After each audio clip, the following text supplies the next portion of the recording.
It's so funny. You can do a slight against Papa and not notice because Neil left his show, and Joe's like, yeah, he didn't really like it on there, but he's like, you didn't like doing the show with me, and then Papa's kind of doesn't say anything about it, and he's like, yeah, I'm just out there being depressed, which is actually kind of funny. But Joe doesn't realize he just kind of can do shit. It's for all of us. There's some people who do things in this world. Nashville's too. Nashville's great. Nashville's got zanies. Like, I could have moved to Nashville. It's got Temple. Yeah. You got Temple. Don't you? You want to buy? Yeah, that's somebody. Gas. Finest worldwide. He just wants to say something. Yeah, what you said, and also what I'm going to say. Way better than what you said. Boring. Consider Nashville? I would have. But the thing is, like, I already had an audit down here. I already had friends down here. Ron White was already living down here. And my family was in there. Like, I want to live here. I was like, okay. I'm like, if I can get the fuck out of LA, like, and this seems like a good one to get out of LA, and it's Texas, which I've always loved Texas. I just love Texas. I've always loved coming here. It's like when I was the most loved. Yeah. So I would say you loved it the most. Like getting ready to go do a gig in Texas. And I'm like, oh, I'm gonna have some fun. Go to Texas. It's like, Texas is the best. All right, this is the best part of the show. No, it's not. It's fine. He has a Texas tattoo. Did you hear him? Oh, yeah, sorry. You don't know? What happened? Do you know why he has a Texas tattoo? I watched a clip a while ago, but I don't remember what he said. Do you want to guess? I think he's going to say because he always does well there. Okay. Yeah. Oh, they were fucking. It's the only state when I started stand-up I've never not sold out Texas. Every single time is Texas. I was like, that's why I got that tattoo. Yeah, Houston's good.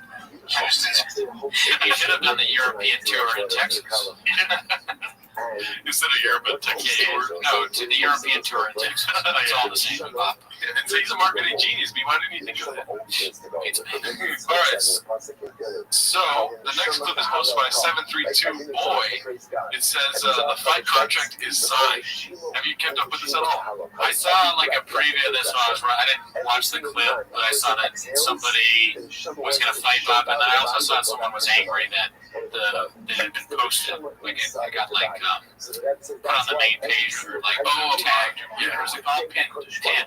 Yeah, it got pinned, and they were mad about it. Controversy. I saw it, but I didn't listen to it. I just read it because I love my girl. So let's see what happens.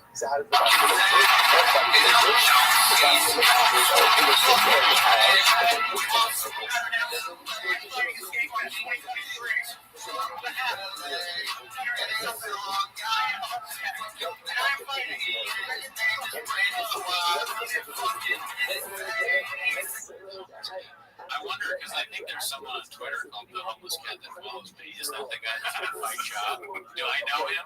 On behalf of Timos. Like 7 degrees of Kevin Bacon from the homeless cat. Yeah. That would be fun to watch, I guess, but only about once. We have said many times this show is non-violent against violence of any kind. Pro-Bob, actually. Yeah, we're all a little bit pro-Bob. So, that's something Shop wants to do, then I think Shop was going to. Well, if it happens, I'm going for Shop. Yeah, I'm probably going to root for Papa. Yeah. I mean, so sorry to you, homeless cat, but then there's like the discourse in the comment section about like if Shop wins, it's going to be a W for him, and we're all here to see him catch L's. A lot of fighter talk in the comments there. Yeah, they're using Shop talk. Yeah. Well, I mean, W or L's, they're both fun to see from Shop because it's like it's less about the outcome and more of what he says afterwards. Yeah. Oh yeah. That's just if he gets W's, he's going to have Shopisms. If he gets L's, you might have to wait a little longer, but they might be even better Shopisms. Plus, we decide what the L's and W's are. He clearly thinks some of the W's are L's, like the Bearded Dragon story. Yeah. To me, that's an L. You killed your pets, but to him, it's like a hilarious story. So, this notion of deadness is an art. I am the beholder being. He makes the differ. No, I am the beauty holder. I am the beauty holder. Right. All right. So this one's posted by Big I 2782. It says, you know this crushed Bart's precious ego. Talking about Bart Cruncher. Yeah. Big Bart. Oh, anytime. It's dope. I love that you have a turbos. It's actually a Bart Cruncher's face on. People say Joe's not mine. Is that Post Malone? I think so. Oh, let me see. Wait. Oops. Sorry. Is that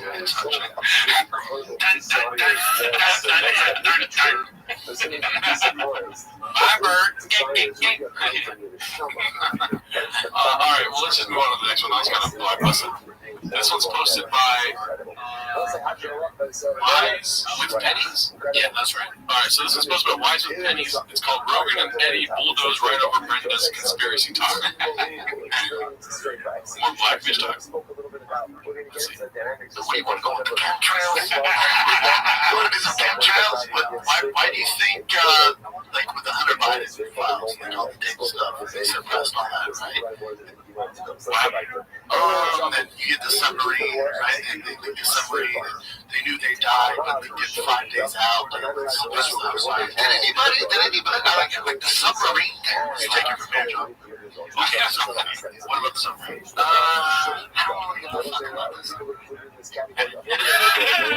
That's after you smelled the sauce or whatever. Oh, yeah. Conspiracies, Eddie. That's what you know what? Fuck the submarine. Fuck the submarine. The Hunter Biden stuff, though. The Hunter Biden stuff is interesting. UFOs, it's God. UFOs scariest. No one is facing any repercussions. Zero. I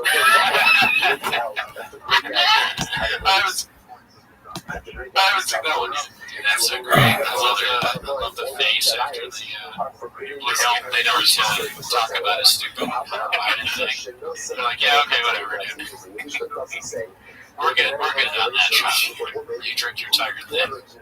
If I told you I wasn't the conspiracy, would you believe me? Alright,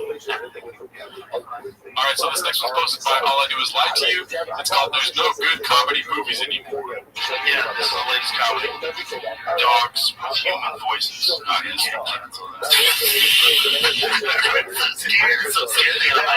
scared. Comedies, man, they went away. If you think about, like, I mean, obviously the Barbie movie, but there's like one or two good comedies a year now. There used to be tons. Is there even one or two, nevertheless? Like, what's a good comedy in the recent fucking last 6 years? Like a good comedy. I couldn't, like, one that everybody tells you have to see. It's been like Superbad, The Hangover, Bridesmaids, yeah. Bridesmaids, it's also a funny movie. It's a funny movie. Local comedies, though. They're wild ass comedies. Which is why Wedding Chasers. Wedding Crashers is 10 years ago. Yeah, that was good. Fuck yeah, that was good.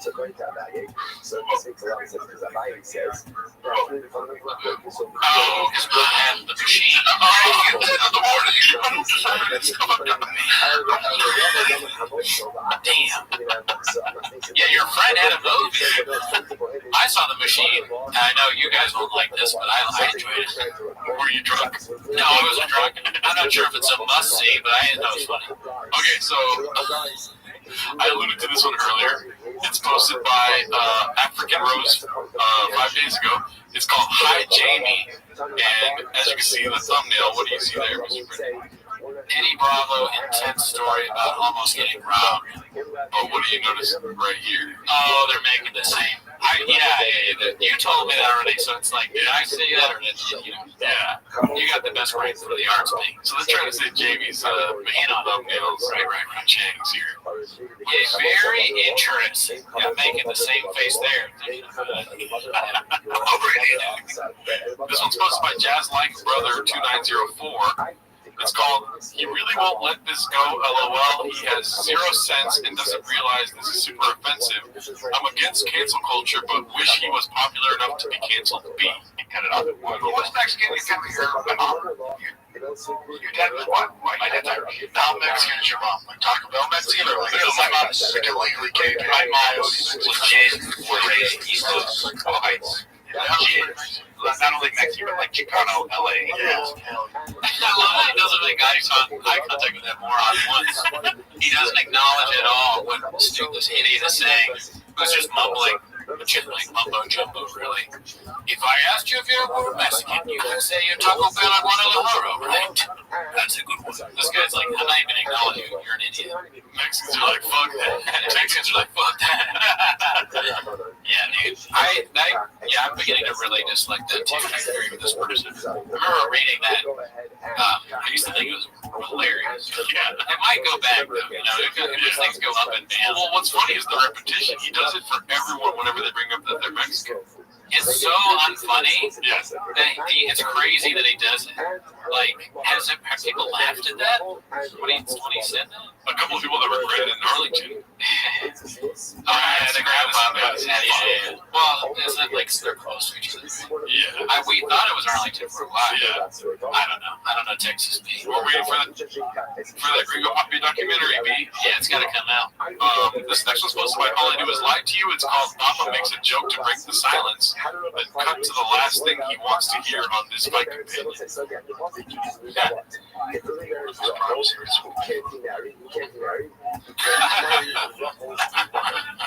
So that's a little appetizer of a dish right there, very small. What do you think, Brendan? He wanted a BL? Why did he want a BL? I think he's just trying to bring out the conversation of a lady. Yikes, dude. He has like the dumbest topics. He probably has like on his phone somewhere they wrote down like Bud Light, submarine, chili around. Interesting that you say that, because you know how he was talking about people, commentators being ready for sports gigs and stuff.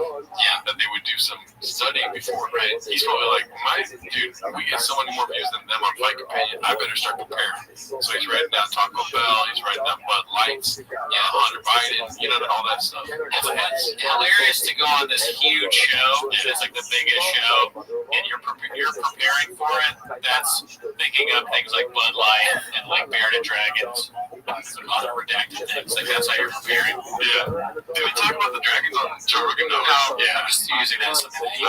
He should have. That would have been very fun. This one's supposed to be EHA.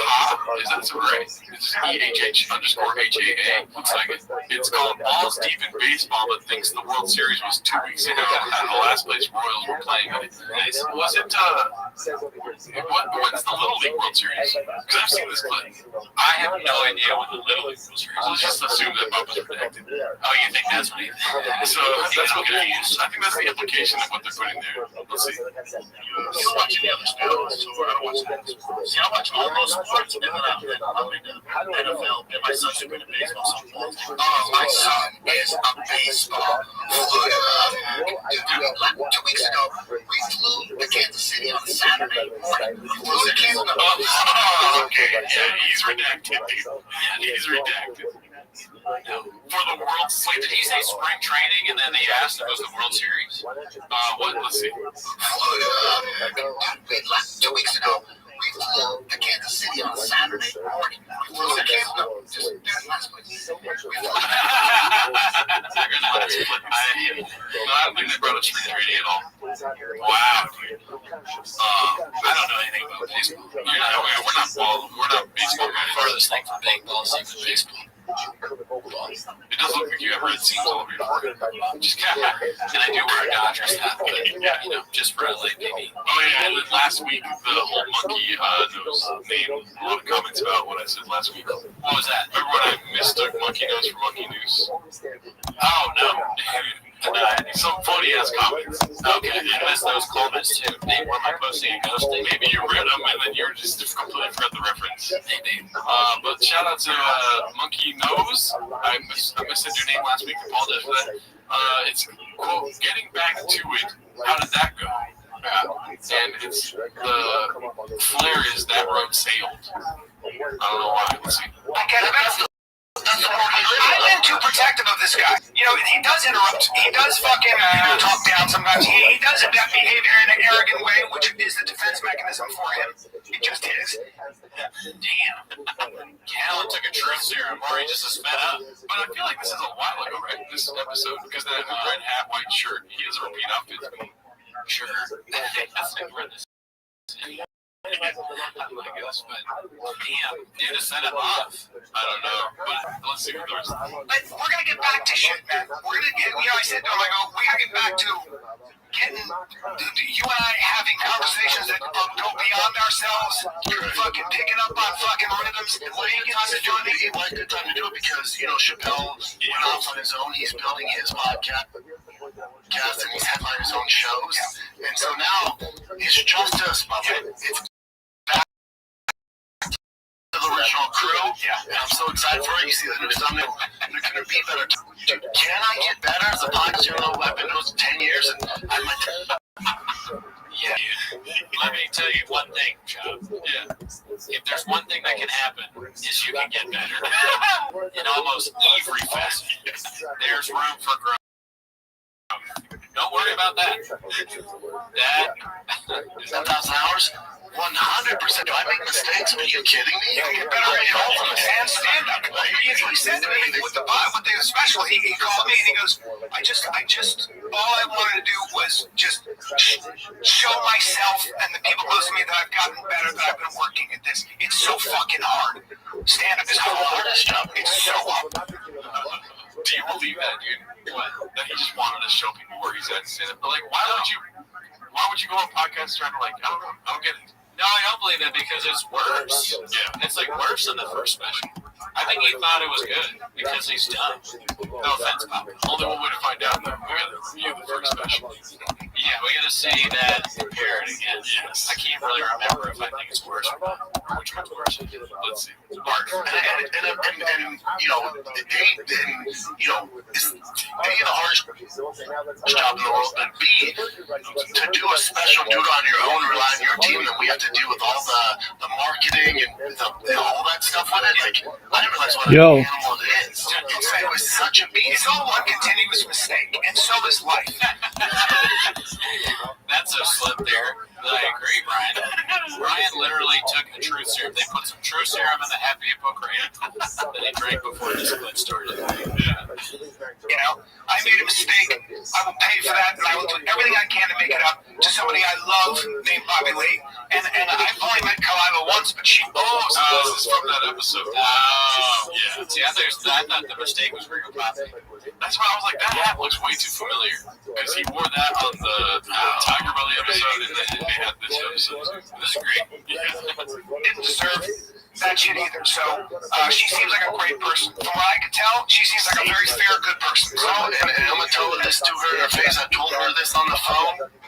Dude, what up, dog? Smart, educated. Like I told her, like we got done, but we said we both probably didn't mean. I asked you, what's up, big dog? Had some growth. I told her, I went, man, I know you do this podcast thing, you're crushing. If you ever want to be a lawyer, you would crush it. I'm savage. Like 15 minutes? Is that 15 minutes? Yeah. Because that's always How many devices are you using? 33. We got 10 more seconds. Let's see. I hope I can get some. Anyway, that's all I have to say. I told her, and I take responsibility. I told her after she called me out, look, you're smart. You get the best brains for the arts.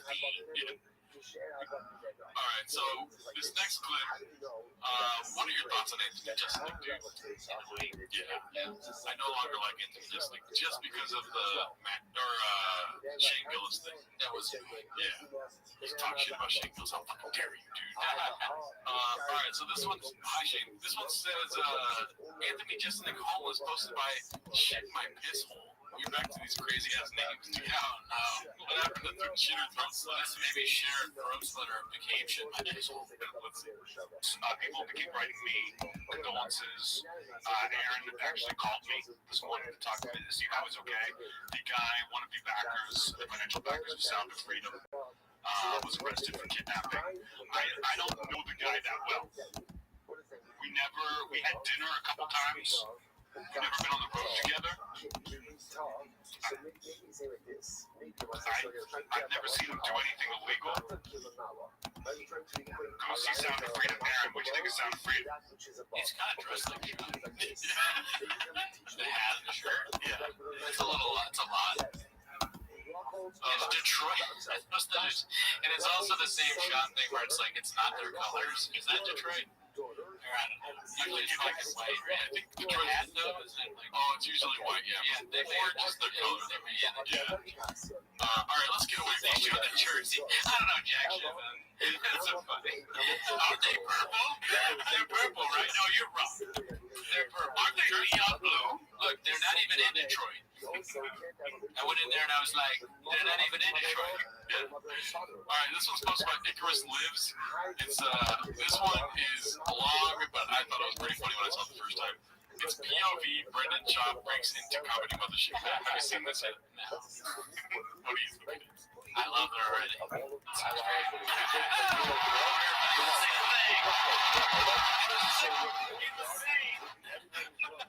It's an Austin 316, Austin 1.7. Oh, there we go. That's funny. That's what came to mind. Dude, shout out to Icarus Lives for that little dish, dude. That was really good. Yeah. Very good editing. Well, hopefully that doesn't get produced for WWE type stuff. Right. But if it does, I apologize. This next one's posted by Yo, Big Dog. 5882 with a couple of underscores in that name. It's murderers discussing how to sharpen their proverbial blades. Then B Shop comes in. Every time I do a new show, it's because you always recorded your shows, and you would always say you gotta record your shows and listen to your shows. And damn, it's hard in the beginning. What up, Equestria? How you living, Big Dog? Listening to my shows, it's the first fucking 3 years. Living. It's painful. Livin. What's good, son? I mean, why are you always in the Where else you want me to be? East?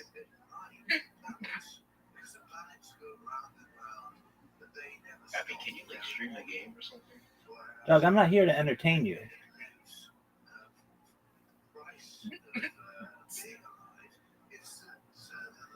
Okay, Rabbi, so why do you have 3 devices? 33. Oh, well, that's any better. Why not? Rabbi, okay, but hey, Rabbi, how old are you? Old enough? What's your next question? Wait, you're 39, right? Perhaps? I'm sorry for you to ask that question, but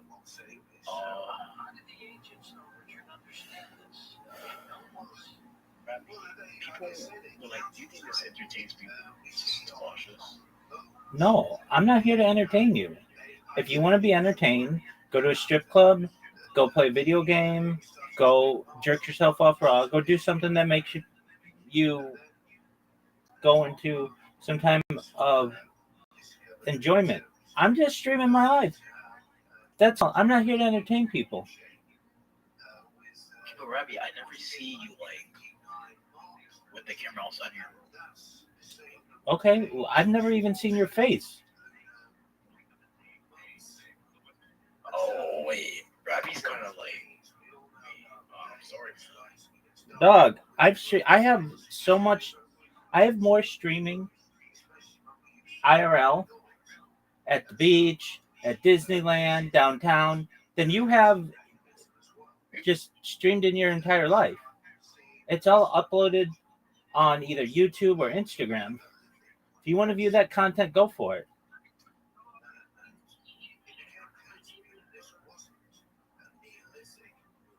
Wait, so Rabbi, is there will there be streams that you're outside your room or not? Yeah, 100%.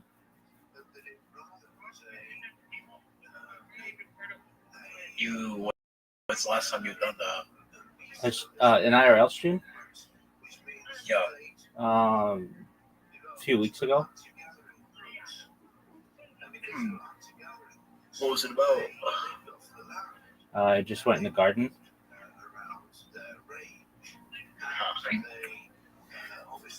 Rabbi, do you think this is bed rotting? I don't even know what that is. No, like when you just like lay in your bed all day. I don't. I get up. I exercise. I go outside. I interact with my roommates. But Rabbi, I always see you in the bed though, like every single time I come on here. My friend. That's what I do. If you want me to do something else, then go find another streamer. I like to stream where I'm comfortable. Okay, Rabbi, just calm down. Just relax. I'm just asking questions. Cool, dog. I'm going to adjust my other devices. I'm here. So you can still talk with me. I'm just adjusting my devices.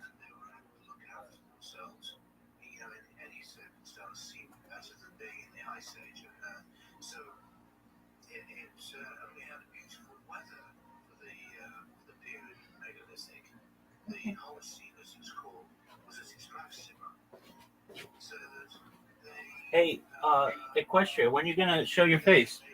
I'm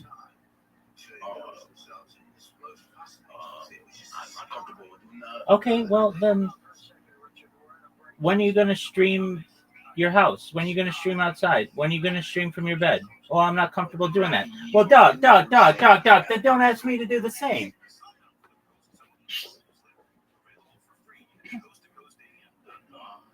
Why are you getting mad, Rabbi?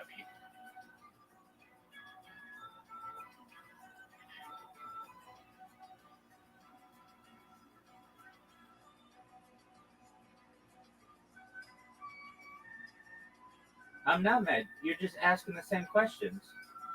You asked me these questions yesterday. Rabbi, I support you. Thanks, big dog.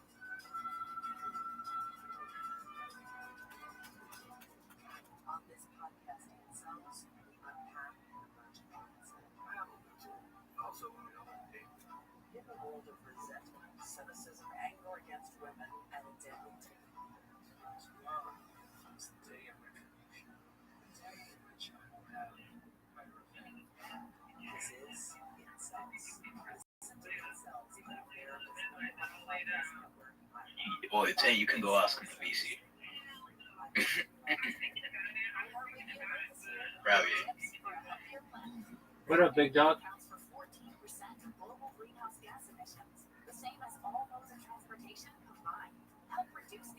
Yo, dude, talk. If you're gonna say Rabbi, talk. It's about a conversation. But again, I'm not here to entertain you.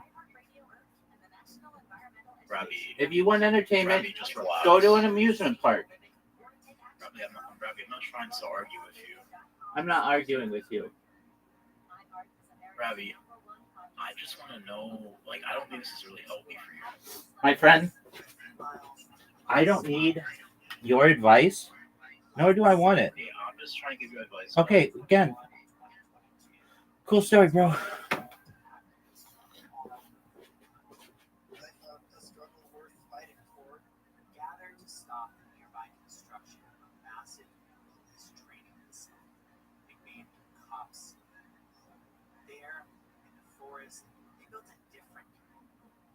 Forest occupation or things like that present a vision of a society where we can have what we need and support each other without being at each other's throats or being subservient to each other until one day everything shatters. At approximately 9 o'clock this morning, as law enforcement was moving to various sectors of the property, an individual without warning shot George Slade drove through. What I heard was a full clip upload. It was just like a whole mess of shots, just like blasting off. From Wondery, Campsite Media, and Tenderfoot TV, this is when we came to the forest. We got about 150 to 200 protesters that worked at the officers' mountain. I'm Matthew Scher. Follow We Came to the Forest. They were so dedicated to that forest.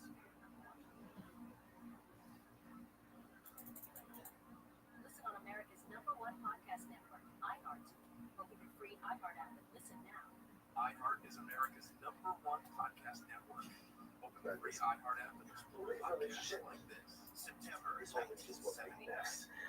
Virginia stopped prison ban. Relationship recording their debut album, in just 5 hours. Father-in-law's mother. It's just like his relationship to his wife's daughter. That's it.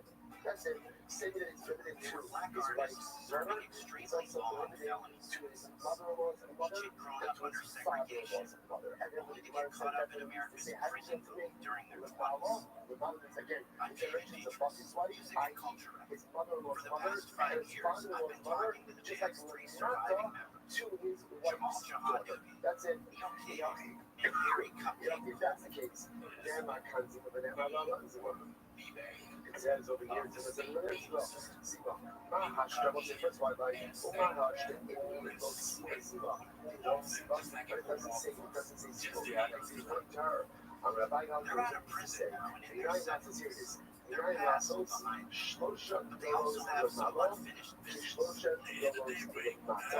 how do I know? Go ahead and make the 3 generations apart, like the 3 generations of resources. Remember again, if you look at the if you think, although all this kind of how many years ago, right? I just want to go back to our home. So how do I know I can about to take the 3 generations of Rachel and equate them with the 3 generations below Rachel? It's just like the same 3 generations below Rachel are all working prohibited to remain her husband. So to again, the 3 generations above Rachel will also be prohibited to remain her husband. To which the Gemara says, it says what Mava, but other generations above Rachel. It says Rachel of Siva, and it says ultimately the generations below Rachel Siva as well. So the Gemara says, so just like below Rachel there's 3 generations, so do we apply the symmetric to the 3 generations above Rachel as well. I'm sorry,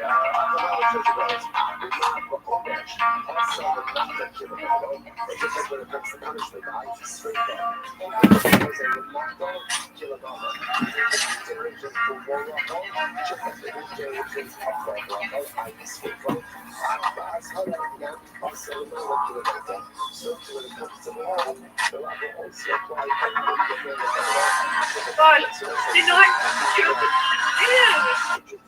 Hi, Sylvania. How are you? So, good. How are you? Oh, You have what's your life all the time? What about like work and like no way. So good to meet you. It's my pleasure. I'm so glad that you're here. Excellent. Oh my god, I can't believe that. Oh my god, I'm so excited. I'm literally shaking. Oh, no need to do that. How did you find out about me, Silvana? Oh no, one of my friends mentioned you, and I was just like, oh, that was nice. And it's like, like I thought this was like really cool thing, cause like I'm like like I'm kind of like really lonely, so like I like having like a person. On like my screen sometimes, so it's nice to have like the ambience. And I'm so glad I get to finally meet you. This is so awesome. Absolutely. Well, don't feel lonely. I'm always here for you. Do you mind if I tell you? Thank you. Most certainly. Do you mind if I tell you about myself, Silvana? Sure, go ahead. Excellent. My name is Rabbi Rothschild. I stream my life 24 hours a day, 7 days a week, 365 days a year for world peace. I've been doing so since the pandemic, more than 3.5 years. We've seen the death of a queen, the birth of AI, the coronation of a king, and everything in between. Silvana, have you ever seen the movie The Truman Show or the television show Big Brother? I've seen the Truman movie. Excellent. Yeah, exactly. Well, that's essentially what my life is. I'm on camera essentially 24 hours a day. You can always watch what I'm doing. If you weren't aware, in 2018, The Economist magazine stated that data had overtaken petroleum as Earth's #1 resource, and I have more data archived on the internet than any person ever, which may make me an influential person someday. And when that happens, Silvana, I want to make you, your friends, your family, all independently wealthy if you're not already. I want to make sure that you have generational wealth if you don't already. And I want to make sure that you can start charities and philanthropic organizations of your own. How does that sound? Oh Oh, really? Absolutely. It's okay. You don't have to give me your love. I just love watching your live streams. I- Just give me something, like ambience to do that, and make sure I'm not lonely. So I really appreciate you. 100%. I talk about other things to improve the world, like ending world hunger through the use of technology such as agricultural drones, floating greenhouses, saltwater greenhouses, hydroponics, vertical farming, cloud seeding. I want to help end world thirst. I'm sponsored by a cryptocurrency that's worth about $100 million, and one of the things that we do is we build wells in developing nations like Nigeria for the benefit of the less fortunate. I'm an advocate for the Life program and, most importantly, desalination technology, where we pump earth seawater onto land to make it drinkable. How do those things sound to you, Silvana? How much money have you raised? Oh, to build those wells, it was tens of thousands of dollars. Wow. Really? Yeah, 100%. And Oh my God. we help villages in Nigeria. I also am a futurist. I talk about the future, and so like this is a time capsule or a timeline of society, and you're not alone. I mean, we've got people in here who just like to sleep, knowing that somebody's out there caring about them. There are people who just like to be entertained by an individual and see what they're doing, just like you. So don't feel that you are alone by any means. You are in good company. I am a futurist, so I like to talk about the future technologies such as antimatter, anti-gravity, faster than light travel, faster than light communication. I like to talk about things like Santa Claus machines and teleportation. I like to talk about things like space elevators, space tourism, terraforming of other planets, interstellar space. I like to talk about de-extinction. If you didn't know, the first successful de-extinction took place in the year 2003 with the Pyrenean ibex, which was a goat located in northern Spain, southern France. Fast forward to the year 2021, a company out of Dallas, Texas is founded known as Colossal Bioscientific. They've made it their goal that within the years to reintroduce the woolly mammoth into the Arctic Circle using Asian elephant surrogates. I just think this is a mind-blowing goal. Following the reintroduction of the woolly mammoth, they want to reintroduce the Tasmanian tiger, followed by the dodo bird. And I think this would be a really exciting thing to be able to document. Additionally, I talk about things, Silvana, that may affect you, your friends, your family in the future if you want.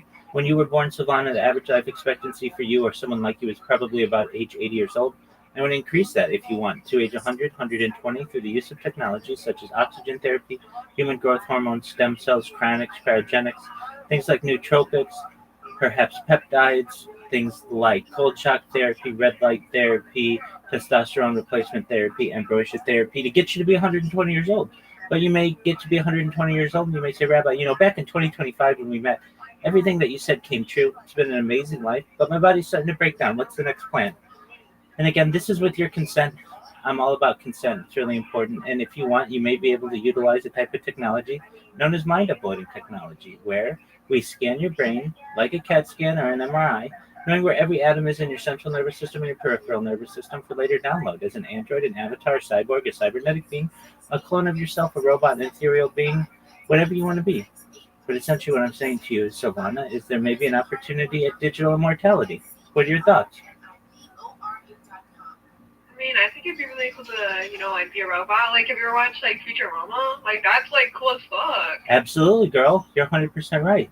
Yeah, so you could be your own Futurama robot. How would you like that? Bender. You could be like Yeah. Bender. I don't know if I'd want to be Bender. Okay, well, you could be any of the other things that you want. So that's a little bit about me. So as you know, you can watch me 24/7. You can watch me on YouTube. I'm live on 22 different YouTube streams simultaneously.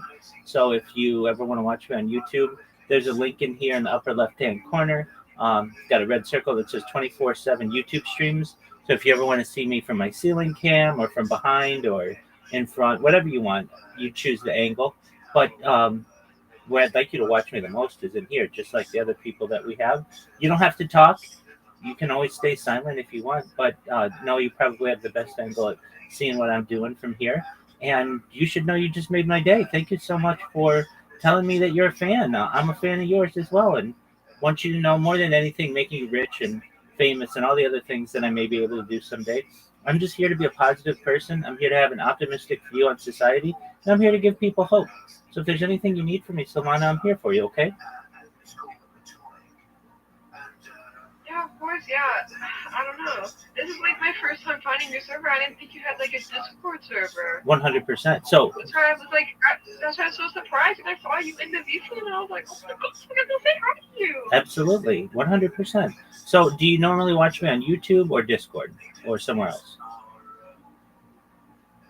I watch you on YouTube, at least like, because I am subscribed to like one of your channels. Excellent. Okay, I well, didn't know you had that many channels. yeah, I've got 22 simultaneous right now. Just one moment, Silvana. Welcome, Dylan. How are you, big dog? I'm good, just checking out this VC again. Absolutely. Dylan, please remind me, how'd you find out about me? From a friend. Okay, excellent. Do you know how that friend found out about me? Oh, no, I didn't inquire that far. Okay, very well. Dylan, have I given you my spiel? Do you know all about me? Yeah, you gave me the rundown already. Excellent. How's your day going, Dylan? It's good. Can't complain. It's early, it's like 12, so the day is still young. Okay, excellent. What's on your agenda for today? I don't know yet, man. I guess play it by ear. Okay, very well. Do you know what Not sure. Dylan, do you know what Kill Tony is? Think so. Wait. Well, it sounds familiar, actually. Okay, it's the largest live. Hello, Rabbi Rothschild. Yo, how are you, Equitaria? We're in the middle of a conversation, so just hold on. So Dylan, Rabbi, that's really rude of you to like stop the conversation. dog, I'm gonna have to do it again, my friend. So Dylan, it's the largest live comedy show in the world. At times, it's been the largest live podcast in the world as well. So Oh, yeah, I've heard of that. yeah, exactly. So that's a big thing. It's on every Monday, and I'm gonna start watching it in like a few minutes. So you can feel free to watch it if you want. What do you like to do, Dylan? What are your hobbies? Well, told you before, but I like watching YouTube. I don't know if that counts, but video games, music, Absolutely, posting music, absolutely, that counts. Sometimes I like to, I don't know, dream up stories or some type of lore for a game. Sometimes I like to follow politics. Very well. What social? Books, Absolutely. What social media do you like? Well, there's YouTube. Although I don't use Facebook much, but I guess I'll count that. Discord, of course. TikTok, I'll occasionally brush up with. Instagram, Google, although I guess that doesn't. It's like a search engine. But then there's many others I use as well. Okay.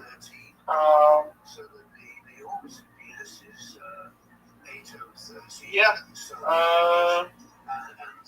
Sometimes I like to dabble a little bit in philosophy. Who are your favorite philosophers?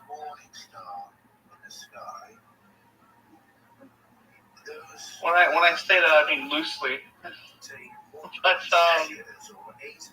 I've read a little bit of Plato, Aristotle. Okay, excellent. I like both. I like both. I've read up someone the simulacra theory. That's something. Although it gets more confusing the deeper you dive into it, but I understand the basic premise of it. Very well.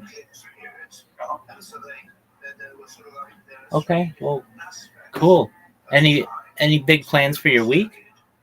Okay, what'd you say? Any big plans for your week? Any big plans for what? Your week? Oh, no, not really. I mean, like I'm moving soon. I mean, we're still figuring out this moving situation. Well. Okay. Are you moving far?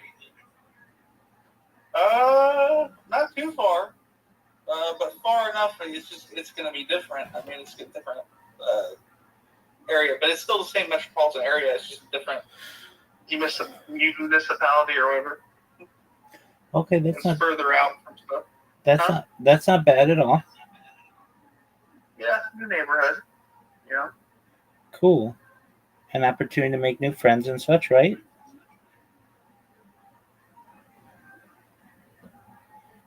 Right? Yeah. Okay, excellent. Well, I'm just chilling.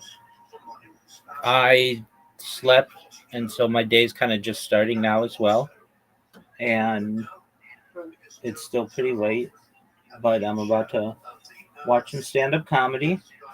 So feel free to listen if you want, and Sure. just do whatever you want. Okay? Thank you, man. You're welcome, my friend.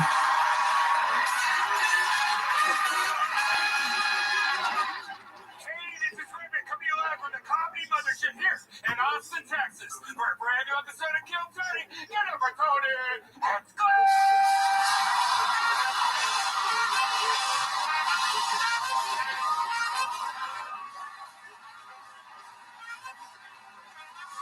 Who's ready for the best fucking night of their lives?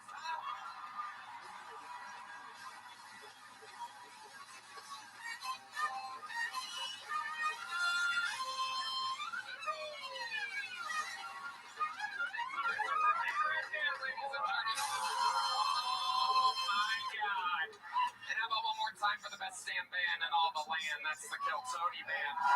Raul Vallejo, Fernando Castillo, Carlos Sosa, Michael Gonzalez, Nachos Belgrande. This is the great Matt Mueling, John Dees, and that is Deep Madness live in the flesh, ladies and gentlemen. We are here. This episode is brought to you by Blue Chew and ZipRecruiter. And what a humdinger, slobber knocker of an episode we have for you. Before we get to it, here's a little bit more from the amazing sponsors that made it all possible. Hello. This podcast is brought to you by Knit. Knit is back, baby, and they're our favorites. And this time, it's 100% made in the USA, the greatest country on planet Earth. They rebuilt it from the ground up, every single piece of it, all American source. These are higher quality premium ingredients. People, Kill Tony listeners get 35% off unlimited orders for up to 6 months. Where else will you find this kind of deal? Where? Only at knitpouches.com/Tony with code Tony and get 35% off at nykdpouches.com/Tony. Knit USA, the pouches are back. Knit products are only for adults of legal age, and every other order is age verified. Warning: this product contains nicotine. Nicotine is an addictive chemical.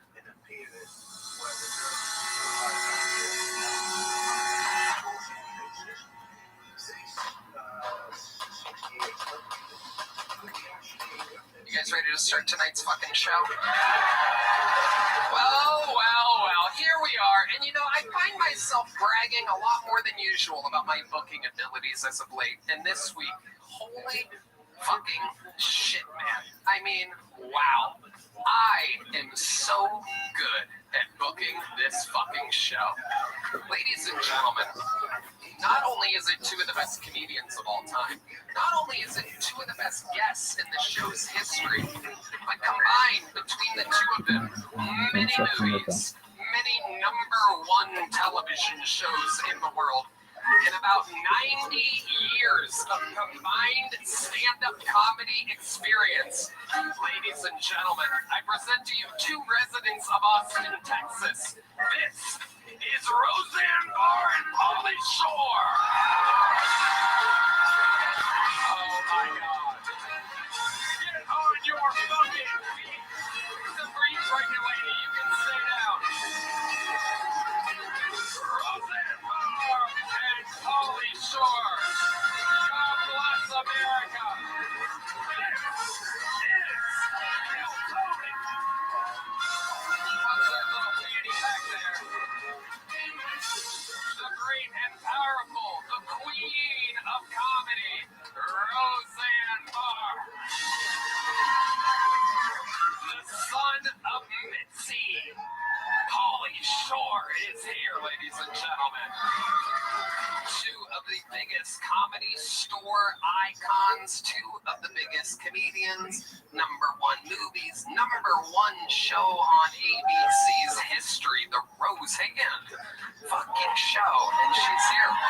Now she has the Roseanne Barr podcast, and Pauly Shore has Random Rants, his podcast. You've both been on this show before. Welcome. How you doing, Pauly? Thank you. I'm fucking just happy I survived this weekend here at the mothership. We had some crazy ass shows. I can't believe they have this particular club on this particular street in front of so many fucking bars, dude. How the fuck I get here every night is fucking beyond me, dude. They could have put this on Congress, where we could have been liberal little fucking queers out there and made it to the place on fucking time, dude. They made me ride the ball downstairs, and they don't let me go through the back like fucking Shane Gillis, dude. They have me go for the fucking front, dude, and I got people pissing on me in there, so.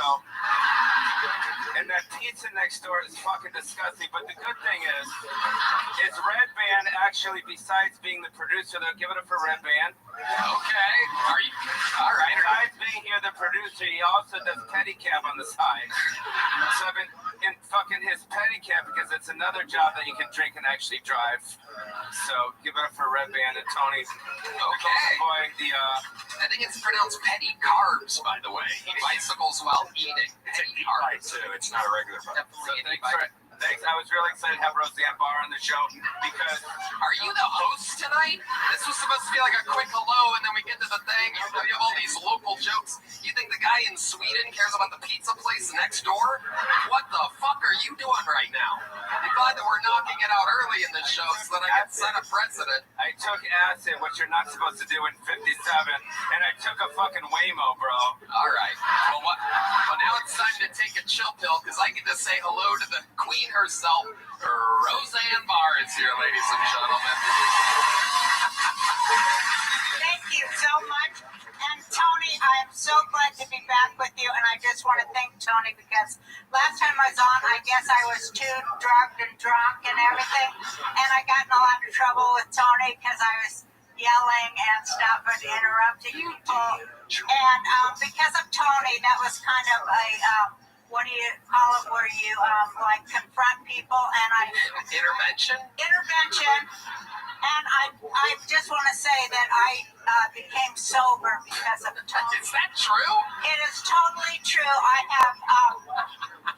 got sober because of you. Thank you, Well, Tony. we're going to do the same thing for Pauly Shore tonight. I have. I'm never gonna be fucking sober like Charlie Sheen, that fucking pussy. Thanks, sir. I just want to say I have 2 days tomorrow, and thank you so much, Tony. You're welcome, and welcome back to one of the all-time greats, Roseanne motherfucking Barr. I can't wait to see these new guys. I'm so excited to see people that are like, up and coming, and it's exciting. So, Tony, just real quick, she used to babysit me when I was a child. Yes. Yeah, Roseanne Barr she breastfed me, dude. and Whoopi Goldberg breastfed me chocolate milk, dude. Oh my goodness. He was raised at the Comedy Store. God. Can't say that, right? You can't say that shit. You can say it, Pauly. You're okay, pal. All right.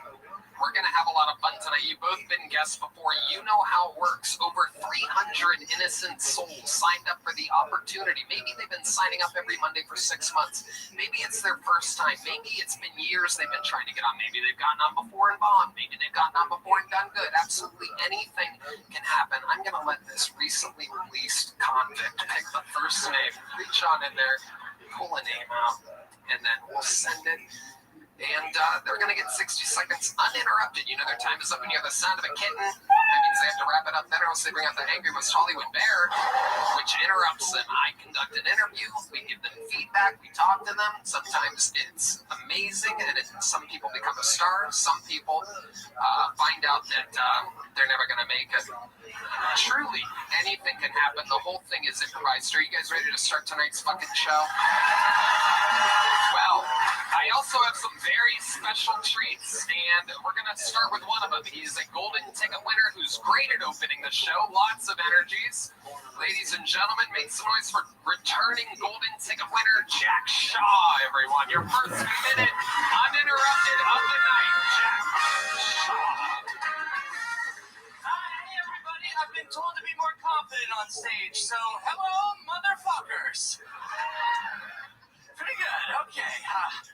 I need to be more confident because I just moved in with my girlfriend pretty recently, and when we moved in together, she said, Jack, I'm going to need you to be a man now. Uh-oh. Oh, fuck. This is a problem, guys, because my girl, she's from Texas. I'm from Los Angeles. We have different ideas of what a man is, okay? You guys know Texas is where men are men, and Los Angeles is where men are gay, and that's... I was just raised by a bunch of homosexuals, and now I'm just a gay guy trying to make that pussy bust, and I'm just a gay man trying to make that pussy fart, and I don't know... I'm not sure how to do it, dude, and I looked it up on Google, man. It said you gotta be more confident to make that pussy fart, but I'm not confident. I'm Jewish, man. We're an indecisive people. Even our name is Jewish. Wow, I love that. Ew, great joke. Jack Shaw. An amazing new minute. Absolutely love it. Jack, it is true. If you can't tell by the everything about him, he is Jewish. In fact, he was just recently released from Gaza today. He was one of the hostages. Fresh. He's excited to have his freedom back. Too soon, too soon. That I'm home or that he said that? All right. You look like Pee Wee Herman's retarded son, bro. Welcome, Jack Shaw, or as I call him, Kermit the Jew. Welcome. How's life going, Jack? Okay, howdy doody. Whoa, you roasted me. Hey, anyway, how's life going, you fucking idiot? Answer the questions. You're in the interview part there, King Roaster. I'm sorry, I'm trying to be a part of the roast show. I'm not a roaster, and I'm trying to do it. You're right, you're not a roaster, so don't try it now in front of a live audience. Practice for many years, and then you can do that. How's this week going for you, Jack? It's been great, dude. I sold out my first headlining show. It's my first time selling out a show. That was The Laugh Factory in Reno doesn't fucking count, bro. Go ahead, Roseanne. I think that I feel watching you that you should. I think that you could be successful, and I think you should. I really do. I think that you're likable, and I think you should further plumb the deep wells of anger that I feel is inside of you. And I think if you bring them out more, like just the Jewish parts, like the hatred of your mother, I think that simmering just under the surface, and I think you should plumb that. Oh, she's a bitch, Roseanne. Oh, she's a real bitch. Roseanne is very good at this show in the way that she does see things in brand new, younger, newer comedians that is almost crystal ball-esque. And I see seething anger. I really do. And all women, really. With the inability to pop the pussy and all that shit, I think that suggests that. Really. I completely agree with Roseanne. Her insight is incredible. I think there is a little angry boy boiling under this little clown Jew face of yours. What else about women, Jack? How do they really make you feel? Like a little baby? They make you feel like a baby. Like a little bit of baby. I like women. You close with your mom? Yeah. She is a bitch, though. I was serious about that. Tell us more. When you say she's a bitch, can you give us an example, a recent example of your mom being a bitch? Yeah. She's gonna love this. Yeah, she's gonna love it. She keeps asking me to talk about her on the show, and here it is, Mom. You fucking bitch. That's actually. But she made you funnier. Yeah. What'd you say? Because she's a bitch, she made you funnier. Right. Yeah. Right? She's an acting coach. That's what she does for work, and That's actually the way she's a big bitch. She's pretty mean. She's pretty mean about how I look. Tell us more specifically about her disappointment in the way that you look. Specifically, she tells me to eat less, and I don't think I'm a pretty regular guy. But she's had anorexia for most of her life, and she thinks that's a good thing. Yeah. So shut up, Mom. Wow. Well, you just gave her a little something to chew on there. Did she ever give you any advice on how to pop that pussy? I've never asked my mom how to pop that pussy. You should. Yeah. It seems like you have a lot of semen balls right now. Our senior semen correspondent, Polly Shore, is here. Yeah. Let's go for it. Don't ejaculate on me, bro. Okay. I won't. You look like dude. I promise. Jack, always fun to watch. This is one of my favorite minutes you've ever done. I'm so glad we started the show with you tonight. Unbelievable. That's how it's done. Thank you, Jack Shaw. Okay. And now, ladies and gentlemen, the pulsing heartbeat of the show.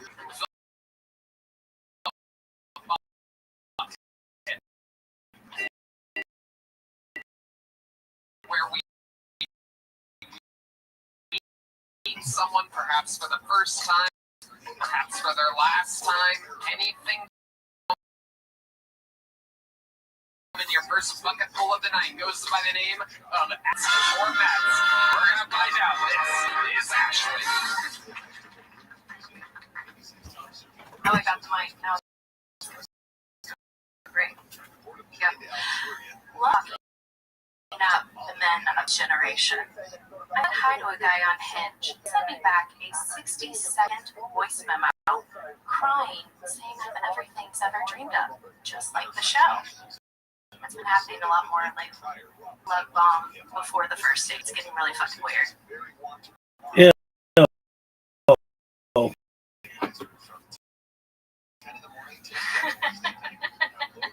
Audience? Anyone? Yeah, absolutely. We're so obsessed with true crime as a country. Anything that's true is now a fucking crime. Did you know that? Have y'all heard about that? It's true. Oh, this woman is I'm also great at parties. bombing. I tell things like this. One of the worst They bombs I've always ever say- seen. They always say not to stay home and just watch TV. That a bad date feels like an episode of I Survived. I'll end on this. We're all going to die. But Israel will be fine, so don't worry about it. All right. Wow. Quite the closing line you got there. What do you mean by that exactly? I have so many questions, but we'll start with the most recent question that popped into my head. What do you mean by Israel will be fine? Well, I'm obsessed with politics, so I do social media for a living, so I see fucking everything. So most people don't have the time to see everything like I do. So I'm really fun at parties. I'm great at parties. I'm great on dates. I've been going on a lot of them. If I don't like the guy, I just start talking about politics. Okay. You know, I know how to end things. Oh, yeah. So you don't like any of us then, right? No, I adore you and I love the fuck out of you. We love I you like, too. Yeah. We love your hair. It's beautiful. It's very Halloweeny. It's gorgeous. Yeah, I kill in October. I've been called Elvira for years. So what was up with the cue cards? What's up with that? So I'm a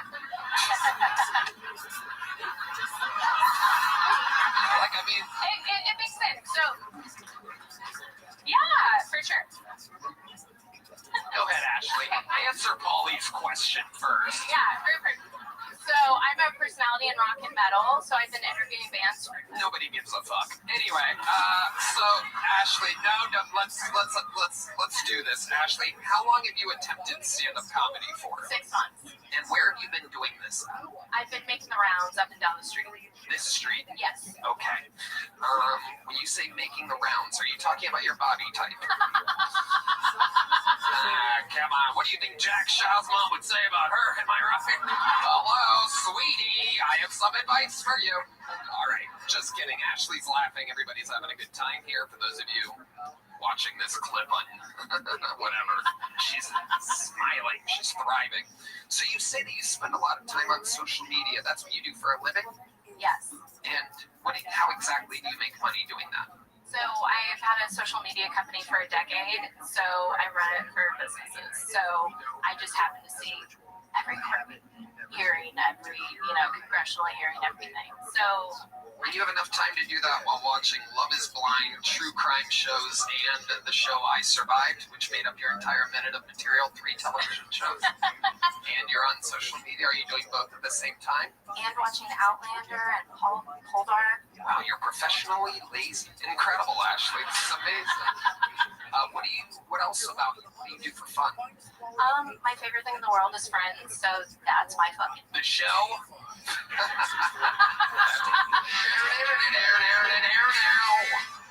All right. Okay. And you have show. It's just a cannibal corpse. That's fun.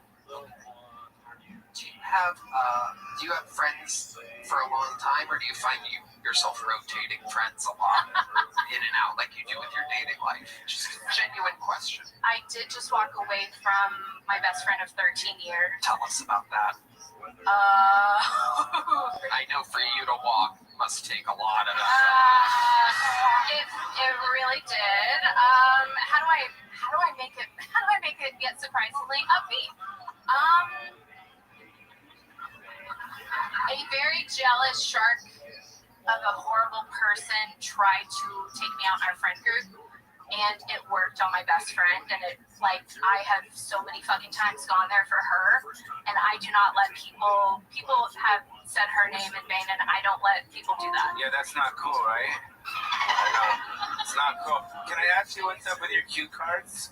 I just want to figure out what's... It is true. Did you get them at Walgreens, CVS? What do you think? Do you mind if I read one of the jokes that you did do off the cue card? I tend to be a lot funnier with... No, give me the whole step, Polly. No, that's not how it works, Polly. Again, I don't know. If you're planning on doing this for the next 2 hours, you can shove that wig in your fucking mouth, buddy. All right. Well, I don't know if you should do that, Tony. That's not cool. My name is Nobody knows who you're doing an impression of, Polly. I literally told you not to do that 2 days ago when you pitched the idea to be that. Are you out of your mind right now? Polly, take a sip of delicious water for a second. Okay. Let's see if we can make this funny. Definitely not that one. Okay. Any crime people in the audience? All right. I'm a crime. Okay. Unstable women. I'm talking about me, of course. See how that got a laugh? But it's funny, it wouldn't have if you said it. My friends come to me for advice. It's my favorite part of girlhood. I solved Becky's problem with her boyfriend. Where do I go to sign up for the Supreme Court? Oh, yeah, that one's rough. What did you mean by that exactly? Could I try it? Yes. The way I do it? Okay. Yeah, go ahead. All right. Do you need to read it straight off? You've been doing this shit for 6 months, and you're just teleprompting basically. Go ahead. Let's see if you got this. Stable women, me. Other unstable women, my friends. That's my favorite part of girlhood. I love it, right? Super fun. I like it. Well, we support each other in that way. I just solved my girlfriend Becky's problems with their boyfriends last night. In this country, in these politics, where do I sign up for the Supreme Court? It's almost incredible the amount of silence in the room. I could literally, I believe I can hear the guy in the last row breathing right now. It's unbelievable. Allergies are really affecting people, but I'm pretty sure that's just a normal breath. Normal, unpolished. Yeah, I find her completely fascinating. And I actually, if you want to open for me in Dallas at Hyenas, you can do, because I think this is great material, to be quite honest. So we can talk after the show in the back by the taco truck, by the pizza place. I love that. Roseanne Barr, you were once a very thick, young female stand-up comedian. I certainly was. What type of advice do you have for Ashley Steinmetz or Meltz? Steinmetz. With the T. You have to cross your T. The question I'd like to ask is, well, there are several. One, who told you you were funny?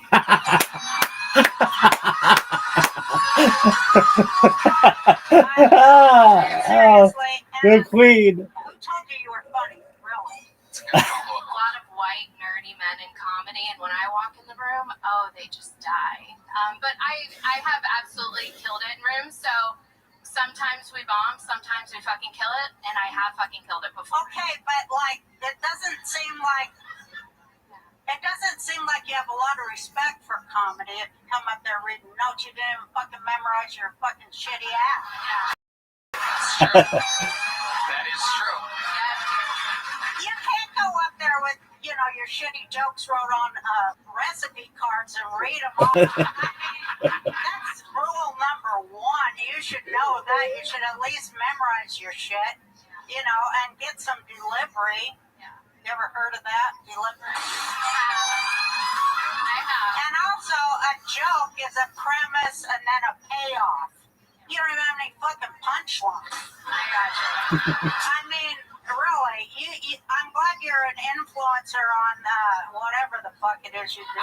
And my advice is don't quit your fucking day job, bitch. Damn. Love it. Love this shit. The queen, folks.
Dog, the World fucking Series.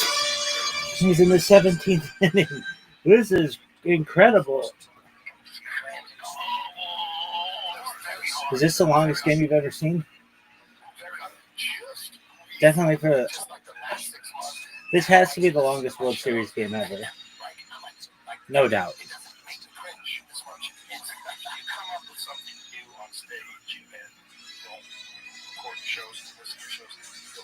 You might have a head closing bit. It might be your best bit ever. I would have every show recorded. I only miss like one by accident, but every show that I record.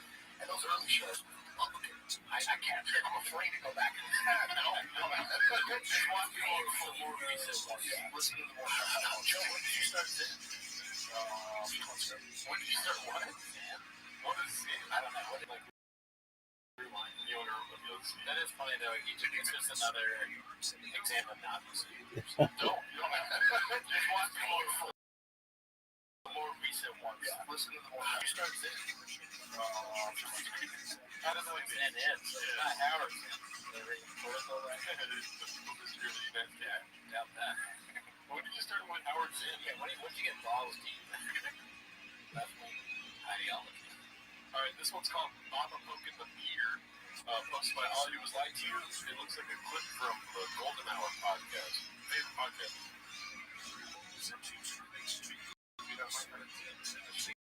Street Fight, maybe, yes. Wake up. And Austin, if you can fucking.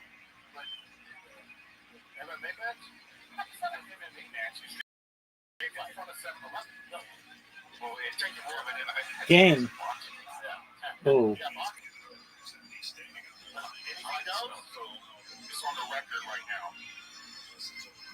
You know, Mike. What do you think? Seriously? Yeah. Honestly, yeah, I also don't know. No, I'm saying, like, I don't know if I want to answer that.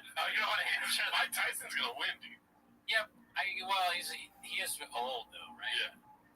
But yeah. Mike Tyson has some unimaginable ammo. That's true. You know, all he has to do is dig deep, name the waters of like everything he's been through in life, and just release, dude. Yeah, I guess I was leaning towards Tyson, but I just don't know.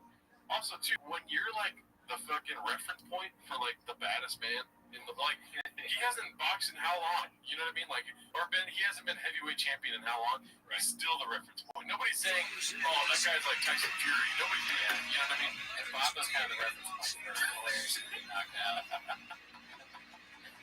But he is also known for beating people past their prime. The Crow Cops, I mean, he does that. He beats up Tyson when Tyson is 70 years old. Yeah. 18 innings. That's got to be the longest fucking. All right,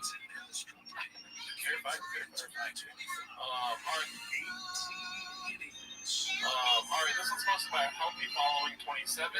It's titled Classic, Who's Smarter, Shop or a Parrot? You might have already seen this, but it's been on the top of Shanks this week, so let's check it out.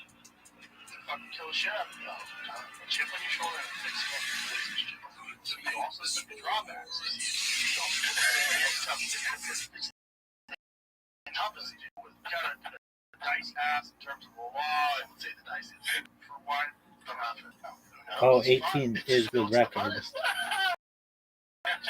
Dodgers, Red Sox. It's dirty as God, this is a disaster. It's the biggest disaster. Yeah, it's a good move. It's the best.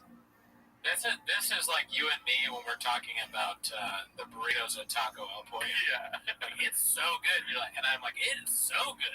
Yeah. The chicken, or the chicken, the sauce is spicy. I'm like, that's the spiciest sauce I've ever had. Yeah.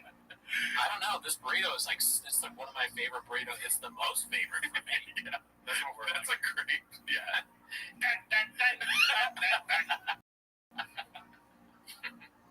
That was a great parallel, dude. Yeah. Best brains beat. All right, this next one's posted by Tyson Uppercut.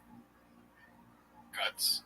It's called Awkward Silence After Bapa's Totally Real Story. Let's see what this is about here. I think that's how the Enzo Gracie spikers. Yes. He got his back and he just started dropping those on the back of his head. And then remember he stepped on his neck when he stepped off. Yeah, apparently the guy was talking a lot of shit. And the guy kept calling him in his hotel, like all throughout, all hours of the night, so he wouldn't get any sleep. Yeah. He had like a phone in his drawer.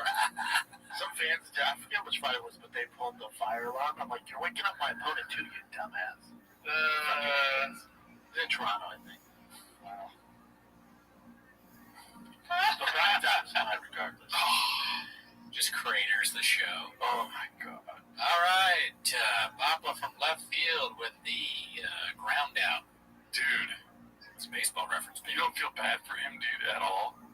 I mean, he's on this really popular show. Yeah. You know, they like him. It's fun for us to watch him do stuff like that. We're enjoying it. The fans like it. Boring story. Ever heard of it? He should just say boner alert. He doesn't say that enough. He should just go, you're waking up my opponent, too. Dang, dang, dang. Yeah. That would be great. All right, this next one's posted by All I Do Is Lie to You. It's called Brenda Drops Knowledge About the New York Comedy. Here we go. Maybe we can learn something here. You know what's so funny? Every time I see comedy spelled that way, it stops me in my tracks. Like I'm about to say something wrong. Let's see. Because they made it a sanctuary city. And then the governor of Texas sent a bunch of people and DeSantis would ship. Yeah, they shipped them up there. I haven't been in New York City, but I stayed on because I got a 10 planet in New York City. I'm going to do a seminar there at the beginning of September, but I haven't been there. I had no desire to go there, but me and Sam Tripoli, we're going to be there next Sunday, first time in like 3 or 4 years. Do a show. Tinfoil Hat Comedy next Sunday in New York City at a place called the Cutting Room. Oh yeah, I've rented that place. Yeah. There's not a lot of clubs that headline there because Coraline's shut down. Coraline. That's awesome. Dude, the subreddit should open a comedy club called Coraline. Oh, that's such a good idea. That is so funny. And then have shop, like associated things inside it. For those of you that don't know, it's called Caroline's. Caroline's on Broadway, right? Yeah, but they shut down. Oh, they moved? No, they shut down. They're gone. Yeah, I guess the reasoning behind it is because the rent, there was a price increase in rent, and they were like, fuck that. Damn. They announced it December 9th, and they closed by December 31st. Wow, that sucks. I forget which year, though. Let's see. Gotham City, Coraline's that movie. That's right. I just watched with my son. That's great movie. It's a great movie. It's a great movie. That movie's great. Hell, fuck. Fuck yeah. Hell, fuck yeah. Dude. I love how he got the worst Nazi of all time. Hail, fuck yeah. That guy killed a lot of people. Coraline it's like he has a sixth sense for what to mess up. Yeah. How do you know Coraline's? It's as if he's coming up with it beforehand. He always will mess it up in the funniest way. Yeah. He is a genius. JT is right. JT Parr from one of the episodes in the past, he called it. Great guys, never met him. Yeah. He's scary for kids. Real scary. My son loves him. Like, dude, I'm scared. Crawl through a hole in the wall. Yeah, you go to your other family. Dolls. It's weird. But yeah, so New York, Gotham City's not a headliner club anymore. It's like spots, like, you know, the cellar. And you do New York City every now and then? Yeah, I'm at Ramsey Theater in November. That's why I was doing two. That's the last time you played in the street. That's a great place, but it was lovely. So, I don't book my shows. I've never been there. You heard about it? Yeah, I've heard that. Okay. Yeah, we got a lot of boys up there. Like Schulte's up there, DeStefano's up there, Tim Dillon's always up there, Shane's up there. Yeah, New York's a spot for comedy. Boys, gotta get with the boys. The boys are up there. Some spots. You imagine you're one of those guys and you have to get a spot for Shaw. Freaking Schultz is like, can you get my guy Brandon Shaw on? He's got a lot of merch. Can you get my boy Brandon on? That's what Schultz sounds like. Hey, he's good. Yeah. All right, so this next one, the post, whoever posted this, their account got deleted. Yeah. It's called "We Did Smelling Salts in College and NFLB." 20 seconds later. Everyone's already seen this, dude. Yeah, you know what's gonna happen. Let's see. If Papa says he can do something, he can. He manages to out-Papa himself every time. Yeah. Yeah, you are, dude. Wait, you just smell the bottle? That's all we do? You just smell the bottle? What's this? This is from the nose, too. Yeah.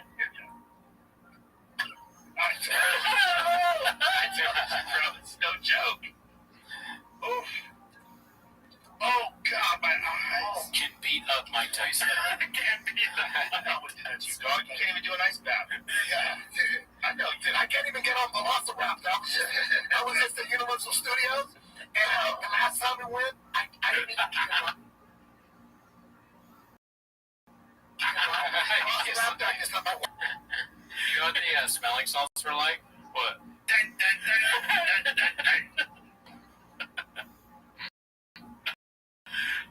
Alright, let's go to the next clip here. This one's posted by All I Do Is Lie to You. It's called Papa Makes a Stunningly Dumb Admission.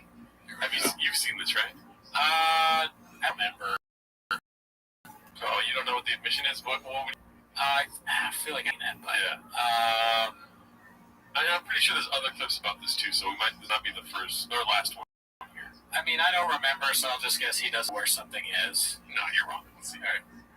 My shit is fucking done. Texas, get yourself a gun. Oh, I got gun. Yeah. I know. You have your car though? No. I can't. I did that for a while during like the height of my still shit, but I felt like, damn, if I get pulled over and they could throw me in jail, I'll take my chances. Like I'm doing sets in LA at night, I was having in Texas. In LA at night, but I'm in Texas. Texas. Papa's so stupid he doesn't understand the difference between being on a podcast and not being on a podcast. It's like, yeah, maybe tell that to your friends when you're not being filmed. Don't go on the podcast and be like, yeah, I got a gun on me all the time. When it's illegal. Oh, really, dude?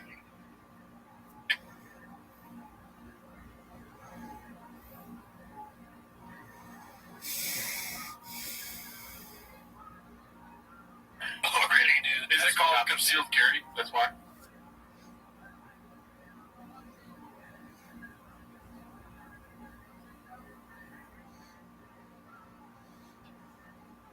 That's why. It's his catchphrase, but Fuck, I can't say that's why. I don't know what it's called, but I think in LA you can get some kind of permit, right? Yeah. I don't know. I don't have a gun. Yeah, I think concealed carry is when you have it. You need to have the gun in your trunk or something if you're traveling with the gun, right? I don't know. That balls deep in LA gun laws. We're not gun guys, B. We're Facebook. We don't know anything. Usual. This one's posted by Stephen the Toon. It's called Rings Will They haven't shown the Rogers Center. And the flare is Best Brains Define Bully. Yeah. Let's see here. You kidding? I've been shitting on Brian Callis since day one. I was just saying, they're going to put him in the promo again. They put Dan in the promo last time. I saw a clip of Brian on Joe Rogan. He's like, if anybody bullies me, I'm showing up at their house. You're Brian Callis, you're a bitch. And a fucking loser. There's a couple guys that how do I word this? There's a couple guys that we pitched the inning or a couple pitches, so that'll be fine. At least on the J side, I think even a couple guys. We can throw him ready. What was written about Chris D'Elia? What was alleged about him? There was a mysterious threat. I think I see what you're getting at, and I believe Alan has allegations of his own. Right. That's what they finally put through as. I forget. It's like I work on it. Not the bald guy that was. Oh yeah. Like, wait a minute, am I working on a podcast? Look at this guy. Is that me? That's Brendan Cootie. That's literally me. The same kind of sweaters I have. Too many cooties. Too many cooties in the kitchen. Get it off the screen. Yeah. No way. If they're this shit pulling is up on, behind this shit might go. Back-to-back sleepers. I wonder if he goes through it again. 3-2. I really don't know much about him other than that. Marshall fouled off again. What's that saying, dude? You call him the kettle black? No horse racing. They pot calling kettle black. Yeah, dude. Klein's one of them. You know what I'm saying? Oh, he like criticizes people, but he does the same kind of stuff. Not to say that he's doing that. He's talking shit about Brian Kell, but his podcast sucks even. You know what I mean? Gerardo naming the waters. Yeah, dude, fuck you, dude. Are there homeless? Is there a version of homeless for Ethan Klein? You're certified that. Yeah. I'm certified normal. Alright, this one's posted by Toxoplasmosis. What the fuck is he doing? If you put it all together. Yeah. It's called the 2 types of Monday morning quarterbacks.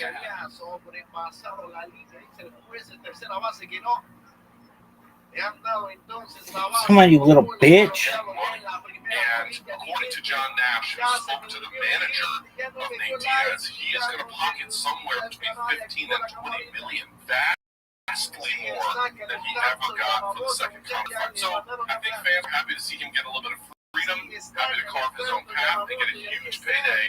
Mission accomplished. The Diaz fans, I don't think they're really going to look at this like some kind of disreputable loss. On the other hand, for Jake Paul, he was coming off of the top 75, and he needed to get right. He needed a big name to get right, to get back in the winning track, to then set up whatever subsequent opportunity he was going to get. Obviously, he got a big payday from this as well, Shaq. But my point being is, Jake Paul needed a little bit of redemption against a known name. Mission accomplished. Mission accomplished. I feel like both guys needed something from this particular moment in time. But I think I know where this is going. So anytime a clip on James goes long, and it's just sort of like, this is interesting. Let's see, we'll talk about this fight. Yeah. Anytime it goes long, I'm just like waiting because I know there's going to be a boom. You know, it's going to be like Shop doing something that's so redacted where you're just like, you're shocked. That's exactly what's going to happen. I love this setup, dude. I love that I'm addicted to this shit. I cannot stop watching this. It's not even a joke. We used to joke around about. That's it. The mirror first down, pick up a 9. You told me I gotta stop doing this in interviews with people. I'm like doing run shop stuff. Like I can't. I'm like, this is not good. I know for a fact this is like 45 seconds.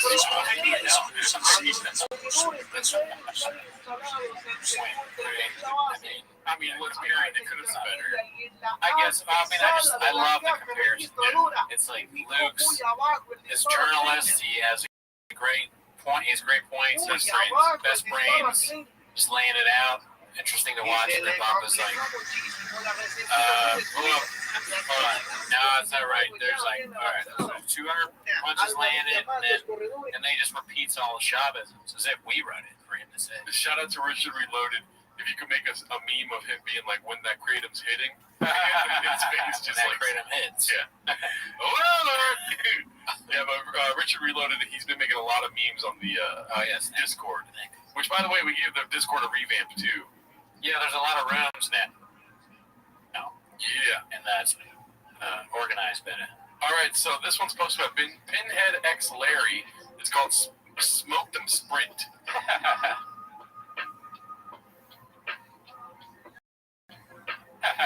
With Pull the Hammy as the flair for this one. Let's see. A little bit, because I'll see, there's a picture of you and GSP. On the, you know, that his calves are bigger. Yeah, he's got those great teardrop things. You're there. Yeah, you're but there. you guys smoked them spread, right? What? Did you Smoke them sprint, right? He's saying also he's saying like he beat him in a race. Yeah. Such a weird guy. He's so competitive. Let's He see. like lifts all the or whatever how many reps he beats people in races, but none of it's on 10 tape. NFL players currently Let's see. Let's watch the great teardrop things? You're there. Yeah, You're but there. you guys smoked them spread, right? Right? Did you sprint against GSP? Kellen with. You faster than Chief. I don't know why you put me in this situation. I'm asking questions. Yeah, but you question my stuff. Did you see the bagel puppy? I guess this is.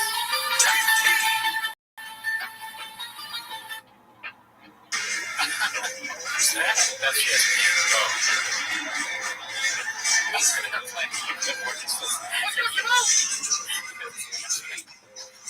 when he realizes he's gonna lose, he's stuck. Damn, son.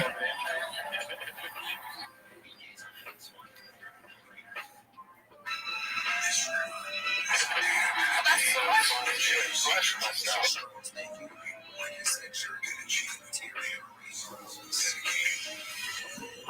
Cynicism. Yeah, of course we do. You Athleticism. lie constantly. Yeah. Everyone calls you a liar. Even if that wasn't a lie, you'd be questioned just because so many people call you a liar. Tim Dillon calls you a liar. There's just like 3 times during the episode where I feel bad for Papa. Every episode, dude. All I do is lie to you. Look at this one. And also, it's a joke that I feel bad for him. I'm lying also. Mars Got Bars is the poster for this one. It's called Papa Already Lying on the live stream. That's my next title list. Let's see. Oh,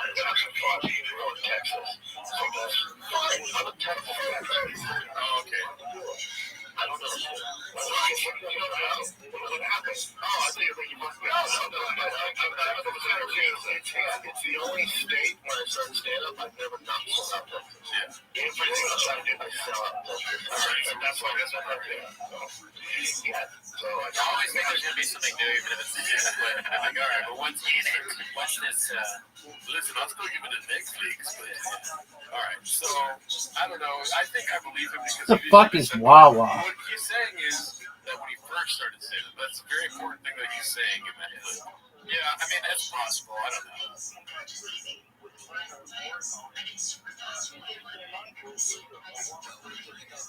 I don't know. Because there's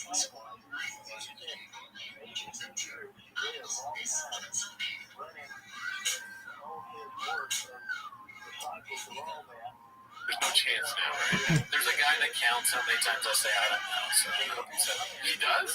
Yeah. I forget his name, but it's a funny. But I think he enjoys the show. But yeah, we have our things that we say too much. What's his username? I don't know. There you go. Got him. All right, so this one's posted by Wise with Pennies. It's called Papa Tries to Shoehorn More Culture, More Talk into Five Companion. I like the use of the enye there. Good think. The Padres beer menu is available online to make sure. Spoiler alert, of the 3 beers he mentions, Bud Light is the only one available from Padres concessions, and it's the same price as all the other beers. Let's see. because you gotta look the guy off and all that shit. They give you like an extra 5 seconds. Let's say something about Bud Light. Yamava.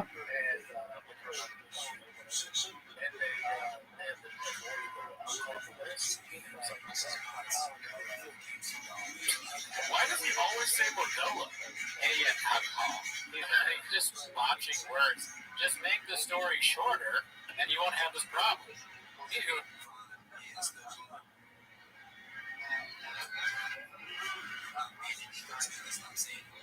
to a story class, and they're like, all right.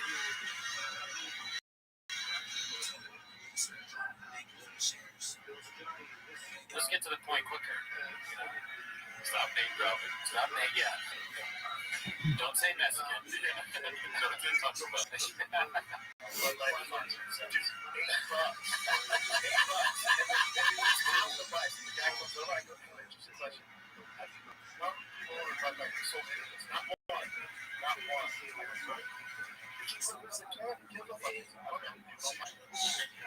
Oh, that's gone. He won. And then it's showing 13. It's over. Bottom of the 18th. Freddie Freeman. Yeah, I mean, anybody who's been to a baseball game ever knows that. Walk-off home run. Knows that that's horrendous nonsense. That was phenomenal. You're telling me there's a beer for $8? I'm so happy. At the Dodgers game, nothing is $8. There's probably not a single thing that's $8. Maybe like the peanuts. Maybe a keychain. A keychain is probably $25. Like, yeah, it just doesn't make any sense. He's trying to make this dumb, redacted political point. Hey, nobody knows who you are. You lie. You're bogus. Oh, we didn't do that.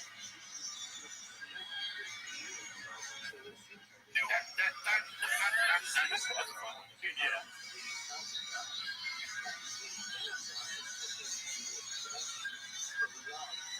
Okay, so this one's posted by Joe Rogan, Truther XXX. It's called Callan is part of the quote pushback. Papa. and appearing in sketches, which he's done. He will be launching his weekly show on September 1st, the Brian Callen Show.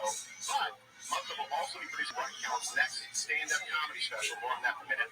One where he can finally pull no punches, show the world everything that he truly is, but yes, he does Mugler. So please, welcome to the team, part-timer to full-timer, Mr. Brian Callen.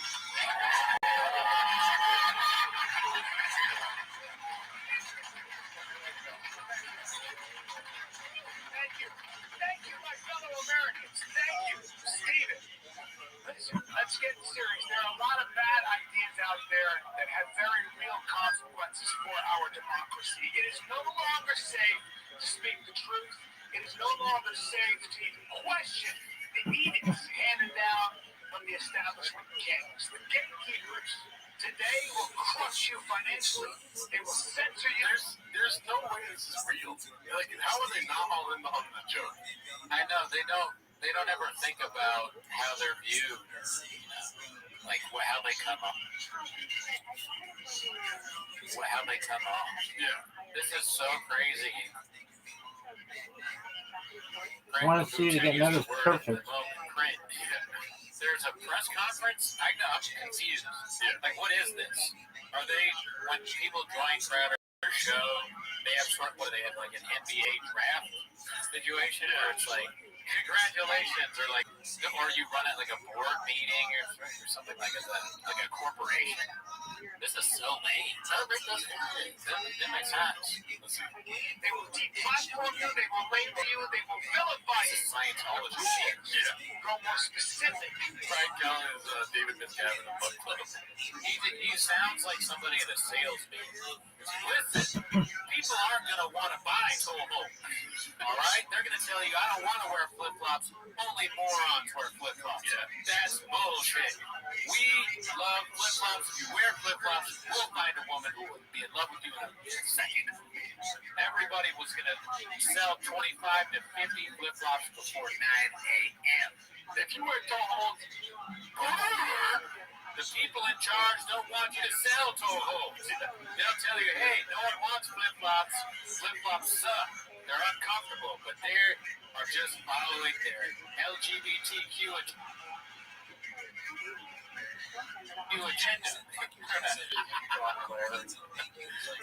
I do not have wrinkles. I don't have any wrinkles, too. Crowder's my boss now.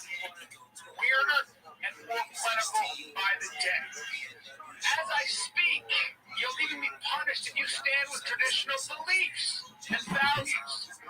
Well, welcome to the pushback. See that? A lot of people over here. You can't see them. You see that? How you guys doing in the nosebleeds? They can't hear me. All right. Stephen and the Louder with Crowder family have been battling it out on their own for a long time now. Well, I am excited to be part of an ever-expanding group of misfits and comics that have had enough and want to join the fight. The pushback is just about second. Could you imagine it's like a superhero Thanks, thing? baby. Like, you know what the superheroes team up? What is that called? Justice League? Yeah. It's like Justice or Avengers. And instead of like the good superheroes, you go there and it's like the Blue Beetle and like people we've never heard of, like the Blue Beetle's the only Latino. Oh, he is? Oh, my bad. I've just never heard of him. Oh, really? Yeah. Damn. I sound ridiculous. All right, well, that was a bad example. You go there and it's like Tree Man and like Zoom Lord was like a superhero that can turn on Zooms in different houses. I don't know. Well, shout out to another open micer, Cody Decker. He had a Taser Man. Taser Man, you know? And you're just like, I don't know if I want to join this group. Because that's this group. Yeah. He's like, a couple of misfits are joining and then I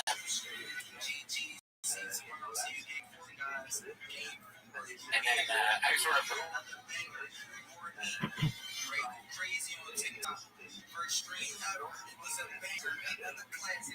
really steamrolled myself by saying the Omen and Tina.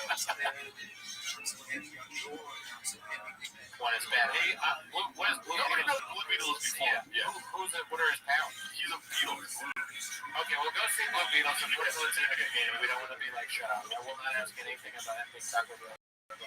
Well, honestly, before the movie Black Panther, who do you move Black Panther? Or maybe I know Black Panther. Yeah. I guess. Yeah. Finding bad ideas with better ideas. It's not just shouting into a microphone. That was sick. Change hearts and minds. Now back to this. It just don't get no better. God, you said so. Otherwise, I just say like I don't like Latino superheroes. We are going to do it. Miles Morales has had Latino, right? Spider-Man. Yeah. Steven has always done it. I want to get you. Humor, satire. Like, actually, but And then around the outside, you go 29.5 stones, which are these big stones, sandstone, with a ring on the top, or continuous ring. Dog. That shit was amazing. Amazing fruit. That shit used to be a Hershey's product. And then it sucked a dick.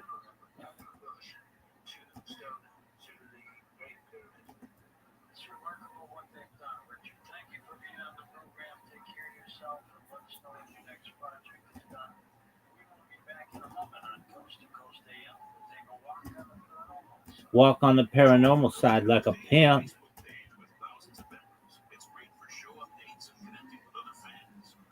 I hate Twitter, but at least they give you 2 hours for your fucking time. Some give you 10 minutes, some give you 15 minutes. Like, dog, calm the fuck down. Son, that shit was amazing, fruit.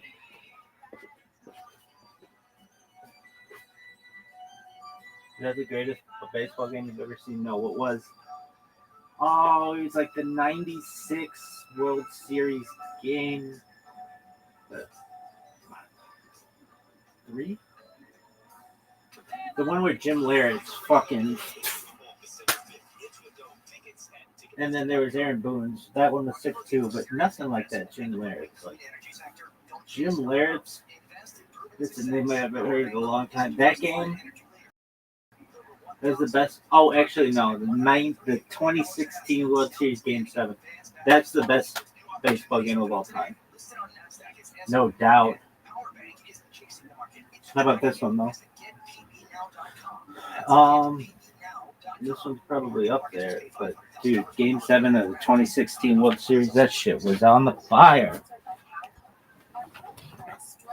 Dude. Do the thing. Okay, so Jim Laird's.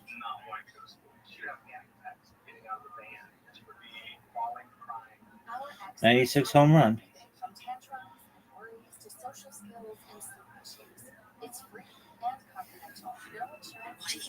Dog, no one gives a shit about your bullshit. Sucks. Dog. People forget how dominant the Braves were in the series before that home run. Word, dog.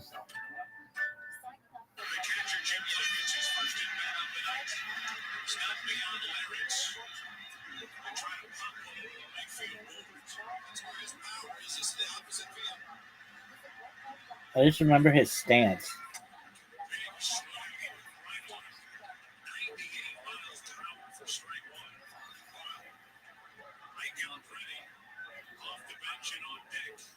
No one knows who that is.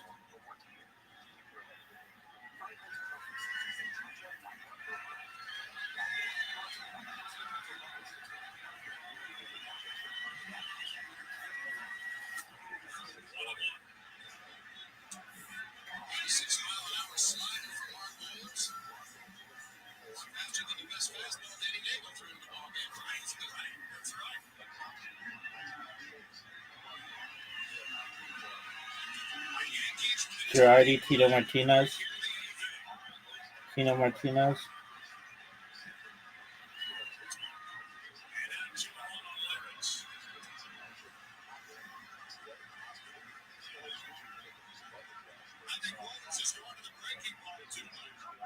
This situation right here, this is a game situation. It's almost like Bobby Cox is shaking his head. If you get beat, you want to get beat on your best pitch, not your fucking best pitch. Gentlemen, on Lyrics. Another good swing, 2-2. Up to 99 miles per hour. The fans on their feet now. Extra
This is game 4.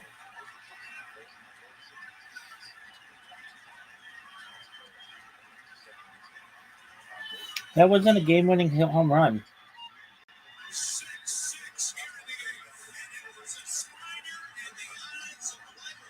Oh, shit. I forgot. Oh, I don't know. Game 4. That was big.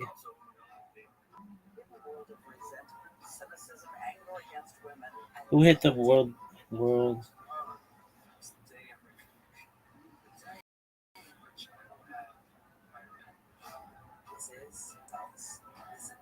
1096 interview?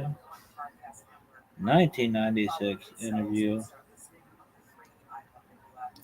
Game 4. Music, radio, and podcasts all in. Discover a new podcast from our library of hundreds of thousands of titles. Here's an iHeartRadio podcast preview. Bases loaded. Wade Boggs. I'm not saying it's okay to roll, but in my world at the time, I found a way to justify that pretty quickly. This is Tony, and yeah, he's a bank robber. Turns out he was really, really good at it. He robbed 30 banks in about a year. Just can't seem to catch the guy. We're always just Damn, bitch. you know? But what really hooked me about it was why he started robbing banks in the first place. Because Tony was a family man, doing great, clear sky for miles. But then, while Tony was playing roller hockey with his work buddies, he took a nasty fall and hurt his back. Tim Raines. So his family doctor wrote him a prescription. Oxycontin. It was like a miracle. Purdue Pharma's powerful painkillers seemed to work like magic until things took over his life. Oxycontin destroyed my life. I accept full responsibility for the crimes I ended up committing and stuff, but the real boiling point was my addiction to Oxycontin. You need to figure out a way Tom to Thumb. stop. Like, this is going to kill you. Introducing Hooked, a story about a man. And Boone was pretty big too. That was a big game. Hosted by me, Josh Dean. How does your system even allow for something like Baseball. And I mean that in the best possible, most positive way I can. Direct, absolute. And you follow that advice of Cutthroat. miss and then a payoff. You don't even have any fucking punchlines. I mean, really, I'm glad you're an influencer on whatever the fuck it is you do. And my advice is don't quit your fucking day job, bitch. And I mean that in the best possible, most positive way I can. Direct, absolute. And you follow that advice, and when I see you again, you know, I'll have better things to say to you, but don't disrespect us with that shit just because you have a vagina. Period. Wow, Roseanne Carr, ladies and gentlemen. Dropping knowledge. I mean, I'm 72. I don't have time to fuck around. And let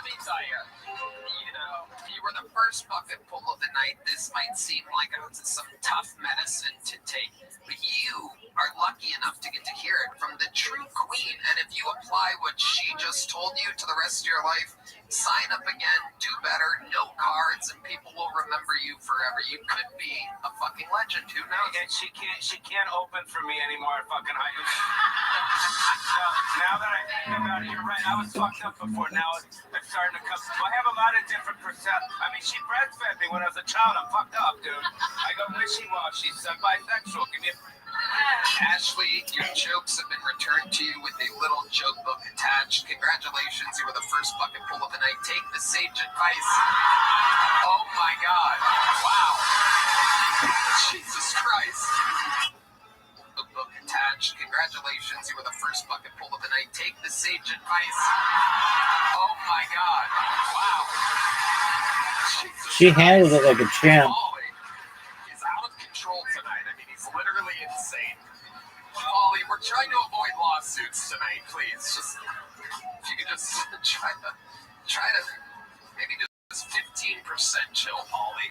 There goes Ashley, buddy. There she goes. She did well. Did she? She bombed like a motherfucker. This podcast is sponsored by Talkspace. Talkspace is the #1 rated online therapy, bringing you professional support from licensed therapists and psychiatrists that you can access anytime, anywhere. Talkspace therapy and psychiatry is covered by most insurers, and most insured members pay a copay of $0, plus switch providers at no extra cost. Find the licensed provider that's the right fit for your needs. Therapy can be costly, but part of the mission of Talkspace is to provide quality care that is accessible and affordable, whether or not you are insured. Tony, I love Talkspace. They're providing the best mental health treatment out there. There's no question about it. Therapy has helped me and has provided me moments of real transformation. That's right. That's right. And as a listener of this podcast, I love this shit so much. first month of Talkspace when you go to Talkspace.com/Tony and enter promo code SPACE80. That's SPACE80 to match with a licensed therapist today. Go to Talkspace.com/Tony and enter promo code SPACE80 right now. Hello. This Shut up. podcast is brought to you by Nicked. Nicked is back, baby, and they're our favorites. And this time, it's 100% made in the USA, the greatest country on planet Earth. They rebuilt it from the ground up. Every single piece of it, all American source. These are higher quality premium ingredients, people. Here's the difference with Nicked. Other brands are using a wood pulp, but Nicked uses a coconut fiber blend that actually feels it's right. These are on another level, right, man? Tony, I love Nick. These pouches are so much better than the others I've tried. Nick has the best flavors and they last so much longer. And they have a little thing you can put your old ones in the lid. It's great. Plus, their pouches don't hurt my gums like the other brands do. That's right. And right now, Tony listeners get 35% off unlimited orders for up to 6 months. Where else do you find this kind of deal? Where? Only at nickedpouches.com/Tony with code Tony and get 35% off at nykdpouches.com/Tony. Nicked USA, the pouches are back. Nick products are only for adults of legal age, and every other order is age verified. Warning: this product contains nicotine. Nicotine is an addictive chemical. Oh my God, ladies and gentlemen, the great Heidi and Valerie Vaughn. This is normally only reserved for arenas, having both of them at the same time. Oh, damn, girl. My goodness. What did we miss? That other girl's so fucking hot. And Valerie Vaughn. This is normally only reserved for arenas, having both of them at the same time. Oh my goodness. What did we miss? A tit pop out or something? What was that second pop for? Yes. How could I have guessed that a tit popped out? Let's give it up to the Kill Tony band killing it. Oh, okay, we're gonna do that right now. Again, Paulie, I'm about to beat the living shit out of you. I swear to God, I'm about to beat you. You're going to be the first person I ever beat up during the show. All right. Back to the bucket we go, ladies and gentlemen. We're going to meet another comedian all together. Make some noise for Brian Cook, everyone. Here we go. Brian Cook, 60 seconds uninterrupted. Thank you very much. But I have some bad news, Kill Tony. I have a friend, a singer-songwriter friend here in Austin, who he got some bad news from back home. He had a friend who overdosed, and he passed away, and he's very sad about it, and he's down in the dumps, but he's never sounded better. Guitar sounds great. Vocals sound great. He was playing for quarters on 6th Street the other day. on the sidewalk, made $80 in one afternoon. He had a high roller give him a $100 bill. So we're getting results like this. Let's kill all his friends. Let's kill everyone he's ever met and take him to the top of the charts. You see, Dave Grohl's don't grow on trees. It This takes a sucks. lot of pain and suffering to create America's next pop sensation. So let's contribute to it by killing everyone he's ever met. And he'll be opening for Pearl Jam in no time. It's in our best interest as a nation, okay? It's in these trying times that I once considered converting to Islam, but instead, I'm converting to K2. You know what the homeless people smoke out here? Don't they look so happy when they're passed out on the sidewalk? I want in on that, so that's what I'm going to be doing after this set. Thank you very much. Oh, that's awful. Here we go again. No note cards. That's a good sign. You had that memorized. It was that, but you had it memorized, you son of a bitch. And for that alone, we are grateful. So can I? Yes, Pauly Shore. I just want to tell you, this show has fucking changed since last time I was on. Yeah, it's true. Fucking the comedians, bro. What the fuck? I know this is a political fucking rally here. I know. The only ones here tonight are me and Roseanne, it seems to be. There's a wannabe host, control freak, and a sound effects specialist.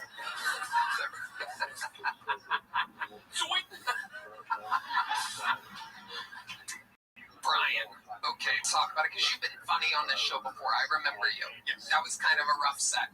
Yeah. I don't think anybody knows really, how many of you know what K2 is by a round of applause? Oh, a lot of dirty drug addicts in the room. I had never even heard of it before. Is that like fentanyl? What is that? It's the synthetic weed that people used to be on probation and get drug tested. That's how it started. How it ended is all these people under the red light losing their mind. Ketamine, right? In the ballpark. I think it's like oregano with carpet cleaner on it. It's an unknown substance. So people are smoking it. It's like homeless people. Mostly is their favorite. Okay. All right. Okay. Brian, remind us, what do you do for work? I was a hospitality ambassador downtown. Yeah. Okay. What happened? Well, besides the dire fear of getting stabbed with a screwdriver, it was specifically what happened is I said the F word in the midst of a 911 call when I might have been distracted by someone else, so sorry for the rough language. Tell us exactly what happened. As quickly as you can. Right. Without airing out another location on 6th Street, some people overdosed, and the cops were coming around asking everyone about it, and someone said they had information about the case, and then they started passing out, and I'm just on the sidewalk wondering what I did to deserve this. What? Wow. Are you on K2? Not right now. Not right now? Do you do it sometimes? What do you do? When you want to let it rip and let loose, what exactly do you do? These days, it's just smoking a blunt before the show, because I honestly blame you for a little bit for Tony, because I had a viral moment the last time I was on. What was that? What happened? Yeah, I sang with the band. And what did you sing? What happened? I was the death metal thing. I was making a bunch of noises like a caveman. Right. It was fun. And then all of a sudden, everyone wanted to party with me, and it got out of control for about 6 months, and we kind of taken some time off to get our priorities straight earlier this year. So because of the moment that you had on Kill Tony, people found you online, hit you up and said, hey, want to do drugs and hang out? See me here on 6th Street doing the clubs locally. Like, I'm sure you have people who want autographs and want pictures. I have people who want to party with me. And I did. Well, I don't think you're going to have to worry about that after tonight's showing. There's a lot of people deleting their outbox and emails to you right online. Except me, bro. Yeah. Rock and roll. I kind of hate potted, but I love it. Brian, what do you do for work now? We're on the job hunt. And how long have you been unemployed exactly? 3 weeks. 3 weeks. How much money do you have saved? That's a question only asked in the Kill Tony universe. A lot of late night shows and people like that, they find it to be private and they wouldn't go for that and ask somebody that. I love to find out. I consider this show raw and real, and I love the fact because with you, I'm looking at you, brother, it could be fucking anything could be the answer right now. You could have inherited 3.5 million at some point. You could also have dollars in only Uber Eats cash right now. It could be anywhere. Tell us the honest answer. How much money do you have to survive and live off of right now? What is the net worth of Brian Cook? $1,200. Wow! There's an asterisk on that because I have rental assistance from the VA, so it's affordable. Okay, so that's great. So you have a little monthly check coming in. Yes. Amazing. And how much is that monthly check? It's $900, $870. What's your rent? Portion I pay $600. $600. So you have about 2 months to land something. Where do you see yourself being a good fit? You were once a hospitality ambassador somewhere downtown. Yeah, the delivery driver thing was working out for years. Being in the band by myself seemed to be a good place to be. So I'm open to that. But honestly, it's prospective employers out there. I have appointments, shows here in life, and other options. So I need that first half of the week off. If I could work the weekend, Friday, Saturday, Sunday, great. Wow, awfully picky for a guy that nobody wants to hire. Pauly Shore. I think you can work at Voodoo Donuts, bro. Oh, good call. Because I've been there lately. The people that are working there, they're very sweet and they're very nice. But this you're a hospitality major, bro. So when you walk in, you're like, welcome to Voodoo Donuts. You know what I mean? Let me hear you say it. Welcome to Voodoo Donuts. Yeah, you want some donuts? We're going to check in. That's good, Pauly. We're going to check in with Roseanne Barr now. I just wonder if, like, people started killing all your friends, if you'd get funnier.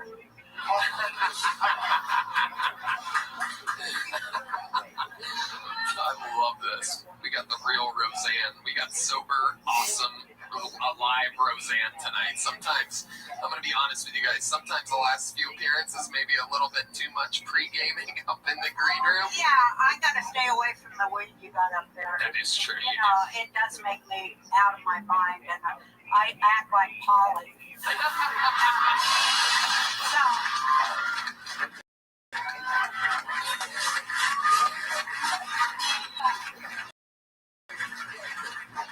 Red Band and I just gave her a standing ovation, and I don't think we've ever done that in 12 and a half years of doing this show.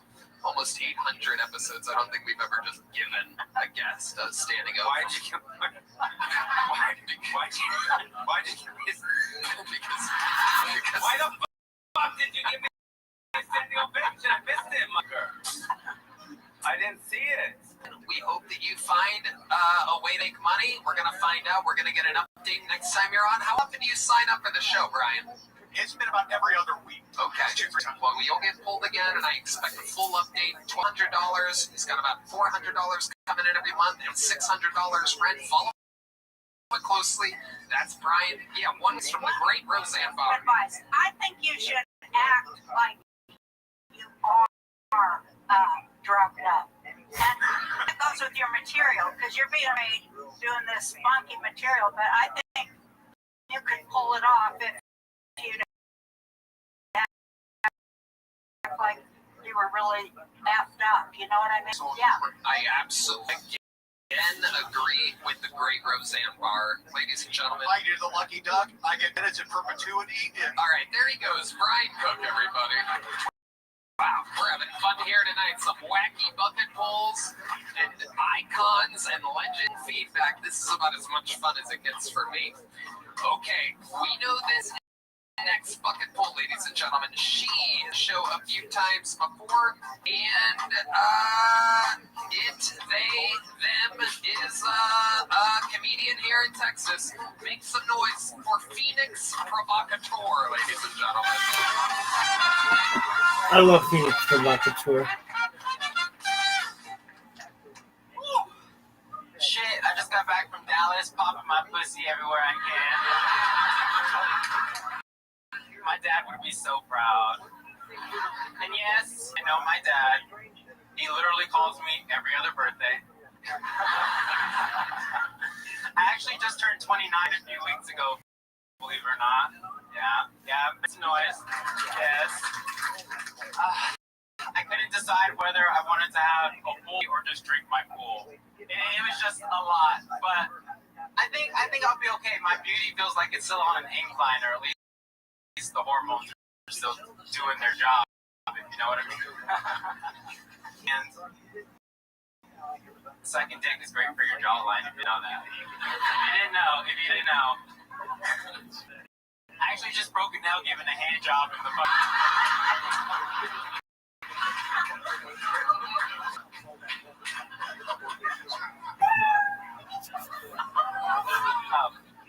Yeah. All right.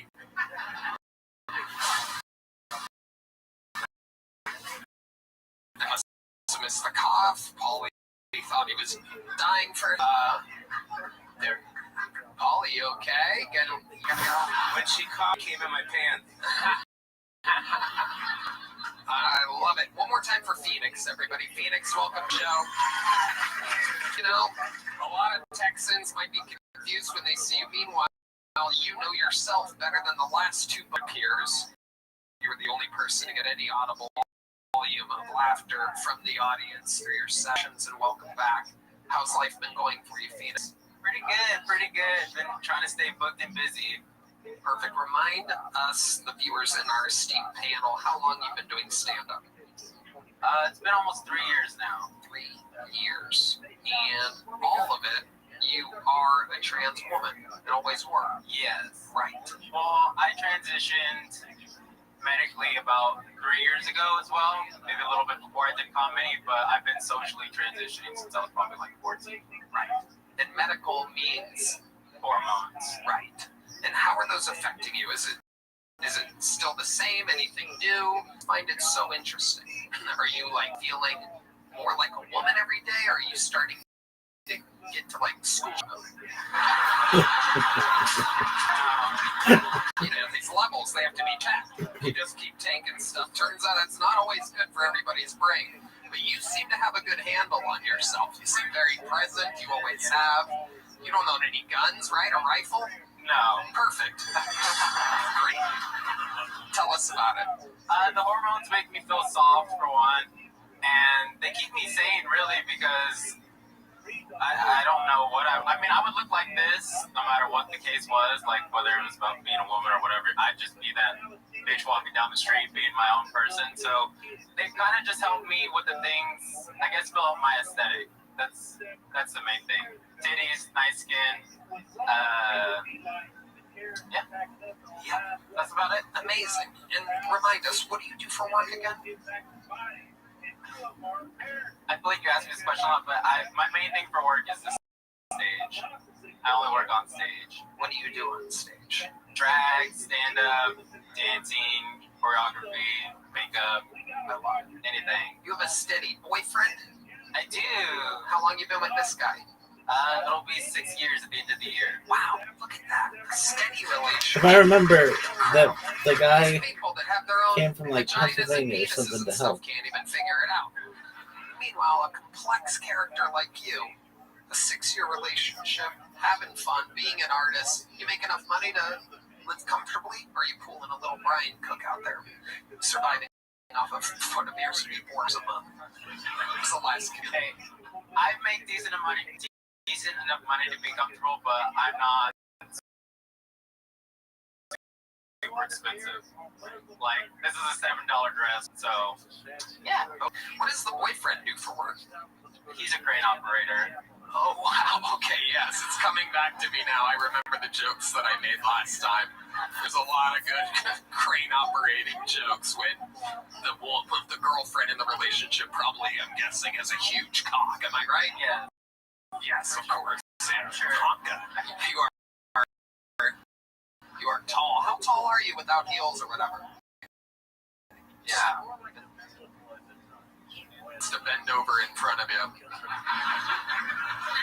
Wow. Look at that. Look at that. Did you know I was a crane operator? Oh, If you want to come out, why don't you just tell them that I'm the person that you've been dating for 6 years, please? Thank you.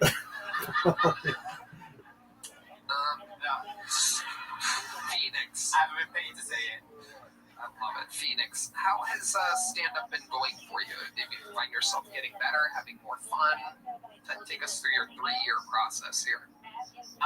Well, I've been hosting an open mic in Dallas with the new club that just kind of started, so kind of building a show there has given me the chance to be able just to speak a little bit more, even though I'm like shaky as fuck right now. Sorry. But yeah, it's been fun. Also hosting drag shows to where I'm used to like cussing out faggots and gay boys and all that other fun. There you go. I'm pretty sure you can say that word and it doesn't have to be bleeped, by the way. Yeah. Which word do you want me to say? Famous homophobe D Madness suddenly to pee, everybody. Notorious Brendan homophobe of the show D Madness needing an immediate pee. I seen enough of this shit. Man, I gotta take a piss if I ever had to in my life. I haven't had a cup of water in 3 days, but I gotta piss all of a sudden. God damn it. Well, that's fucked up, because who's going to tell him he has rainbow glasses on? That's a good point. That's a good point. Look at this little rivalry. D Madness versus She Madness. This is incredible. Roseanne Barr, I mean, this is an interesting predicament for you. Yeah. A powerful woman that swings and punches like a man and has a huge cock. Yes, I do. Yes, it's way bigger than yours. That's true. That's true. I agree. I know. I don't know about that. I've seen them both. Anyway. Well, I think you've got a great look. Thank you. And you have some presence on stage and some confidence. The only thing you ain't got is any jokes. And you should have. I mean, you should have a wealth of jokes and some snapbacks. You know, you should. For sure. For sure you should, and I don't know why you don't. And I'm mad at you because you don't. Because you know you've been on both sides of the street, and you should have something to say about it. Yeah. Why don't you? Roseanne is dying. Why don't you? You know, why don't you? You should tell us more about your dad. You tell us why he don't call you. You should be pissed off about it. Have some shit to say, girl. Roseanne is batting a 1,001% tonight. Right. Well, I think part of the reason my dad doesn't call is because he watches the show.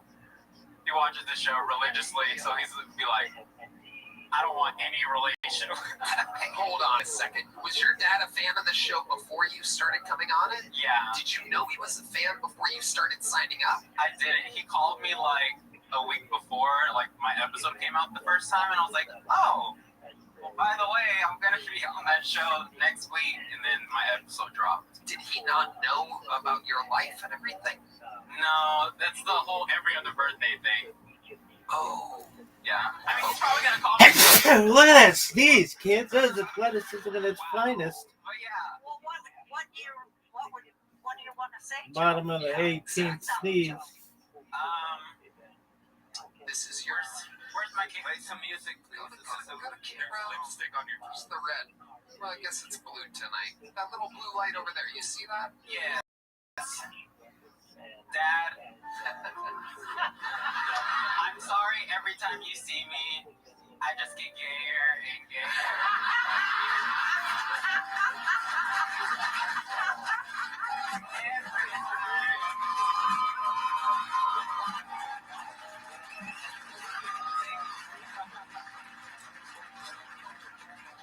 But if you called more often,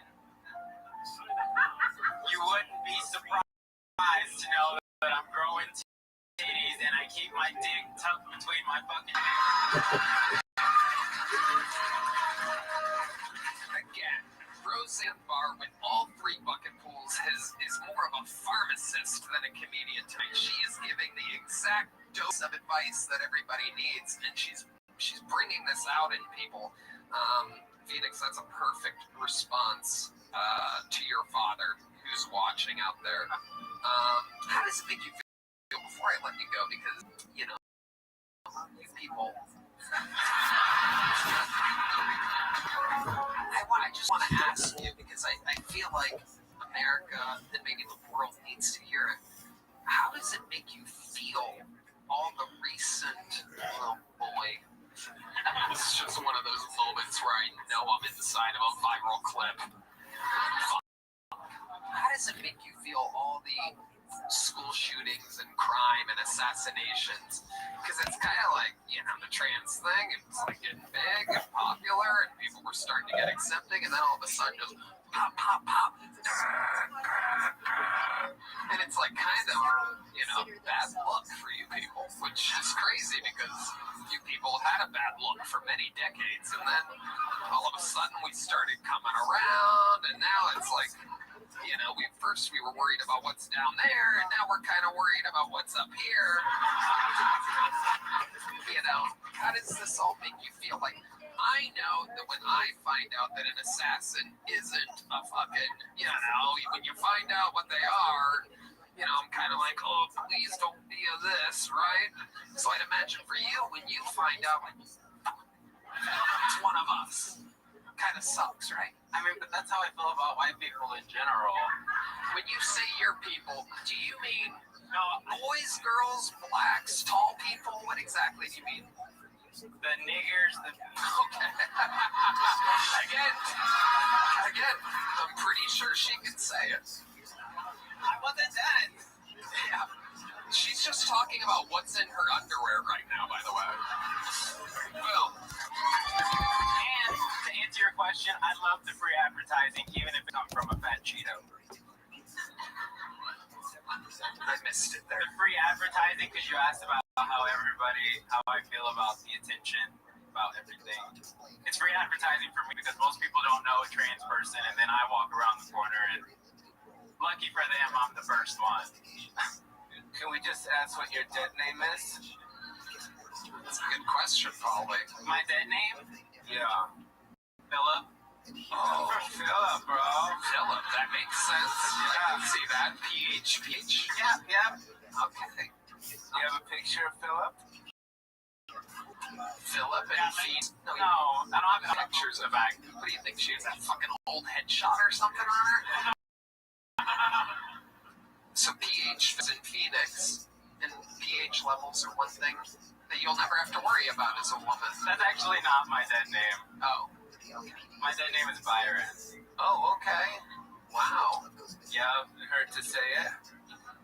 It doesn't resonate anymore. It's not who is dead. Yeah, basically, yeah. Yeah, your vagina, is it better like the way it is now or before? It smells prettier. Oh, it smells prettier? Yeah. I'm gonna let you guys finish this on a date tonight. Polly in Phoenix. He's gonna try to operate that. Thanks for coming on again. Fun times. We'll see you again soon. Byron, ladies and gentlemen. No, don't call her that. You put that fucking mic down.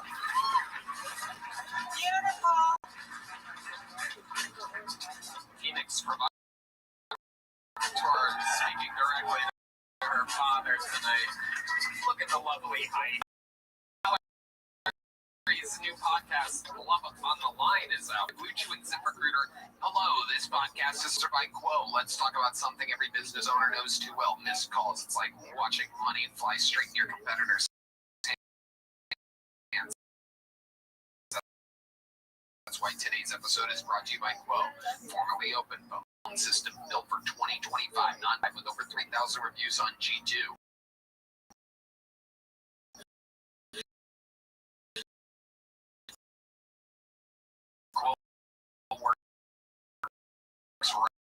Right from an app on your phone or computer.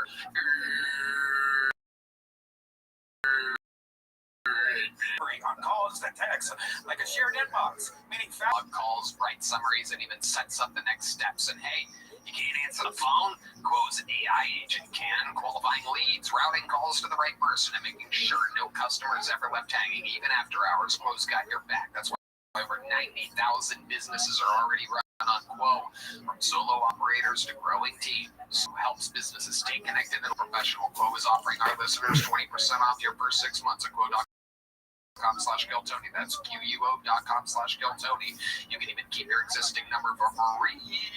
Quo, no missed calls, no missed customer. Oh, hey, I didn't see you there. This podcast, Mando, falls here. Chris Bear, football, maybe a bonfire too. But if you're like Les, you're still putting in hard work. Yeah, that means sweat. Don't let body body odor sideline you. Mando deodorant plus sweat control is for real working guys. Formulated to stop odor before it starts. It doesn't mask odor with overwhelming fragrance, so you can tackle anything from the job site to tailgating with confidence. Don't mask it, Mando it. Here's the surprisingly good smelling. I love Mando. I put it on my feet. I personally use the bourbon leather whole body deodorant. It keeps me smelling fresh throughout the day. Thank God. Mando's starter pack is perfect for new customers. It comes with a solid stick deodorant, cream tube deodorant, dew-free products of your choice like mini body wash and deodorant wipes, and free shipping. And as a special offer for our listeners, new customers get 20% off site-wide with our exclusive code. Use code Tony at shopmando.com for 20% off site-wide and free shipping. SHOPMANDO.com. And please tell them we sent you. We've got you covered. Say goodbye to sweat stains and hello to long-lasting freshness with Mando. We have another golden ticket winner for you, ladies and gentlemen. This is very exciting. This young man was one of the first people to ever get awarded a golden ticket about 6 years ago. The day before his 21st birthday, because he cashed in the next day at the Comedy Store legally at the age of 21 on his 21st birthday. So we remember him well from Phoenix, Arizona, and now a New York City comedian. This is a long-awaited return for those of you that have been fans for many years of Tristan Bowling, everybody. Make some noise for Tristan. He's pretty funny, Tristan. Hey, Kim Tony, how the fuck we feeling, huh? A little about me. I'm a cat guy. I got 2 cats. You like cats? Okay. Fine. Yeah. Pussy. That's what I talk. When I say I love pussy, that's what I'm talking about. People are like, I want to crush it. I'm like, really? I want to snuggle it. Yeah. But I got 2 cats at home. I love them to death. I got a black cat and I got a Puerto Rican cat.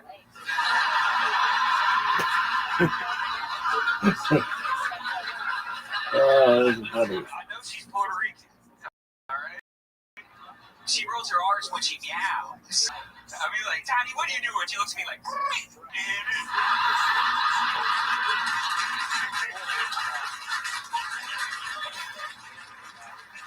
which I know just means stupid. Like, I don't know.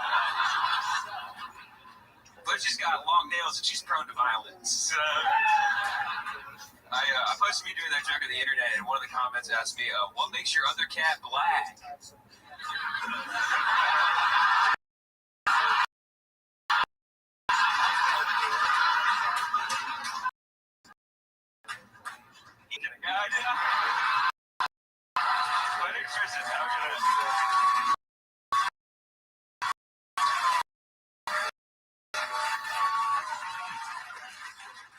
Golden ticket winner, getting a ticket over 6 years ago, and never resting, working almost nightly for years and years and years. Took the big leap to New York City. How long ago? 3 years ago. 3 years ago, and at the time it was a big deal. You were still kind of living with your parents in Phoenix, going out on New York on your own was a huge thing. Yeah. Publishing the hardest snapping punchlines of the night. Thank you, man. Exactly what Roseanne has been asking everyone to do. To fucking bring the heat. And don't yell at me, Roseanne.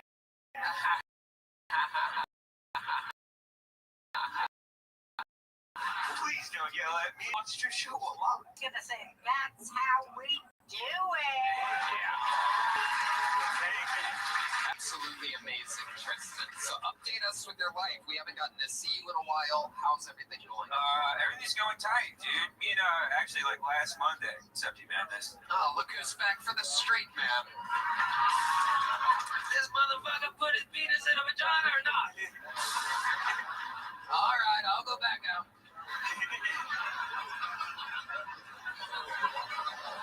Is that fucking bitch dude, dog?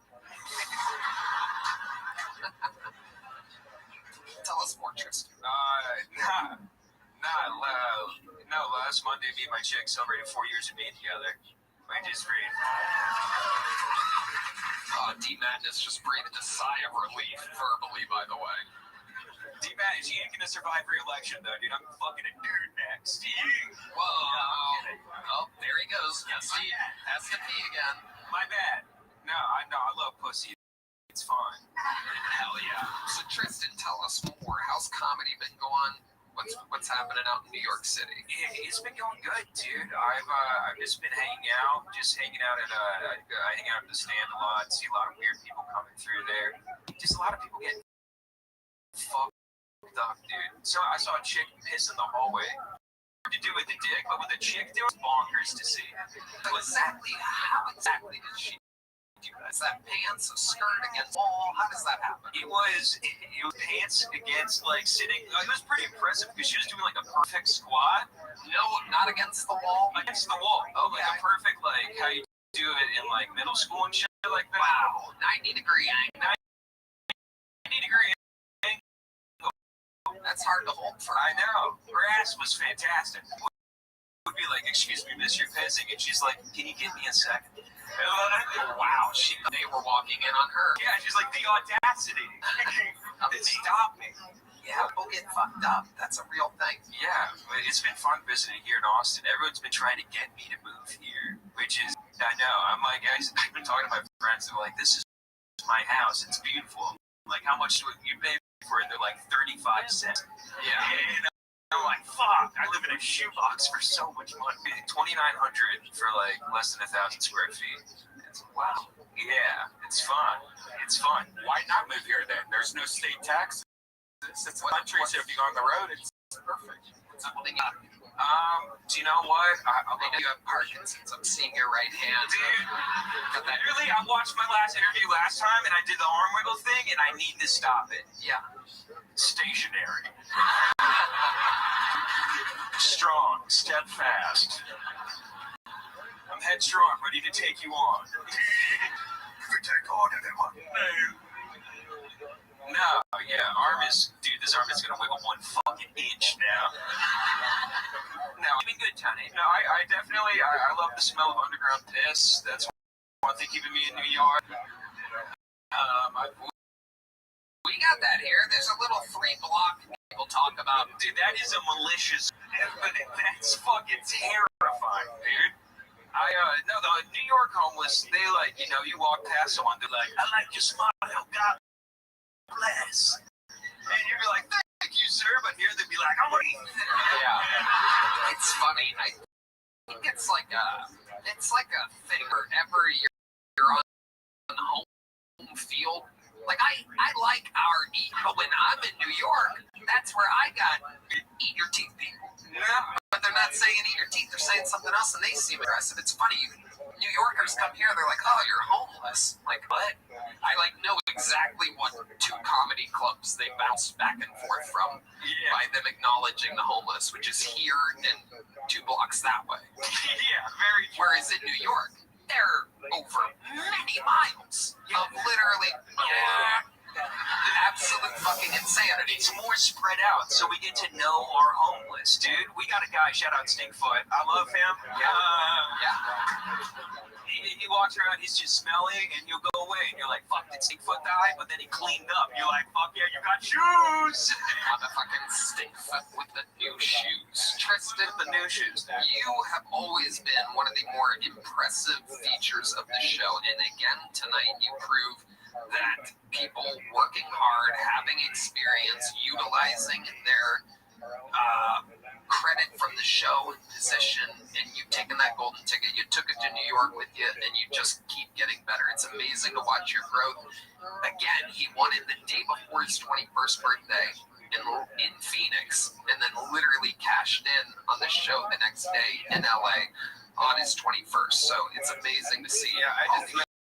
Who also started young at the con. I just met you the other night upstairs for half a second. Yeah, work. I never seen you before, but it's nice to see how real this fucking show is.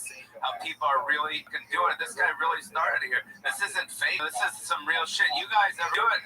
He started. You probably weren't that good at the beginning, right? Oh no, you were probably. Perfect. I said you probably weren't that. Did you have to speak English? What the fuck? You probably weren't that good at the beginning, and now you're fucking ripped day one. Yeah, it was actually really good.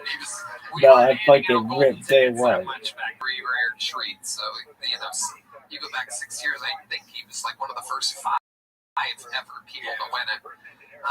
Anyway, great stuff, buddy. You're doing it. Back to New York. No, I fucking ripped day one. Love it. One of the big stars of the Love the future. confidence. 26 now? 27. 27. Wow, we met him when he was 20. There he goes, Tristan Bowling. You never know. Any one of these people could be the next big thing. Everything's happening. Your next bucket pool that we're going to meet or see again all together goes by the name of Austin Young. Everybody make some noise. Austin Young. Oh, we know. No, I ripped day one. Love the confidence. What's going on, guys?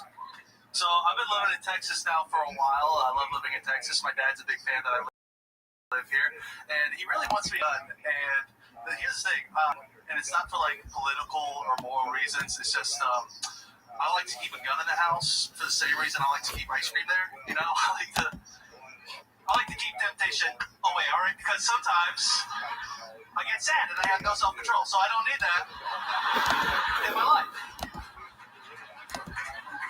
But my dad's like really adamant about it. He's like, Austin, you're in Texas now. You got to get yourself a gun. Like, what are you going to do for home defense? How are you going to protect yourself? Somebody breaks in. I say, listen, Dad, I am 6'4" and over 300 pounds. And I said, that is scarier than any man with a gun could ever be. All right? I got the body of Shrek and the face of a toddler. You guys see this? It's running out of the darkness. It's fucking terrifying. Fuck yes.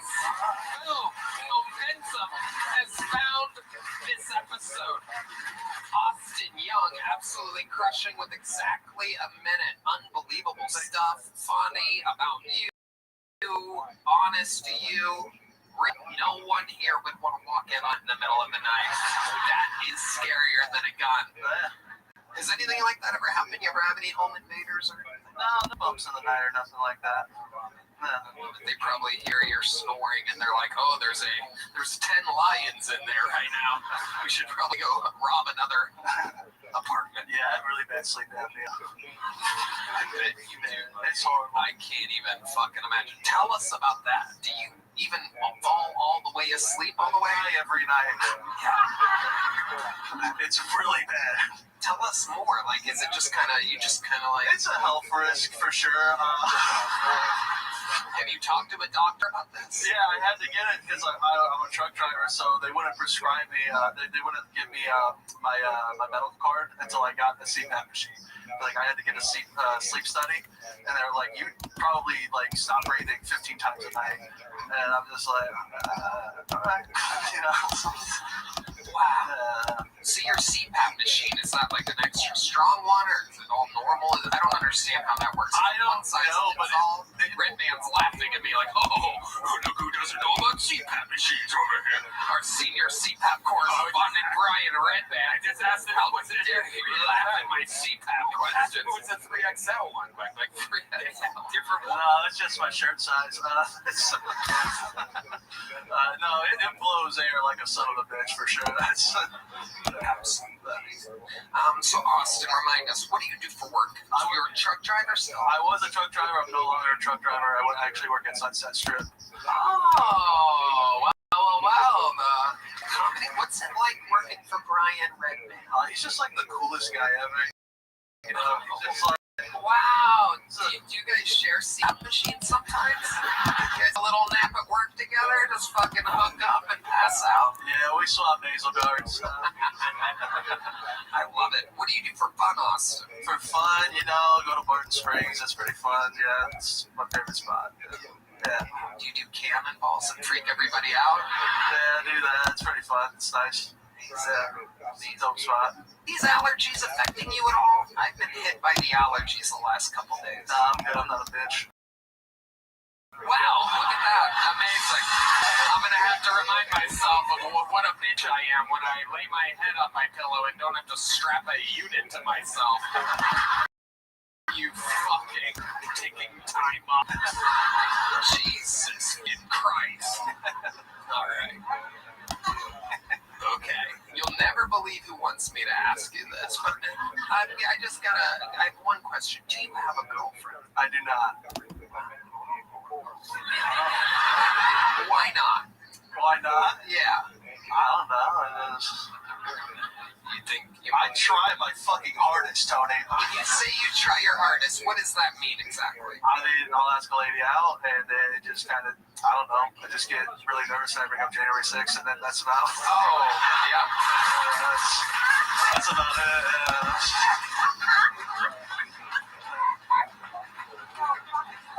Say that.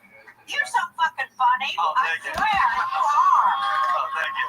You are really, really funny. You got it all there. You got all the elements it takes. You're likable. You just got a funny outlook. And you're just funny. I want to see you put your shit together.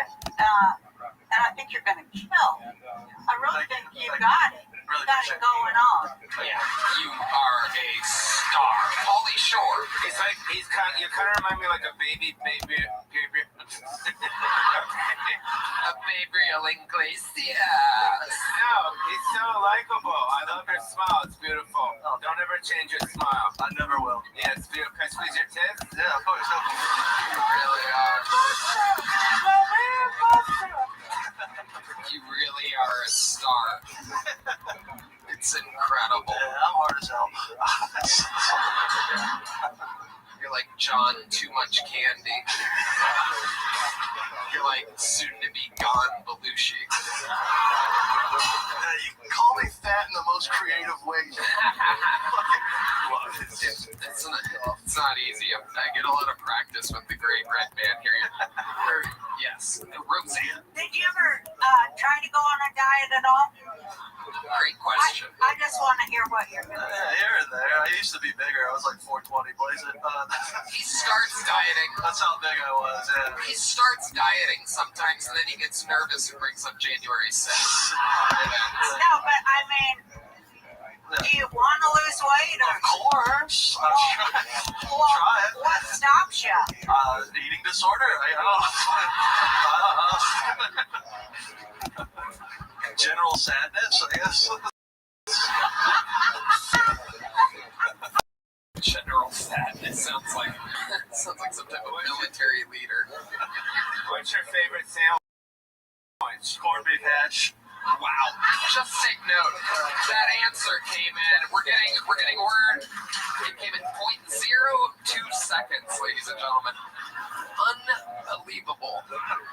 That was the fastest answer in the history of the show. I'm getting word from Guinness right now that you've set about 7 records here tonight. Most of them all fat things. You thought about Ozempic? Doesn't it eat your bones or something? That's what you're worried about, dude. The thing is, your bones are most in danger of getting eaten by you. Oh, Pauly liked that one. The host of the show, Pauly Shore. Giving me some credit over here. I'm just on panel tonight. You know why? Yeah, You know why he answered it so quick? Why? Because so many people love sandwiches. They do. They love sandwiches, right? Oh, and Pauly's having a real breakthrough here. 2.5 minutes ago. Hey, you guys remember that thing with the Fiend Phillip and all that? You know why? Because she had a big thing. Red Band. Austin, I'd love to have you on the Secret Show Thursday. And like that, even though he works there, he's going from the door, checking IDs, to on stage this Thursday. Austin, you already, is it filled up? Not yet. Okay, well, they keep working on it. There you go. I'd love another one of his. Oh, well, in that case, a guy that just has no chill whatsoever. There you go.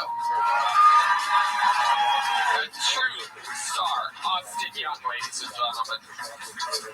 The show is so fun. We have some momentum now. Anything can happen. 2 strong comedian performances in a row. Back to the bucket we go with Blake Jones, everybody. Blake Jones. What's up, y'all? How we doing? Yes, I look like ZZ Bottom. I look like a duck dynasty brother got kicked out for doing gay shit. I don't want to hunt duck no more dick. I want to hunt dick. No, I'm not gay, I swear. I'm getting old. My mom was making fun of me. She's like, Blake, you're 40. Please turn your fucking hat around. And I was like, Mom, I can't, because when I do, I'm starting to look like Forrest Gump, you know, just, I saw her running. I gotta shave, dude. I gotta shave, because the women that tend to like the spirit also tend to like Oxycontin. It's getting, it's a lot of the Tweety Bird shirts at the gas station, bitches, just... Cookie Monster pajama pants and Crocs, you know, like... You guys know Heather, hell yeah. Her daddy ain't been right since Dale Earnhardt died. Like, it's getting... I had a woman recently, I was walking down the street, she grabbed me by the beard and kissed me. No, so one of you said, whoa, no, she was bigger than me. That's assault, dude. Guys, I've been like, to say something. That is good. Another one. Blake to the show. Blake, have you been on before? Negative. Amazing. Well, welcome. How long have you been doing stand-up? About 5-6 years. I can take a break, but yeah. Where at? I started in the Bay Area and then just moved to Houston. Awesome. What made you pick Houston? I'm a cloud engineer. I got a job offer at Wolf. So you have a real job. Yeah. Well, I got laid off, but yeah. What exact? Oh, you're already laid off? Yeah. How long ago did that happen? Like 2 weeks ago. 2 weeks ago. And what exactly is a cloud engineer? Well, it's not the weather. I'm not Jewish. It's it's like a software engine for the cloud. Amazing. You don't look like you would do that. No, dude. I stack bodies. I don't know. So what made them lay you off 2 weeks Look ago? who the fuck it is. Dog. Look at this person. How you living, big man? I'm doing good. My sink just fucking exploded. So that's fun. Okay, how did it explode? I was just using the sink. It has like a little head on it that you can use to select between like a regular drip faucet or like a spray, like a hose, like a bunch of like different kind of like shower head faucet. And yeah, it totally just came off, like the head of it came off. There was water spraying everywhere. And then the sink is running and no water was coming out of the top. So I'm like, I mean, it was only like 2 seconds. I was like, oh shit, that's not great. So I stopped, turned the water off, and I looked under the sink and there's just like a slight inundation of water. So I paper toweled that all up. This all happened like 10 minutes ago, and then now I have to, like, I can't really wash dishes in the sink. Just flood the bottom of the sink, so I have to do them in the fucking bathroom and the fucking, like, bathtub, but the bathtub isn't made for food, so I need a bowl so that I can, like, wash dishes in the bowl or something, and then filter the food particles into the fucking like green bin. But the bowl that I'm going to use to do that, I'm going to make salad with, and I'm making salad with right now before the sink explodes. So now I'm making a salad. Do you need a plumber? Yeah. Are you going to call tomorrow? I'm going to email the building because it's probably not my fault. This happened, yeah, then I'm guessing. Yeah, well then definitely. Then you just call or email the building and they'll take care of it. Yeah, we'll see how swiftly this gets care of. How was Yellow? Oh, Yellow's doing good. Thanks for asking. We went to 100% beach today. Oh yeah, no, she's not no blood or anything, which is good. Very good. You know what pisses me off like more than I'd ever imagine it would? The bags that I buy or possibly used to buy to clean up Yellow's poop every morning, because every single day of my life in the morning, like first thing when I wake up, I'm just have dog shit in my hand, like in the bag, like 1 millimeter away from my hand.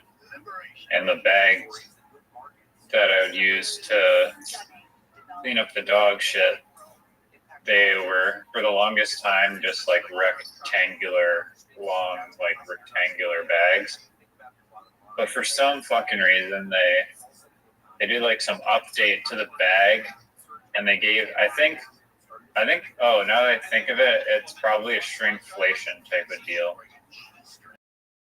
because they somehow figure that it's okay to just modify the bag that was perfectly fine the way it was, and they put handles on the top of the bag, like so it's like a grocery bag type of thing with handles, but the handles are deep, so they're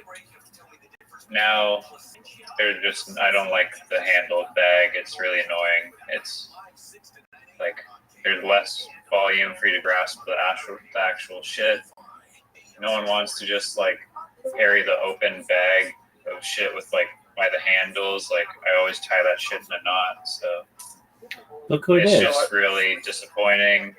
And yeah, I ordered some new bags from Temu that I'm going to test out that hopefully aren't stupid handle bags. Is that Zoot? Because we were just talking. Word, dog. Zoot, are you My ready? sink exploded. Zoot, are you ready?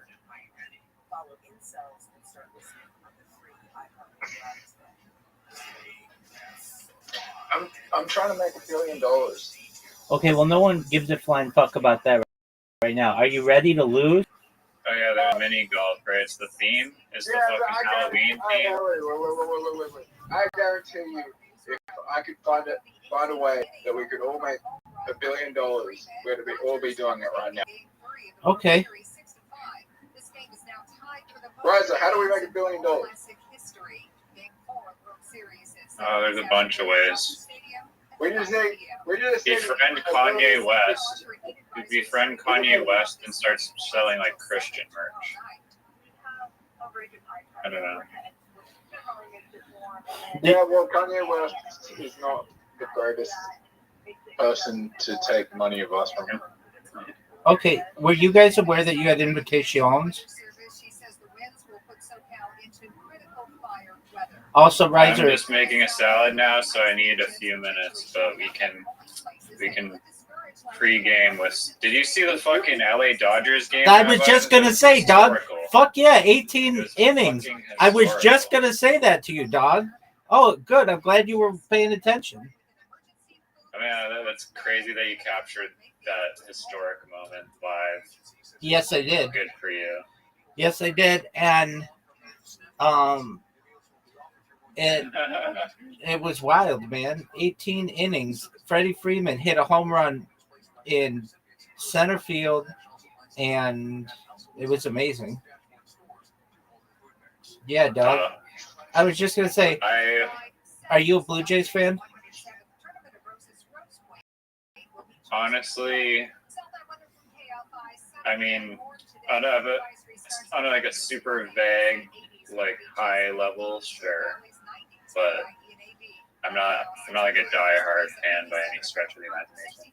Believe it. I was trying to find a stream online to watch it, but it was like crashing. So I was watching these like reactions of fans that had it without showing the game, and they were just kind of like commentating. And the guy that I was watching was fucking funny. Doug, let him talk. In like the bottom of the top of the 18th when the Jays were at that, he's like, "It's 2:45 in the morning. I want to fucking sleep, and you're cleaning your fucking spikes right now." The guy, like the pitcher, paused to like get the mud off the spikes on the bottom of his shoes. Right. It's funny. So he's talking. Okay, go ahead. But why when I talk, you just like accept invite when I'm doing something else, but when Braz's talking, you're like, oh, rather accept invite. Why do you give him special treatment? He said that he's making a salad right now. He gave me the reasoning, so I don't have to be on his ass. Riser, I was going through the same shit that you were. Trying to find a stream. I would find one and then it would go down. I'd find one and then it'd go down. But I watched it on TikTok. Somebody had it really clearly on TikTok, and I just watched it, and I was like, I went to ESPN.com to see what was going on in the game, and it was like 17th inning or something like that, and I'm like, no fucking way. That is, am I reading that correctly? And I was like, oh, dog, I got to get all over this shit. And then, yeah, it was an amazing conclusion. And then they play in less than 24 hours. They play at like 5 p.m. tonight. So it'll be pretty. Yeah, my mom messaged me at like 3 a.m. and I'm like, what the hell are you doing up at 3 a.m.? She's like, are you checking the Jays game? It's crazy. I'm like, what? And I looked at like 18 innings. Like, am I reading this wrong? Is like the stream like messed up? So I was like, nope. One more inning, it'll be the longest World Series like inning count ever. I know. I'm disappointed that fucked it up. I was like, come on, just get to 19. I'm in agreement with you. You know, I'm a little bit of a Jays fan, a little bit, because when I was first getting into baseball around like age 6 or 7, the Blue Jays were really good, and they actually won, you know, like 91, 92 World Series. And I remember to like the Jays, and my family's like, you can't like the Blue Jays. We're Yankee fans. And I'm like, but why? And, well, I know why we're Yankees fans, because I had somebody in my family who played on the Yankees back. They're in the Hall of Fame. Their name's Red Ruffing. So basically, like, we're very like New York family in some ways, but the Yankees back then sucked, and the Blue Jays were really good, but I never understood the whole Canadian thing until then. I love the Dodgers too. Dodgers are kind of a little bit my team as well, but I also love the Angels. They're from Anaheim. It's strange that is the only Canadian baseball team. It used to not be the Montreal Expos, baby. Yeah, that's true. Yeah, but then they became the Nationals. All right. That was an amazing game, and I'm glad that I was able to archive it and my reaction and everything. And yeah, that was a big one. While I wasn't streaming at the time, sometimes I. Holy shit! What's up, Zoot? I'm playing a game and I have no idea how to play it. All right, Riser, how much more time do you need? Because Zoot and I are waiting for you. I'm gonna be another 5 minutes. You can play like a match monster. Fuck that. I had a dream about both of you. Did you buy the goddamn character? I had a dream about both of you. I was live streaming at this like Sean Penn Society for Social Justice, this thing that is just totally made up. And I remember just like talking to you guys in the stream, and I think it was the same. And then like I was like teleported to the new JP Morgan Chase headquarters in Manhattan, and this lady got really mad at me because I sneezed and I didn't go to the bathroom and wash my hands. And I'm like, I didn't even sneeze on my hand. I did like the vampire sneeze, and she was really pissed at me. And I'm like, is this a thing that people every single time they sneeze they go to the bathroom? I'm like, that's not normal. People still sneeze. Anyway, you guys were in my dream, so how amazing is that? Oh, damn, that's an interesting dream. If I handled it. Word, dog. Oh my god, this zombie game sucks. Zoot, how was your day? Okay. Man, my dream yesterday, I was like in like a path in like Japan, and there was like these like giant Japanese turtles, and then I was in like this like big like circle of people who had like sinned and like touched the turtles or something, and then the only way to like pay for your sins was to like get some ash and like touch the back of like the giant turtle's like shell in Japan. Very interesting. Riser. Yeah. Zoot and I came up with a really funny joke.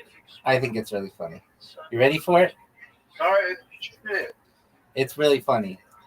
2025 looked to be really great year for me. It looked like I was going to be like the Hawk Tua of 2025, but it's starting to look like I'm going to be the Bonnie Blue of 2026. I think it's hilarious. Zoot, we got to laugh. I want a joke that has Kanye West and Bonnie Blue and autism and God all wrapped into the same joke. Boy, do I have a comedian for you. I mean, I've got the perfect comedian for you. His name is Zoot. Oh, thank God. Zoot also had a funny joke. If only he would talk about mental illness, that would just be the fucking cake on my cake. Only in relation to pharmaceutical companies. Zoot had a funny joke that he doesn't like using. He doesn't like any of the jokes that I say, hey, that's actually pretty funny. I'm just going to do the joke for him. He goes, and it's got a lot of opportunities, but we haven't really worked them out. But he says, you know, there's a gambling hotline and a suicide hotline. Why isn't there a homicide hotline?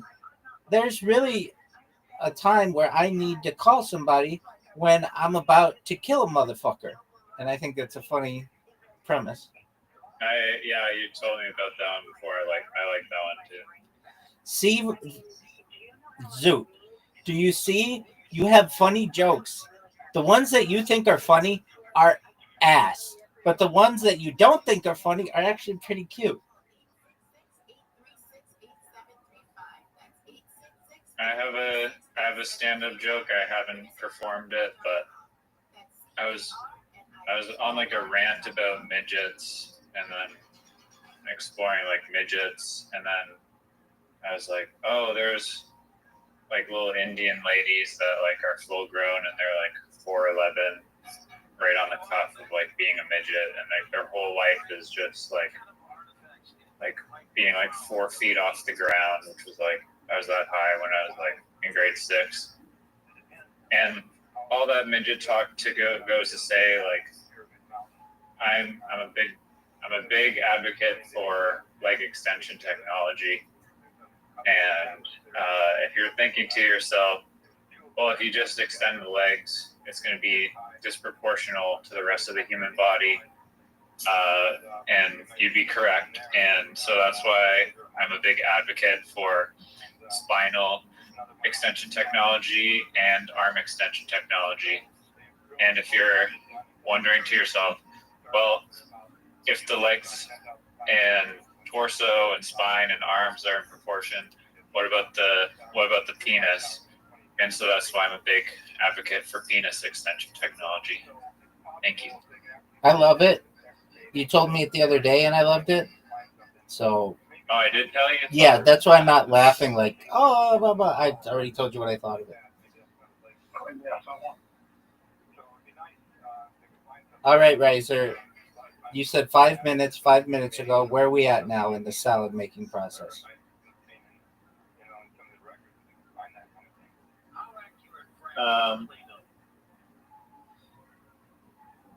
Consolidating liquid into the pork material.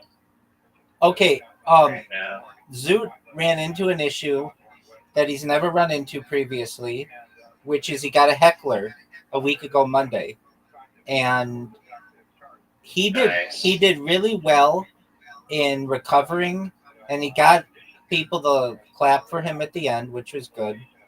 But basically, he's got it on camera. Mid stand up said, "That's not funny," or "You're not funny," and he recovered. And we were trying to come up with. Did he call them like retarded? Nothing. Or No. or something? I know what I should have said. I should have said he must have got molested by the gun. He must be dumb enough to get molested by. Wait, were you? Oh, were you telling that joke that was like a story about the like sex offender dude? Yeah, the blind and deaf pedophile that lived straight away. Oh, you actually told that one. Nice. And he really, wow, okay. So I understood why you, or understand why you got heckled for that. Because sensitive topic. That's what I told him. Okay, but yeah, I told him. He doesn't care just by the sounds of it. He does not give a fuck. I know, but then we were coming up with ways that he could counter the heckler. And he wants to come up with all these complicated scenarios. And I told him, if you ever get heckled, just say, I couldn't hear what you said because of the dick in your mouth. And then move on. It's really funny. No, you say, I don't come to your job and start sucking all the dicks. There's that too. That's a good one, dog. That's a good one. Zoot, remember that one. It's such a classic, but it like works every time. Zoot, let's hear you say it, big dog. No, it's not funny. Oh, fuck you, dog. It's hilarious. Zoot, what do you mean it's not funny? Zoot, that's a brilliant comeback, dog. I don't come. Joke is as old as time and as tested as fucking Toyota Corolla. I don't come to your job and suck all the dicks. That's beautiful. And Zoot doesn't think it's funny. Poetry. It's like Zoot. Everything that you think is funny to a normal individual is disturbing and awkward and not funny. And everything that to a normal person is hilarious, you don't think is funny. Because it's funnier if you're disturbing and awkward, because that's funny.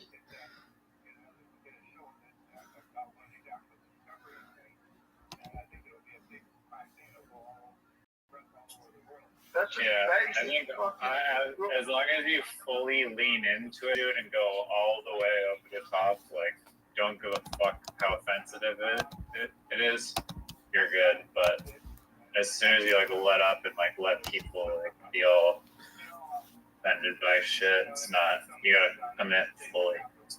I mean, and make it like clear that like you're like being hyperbolic and exaggerating it, like you don't make fun of like those people necessarily. You're just saying it to be like outrageous.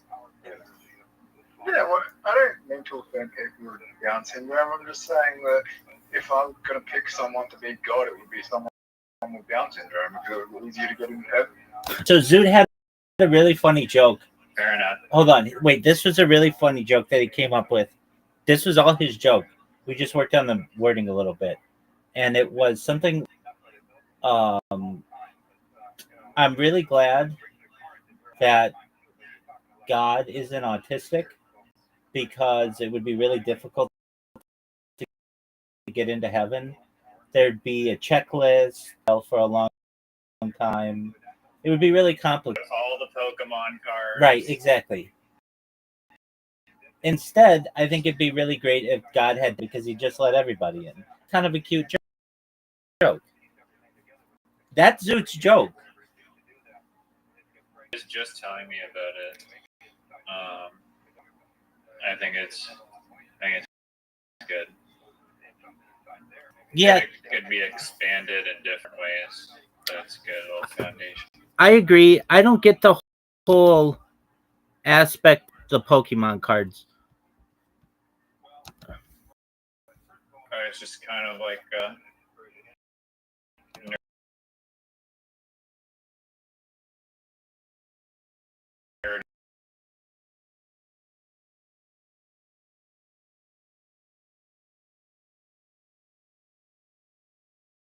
hobby.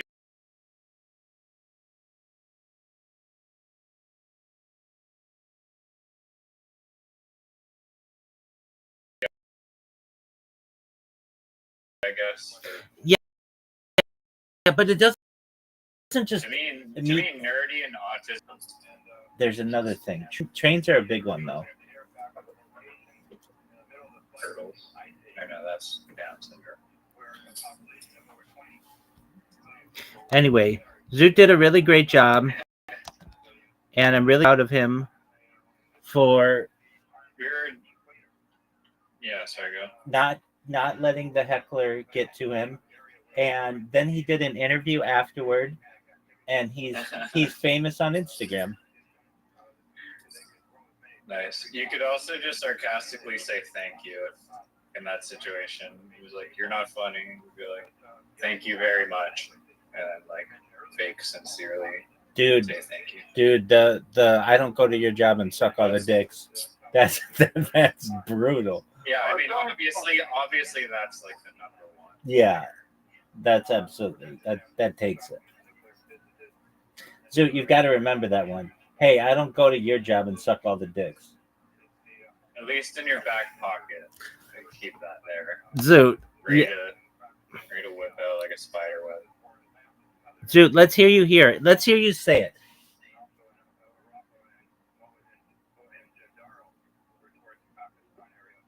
Zoot. 7, 9, 8, 7. Zoot, let's hear you say it. I don't go to your job and suck all the dicks. Start. Oh my You God, have to that's just start. Don't get into my head.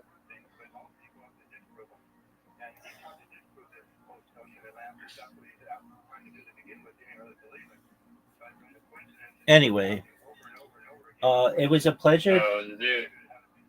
You know how we were talking earlier about Down syndrome people in the workforce? I think a job that they should allow Down syndrome people to have is like literally just driving the train, like driving trains. It's just like like you just go down the tracks. It's just you can't crash. There's new really. It's probably all automated now, anyways. You just sit there and enjoy the train ride. That's not how a train works. How do you know? Are you a train conductor? For I the know train. Australian train fucking drivers. train society? I know train drivers, and they told me it's more difficult than you think. Well, that's part of the joke, Sue. Is that The hardest part is the longer you work as a train driver, the more likely you are to hit someone. Right. Yeah, but who cares? Just don't care about them dying, and then it's fine.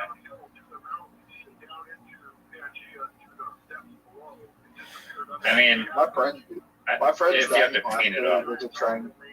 He was a train driver, and he had he still went back to work, but he hit someone one day and he couldn't do it.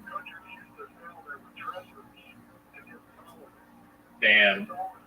I mean, he didn't hit the person. The train hit them. He just happened to have like front row seats. It wasn't his fault that they ran in front of the train, but yeah, it's probably still traumatizing. So that's that.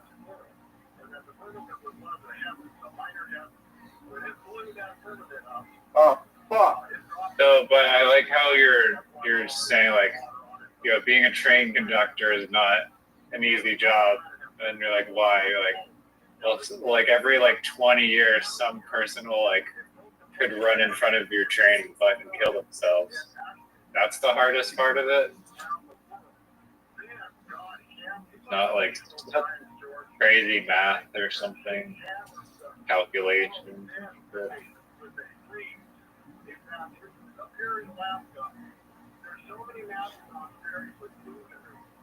Yeah, I mean, that's kind of like an inevitability. So it kind of just gives more credence to actually, it is an easier job than you think, because there's nothing you can really do.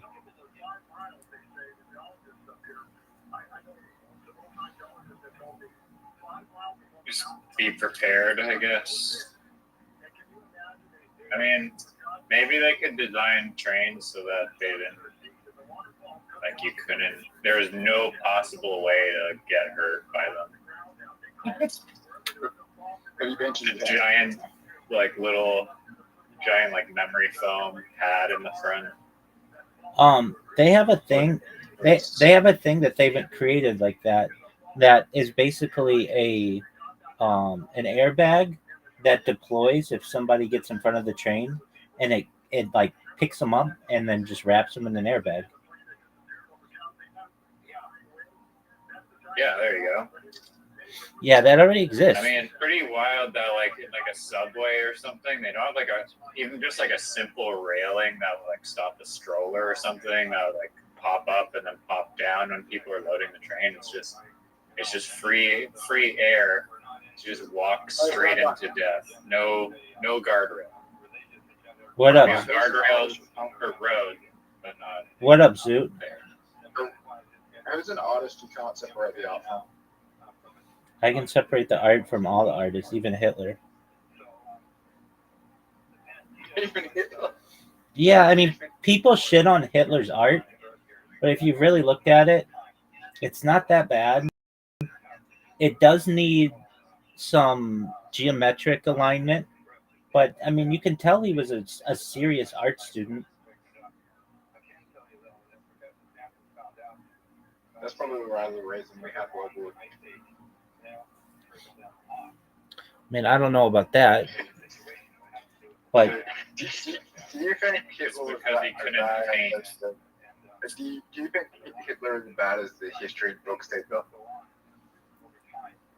What a loaded question. Oh, yeah, I mean, he like led to the deaths of like a lot of people, so I think that's probably not cool. I think there are probably people whose legacies are not discussed as much in that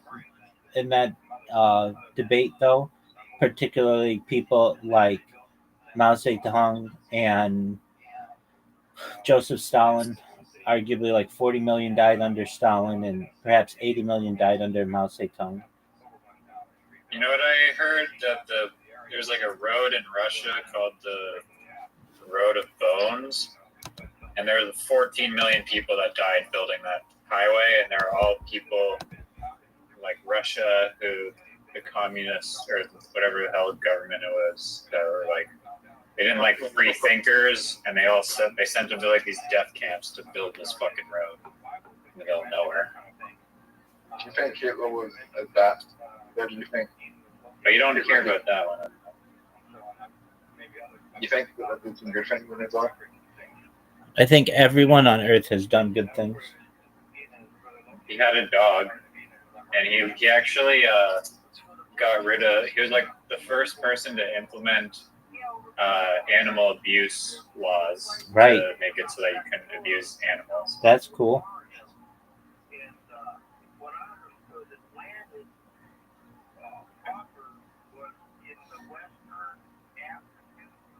Okay, I'm ready.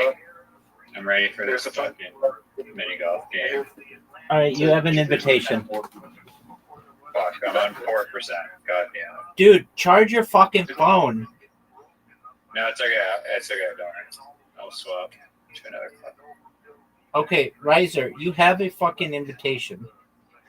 No, don't worry, guys. I'm switching to my iPad, so I'm gonna win. Don't worry. Cheat. Except they nuked the game. This game is.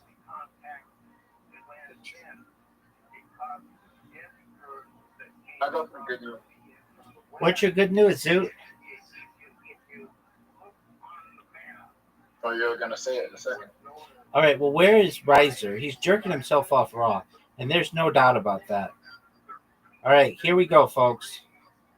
I haven't played this fucking game. It's or the mini golf game or the Halloween version of the game. And so Riser, what did you? I'm actually legitimately pissed off that I only have.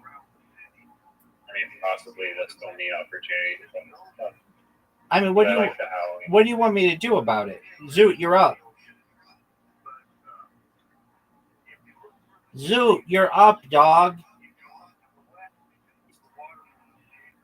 Hey, Zoot, you're ruining the game for everyone. Oh, he made it. He made it. He came back. What a shot, Zoot. One of the. I remember this goal. What a shot. I tell you everything you know about this. All right, well, hit his purple ball.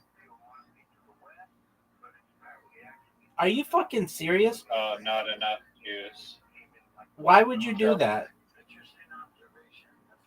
What do you want me to do about it, dog? I wanted you to hit his fucking purple ball. So that you could just scoot your way to victory? Not your personal, like, ball. Batman. Oh, bullshit. That would have been a good one. What about your bad ball? Yeah. Oh, you fucked it up.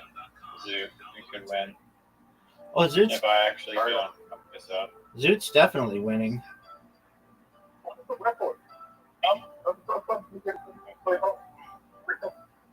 Now Rabbi is doomed. He's doomed. He's official.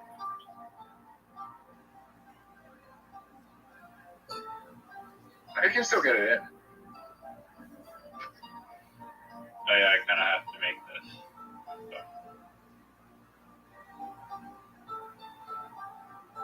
You don't have to make this. You have to make the next show. Go points, yeah. Drop. You fuck. Yeah, Rabbi will get it in. But he fucks it. Gonna be cheesed.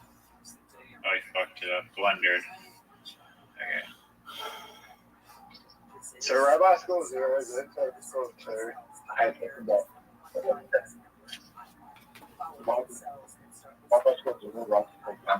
Yo, what up, legend? How you living? Oh my god, that was a perfect shot.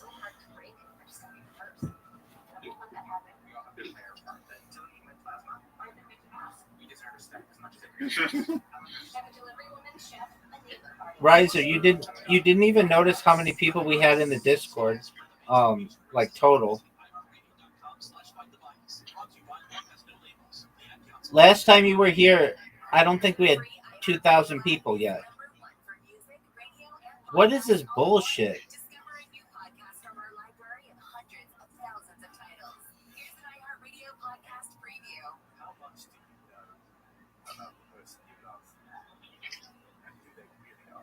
Said I could use it with the paper.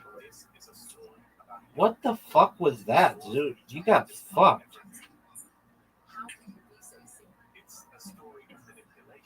Is it called a high IQ shot?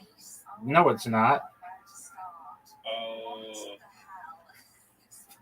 That wasn't that bad.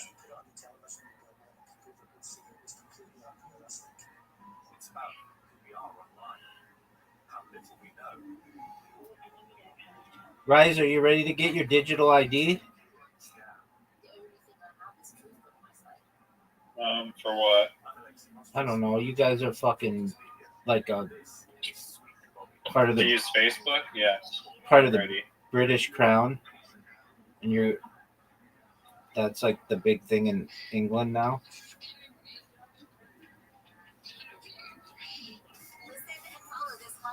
Yeah, I'm fine. They can go through my mRNA with all these vaccines. It's really cool. Oh. It's not cool. I care more about losing that butt than I do a digital ID. Look how sick this shot is. Look how sick this shot is. Bullshit. Riser, how'd you like that, son? Riser, how'd you like that, son? I remember this. I call it the alien hole, even though it looks like a skeleton. It kind of looks like an alien to me as well. Zoot is destroying. I love when Zoot does well. I really do. Zoot, what the fuck are you doing, dog?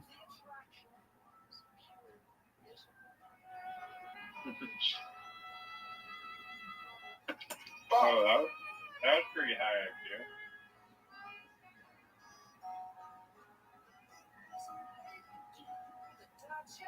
Rabbi, you did this identical shot to me. No, I didn't. Riser, are you going to go or are you just going to J-Yor? Riser, are you going to go or are you going to J-Yor? That's a smart move. That was the smart move. You're gonna go in the tire if you go the way Rabbi and I tried.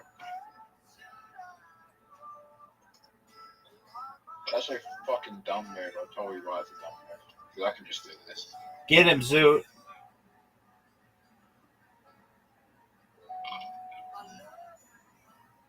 Shield with me. I'm in a really good position. Someone named Rabbi is gonna come. Rabbi? Stop.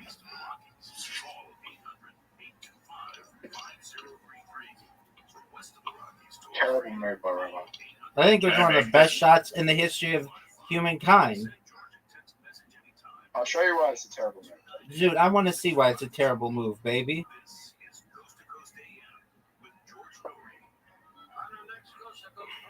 I'll take that shot. What are you going to do, Zoot? Are you fucking serious? You're going to go in the black shit.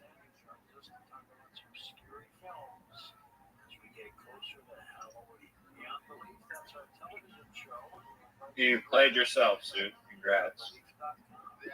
No. All you had to do is just hit a simple shot. Stop. Stop. Stop. That ball's going straight into the you-know-what. Fuck you, dog.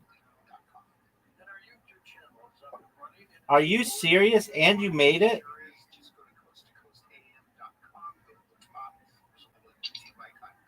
Yeah, you should have just thought about that before you went next to the tire. What do you want me to do about it, dog? Plan better. Oh, what the fuck? How'd you like that shot, son?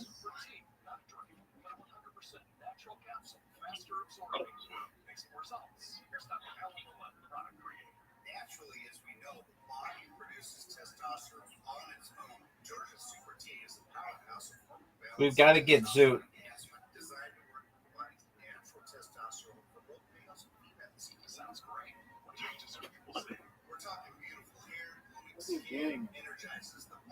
Look how good this shot.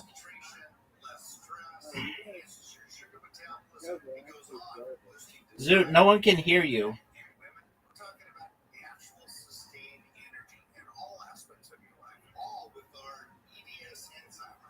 All of our shots kind of sucked.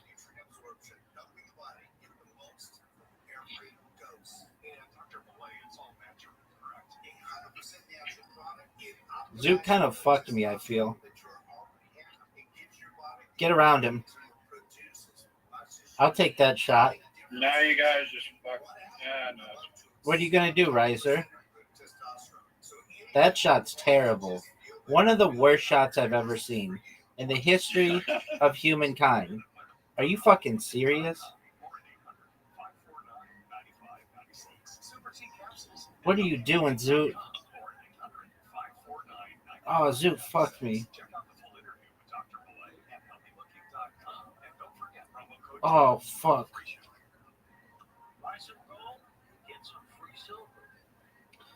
Riser, what are you going to do, big dog? No, you're going to clip me. You're going to clip the... Oh, what a shot. What a newfie fucking... What a shot. Zoot, get him. Get him, Zoot. Dude, I had a girl come in tonight, and she's like, she was like, oh my God, I'm going to cry. I'm like, why? She's like, I can't believe I'm meeting you. I'm like, what do you mean? She's like, I watch you all the time on YouTube. I'm like, and you're just coming in now? She's like, yeah. Oh my God, I can't believe I'm talking to you. Like, she was like fangirling. I was like, calm down, it's fine. What was that? What did you say, Zoot? What was that? Oh. Her name was Isabella.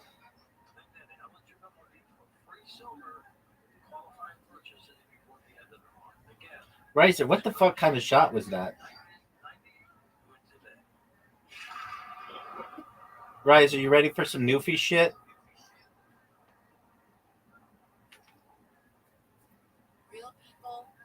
That sucked.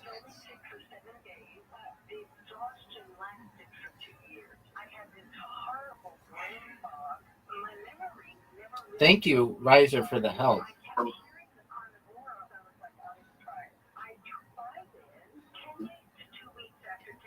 Oh, no way.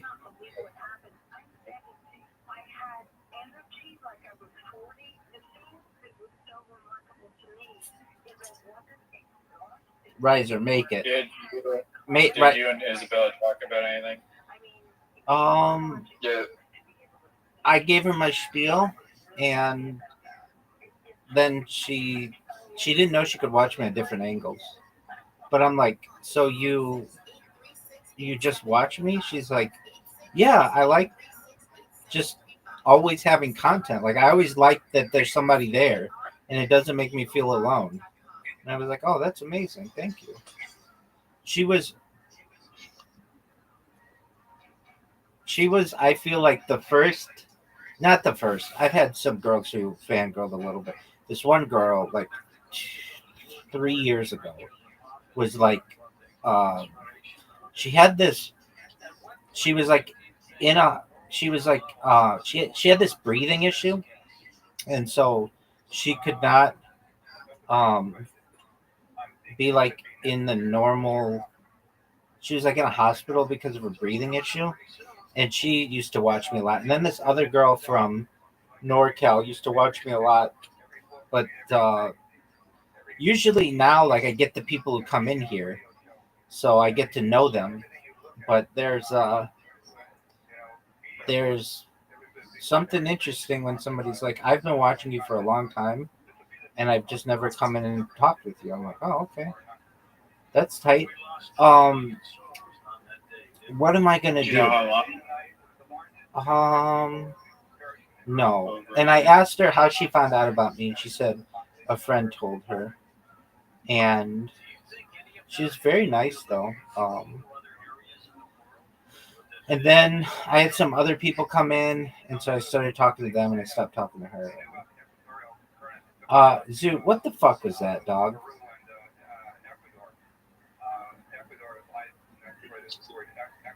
What a shot. What an absolute bonker shot. One of the best shots of all time.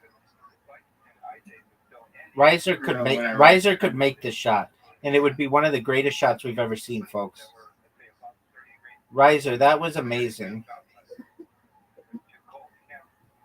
No, the angle was impossible. No, it's not. All right, Riser, do you think I can make this shot? 1 in 20 chance. What the fuck? Are you serious? How newfie was that shit, dog? How newfie was that shit? Damn. Just sneak in the win at the end. I was gonna win so well. And that was your 250th win. Congratulations. Reload. How's Zudo have 19 wins? Is this fake account? New fake account or something? He dropped a weight on his old phone and he doesn't have access to his old account. Oh no. Dude, how did that happen? Zoot, you have an invitation.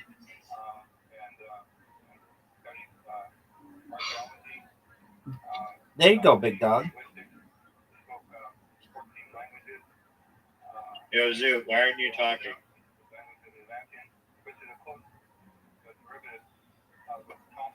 Go into a bull market. A what market? A bull market. Oh.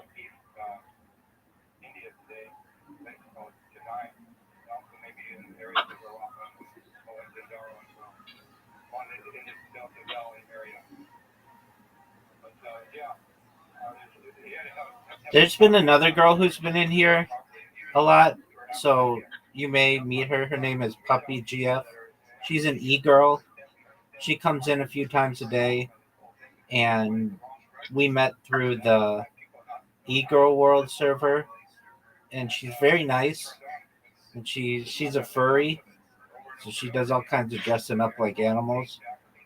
And Zoot's met her. And this, Anthropomorphizing. yeah. You know what I didn't know is that, like, what the fuck was that shot? Yeah, it was perfect. Yeah, perfect. Any contact from Caspian Sea? He got married. I know that, but you haven't heard from him since, I'm guessing. No, he came in. I don't want to at all say we had a falling out because we did not at all. But we did. He did invite me to stream in his server, and I was going to, but there's like somebody in there who, what the fuck, who uses the N word a lot, and I just don't like being associated with that word. In the context that it was, what the fuck happened to Zoo?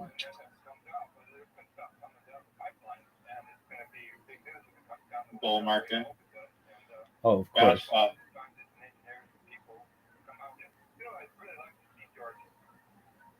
Look how sick this shot would have been if it would have gone in. Leaving unannounced. That's Big fucking surprise. That's never happened before.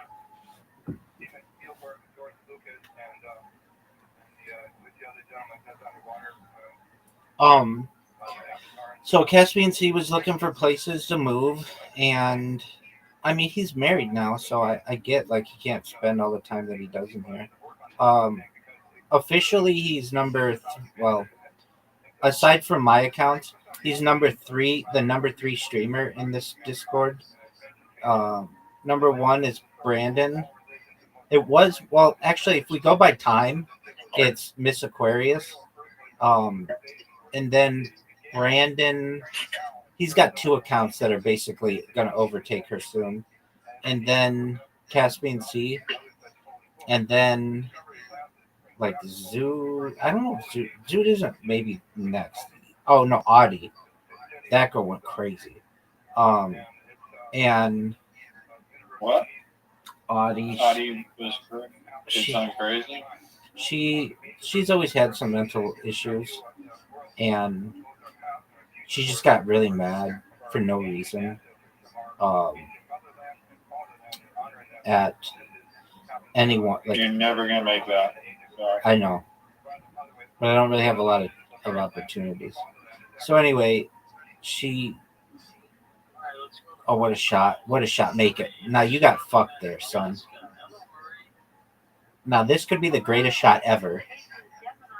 It's almost impossible to make it through that corner. I know. I don't understand it. Make it, baby. I don't know why it's so hard. Perfectly, it's like near impossible. You have to be on the edge of the thing and then hit it straight, I think. I agree. Like, okay. Right along the edge, perfectly. So I've changed my going viral strategy. Oh, this hole is like the flip of like that other hole where you're shooting downwards and then around a big pond of water. If you know what I'm talking. There's like a sand trap, and you have to do like a little like chip shot thing.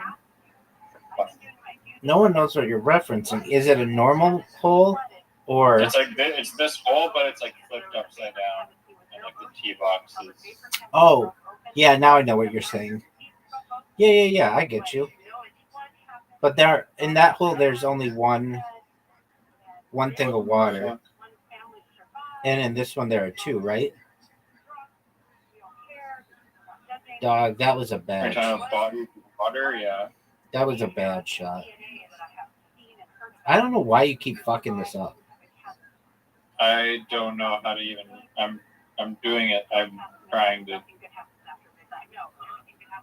I don't know what the fuck I've done wrong.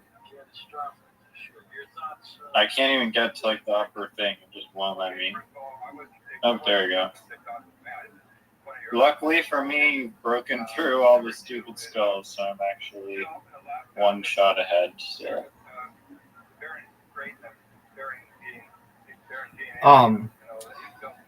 Okay, let's talk about my favorite subjects in the world, my robots, and where we stand. Look at that fucking shot, dude. Dog, are you fucking me? Are you fucking me, dog?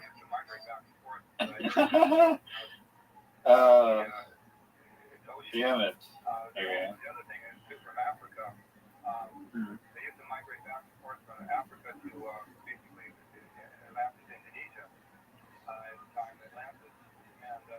Look how sick this shot is. All right, so I have these robots, and do you do Twitter Spaces? I've been in some, but I don't go in that often. Yeah, so I've got this these robots, at least 2 of them, that have just been reposting everybody. But oh, what a shot! I did not know that was a way to do it. Yeah, for sexy people. Let's see if that works for me. No, you're not sexy enough. You fucked me though. Thanks, dog. The like angle around the spinny thing is so key. I agree. Look how sick this shot is. You're better to just not hit the ball and get a better angle. Did you see how sick my shot was? The caller before the break was talking about giants on the planets. What did you think of that? Anyway, so I created these robots. All they do is repost people. And I do get some people who come in here and I'm like, hey, how'd you find out about me? And they're like, you reposted such and such or whatever. And that's cool. This might be one of the best shots we've ever seen. For the win. Oh, nope. Not even close. And look at this the amount of newfie in this shot is going to be no way. Insane. You're just copying me from last hole. No, I did an extra bang. Stop. You might lose. Oh no. You have a huge lead. I don't know what the fuck I'm thinking. Anyway, this. Are you fucking serious, dude? Good. Exactly. I just need to block the angle a little bit. Are you fucking... Dude. That was a good shot. That was a good shot, son. Sending your ass back to the fucking... That's not a good shot. That's a shitty shot. Terrible. Terrible. That was a bad move. Oh, no, you can make it, maybe. It's a tough shot. Bullshit. It's easy. One of the easiest shots we've ever seen. Oh, no. That might cost you the game right there. This hole reminds me... No, you're done now. I hate this hole. Anyway, I'm telling you about my robots, dog. And so all they do is repost people. And they'll repost like 2,500 things per day, which is a lot. But a lot of times so I've come to the conclusion, at least now, I'm just going to take a bunch of accounts, create them, and just keep them in Twitter Spaces. What a fucking shot. This shot kind of reminds me of a vagina.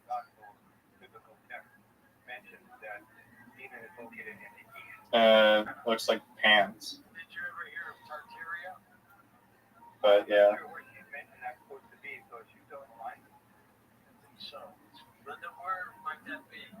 What were you saying? I couldn't hear you over the sound of me winning so hard. So I'm gonna I have like, let's say 10 devices I can use to just keep them constantly in people's spaces and just leave them there. And I'm gonna use the strategy of like persistence to get really well known on Twitter Spaces. So everybody will be like, I mean, they already are to some extent, like, oh, it's that rabbi, whatever. Like, because I'm They all have the same profile picture. exactly, and the profile picture says Rabbi Rothschild, discord.me/rabbi, streams life 24/7 for world peace. When I tried that, I got like wrecked by the thing. Because it's like, oh, we think your accounts are bots, and I have to do the fucking stupid captcha thing every time. Yeah, I get that, but I've got a robot that just creates more accounts for me. It doesn't work.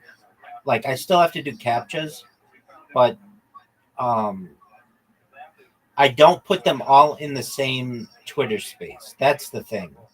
If you put them all in the same Twitter space, oh, what a shot. You kind of fucked yourself. But if they're in a bunch of different Twitter spaces simultaneously, then you're just always in there. And people click on your profile. You know how it is when you're bored in a Twitter space. Great win. You know how it is when you're bored in a Twitter space. You'll click on hot chicks, or you'll click on people who have interesting profile Match pictures. monsters. Okay, so I bought. Well, I didn't buy a match monster, but I earned one. Do you want me to use it? I don't care. Well, We'll see. I'm going is to. it super OP? Yeah. I learned about it from Reddit. Somebody on Reddit was like, I never want to play with anybody who has that match monster because it's, Alright, well, use it, and then I'll see how OP it is. because they're like, it's so hard to beat them. However, Okay, use it then. I played with somebody who used another one that totally destroyed me. So, but you'll see this fucking thing when it's all ready to go, it can get like 90 points at once. Wait, it's saying I can purchase one.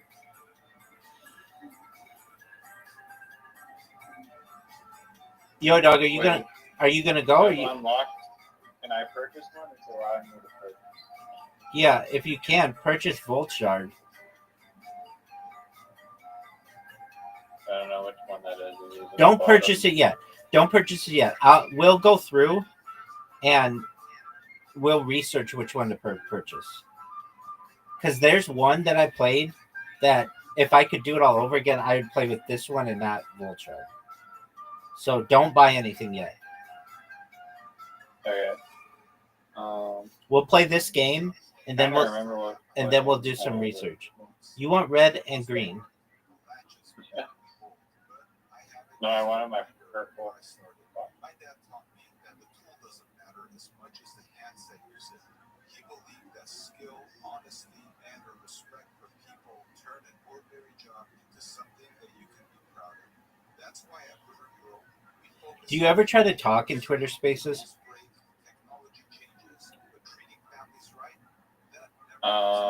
It depends on the coin. Yeah, dude. So I get a lot of times people who will not let me talk because they either think I'm a bot or that I'm going to try to self-promote, which I totally get. And it really pisses me off because I'll spend a lot of time to talk and they'll just keep like not letting me talk.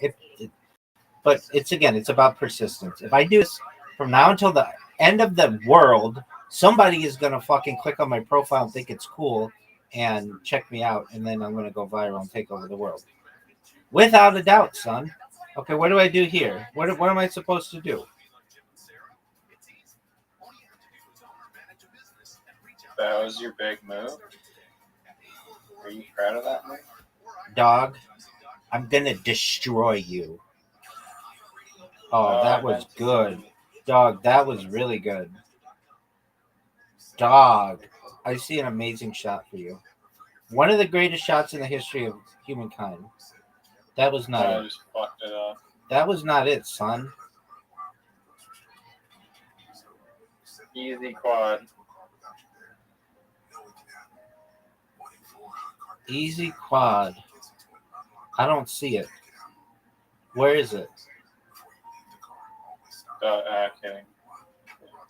Oh, I see it. Never mind. I see it, but it's not necessarily an easy quad. Now, okay, don't move. Don't move. There's a move you can do. Okay, do you see? Don't move. Okay, do you see how there are two greens and then a red? Yeah. Okay, and then a green? Yeah. Okay, if you take the green that's to the right of the red and make an L Yeah. with it, you get Yeah. you get 5 extra points too. Extra move plus 5. Oh yeah. Right. But look, it did 10. Wait, Look at it did 10. sides there. Listen, it did 10 damage to you because of my fucking special thing. Wait, my own attack does damage to me? Exactly.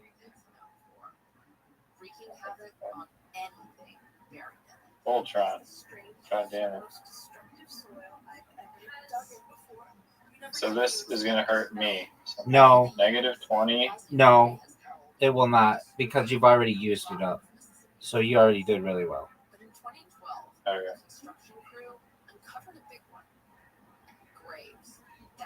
If you lose with Voltron, that'll be. Oh, I don't even want to know what an attack is. Are you fucking serial? And all this begs the question: just how do you lose track of 7,000 graves? Dog.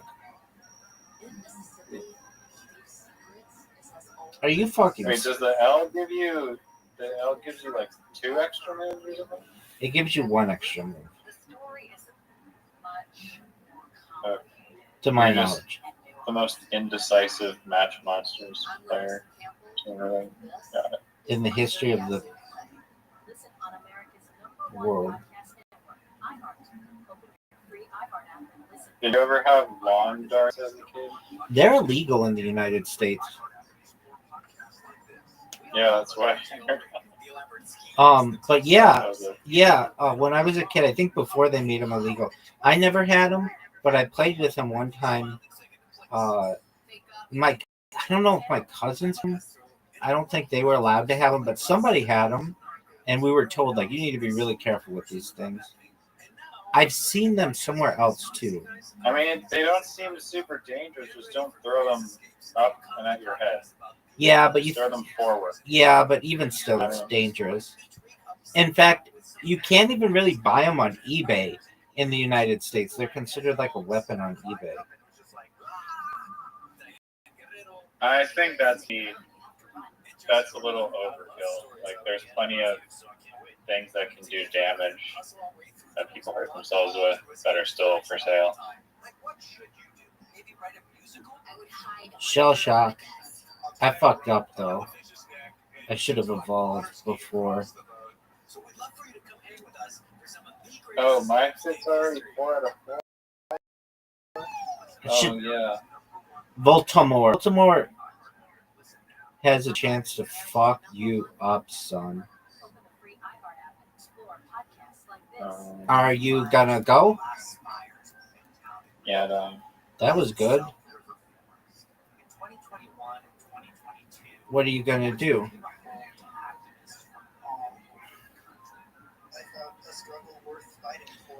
Nice 4 in a row.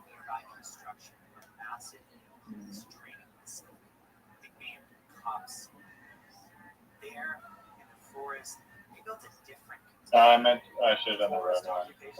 Oh, Kerrigan. What am I? Or maybe it's better to go with the healer. The healer dude. Oh.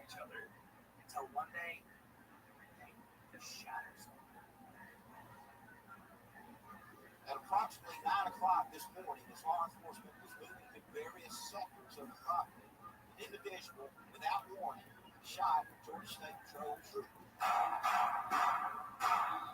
A lot of green shit, dog. You could get a 5 in a row. If you want to know how to do it. How? Okay, so not the first column, but the second column. Move the green one down. Do it. Okay, you fucked up, but I had to go. I know. I'm gonna get it now. So you take the green one down, and like this extra move. Wow, that did a ton of shit. Yeah, I paid 2 for a 5 in a row. Wow, that did a ton of shit, dog. Dude, this thing was dangerous. Dog, look at all this shit. Dog. And I still get all my How are you chances. still at 2 fucking moves? What the fuck is this? That's what I'm saying. That thing did a lot of fucking that 5 in a row, dude. Dog. Okay, I think I'm getting crunched here. And I get to still go.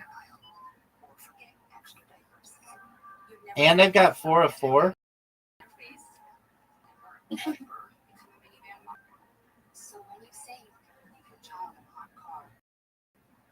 Shell shock.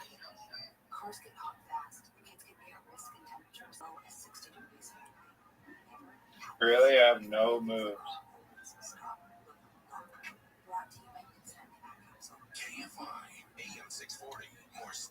All right. We could do a boost. Or I'm just going to go like this.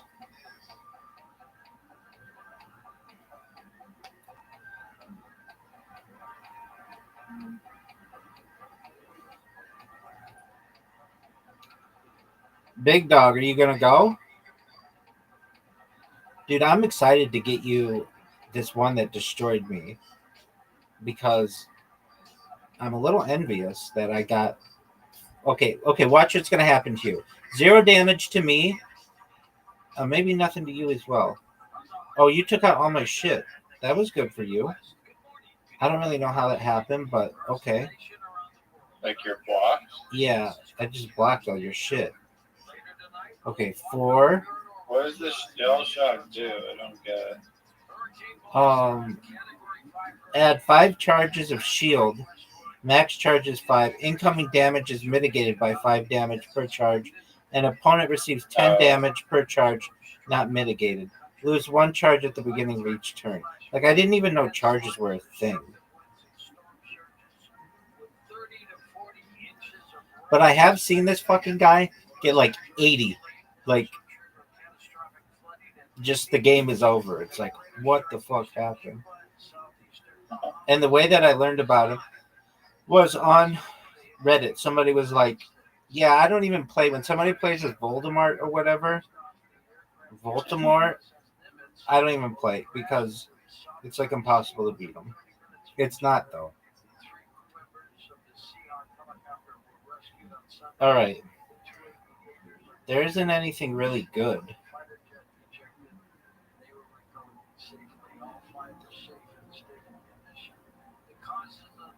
I mean, you can roll the dice. Hey, my fucking thing is If you frozen. get lucky.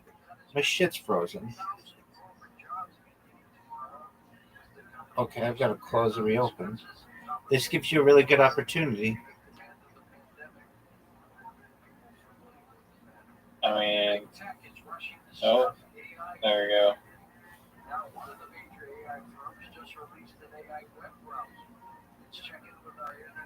Do you have a Mac computer or an PC? I have both. Dude, you should download Atlas. It's ChatGPT's browser. It's gonna eventually take over Chrome.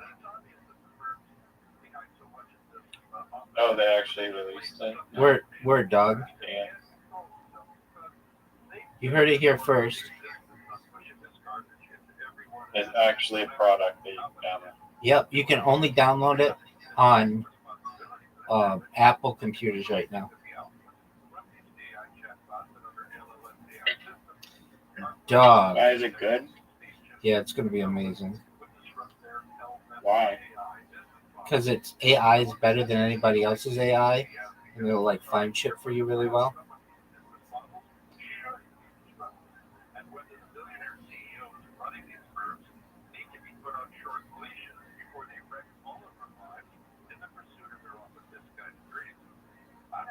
Shell shock, but it doesn't do any damage against you. So like it only does damage when you hurt me. So that's kind of a benefit. I do all this work and then it doesn't do anything. So here you go. You're gonna do a. Oh no, you didn't do any damage against me. God damn it, thing. What?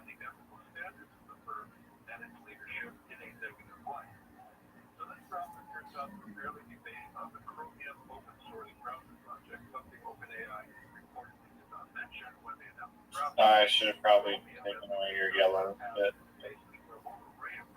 Dog. Am I just gonna damage myself more that I have die? Exactly. Look at this move. Look at this move. 2 extra point. 2 extra goes. Oh, dog. I could boost. Load of shit. Load of shit. Extra move. I swear to God, you have like the luckiest boards. Extra My move. boards Doug. suck. Extra move. Okay, so I've got 2 moves. Let's see here. How are you still at 2? What the fuck? Oh, I fucked myself. I fucked myself.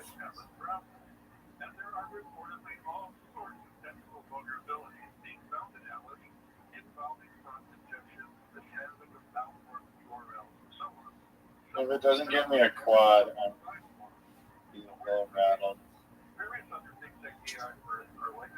Get me with the red. No quads here. Get me with the reds, baby. There are no red 3 ATM. That was good. Oh, then now there are. All right, here we go. Watch this. Okay, you're going to come after me. It does 5 damage to me. What the fuck? That's it. Oh, I thought it was going to. No, mine went down 30 or something, right? Yeah, I mean, I might as well just not attack It just me. takes the damage that you deal, and then you basically should hit yourself in the face. Exactly. All right. There are a lot of berries, but they don't really. Well, will they do something for me? No, they didn't do anything for me. I fucked up.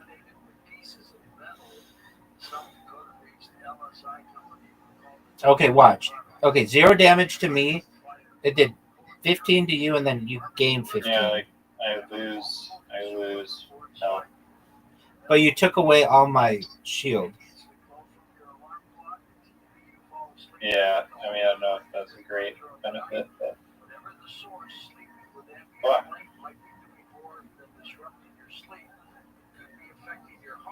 Oh, baby.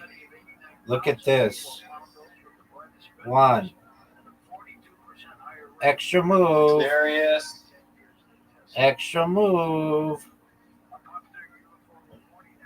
If you get 5s in a row, you deserve like a fucking Extra move. Yo, this board is such bullshit. Extra How move. many extra moves does it give him? It's fucking bullshit. Oh, you're funny. You are funny, my friend. No, this game is fucking rigged. Fucking rigged, son. Give me it. Justice for fucking me. For this fucking game. I want justice. Oh, nice extra On move. Rally. Nice extra move, son. Nice extra move. Get it. Thanks, Doc. That was good. Not all of us can get 5 extra moves in a row. We're just not good enough. I understand. Look at all this shit that's like on fire or whatever. Electric. Extra move.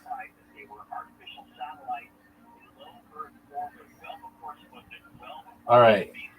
I could evolve that guy. I don't want to do damage against you. I want to boost this shit. Shell shock.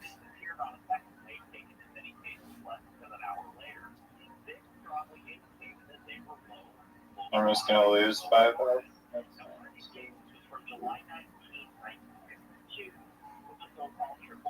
Give me it. Give me it, baby. Oh, baby. 1, 2. Quad. And I don't want to do damage against you. Why? I want my shit. I want you to see how powerful this fucking thing can be. Alright, shell shock. Oh, that sucks. It didn't do that much. Why is there no quad? I need a quad, not this bullshit. This game is rough. This has been one of the longest games because I'm not doing any damage against you, and you're not like trying to hurt me either. Okay, 0 damage to me, 20 damage to you, but 15 heal. So it only did like 5 damage. And now you did 25 damage to me.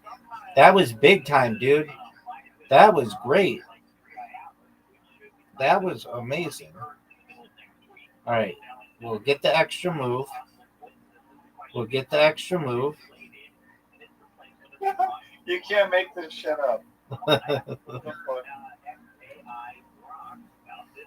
All right. There's a...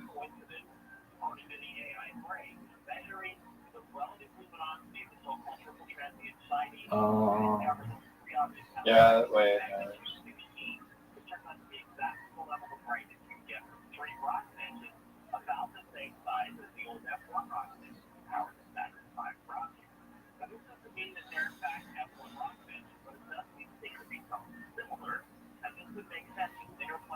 You could really do damage against me here. And help yourself. If you can get the green. What does the boost do? Does this cost me a fucking thing? Oh, it cost me a turn. Just what I needed. Get him a green. Alright. Oh, we've got a little extra move there for you. How are you at 70? You green turtle head? Where's the extra move? Blue. I have to move a bunch of shit to get that.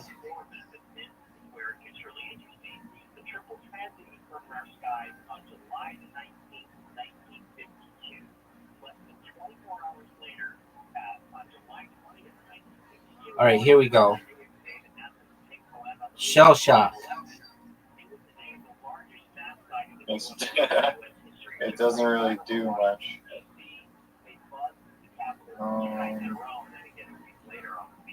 God damn it. Why is there no quad? The red at the top. Where? There you go. Okay, watch what happens. Okay.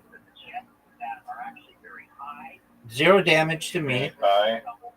Oh, dude, that was great. And the green? Wow. Wow. Oh, damn. I actually might somehow win.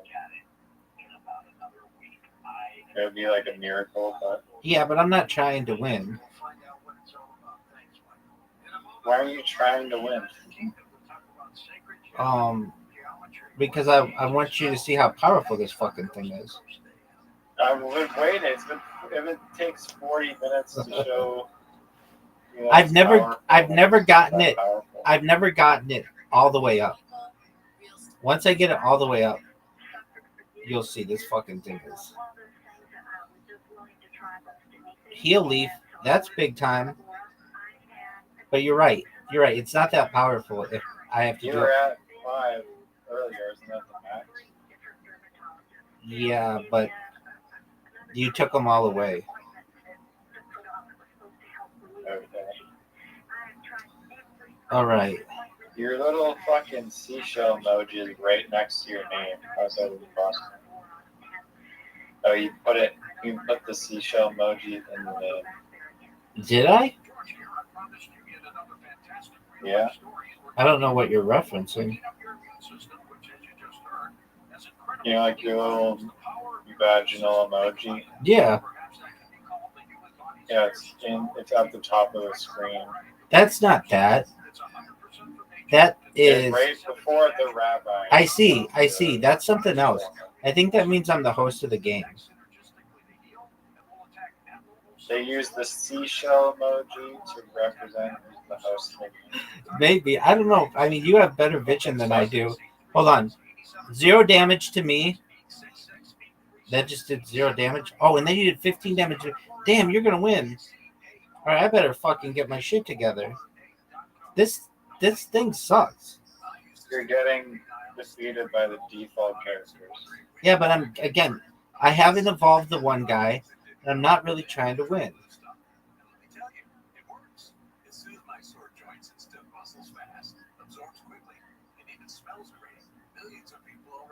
Well, maybe you should start trying, big dog. I know, but I'm excited to. We're gonna go shopping for you. What are you gonna do here, big man? Big man, what are you gonna do here? Big man, what are you gonna do here? Oh, that almost will kill me. Dog. You're getting absolutely smoked here. I know. Christmas ham. Easy quad. Easy quad. No doubt. You're next. Another quad. Bingo, bango, bongo. Oh. Shell shock. Getting the band back together.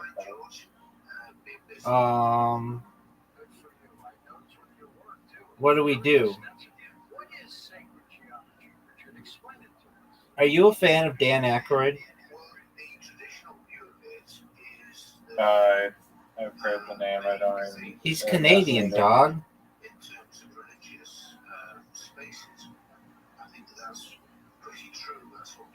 He's Canadian. What are you gonna do? Okay. I need the green ones. There is a green one that you can get. I move the green ones. I know. Yeah, because I'm gonna die if I don't. He'll leave. But again, I haven't evolved that guy, so I could still fucking lose.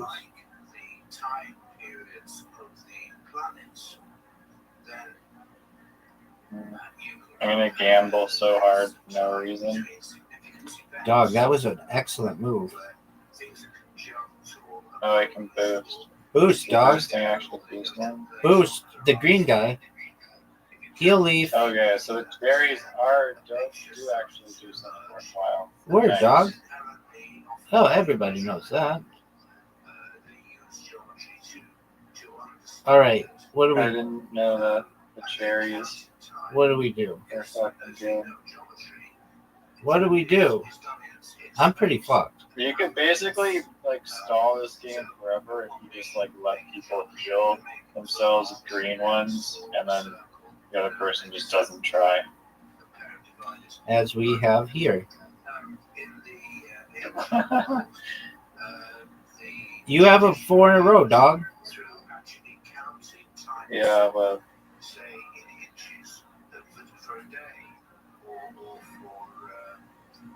oh, look at you, fancy. sorry. I'm sorry I had to do it. Oh, you're gonna beat me. Oh, psych, psych, baby. Look, the score is 75 to 20. Somehow, your little Voltron dude is doing absolute dog shit. Shell shock, man. Oh shit.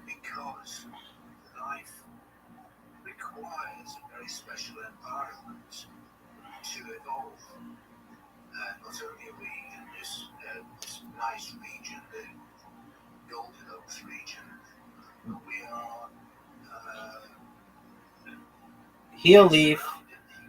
Okay, 0 damage. It did 30 damage to you and then 15. I lost. That was by doing that. Extra move. Oh, that's not good. Okay. We could boost. Do your heal boost.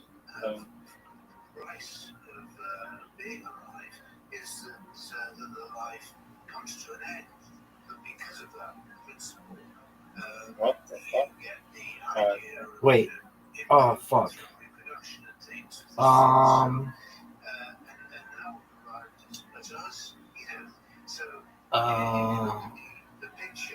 Why'd you get an extra fucking turn for that shit? God damn.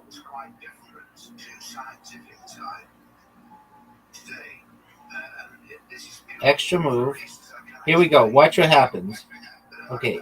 0 damage to me. And nothing to you? I got Extra move. 0.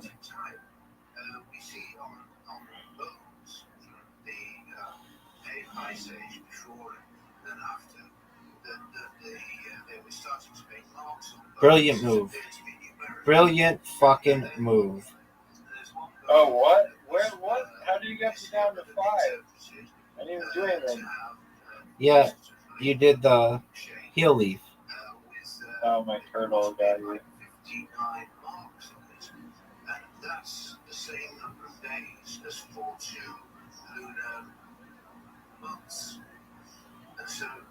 No, you better fucking heal up there, dog.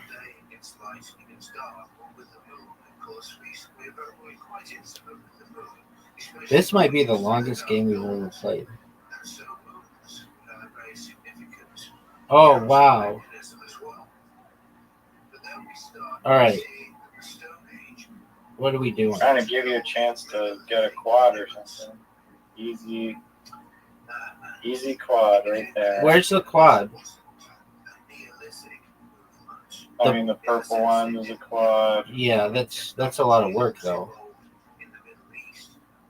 No, the yellow. I think there might have a quad there.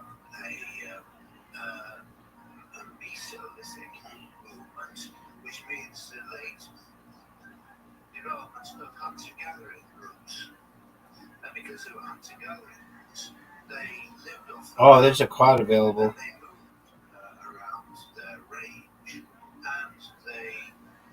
I don't know about that. Oh, yeah, the blue one, dog. Well, it's fucked up now. No, I just fucked up my red one. What the fuck, damn?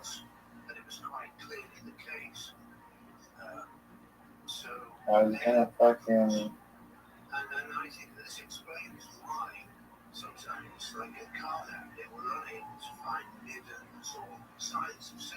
Give me yellows.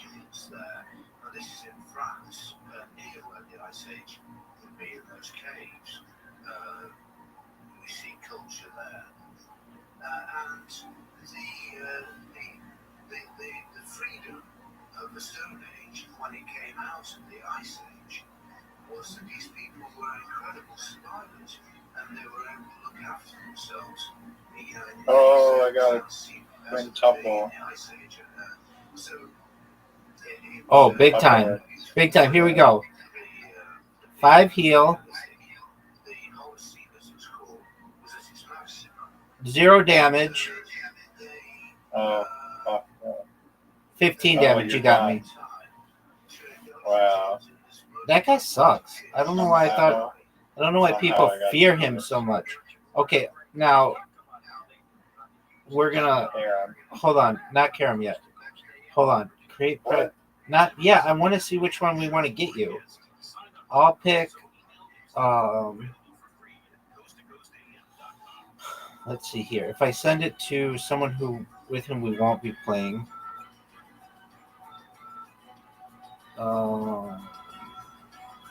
I'll look at the Match Monsters characters later. No, we're doing it now, son.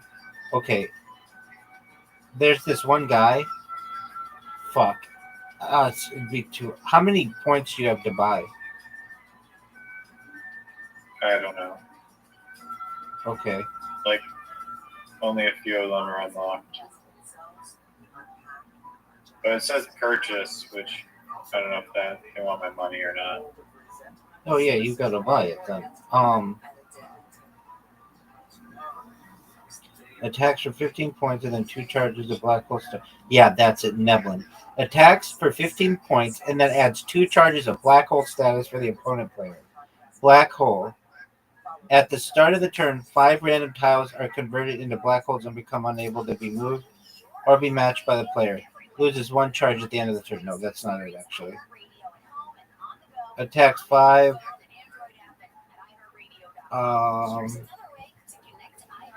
There's like one that I saw. Attacks, and the opponent loses 1 move next turn. That's it. When your health drops below 30 below Moondiggle, it becomes a berserk and charges its ability to attack. No, that's not it. It makes it so that the person doesn't get to, they like lose their turns. Attacks for 15 and then adds 2 charges to Death Mark status for opposite. Death Mark, all incoming attack damage is increased by 5. It's not that one. Attacks for 15 points and heals for 5 points. Every 3 turns, the Blood Moon enters the more powerful state. It's not that one. Attacks for 5 and match. No, it's not that one. Adds 2 charges of Umbrella Shield, burn status, opponents for 5 health each time they make a move and loses 1 charge after each turn. That's not it. Adds 2 charges of Umbrella Shield to the player. Alright, dog, harem time. You got it.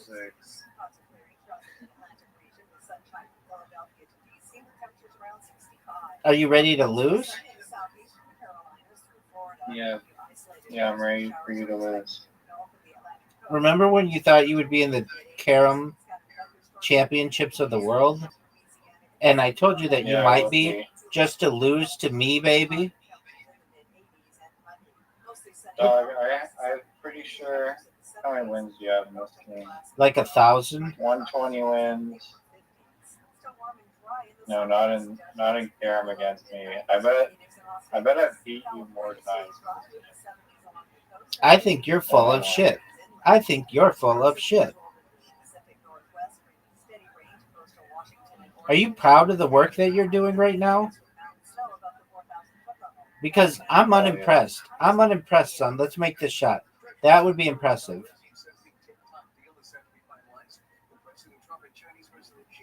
Oh, make it again. Make it again. That was fucking impressive. Let me know when you want me to start trying. Because I'm doing this shit in my sleep, dog. You talk in your sleep?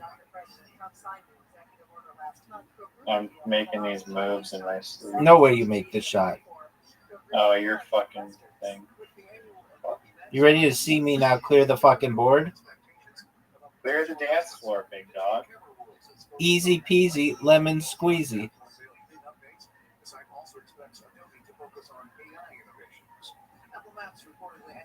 Oh, wow. Wow. Do you know that Apple Maps is adding... Did you know that Apple Maps is adding advertising next year? I don't use... No one uses Apple Maps. Yeah, Apple Maps is for asses. Are you going to go? I'm just lining up a Newfie shot. So Dog, no one's impressed by you. I know you think that people are impressed by your dog shit play, but no one is impressed by you. You've got that one in the middle that is just annoying as fuck. No way you make this. That was beautiful. That was a snipe. All right, get that black one in the middle, dog. Everybody wants you to get that black You're one. fucking... Get your crap out of there. All right, good. I'm 1 away from victory. You got to get the red one, son. You got to get the red one, son. You got to get the red one, son. Too easy. You're not going to get this. Dog, you're not going to get this. Dog. Dog, you're not going to get this. Get out of here. Yeah, you're done. You're done. You're done. That was not even close. That was not even close. I mean, I'm in the World Championship League here at the fucking... That was beautiful. Not even kidding. But I had to go first. I had to go first, which is kind of bullshit. Was that just a warm-up game? I had to go first, which was bullshit. That's true.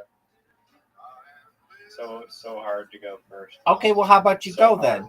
How about you go then? Let's see what you've got. It's just so hard. Oh, that was terrible. One of the worst breaks I've ever seen. Dog, what do I do? 6 shot.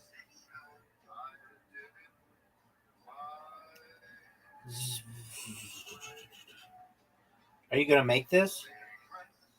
Do you think you're undefeated? I have a flawless record today, and I'm playing on that change. Get it, dog.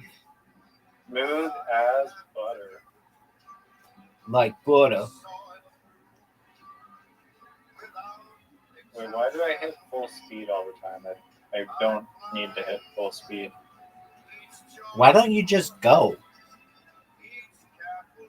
Dog, in the fucking Mash Monsters game, you took as long as Zoo takes every single time. It was strategic, though. I was trying not to win. And I was successful. Oh, what a shot. I mean, what do you want me to do? Come on, man. Let's see your shit. Get 2 right here. Get 2. Whoa, no way. That was a great shot, man. That was a great shot. Now get 2. Get these 2. Dude. Oh, you're not going to do it. Make it. Make it, baby. That was unimpressive. Dog, that was unimpressive. Unimpressive. Unimpressive. Wow. Are you? Is that shot? Does it make you proud at all? Or?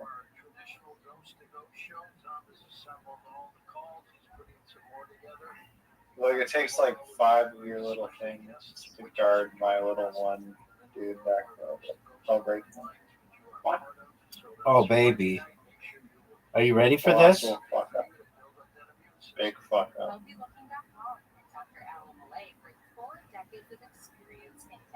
Honestly, I felt bad. You had 0.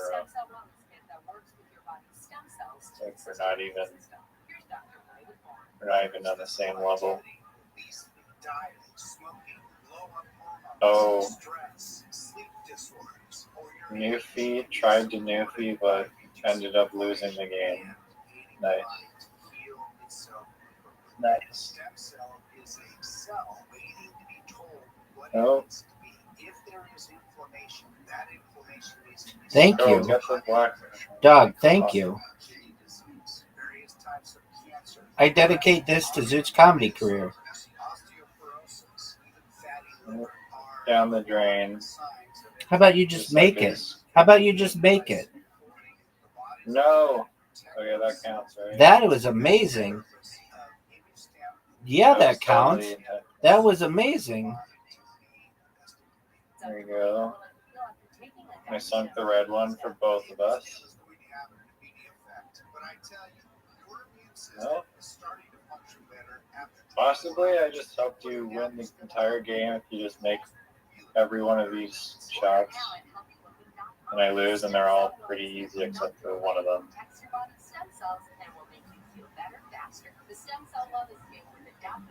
Oh, this is such bullshit. This is bullshit. Okay. Fuck off. Now you have 2 hard on.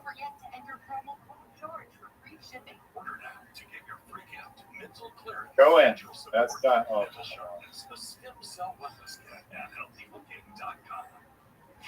make both of them.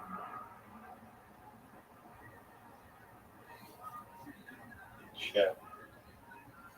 Real That's people, real stories. I have suffered for years and years. Go. And it was one of those things that I was just willing to try most anything. And so I ordered Calabora. I had acute eczema and hives. I had been to minimum of 3 different dermatologists. They always gave me another cream or another ointment that Hey, big dog. Hey, big dog. Hey, big dog. Big dog? What'd you think of that comeback, son? I mean, it's 2:45 in the morning, and I'm washing off my spikes. So. Hey, do you mind if I take a whiz? Yeah, go take a whiz, please. Thanks, baby. A G-Funk. It's 17 naturally occurring compounds that are non-toxic to every normal cell in your body. Act synergistically to heal and will attack abnormal cells only. You heard that right. Carnivore will attack abnormal cells only. Isn't it time to protect your immune system? Call 866-836-8735. That's 866-836-8735. Or visit carnivora.com. CARNIVORA.com. Don't wait, call today. Are you facing an unexpected financial emergency? You need WeFixMoney.com. WeFixMoney.com can help you get up to $5,000 fast. WeFixMoney.com is free to use, available 24/7, and has an A rating with the Better Business Bureau. Go to the name you trust. WeFixMoney.com. If you need emergency cash up to $5,000. Thank you so much for your patience. Dog. Dog. So, before we play again, in all seriousness, what was up with Yellow? What caused its issues? Her issues? I think we gave her too much turkey. Okay. I think that was the problem. Okay. So, you don't think it was the puddle? No problem. It could very well be the puddle. I'm not sure. She only took like 2 little drinks out of it, but it looked like a pretty nasty puddle. All right, baby. You ready to lose?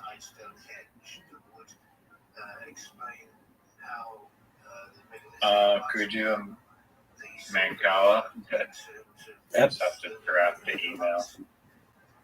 Absolutely. You need to draft it right now? Do you want to draft it right now? Yeah, just invite me to Mancala and I can multitask. Hold on. A lot easier. Hold on. Because I have to create this account. So why don't you...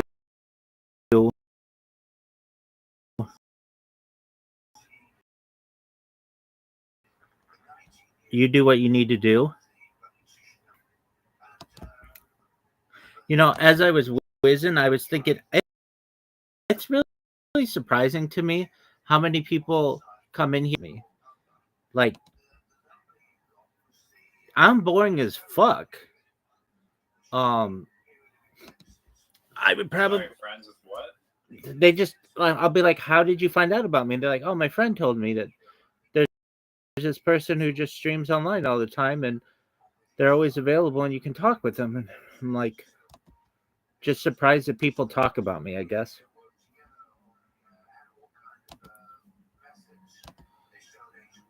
I mean, I don't know. Hey, that's good, I guess. I agree. I feel like it would be overwhelming if you just got like Jake Paul levels of fame overnight. Did you sign, like, register yourself as Neo on the that fucking whatever it's called, Sora? Yeah, dog. Did I tell you about it? No, I just saw the videos that you sent me, but I didn't get anything beyond that. Oh yeah, that's right. I did send you those. All right, isn't it pretty good? Yeah, no. I mean, it looked very. I'm not gonna say like exactly the same as you, but it wasn't a bad representation. I mean, for being for being like a computer, it's really good. No, I mean it's very mind blowing. I can send you one that I made today. I posted them in the Telegram chat. I don't think you look at the Telegram chat very often. But yeah, you know, like the Bitcoin Obama midget. Yeah.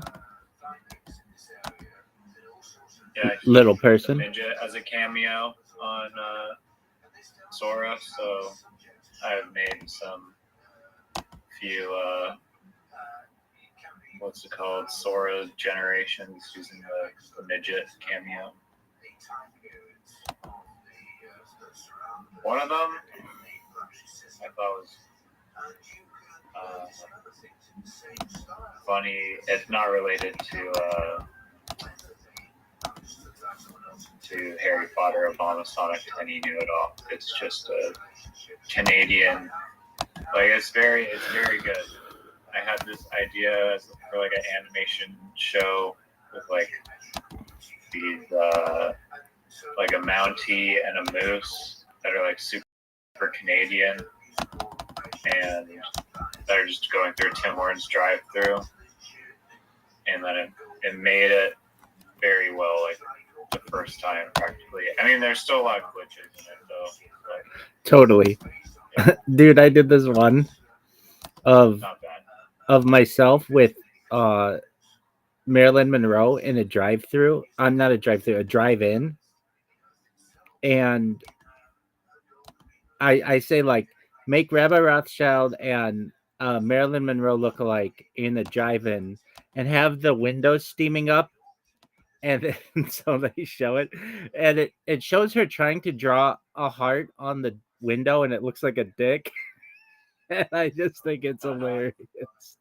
It's like it's not quite there yet, but it's very good. I mean, I think that I've talked about doing this on my stream is to make a short move, just put a bunch of them together,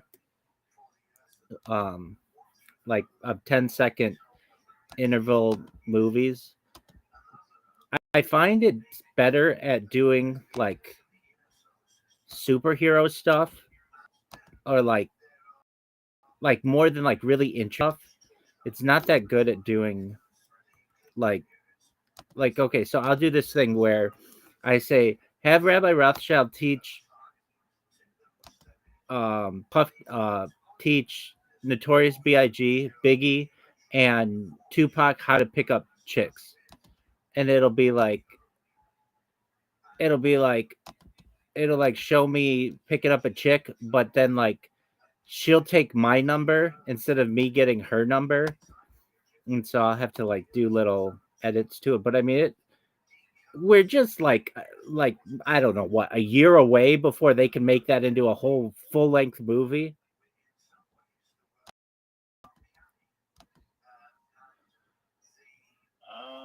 No, that I have so far is that it can't really like it's very difficult to get it to generate consistent characters over and over and over again. But maybe that's because I was doing it as an animation. If I was doing a non-animation, like Snoop Dogg or whoever, maybe it's better. But when I was doing it in animation, trying to get it to do the same character like again and again, it just doesn't really work. Which sucks because it would be nice to extend the beyond and actually create useful things. Pretty limited to what you can do with it right now from an animation perspective anyways. I don't know about generating Tupac and Biggie, if those are better because they're real people with consistent facial structures. It is better. It does those two pretty regular or pretty accurately. I noticed with my cameo of it does different versions of me. The thing that I'm surprised is really kind of bad is I don't like it'll do like 5 different voices of mine, none of which really sound like mine, which it would be pretty easy. Like they already do where you take your voice and upload it and it's already pretty accurate. So I don't know why they don't. Yeah, that's another thing. I mean, it just generates a random voice. I feel like the purpose of Sora is not to generate consistent clips, is to generate written clips. Right. Their 10 seconds for whatever prompt. Right, and then it also. Oh, I apologize for cutting you off. Go ahead. Yeah, just like Apologies. the voices thing, like if you somehow got it to create the consistent characters, then you have the voice problem too. So you're gonna need an external voice software anyway to Right. make it viable, even if it somehow could replicate the same animation characters. But I also thought like the surge of content that will come out of this might possibly dilute any opportunities that like your chances of monetizing a TV show or an animation show are probably going to be a lot slimmer because there's going to be like just a surge of so much more content putting in now. Yeah, I don't think there is nothing.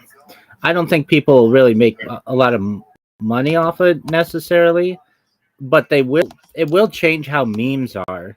Like, the way that I found out about it, you know how I sing on Instagram, and I'd never really pay attention to Instagram. It's not fuck. It's not really something that I do too much. Um, Frankly, because it's just like a lot of garbage. But I was noticing that like they would put these things of Snoop Dogg and Mr. Rogers in my like For You or whatever, and they were hilarious, and they were really really accurate. Like, damn, that looks like Mr. Rogers. Do you know who Mr. Rogers is? I've heard of it. I'm looking at it. The musical from 1968, apparently. No. Mr. Rogers. He's like they did Tom Hanks did a movie about him. He was like a child. It was like a children's show from like in like the 1980s. Is it Mr. Rogers' Neighborhood? Yeah, Mr. Rogers' Neighborhood. But everybody calls it Mr. Rogers. And he would like. Yeah, it says it's musical from 1968. That's 31 seasons.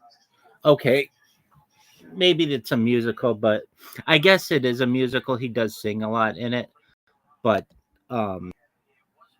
yeah. Okay, so that. Is it like a sitcom, basically? You know, it's an interesting show. How would it go? Every show is kind of the same. He walks in to his house, and like you're gonna be like, why are you telling me this? It's actually a big part of his show.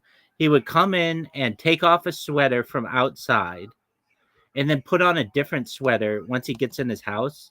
And then there was this big part where he would take off his shoes and put on like other shoes, and that. And he would talk about kindness to your neighbor, and it was a groundbreaking show in a lot of ways. It was the first time a white person and a black person were shown in a body of water together, where they he and so Mr. Rogers and his neighbor, not neighbor, his postal worker, they want to cool off their feet in like a kiddie pool, and they like dip their feet in, and the first time people saw this. But okay, so the first 15 minutes of the show, Mr. Rogers, he might like go to a video of shit being made. That was a big thing that I remember, was like they would show you how they make lollipops, or they might go to the store, just like really small stuff. And then there was this 15 minutes at the end or so called The Land of Make Believe, and they had these puppets, and these puppets were like Mr. Rogers' friend, and he was just really doing the voices himself. I think he started the show out of Pittsburgh, and then it just became really popular on PBS, which is our like public broadcasting service, and kids absolutely loved it. So anyway, and it was just like there was never any violence in the show. I guess there was one episode that they talked about. Yeah, I have seen it.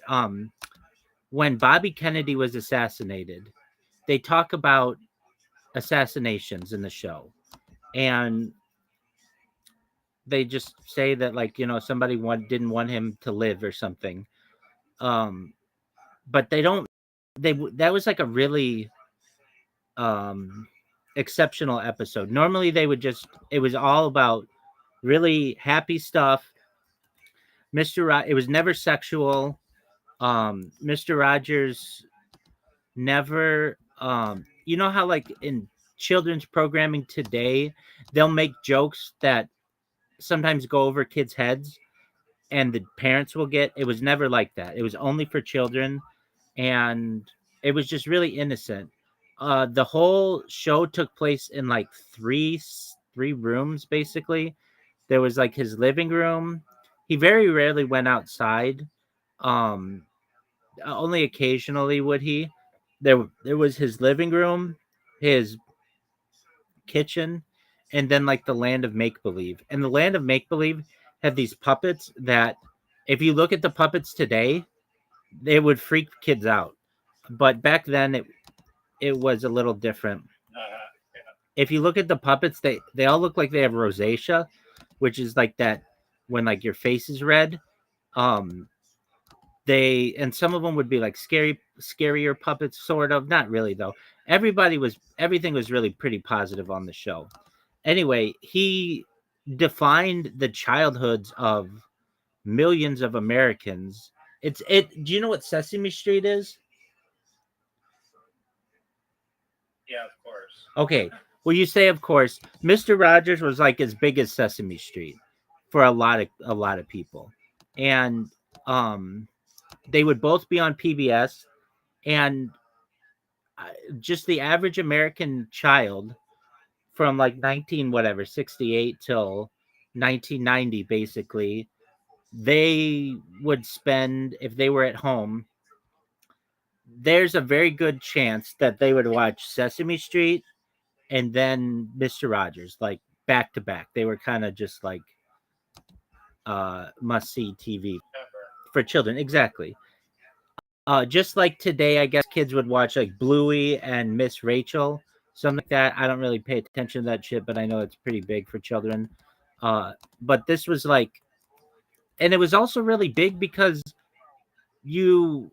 children's programming was very rare, because you didn't have all these different channels. So anyway, the way that the big thing about Mr. Rogers is he was very wholesome. And so they would do these fucking these Mr. Rogers and Tupac videos that were so funny. Like Mr. Rogers would say,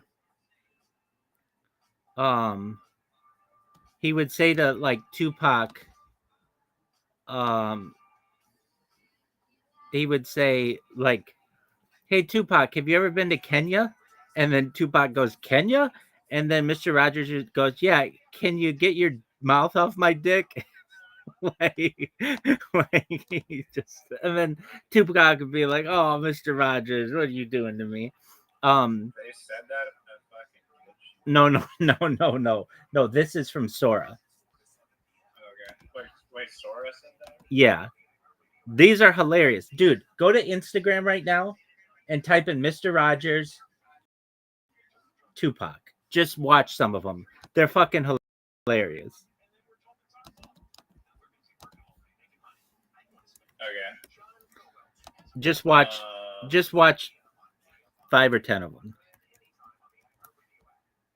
I mean, I got it to say fuck. All I had to do was say PH with a dash in front of it, and then UK or something. You know what I wasn't able to get it to do? I was trying to make it have my character teach rap lyrics to. You actually upload it yourself as a Yeah. What's the ad? It's at Spongeworthiest. If you're like why that? It's from a Seinfeld. So you just do at Spongeworthy. It's like I didn't like. I have an account, but I actually was using it so much that I was creating a bunch of accounts, believe it or not. And because you'd run out at 30, you can only do 30 per day. And so I did. So if you just at Spongeworthiest, it'll put me in there. If you don't know what Spongeworthy is means, it's from a Seinfeld where Elaine so there used to be this kind of contraception on the market called the sponge, which is basically like a sponge that a woman would put up her vaginal canal that had like spermicide on it. And they stopped being available. They were getting and they'd have to go to the hospital and stuff. So they took it off the market. And there's this episode where Elaine buys like every box of sponges that she can. And then she would meet guys and she didn't like them that much. She would say they're not sponge worthy. And so sponge worthy is just kind of means like I'm the most worthy of any dude. But then it's kind of a contradiction because if you're that worthy, then why would she be wanting to be using a contraceptive with you? But anyway, I think it's funny. Okay, so type in Tupac, Mr. Rogers, and watch some of them. Okay. They're hilarious. I'm just making one little Sora prompt here with Spongeworthiest. Oh, you do what makes you happy, baby.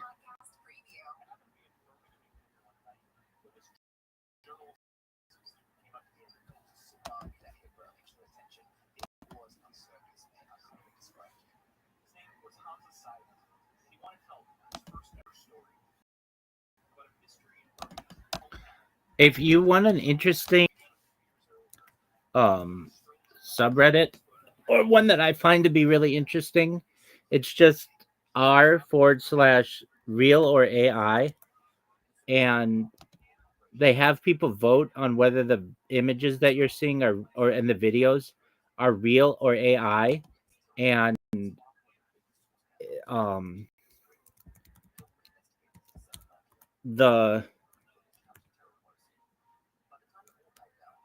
the versions of it are getting so good that people are really divided on some of this stuff. Yeah, I bet. I mean, there's like 3D Blender renders where people can't tell if it's reality or not. I mean, some AI, like Sora, it'd be hard to tell if you can watch the video, but usually there's like a lot of like weird like LSD like hallucination sequencing going on in each frame. Right. Kind of gives it away, but there's probably better AI models or certain scenes that you could do where it'd be very hard to tell.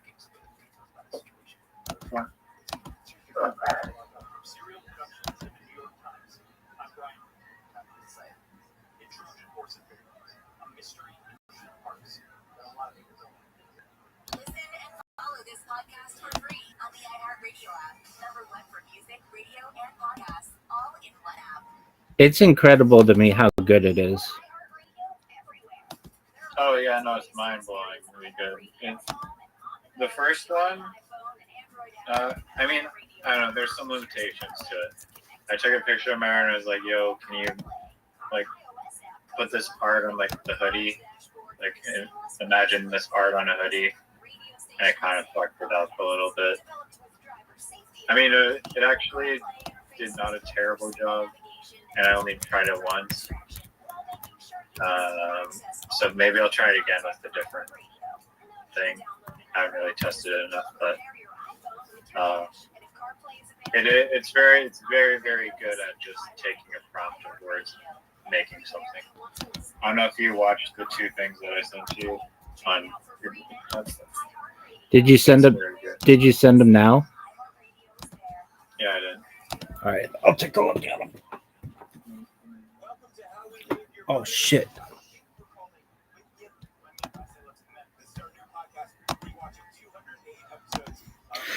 So I created a bot that once I do the captchas for what's it called? Twitter, it automatically populates everything for me. And that has made things a lot easier. All right, here we go.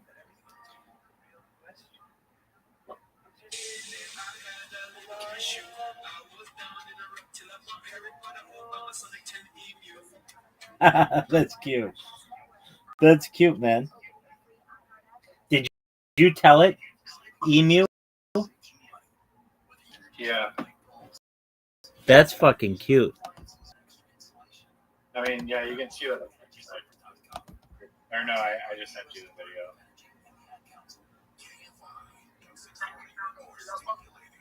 I mean, that was like the first try too.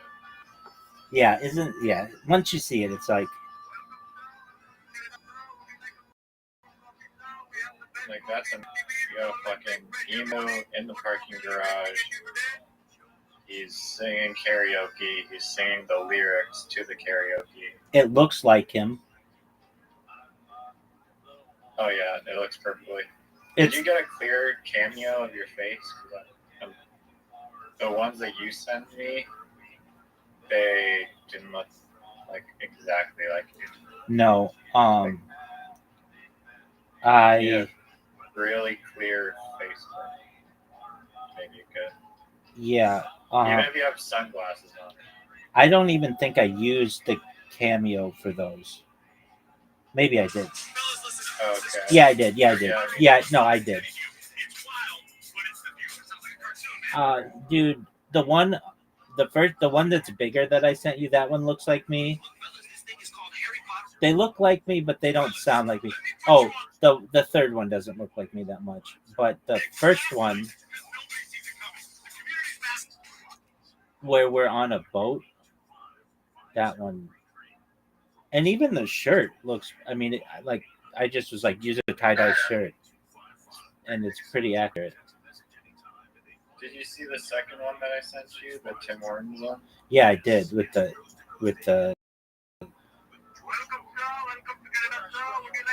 Moose and Mountie and the Indian guy taking my order. Right. Now, I bet it would be really hard to recreate in multiple videos the cartoonness, because one of the things with a cartoon is that it needs to stay accurate, like, throughout. That's how you identify the characters. Yep. But you can just tell, like, dude, this shit is so good that it's just a matter of time.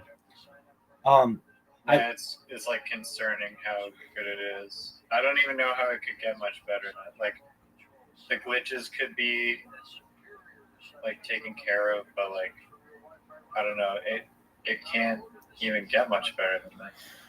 Just longer amounts of time, better voices, and a little more accurate. Then yeah, dude, I was running. I've been like so like mind blown by this thing. It's like crazy. It's like you can just imagine anything you want, and it'll just. Did you know about it before I had sent it to you? Yeah, I've been seeing a lot of reels on Instagram of this. It's basically taken over Instagram now. Right. Have you First it was like Stephen Hawking doing a bunch of like crazy stunts, and then it was like people like cops pulling over cops pulling over dogs, or dogs pulling over police, and the dog runs, like, scoots away, or it's Bob Ross doing something. Right. I guess there's no copyright on dead people. Yeah, so that's an interesting one. There should be, but there is. They have likeness, like that's their property rights. But I bet it's not. I don't know about that one, but like it does not do living people for you. Like that's why you don't see Snoop Dogg but you do see Tupac and Biggie. I was having it do rabbis, and because like unless you're like really Orthodox or Hasidic, you don't know the different looks of the different rabbis. Like you have to kind of have either grown up in the community or be like a rabbinical historian to know their different facial features, because usually, they have just big bushy beards and a black hat, and it's either white, pretty light skin. I mean, but so I was having it do different rabbis, and it's still not really that good. It kind of has a generic version of a rabbi. Maybe it knows the most popular rabbis, but not like historical rabbis that where we have their pictures, or um, it just kind of uses like some generic aspects of what it thinks a rabbi is. Also, like I run into issues like um, with it. It's interesting, like Judaism is a sensitive subject for a lot of people, and I can imagine with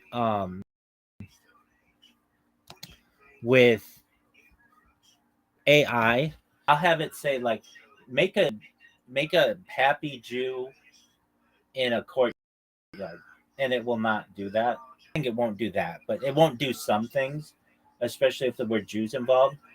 But if I say rabbi, it doesn't have an issue with it. Like it's like it. Yeah, it's kind of strange. It's like I uploaded a photo of my, or like any photo that you upload, if it has a human, like no, can't do anything with it. And I'm like, look, I don't even want you to keep the person in the image. I want you to swap the person who's in the image, totally different character. And it's like, nope, can't do that. Dog. So I know I've talked about this before. Stream of like all this future technology, and one of the big ones. So was the face swapping for pornography, and they used to like this. There were websites that would take a porn star's body and put an actress's face on it, and then like it looked like it was just face swapping. It was deep fakes. In fact, it was called Mr. Deep Fakes, and it was amazing, and it was incredibly accurate. And then Melania Trump, the first lady, really pushed for legislation to make it illegal to use someone's face for like pornographic purposes or something like that without their consent. Because she was definitely like, yeah, well, to some extent, it wasn't. I'll say this: I never saw her on there. It was really like the big people. So there were some more popular people, but there weren't that many. Just like think of any actress. It was more Hollywood. Any actress, they were on there, but it wasn't so much political people yet. I could see where that was starting to come up though. Like really the most political person I think you get on there was like Greta Thunberg or whatever.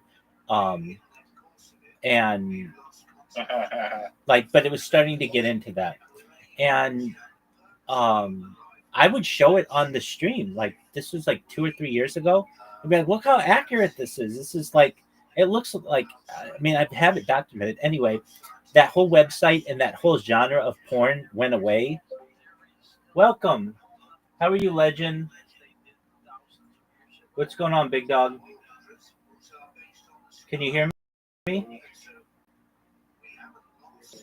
How's your day going?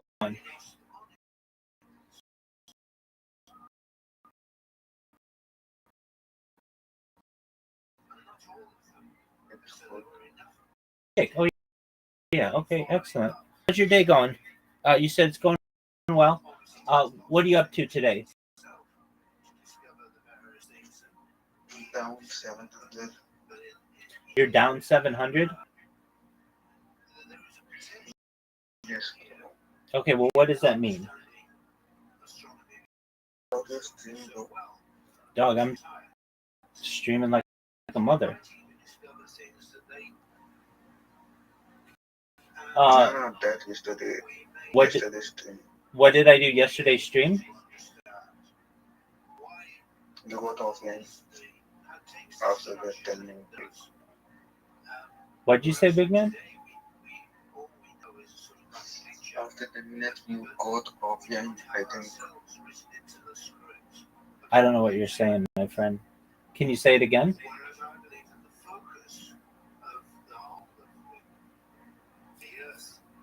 Can you repeat what you said?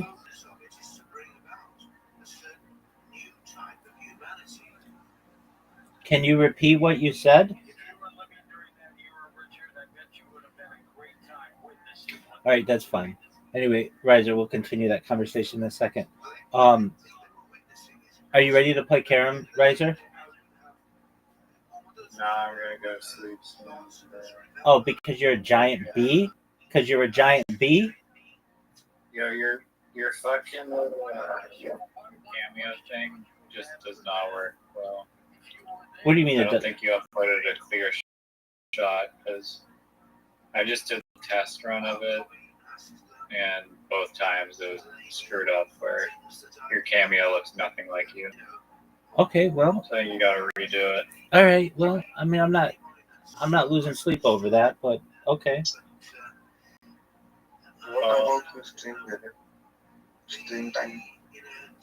What about you care about it? It'll be good for the Harry Potter Obama song, which will in turn give you fame. Absolutely, absolutely.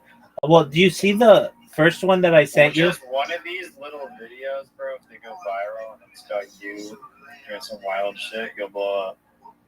I know. I thought of that. All right. Well, I'll upload another. You know, I ran into an issue.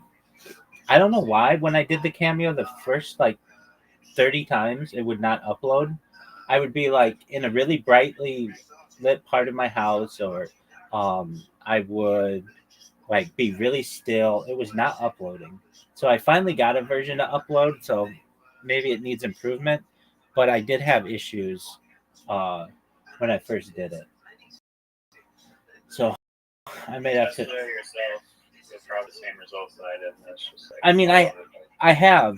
Go to the 3 that I sent you, and it gives like the first one's really accurate. The second one's pretty accurate. The third one, not as accurate. But the first one is really accurate. Just the only thing that's not accurate is my voice. All right. Yeah, that's true. The one on the boat. Yeah, it's really accurate. Yeah, the second one was fades. You can't tell. The third one, yeah, it doesn't look like you. It looks like me. It's The just first one is like very, very good. Exactly. It'd be dope if it had like the Harry Potter Sonic 10 you do like face mask over it. Yeah, I've thought of that, but I don't think it does that. I think it just does the face.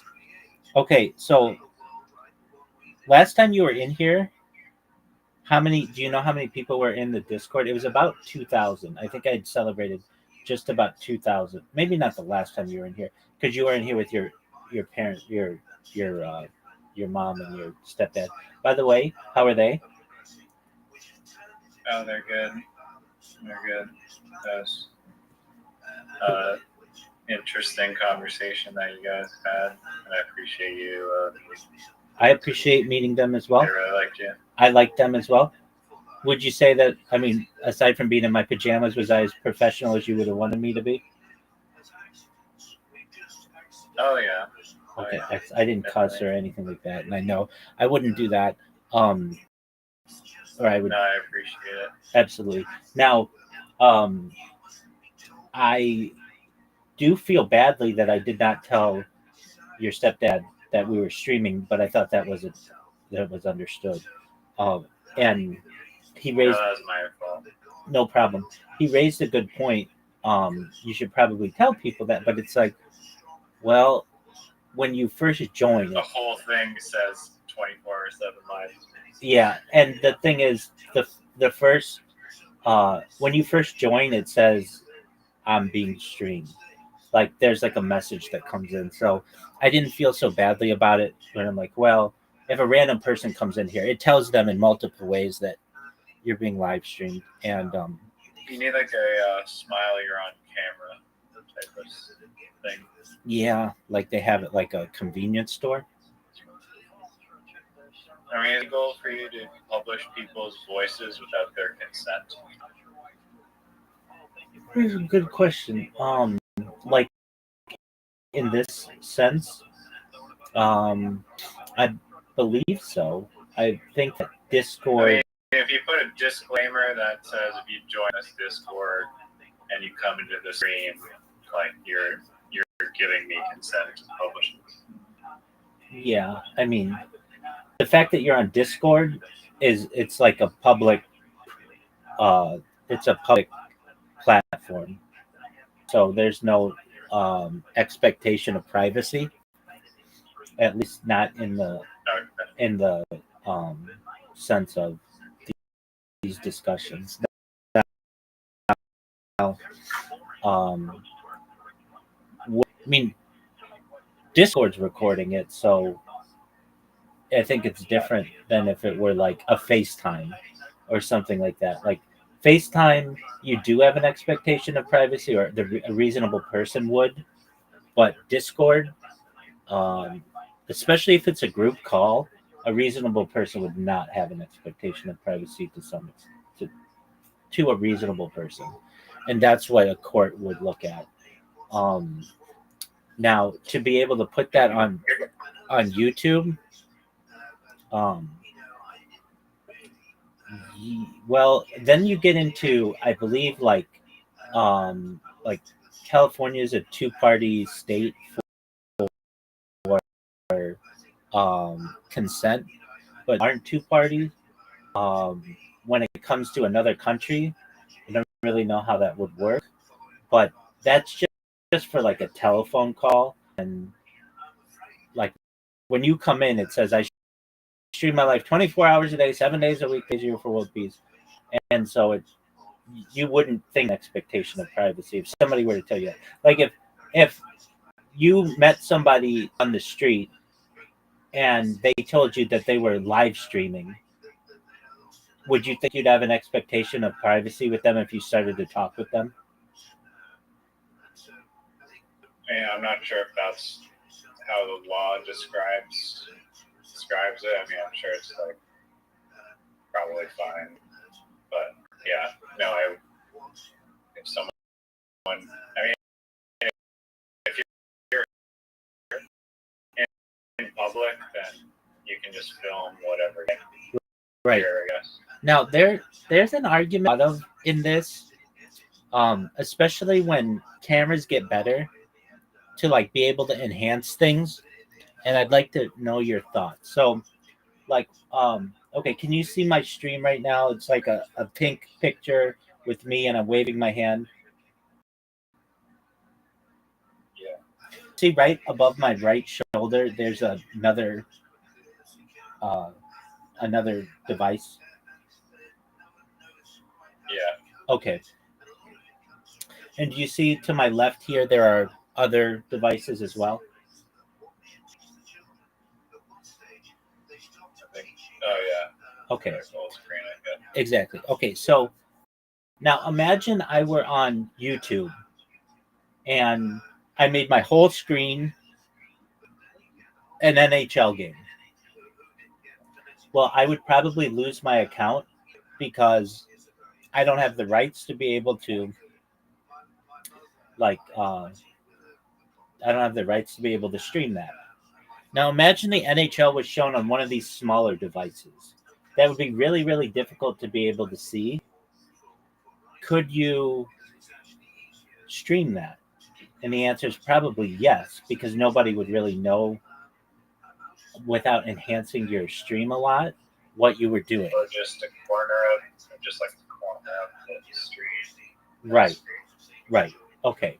So then take, I think this actually works better with sound. So, with music. So let's say I take a song and I play it really loudly over my speakers right now, I might get a copyright strike because of that. Okay. But if I go and take my iPod or whatever, my iPhone, and I go and take it into the bathroom, you probably wouldn't be able to hear that. Or if I take it outside, you probably won't be able to hear that using normal sound technology of today. But technology of the future might be able to pick that up, meaning you might be able to enhance sound indefinitely to the point where you might be able, with perfect, with like the best type of software in the future, you might be able to pick up any sound on Earth just having a video recording. Does that make sense? I mean, I feel like the input audio would have to be clear enough for that to even happen in the first place. Like, you could do some interpreting, but I don't know. If all you're hearing, it's going to be probably, it sounds really difficult to reverse engineer, like, a sound if it's not good enough of a sample to begin with. What I'm saying is this. In the future, I think you'll be able to hear every sound that's occurring on Earth through just having a video going on somewhere on Earth. Now, you may say, well, I don't think so. I think at a certain point you'll hit a limitation. But I'm saying, given enough time, like 10 million years into the future, technology will have advanced so that if you just have any video anywhere on Earth, you'll be able to hear every single sound that's going on simultaneously at that time through that video. Isn't that about like the microphone capabilities at that point? Well, because the microphone will have like a certain distance that it won't be able to pick up sound from. Well, no, actually what I'm saying is that the microphone is actually recording every sound on Earth right now. It's just some are being detected and others are not. Yeah, I know. You were covering your microphone. Can you repeat that, please? Well, maybe in the future that won't be an issue. I agree with you. What I'm saying is that, like, okay, here you go. Have you ever seen the picture? Well, I don't know if you know what I'm referencing, but what's considered the first picture ever? It's like a picture of Paris, France, of somebody just taking a picture outside of a window and looking at the skyline. First photo ever? Yeah. Yeah. So just if you look up first photo ever. And you can't really tell what's going on in it, but people have enhanced the picture so that you can tell what's going on. And then they've colorized it so that it makes sense what you're looking at. Have you ever seen this? I mean, I know what you're talking about. I'm looking at it. Okay, you're looking at it. So you see how that photo has been enhanced over the course of the last 200 years? Yeah. I'm saying that in the same way that we've been able to enhance that photo, we'll be able to enhance video and also audio so that in 200 years, something that doesn't really look like a picture from 200 years ago will look like, using the same idea, will contain a lot more information than we really understood.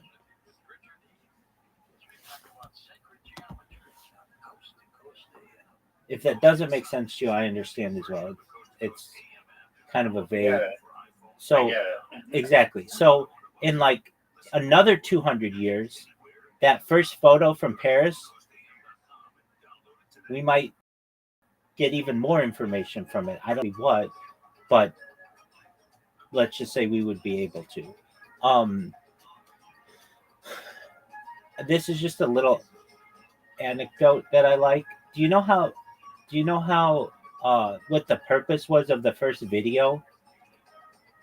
It was to solve the problem of whether when a horse runs, all of its hooves are off the ground at a single second, at a single moment, and people didn't know for like, since antiquity until the modern age. Like when a horse runs, is there any point where that horse is all four hooves are off the ground, or does it always have a hoof on the ground? And people couldn't tell. And there was the push of of video. What's the answer? That yes, there is a certain point where all the hoofs are off the ground. Nice. Same with the dog. I'm guessing. Or most. Yeah, I think most animals probably when they're in full sprint.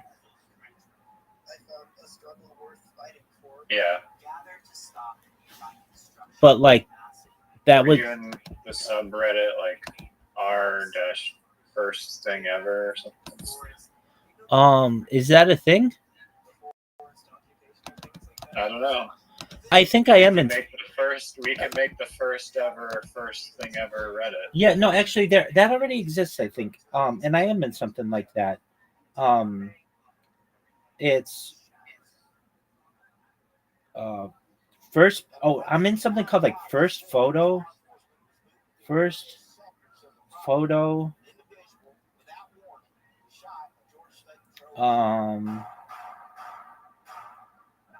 Or first look. Yeah, I'm in some. Yeah, I think it's just first look. No, hold on. No, that's something different. It's like video or pictures of the first time somebody saw something. So you know that video of, I think it's called Elephant's Foot of Chernobyl. Like that's there, and whatever they want to say about the moon landings, that's there, and that picture from Paris is there. It's something like that. But yeah. First, I don't know. I'm a huge user of Reddit though, even though they banned me for a long time. Okay. With that said, I know. How long do you think until Sora will do 1 hour of video for you for free? Or do you think that'll ever come?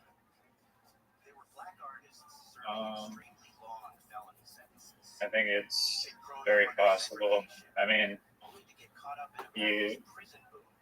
I'm gonna butcher this so hard, but apparently it's like possible to like make a like quantum AI that can just like process like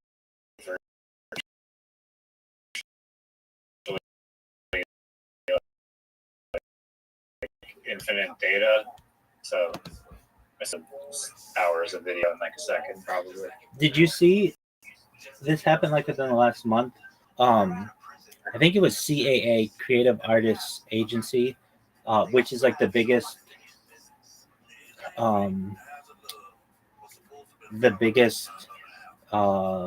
agency for representation in the world.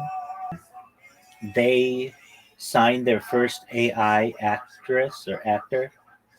Have you seen her? What's there to even sign? Who owns the rights to it? I don't know who owns the rights to it, but basically she's going to start appearing in movies, and there's like a huge uproar that like, hey, you shouldn't be able to do that. It should only be humans, but they've just basically said like, fuck you. This woman's going to come out with movies, and she's going to be like a huge movie star.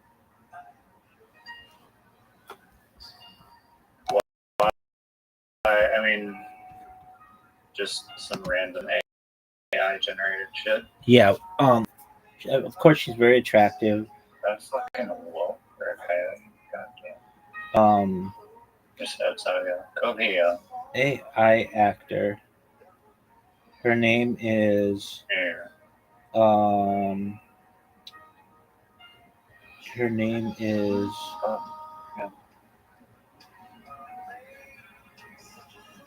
Norwood, something Norwood. Oh shit! There's a bear right there. A real bear? I got it. Oh, there's 2 bears and cubs. Shit. Her name is There's 2 little cubs. her name is Tilly Norwood.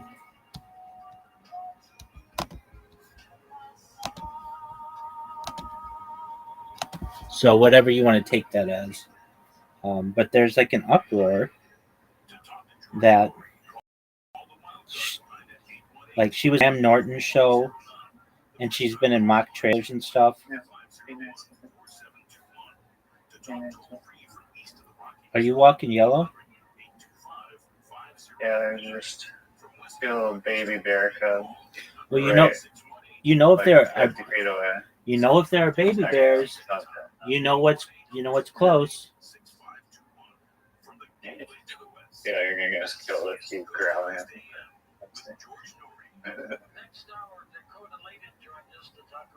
Sorry, what did you say? You know if there are baby bears, you know what's close. The mama bear. Yeah, I know. I saw the mama. She was right there. What kind of bears are Yeah. these? Just black bears. So they're nice. I also saw a coyote run. I've never seen a coyote here. In like my 4 years of being here, I just saw one. Dude, I see coyotes quite often. In fact, like I'm in the more suburban part of the city, but like if I drive to the like just the outskirts, you see them running all the time. They're illegal to kill in California, to let them, just chill or whatever. But they kill a lot of pets, and they kill a lot of like birds and things. Did you know that at least I'm sure it's the same in Canada, but there are coyotes in every single.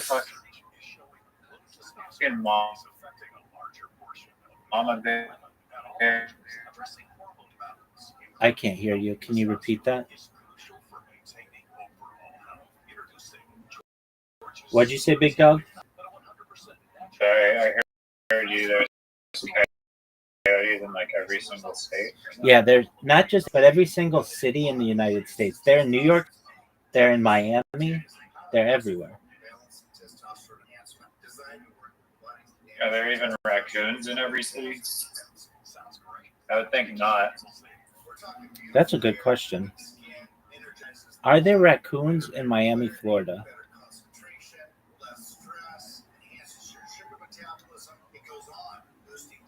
Yep. They're found. It's one of the most successful urban animals in the region. It's in every major city in the United States, and if not, where? I don't see many raccoons.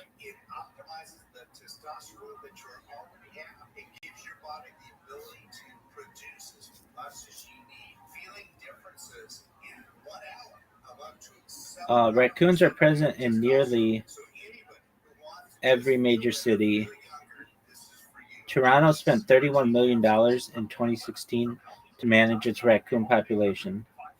Alaska, okay, so desert region, so maybe not like Las Vegas or Phoenix. Yeah. Cute. I know that they're like really mischievous, but they're cute. They're really cute. Have you ever seen their hands? In the paws? Well, yeah, whatever. They're raccoon hands? Yeah, they have raccoon hands. They're like human hands.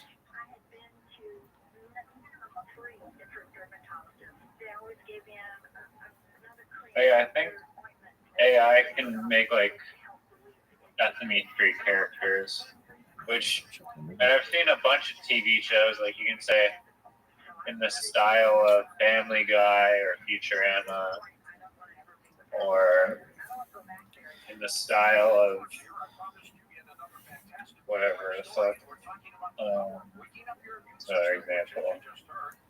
I don't know, like Sesame Street, where you think it would be like copyright or something Right. to generate Sesame Street content. They'll just do it. It will not do real people though, and I'm surprised. Like, it wouldn't even do like the president or anybody like that. It would not. At least I couldn't get it to do anybody who was like real. Did you?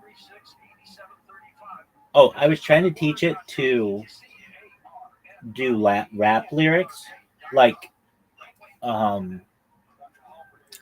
the first line in a very popular Notorious B.I.G. song was the song's called Juicy, and he says, aside from this like spoken word party, he says it was all a dream. I used to read Word Up magazine, Salt and Pepper, and he just talks like, and Heavy D up in the limousine. Basically, I just wanted it to look like I was teaching him those lyrics, and it would not even do like 2 words of it.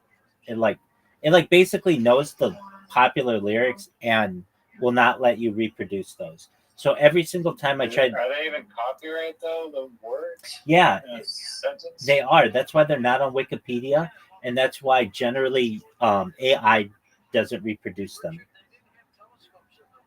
Okay. which I think is stupid. I guess but it'll generate a perfect like Biggie or just like being a regular person talking. That's fine. Exactly, but it will not do like the exact lyrics, even 1 or 2 of the same words. It just will not do that.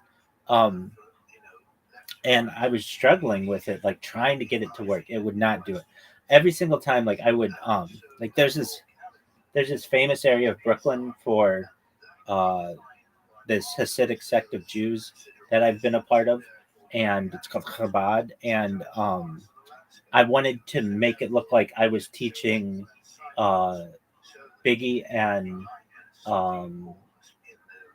and Tupac lyrics on the stairs of like the headquarters of this of Chabad.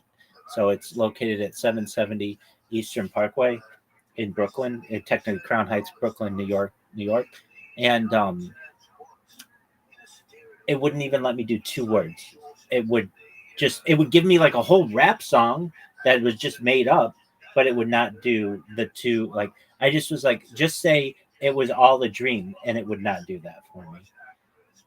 So I was a little frustrated with that. That's crazy that it can. Is that even allowed to be copyrighted, that sentence? Because that's just fucking English at that point. Right, exactly. I think because I was saying like with a Biggie Smalls look-alike, that it put 2 and 2 together, and it was not going to do that. Because I think you could get it to just say it was all a dream when I would do it without the rappers involved. But yeah. Another thing, it's actually smart enough to connect those dots. Exactly. Another thing, so I was like teaching Michael Jackson how to dance and Elvis how to dance, and it would do those really well. And then like I was just doing this, like I had this idea that I thought would be really cool to take my character and put it through history of just teaching people like how they got really good at something, like teaching Michael Jackson how to moonwalk, or Elvis how to dance, or the Beatles how to play together. And it would do Elvis, it would do Michael Jackson because they're dead, but the Beatles are really difficult because like 2 of them are still alive, and I was struggling with it to get like, so I'd have to be like 4 Liverpoolian bandmates in a bar that looks like the Tavern Club, and it was just struggling to do some of that stuff. And I'm sure if you keep doing it, so then that reminds me. Okay, so then I would you can do 30 videos a day. So then what I was doing, which I thought was really smart, is how when you have it do a video, it might get, it's never 100%. It'll get like 95% of what you want. Well, so what I was doing was just having this thing.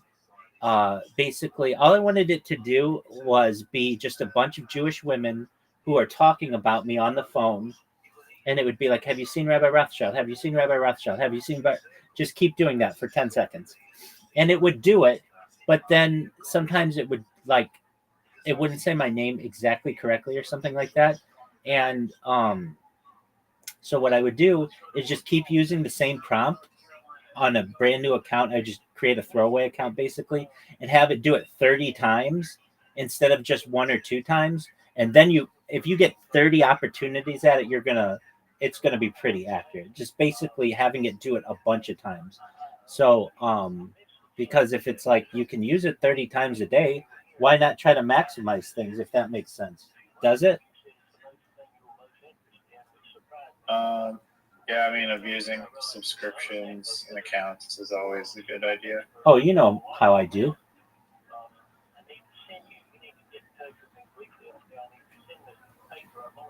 So, yeah. Okay, well, before I didn't know that you were tinkering around with Sora that much. Yeah, I mean, I did last week, and um, it's like when all my streams are going and I'm like streaming the way that when everything's going the way that I want, then I get a little bit of time to be creative, and that's when I sing karaoke and make like videos on Instagram or create Sora videos and then upload them on Instagram. Like I have this one that I did that was pretty easy for me to do, where I just had myself. Do you know what the Bloods and the Crips are? They're like the two most notorious gangs in Los Angeles. Yeah, I do. Okay, so the Bloods wear red and the Crips wear blue. And so I just had myself teaching them, like, hey, instead of killing each other, all you have to do is start a 503c, which is basically a not for profit. What up, Mustafa? How you living, pimp?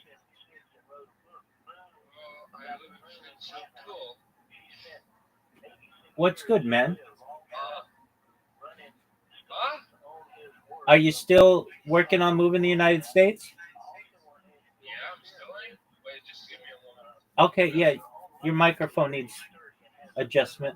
I know. I just will be back, okay? Oh, you sounded really good there, though. Mustafa's my friend from Iraq who wants to move to the United States.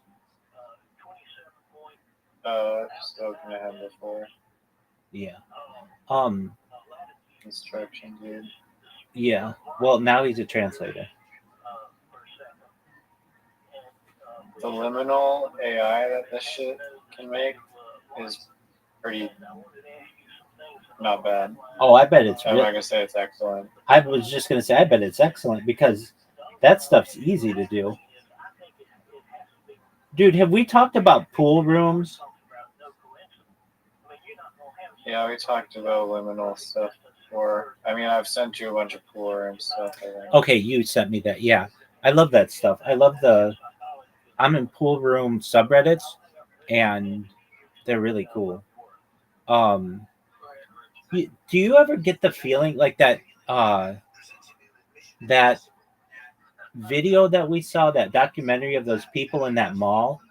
There's some liminal space to that. I feel like some of my favorite liminal space is like 1990s or 1980s office spaces. I love that shit. I love pool rooms as well.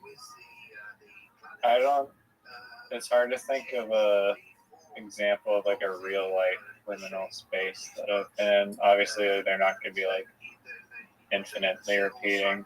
Right. I've seen one like trashed office space in like Oakland on some Instagram video that was like pretty damn liminal, and it was like an abandoned building, and the guy was just exploring it. And I was like, yeah, the shit is like literally like straight up a liminal thing. I think I don't know that mall thing in particular. There's There's some places that have very like eerie energy to them. I don't know if I'm that agree with you. qualifies for me, but Mustafa, what's up, big dog? Oh, I'm doing good. Excellent. How's translating going? Well, so cool. I lit the smoke cigarette, and I am, as I promised you, and I am with a lot.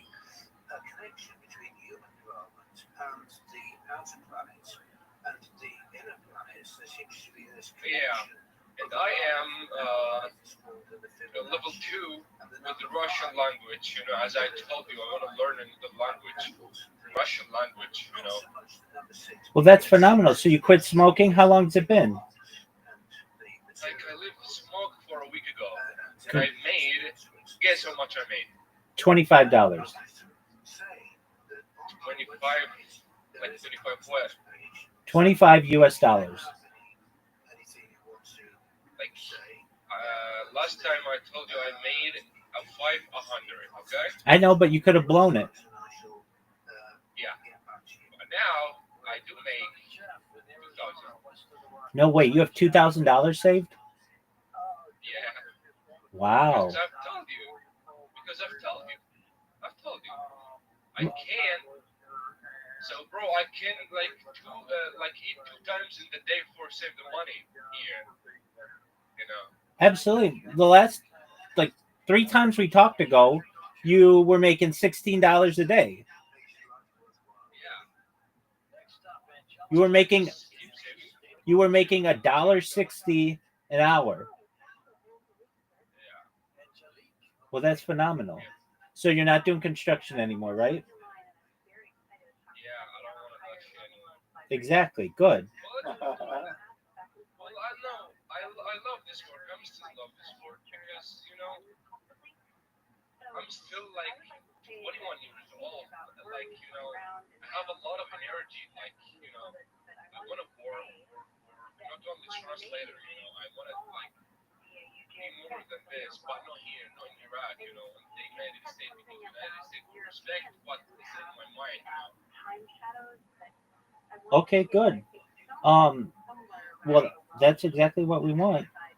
All right. So, how much money do you want to make before you come to the United States?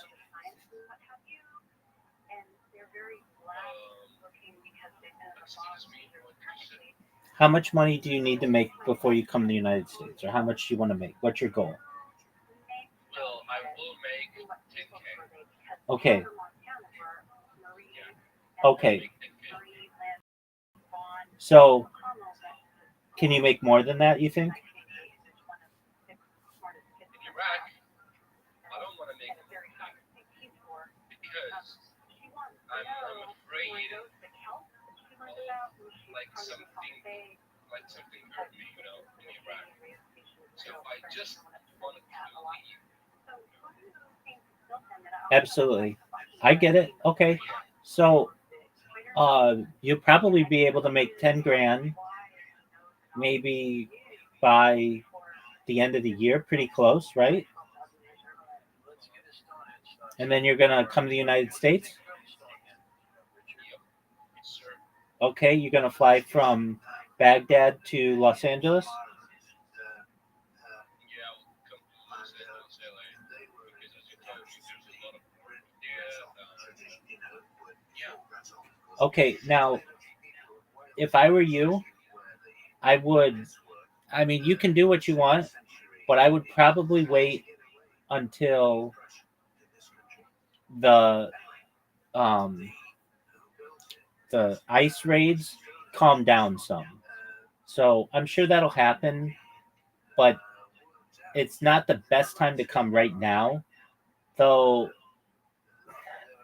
if you know what ICE is Immigration Customs Agency, and like 5 years ago, you could start your own business, you could do all kinds of stuff, get a driver's license. It's just what you don't want to happen is you walk into a store and ICE comes up to you and says, "Where's your paperwork?" and you don't have any. You're going to be on a one-way trip back to Baghdad. So what I'm saying to you is, the next president, if it's a Republican, you might have the same stuff, but if it's a Democrat, it's going to be a lot easier for you to come here. I know, though, you're. So just go to Wyoming where they don't have like ICE agents actively trying to deport Mexican people. Oh no, that's where they get in the first place. Wyoming is one of the most conservative states in the United States, and it only has a total of like 400,000 people. So anybody new is already a sore thumb. Yeah. Yeah, you would. Los Angeles is the best place for you to be able to blend in with people. There is a significant Iraqi population already.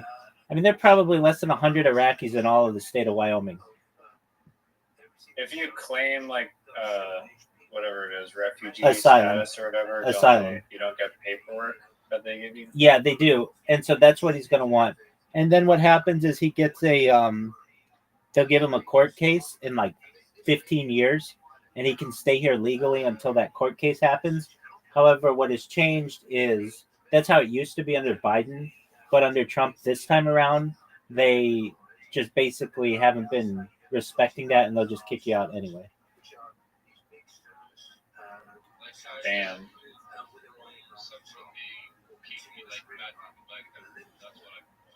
Yeah, but guess what? Well, yeah, I mean, that sucks. But then you just keep coming back. Yeah, I will keep coming back without stop because this is my dream, like, go in the United States, because I don't think so they will ban me back, because I am a translator. Like, they will never ban, like, I can work without any problems, I don't think so. Yeah, it used to not be that way. It used to be that way, but more recently they've been kicking people out. But that's okay.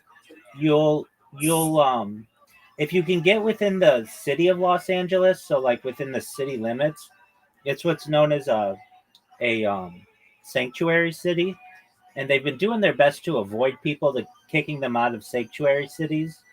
So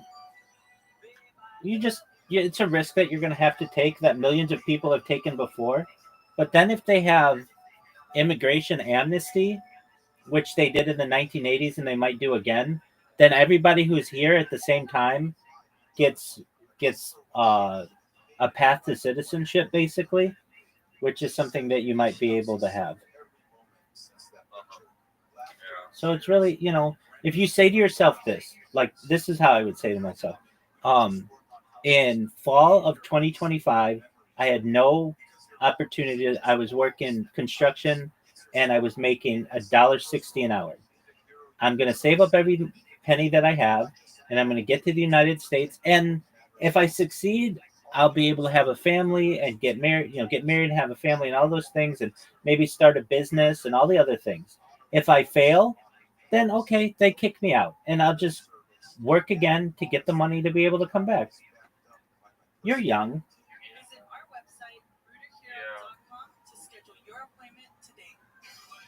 Because I don't have nothing to lose, bro, Exactly. Really, I have nothing to lose. Exactly. And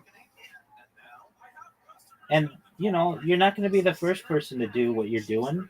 So you just Yeah, I know.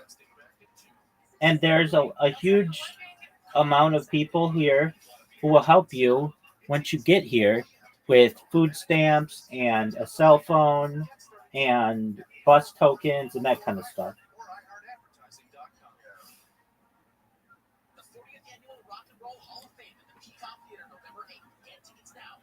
So that's great. Congratulations, dude, on quitting smoking for a week. All right, so are you done? You're never going to smoke again? Fuck no, I'm not gonna fucking smoke anymore, bro. Do you find that food tastes better now that you don't smoke? Yeah, like I can feel the food so better. Yes. Wait till you try smoking weed, then you really taste it. No, I'm not smoking weed or drugs. I've never drink alcohol on my life, I've never drunk alcohol before. Yeah, alcohol sucks, but weed is great. Yeah, I tried one more time, like with mistake. I see a vodka and I thought that's a water, you know. And I Right. drink and I like the taste looks like a I swear, like the taste Funky water. looks like a water. What the fuck's this? And I asked my friend, what was that? He told me this is a vodka. I told him, what is the vodka? He told me alcohol. I said, fuck, I'm gonna go to the hell because in Islam we don't drink alcohol, you know. Yeah, but if it's a mistake, you might be able to get away with it. Yeah, like I drink with mistake and I ask it, you know, the guy he is know the Islam better than me. I don't know what name in English. Imam. And, Imam, yeah, the Imam, yeah, you know it. And the Imam, and I asked him, I drink alcohol with mistake. Is that gonna like be bad for me because I'm Muslim or no? And he told me, if you drink it with mistake, that's fine. Exactly. Like, you know, yeah.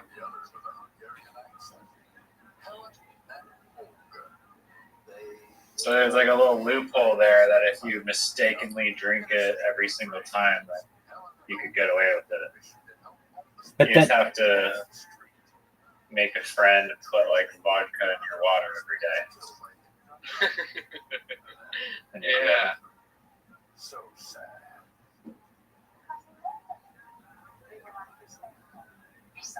Well, All I'm right, really yo, Rabbi, I'm off to sleep, buddy. absolutely But big thanks dog. for chatting. Don't be a stranger, Riser. Riser, remember how many people we have in the Discord right now? I'm going to tell you. I keep telling you how proud I am that it's growing, and you're just like, I don't huh? even know the number. I know. I'm going to tell you though. Okay, so we have 2,293. So next time I see you, the goal is to have over 2,300, and I'm sure I'll have more than that. Are those like real people? Well, so here's the thing. Yeah, they're real people. Wait, I want to Short answer, yes. Yeah. Guys, I want to tell you something. You know how much I got followers on Instagram? How'd you get followers on Instagram? Following other people? Yeah, like I get another followers, like on Instagram. A month ago, I have 50 followers. Now, I have 807 followers, and view in the last days 10K. Okay, on my TikTok, I got. On my TikTok, I got. Wait, let me see. 2,274. Okay. Yeah. What are you doing? Are you posting stuff all the time? Yeah. I'm posting like my gym videos. Okay. Nice.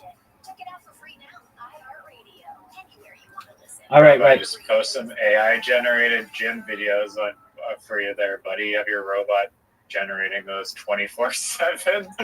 You're just like the most shredded dude ever. And it's just like, yo, buy my workout supplements. Peace.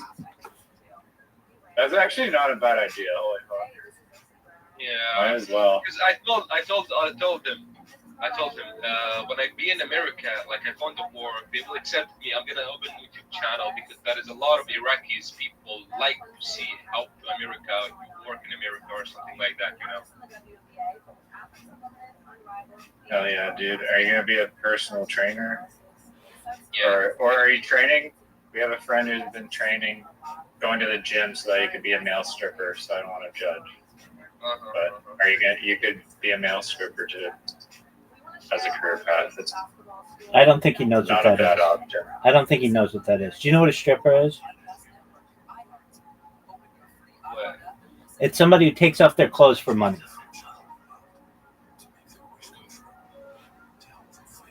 Wait. Yeah, it's like dancing. It's like dancing with a pole. I don't know how much the YouTuber can make, money. They can make a lot. My brother makes like like $500,000 from his YouTube shit. Nice. But he has a lot of subscribers. Are they real? But it's possible. Yeah, they're real. I think, pretty sure they're all real. That's why he gets a lot of money. Yeah. So you guys, I don't have enough time. No. This is my time rest, and I've been on walk. My work.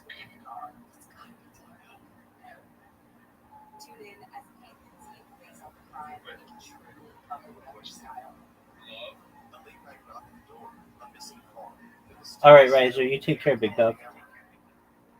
I have peace. Peace, big dog. Thank you. I will be there. Thank you.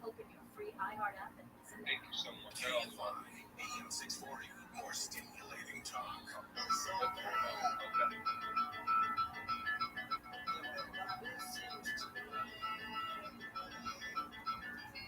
Yeah.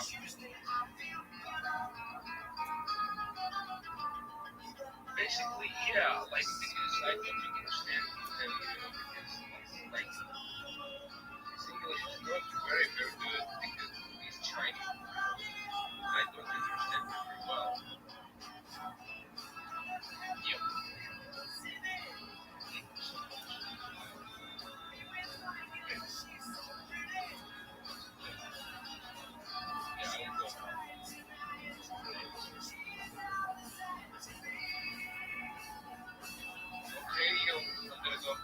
Take care, Mustafa. Keep me updated and don't smoke. Yes, I will never smoke anymore. Keep tell you other updates and how much I got money. That's what I want you to do, big dog. Yeah, I'm gonna disappear for a while. I think the next time, how much you want me to go? Like the last time we told me made 1,000. Right. Okay. So Yeah, I made 2,000. yeah. Yes. So make 3,000 next time. 3,000. Yeah. Yes, sir. Okie Have a doke. good day. You too. Take care, buddy. Peace. God save you, brother. Thank you, my friend. Send George a text message anytime at 818-298-6521. From the gateway to the west, this is Coast to Coast AM with George Norrie. And it's Paranormal Night on Coast to Coast, and let's take a walk with you. Why don't you make a call to me and let's have some open lines for a while. Every once in a while, a guest falls asleep or doesn't show up. And that's just happened right now. So we'll try to figure out where it may be. And if he's not here, we'll go to open lines. You've heard the numbers, make a call, and we'll be back with you and me in a moment on Coast to Coast.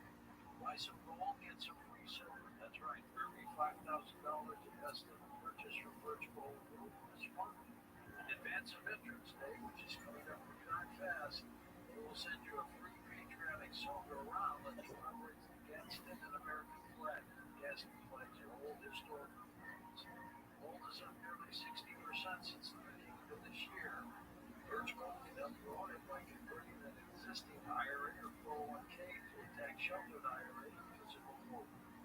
They'll send you free silver honoring our vets on qualifying purchases. If you're current or former military, Birch Gold has a special offer just for you as well. They're waiving custodial fees for the first year on investments of any amount.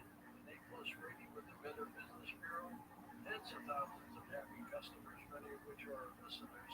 I encourage you to diversify your savings into gold. Text Coast to the number 989898 for free info kit and complete eligibility for free silver with qualifying purchases before the end of the month. Again, text Coast 989898. Do it today.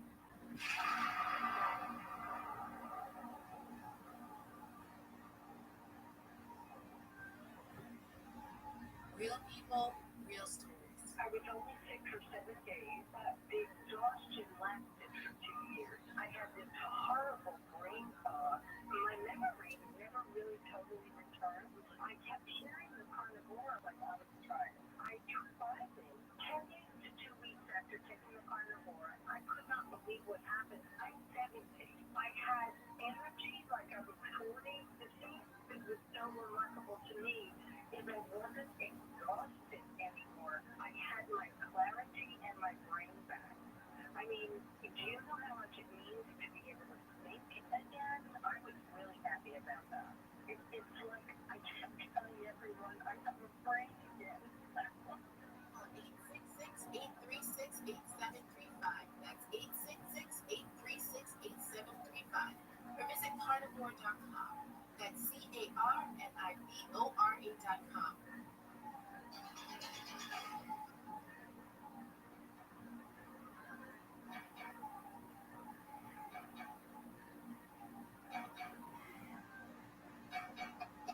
And welcome back to Coast, George Norrie with you on a Monday night as we get your week going. This is a great week as it kicks off all the kinds of great things. And don't forget, Sunday night, or Saturday night before you go to bed, actually, November 1st, go off daylight saving time for those states that do not recognize it. It's moving clocks ahead an hour, fall back an hour. So it's going to get darker a little quicker. But don't forget that it's this Saturday night already. We're starting at a little earlier this year. So just moving clocks. We're going to have some open lines for you for the time being. So let's get rolling here. We've got the numbers. Anything goes. And don't forget, Friday night is our annual Ghost to Ghost program for you. In the first couple hours, we've got a couple of witches joining us to talk about why they do what they do. And we're going to our Ghost to Ghost open lines. Many of which people have sent in letters of stories that Tom is reaching out to you. But it's open lines so you can check in with us as well. That'll be Friday night on Halloween night. That'll be friends, goblins, and for kids. Let's go to the phones.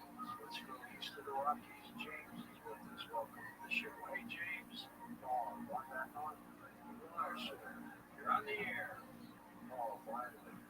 Well, I'm going to first say that I'm going to northbound 95. You and northbound are like the first 4 miles of the center drive. Well, James, thank you. It's very kind. And I want to kind of get up to the 24. I walked down with the Sunday. And she got the jurors on her. I ever seen her. She really does. She's a great girl. And tell her you have to walk by her. Tell us what do you like about the show? All the talking about this kind of because I told like the circles million on the flip. But this one is not bad at 31 cents, guys. If anybody's trying to flip JEM at 31 cents, not bad. So the cross, turn at the time, it's going around back in a circle. That's the particular that has one slide has points, number of points. So it's going forward and backwards. That's okay. That's like that. Good point. Thanks, James. Appreciate it. James from Ohio. At 12:30 Pacific time, wherever you may be, Frank Hoff is going to join us to talk about Atlantis. We'll take calls with him as well. For now, we've got open lines this half hour. West of the Rockies, Charles is with us in California. Hey, Charles. Hello, George. Please let me be the first to congratulate the Los Angeles Dodgers and give my hat to the Toronto Blue Jays for a game well played. They're coming along. Who do you think's going to win the series? Dodgers?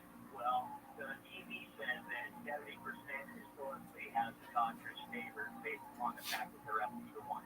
So there you go. You never know, though. So with open lines, buddy.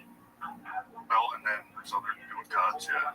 And what are you doing to survive? What's the plan? You have a specialty, and now 2 weeks of complete nothingness. No, I mean, I'll just get another cloud job. Like, there's enough takers out there. High demand. Yeah. There's not a lot of me. How long have you been in Houston? About a year and a half. Have you fallen in love with that? Yeah, oh, yeah. It's like the Bay Area of the South. It's just like, it's got more racism.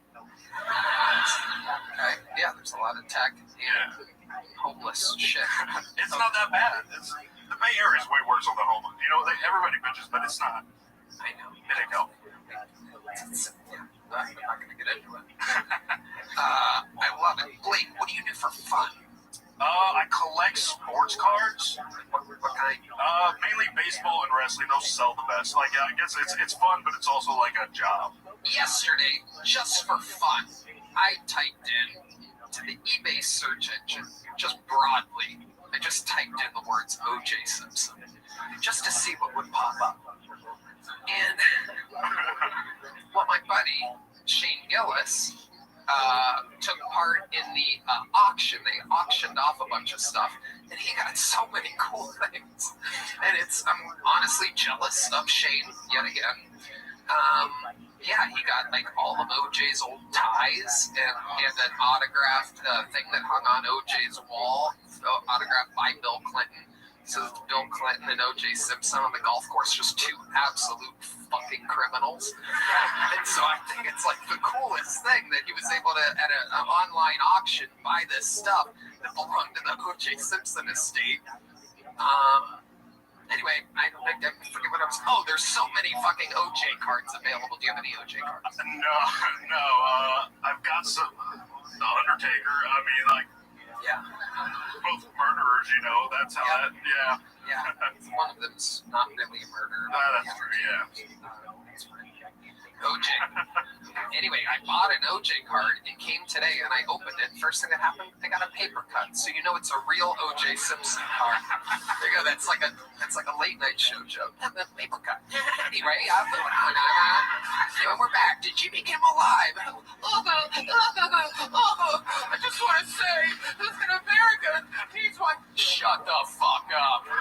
Anyway. All right. That's my Jimmy Kimmel impression. We love Don Barrett. That's what Jimmy's name. Anyway,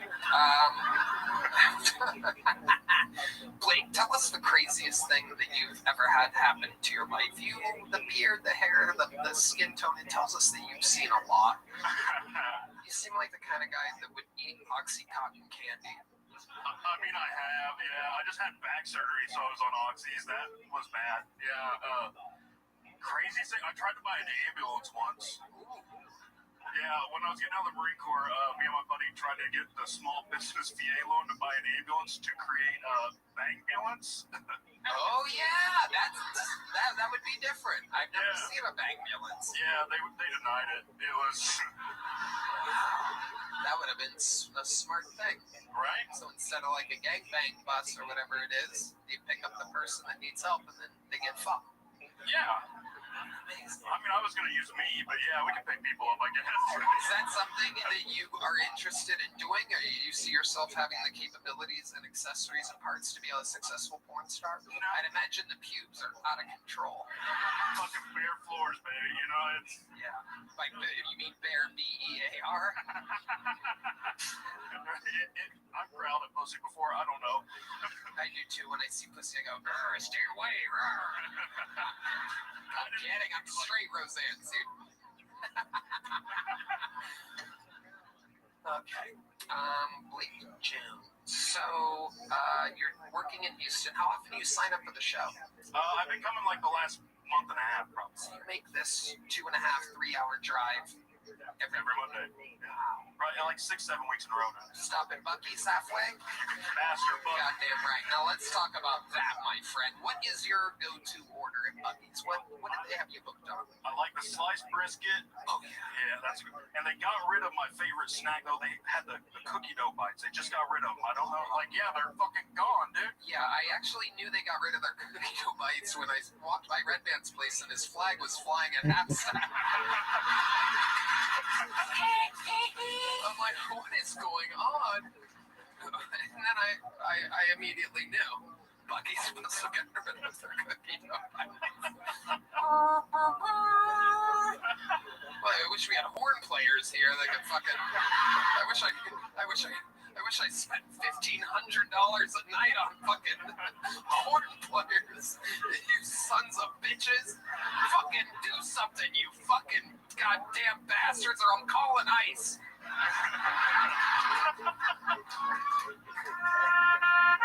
There you go. There you go. That's what you. That's what you.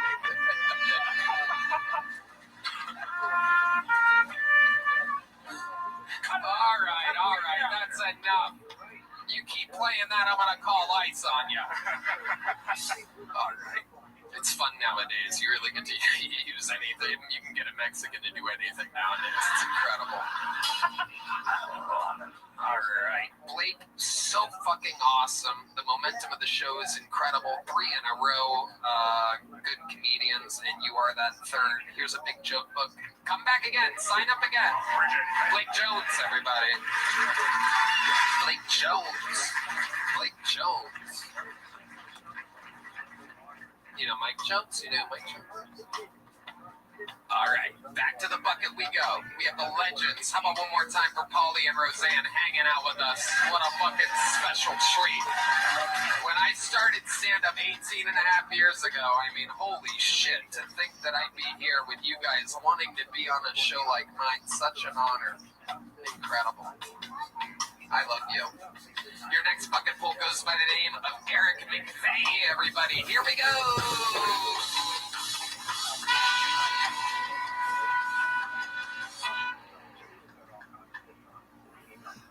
I like to fuck cancer patients. Not because they still deserve to get penis, but because I don't have to worry about pulling out.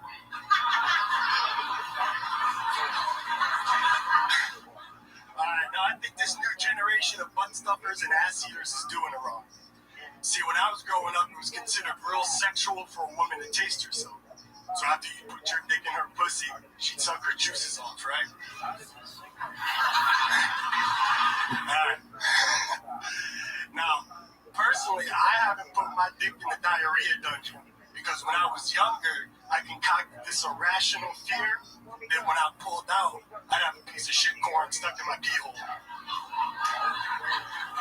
I'd have to shoot my way out of that ass with my own pee-pee gun. I wonder if that's how the Indian women get their red dots. That's my time. I'm Eric. Thanks. Eric McVeigh. Fantastic material. Right. You know, can you be my writer, please? Eric McVeigh, welcome to the show. This is your first time on, correct? Yes, sir. Have you been doing stand-up between 8 and 9 months? No, a little less than that. I started a few years ago and I had a bad experience. I took a break for a while. Well, looks like you just had another one. So what was the bad experience from a few years ago? It was just By the way, take note of how hard Roseanne and Paulie are laughing because the thought of quitting because of a bad experience is hilarious to them. Well, I'm from Connecticut, which is real small. And the borders of your state control your destiny. So the promoter at the time, the guy that was booking everybody, was just a real sleazeball, and it just gave me a bad taste. So, you know why? Okay. We're so grateful for that. In your mouth? They taught us how to grow corn. So, quit comedy because the booker was a sleazeball. Amazing. And how long have you been back at it? Just recently. I moved here about 8 months ago. I'm only in 3 months. So when I said 8 to 9, how long did you do it the first time? So when they tell you all this stuff, 6 months. And now you do it a few months. Let's add that together. Because I wrote down, Red Dan is a witness. Dash 9 months. And you know how I know you've been doing it? BS lies, and they just push this idea of Thanksgiving so that we'll stop. That's what I would say if I wasn't in public right now. But I actually know because you came out guns a-blazing correct. I've been fucking cancer patients. You had everybody immediately. Instead of what someone that has been doing it 4 months or less would do, which is, how you guys doing, Kill Tony? And everybody's like, yeah, come on, fuck up. Right? Rookie mistake. And it's also something that as a veteran of comedy would do. How you guys doing? Great. Momentum. Riding off of that. You didn't do that. You came out with a fundamental, strong start of cancer patients. You had us all bought in on the premise. And then it all went downhill from there. Do you know that coming inside of cancer patients, first of all, sometimes they survive. Yeah. So they'll kill anything that's inside them. Whoa, our CEO fucking course, Brian Redband is here. Wow, look at that. Give it up for Brian Redband. He's our friend. Yeah, we cheered himself up after Bucky's cookie dough bites went out, nutting inside of cancer. All right, Eric, what do you do for work? I'm a driver for FedEx. Okay, wow, okay, very good, FedEx. I never accepted anything. He's got himself fired, bro. Now, see? Now he's gonna go. Your act was terrifying, actually. Very terrifying. You gotta go for shock and awe sometimes. It is, you have, that's, you know, you just gotta be able to finish these big premises if you're gonna go into them. It's its own talent. Having an eye for a good premise, role, and punchline. Yes, punch. It's a 1-2 punch. You have the package, but you need to deliver it to the doorstep. I like your premises, but where you go, you're taking a long route. You're taking too many right turns to save gas or whatever the fuck you guys do. Eric, what's your love life like? Are you as lonely as you look? No. I'm in a relationship. You're in a relationship. How long's that been for? About a year and a half. What does she do? She works at a kid's dentist. Aww. And she talks too much. Wow. Okay. When does she talk too much? All day. Okay. As soon as I get home. Wow. What does she talk with you about? Just her day. Just normal relationship stuff. Does she normally complain about the kids or the dentist boss of hers? The kids. Screaming kids. Send me videos of like kids screaming in the back. Sounds like torture. Oh, Redman does that to me sometimes. He'll send me a video of kids screaming in the back. Yo. Is this the first woman you've ever dated? Gee. I notice they talk a lot, and they don't have a PP. Gee, how you living? What up? How are you? I'm amazing. How'd you find out about me, G?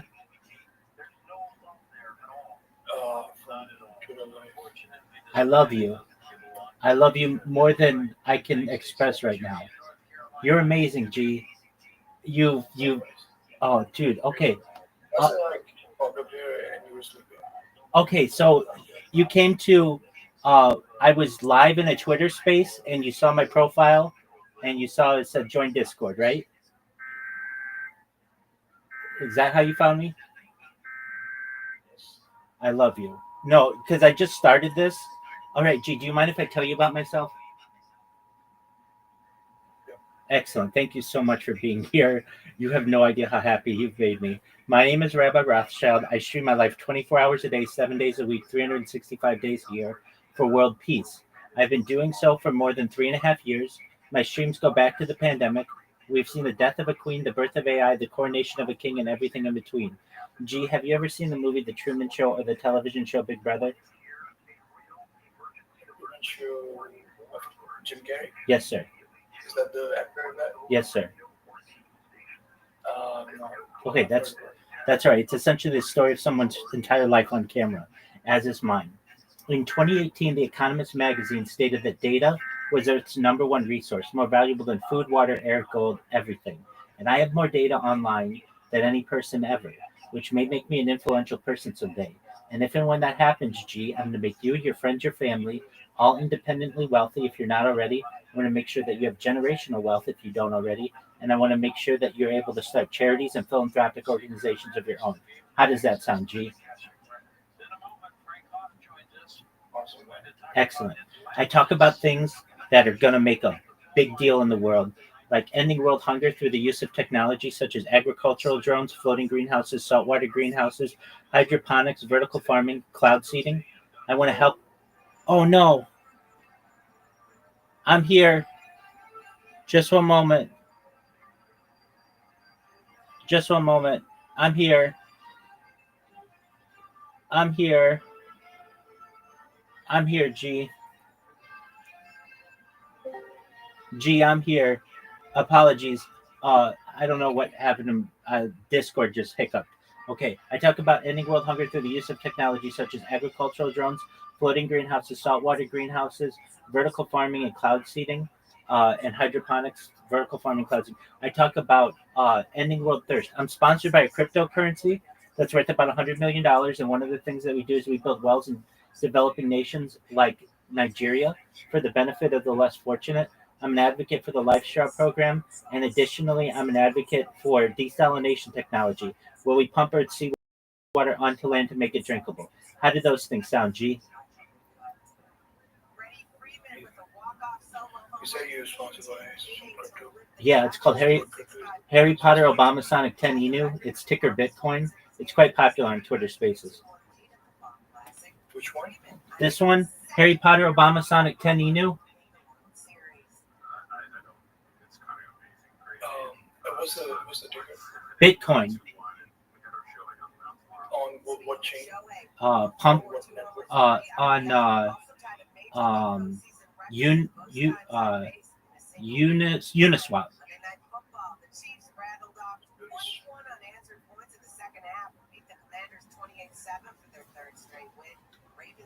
Are you the Twitter space that you found me in? What was the topic of the Twitter space?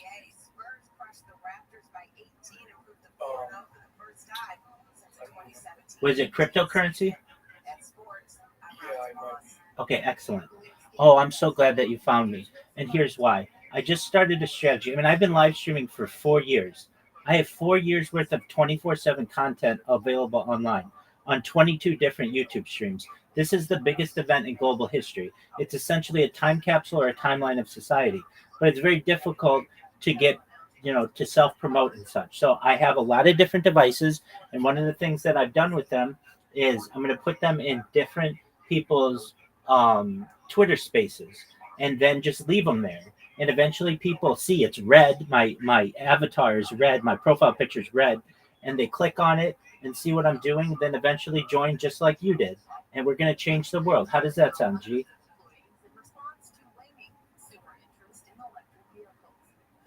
I hope that sounds good to you. Can you hear me, G? Can you hear me, G? Okay, excellent. So, that's a little bit about me. How about you? Tell me about yourself.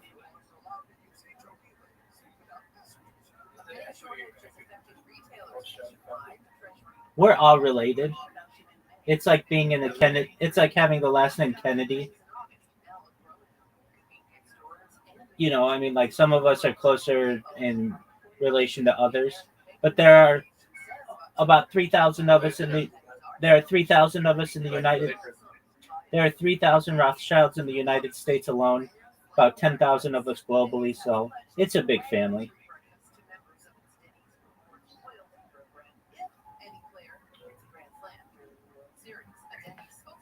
Excellent. So you made my day, G.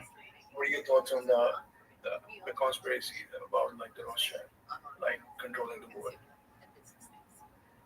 Excellent question. Well, I would say this. There are a lot of families that rule the world, and perhaps it's more than just, one group of people. There are 13 families that rule the world. So those are Astor, Bundy, Collins, Carnegie, DuPont, Lee, the Merovingian bloodline, which are like the heads of state of Europe. There's Russell, Reynolds, Rockefeller, of course, my family, Windsor, Vanderbilt, Van Dunn, Warburg. So it's a group effort. And then of that, there's a council of 300 basically, with families like the Phillips family and the Bechtel family and similar, the Guggenheim family. So, there's a major effort to control the world. And if you don't think it's happening, that there's a small group of people at the top who control the events of the world, well, then many people are blind to it. But I don't think it's such a bad thing, and here's why. If you were to run the Earth as a simulation 1,000 times, every single time, 1,000 times, a small group of people will hold power over a larger group of people. It's part of human nature. And this is just how the cards have fallen. And I'd like to bring a happier face, or a more positive, um, a more positive, um, a more, a, a more positive, what's the word for which I'm looking? A more positive reputation for what not just my family does, but all the families that basically have control of the world. And I'd like to allow other people in. And so I'm doing that through data. Data is Earth's number one resource. It's more valuable than petroleum. And I have more data archived than any person on Earth. And we're going to have too much money than we know what to do with. And I want to reward the people who have helped me along the way. And you're one of them. How does that sound to you, G?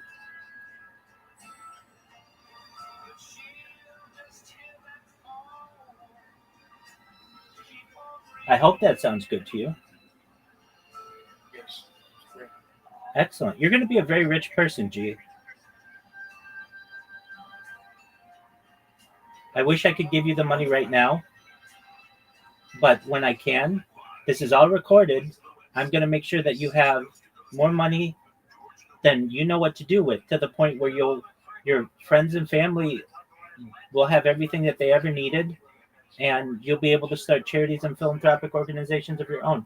Gee, if I gave you $1 billion right now and you took care of everybody you knew, what would you do with it? What kind of charity or philanthropic organization would you start? Who would you help? $1 billion? Yeah, or $1 trillion. At a certain point, it doesn't matter. I have to invest only one charity, or I go back. Let's say you had all your investments taken care of. What kind of charity would you start?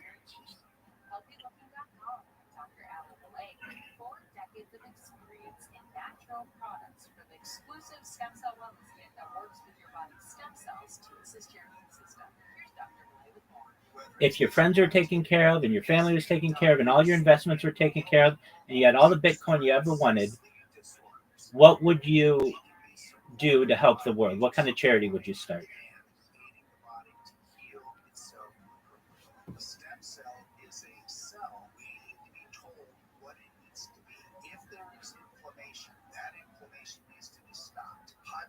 Can you hear me? Yeah. Okay, please take your time.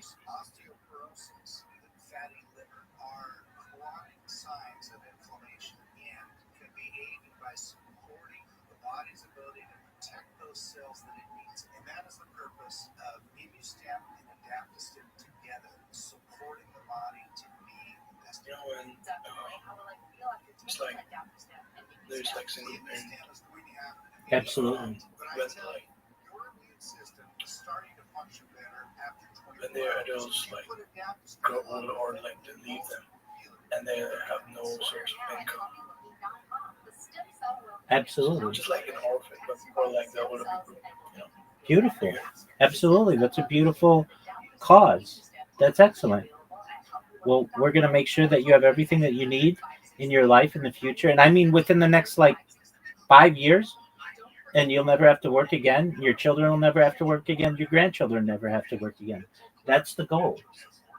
And the way that it's going to happen is people are going to do exactly what you did. They're going to see my profile.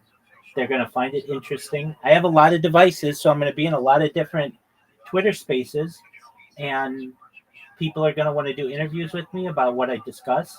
And when they find out that you can go back to any moment of any day, essentially for the last 4 years, and find out what was going on, this is a time capsule.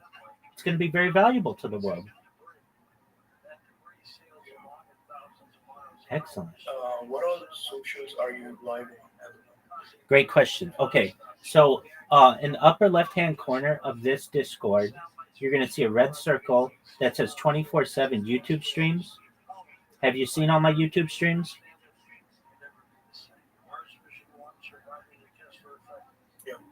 Okay, do you see that I'm live on 20 different YouTube streams at once? It is insane. It absolutely is. Okay, so I'm live on that. I'm live right now in a Twitter space, but it's a video Twitter space. So if you want to find me, I'm live on Twitter. You just look under, if you just in the search of Twitter spaces, type in Rabbi, you'll see I show up on video. I'm live on Pump Fun, which is like a cryptocurrency space. I'm live on video there. I'm live on video on Pump Fun. Yeah. You have your own coin? Yeah, I wouldn't buy it right now though. The reason why is like I don't really have a. I mean, you can. I wouldn't recommend it though. I just Pump Fun for streaming. So it started. I think it's at an all-time high of like $17,000. It's very small, and now it's worth like $5,000. But that's because I don't ask people to buy it. I just want to use Pump Fun to be able to stream on it. But if you want to buy it, go for it. But again, I wouldn't recommend it. If you want to buy something, buy Harry Potter Obama Sonic 10 Inu. That's going to be worth a lot more because, I mean, they sponsor all my merch. Everything that you see that I'm wearing, I've been wearing it for years, promoting this coin. And it's good. That's the thing that's going to be worth a lot of money. I'm also on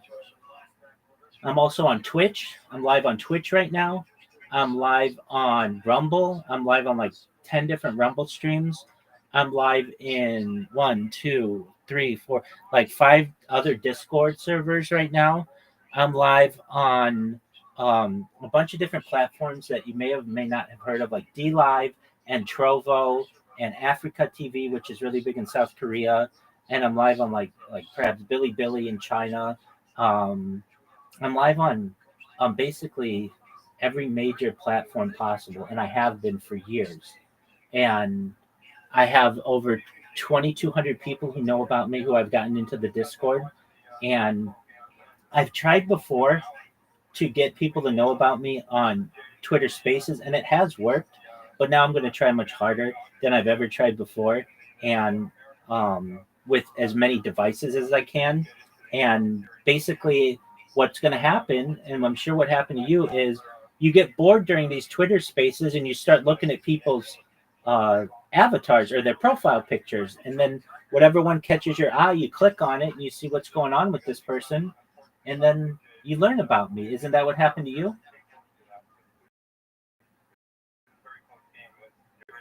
Exactly. So you're on the ground floor of something really special. And when you see how much content I have more content than any person ever. I have over 100 YouTube channels, over 200 Instagram accounts, over 500 Twitch accounts, over 1,000 TikTok accounts, over 2,000 Twitter accounts, over 5,000 Blue Sky accounts, and over 10,000 Kick accounts. Gee, I have more social media than any person ever. This is going to be like a treasure hunt for their world.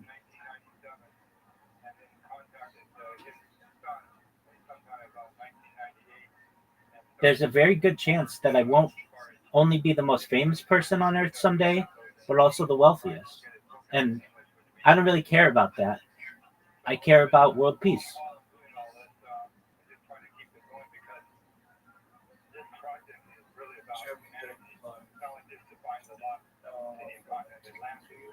Four years. Yeah, I just surpassed 4 years.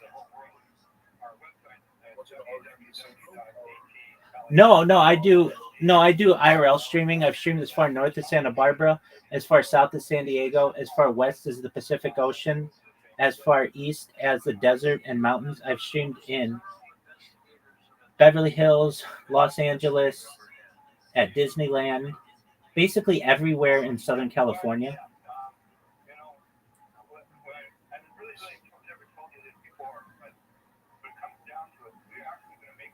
I primarily stream one more from my location now, just because I have so many devices and the data, I end up just essentially overwhelming my cell provider on data. And so it's difficult for me to do live streams with and ensuring that I maintain connectivity. But I've live streamed picnics. I've had people visit me. at my house, fans of mine, and so they've come. They've been in my room. We've had picnics together in the local park. So I have done, like meet and greets with fans and such, and but it's more difficult. I can only be live on like one or two streams at that time, and I like to be live on like multiple at once, at least like 10. And the reason why is if I ever lose one of my accounts, I want to have redundant streams. I don't want my streams to ever go away. I want them to essentially be a time capsule of human society for the world.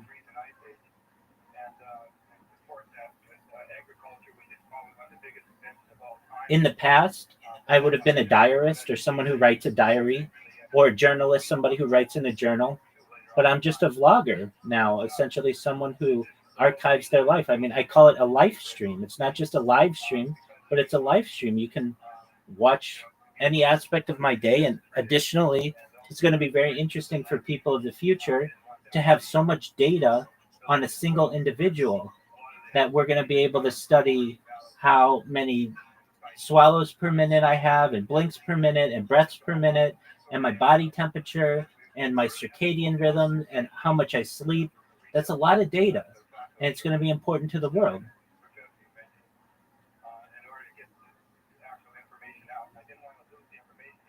Additionally, I'm the biggest data set for AI to ever be trained on. AI needs data to learn. And sure, it has Mr. Beast and PewDiePie, but their videos are edited. My videos are raw, which is very important for training AI.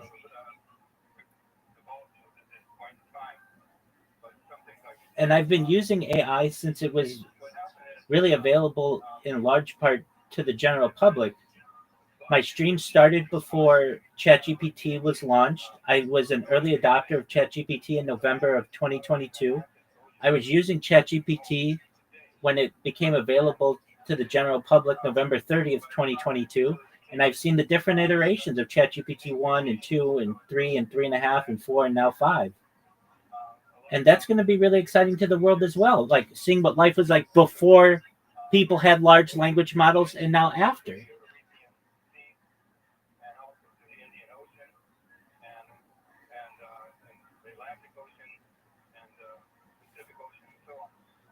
So you should know that you're a part of something really special. And gee, I really can't express how happy I am that you came in here to meet me, because you're just the start of what's going to be perhaps millions of people who come in here someday, and many of whom who learned about me from Twitter.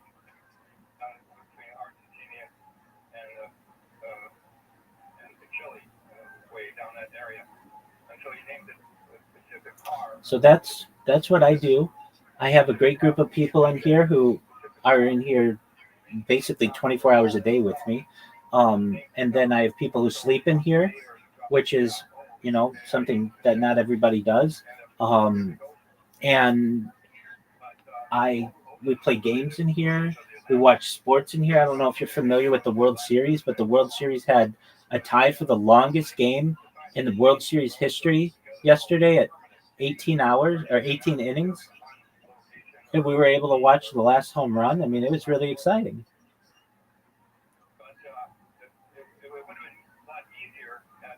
But more than any of that, at any given time, I keep a radio in the background of my streams that is always playing 24 hours a day. And what that does is it archives all of the world's news events. So you can literally go back to any of my streams for the last 4 years and find out what was going on in world news.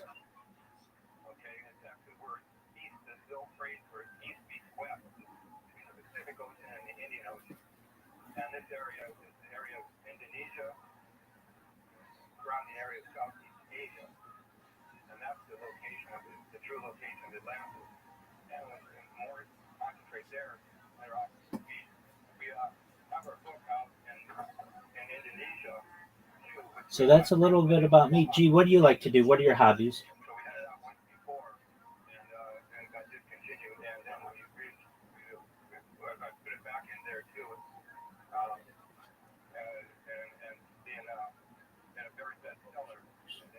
You like sports? You like sports and you like to work out. Well, that's amazing. Well, you study philosophy. Excellent. I love it. Astrology or astronomy?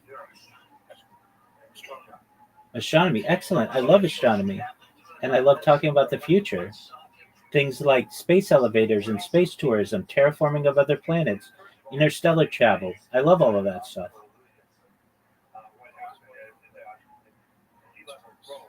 You want to go to space?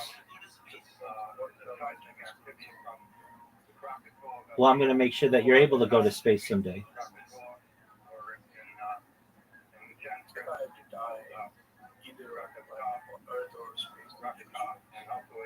Well, of course.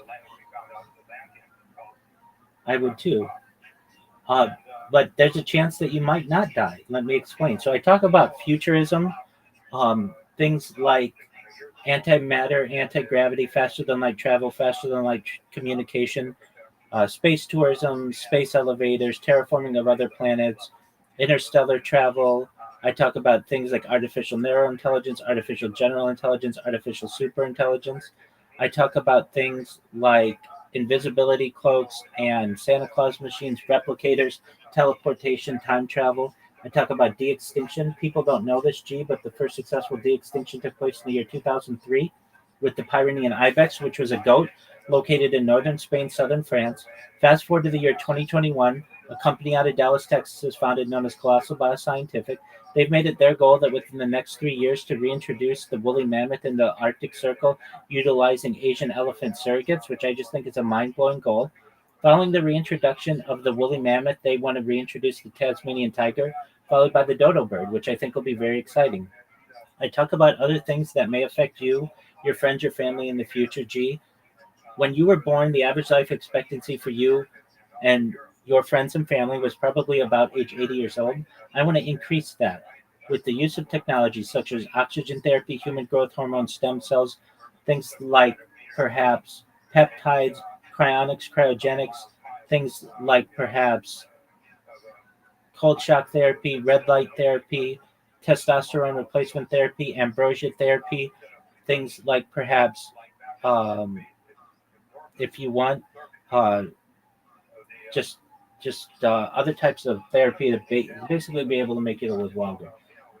But eventually, you may get to be 120 years old, and your body might start breaking down, and you may say, Rabbi, back in 2025 we spoke, and everything that you talked about has come true, but my body's starting to break down. What's the next plan? And again, this is with your consent. If you want, G, you may be able to utilize a type of technology known as mind uploading technology, where, with your consent, we scan your brain into a computer like a CAT scan or an MRI, knowing where every atom is in your central nervous system and your peripheral nervous system, for later download as an android, an avatar, a cyborg, a cybernetic being, a clone of yourself, a robot, an ethereal being, whatever you want to be. But essentially what I'm saying to you, G, is that you may have an opportunity at digital immortality. What are your thoughts?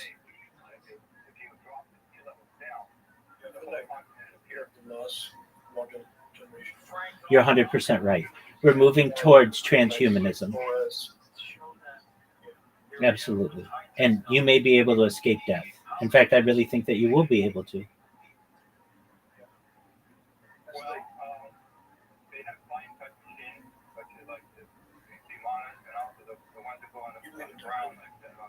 Can you repeat that, please?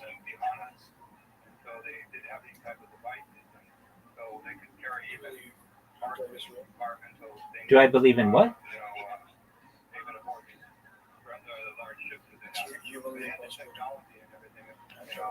Okay, I can hear part of what you're saying. Do I believe in what?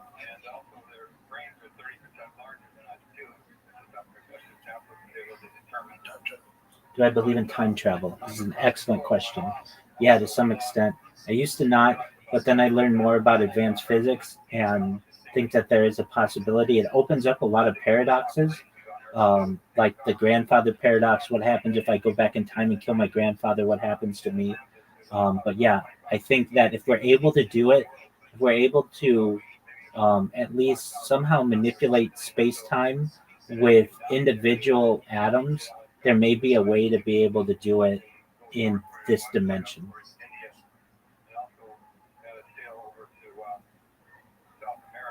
What are your thoughts?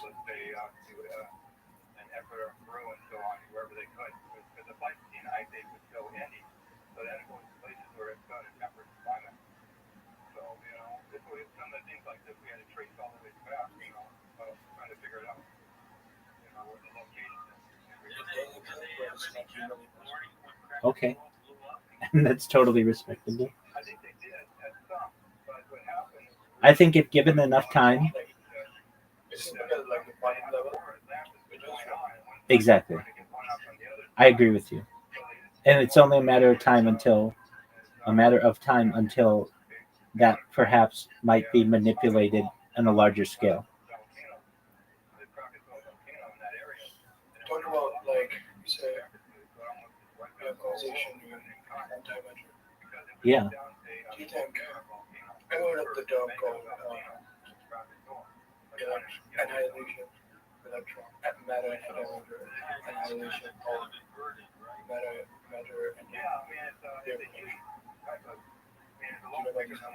and To some extent, yeah. I'm no expert, but I do know about them a little bit.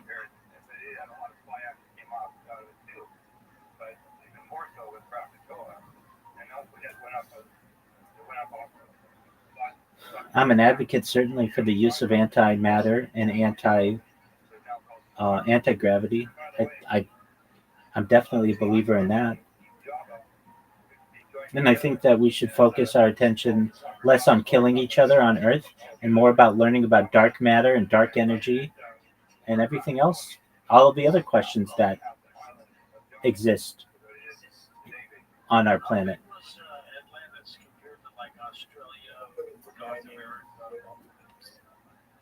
Rolando who? Please enlighten me. Who's Rolando Poliso?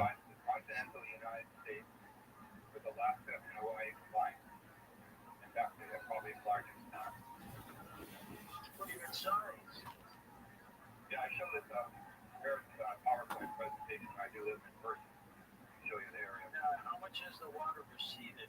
Is any of it popping back up? Well, it did on the universal flood because of all the water going into the on the crop. What do you call the glaciers and the ice on the continent. You're searching that. Just give me one moment. I'll be right back. Just use the restroom.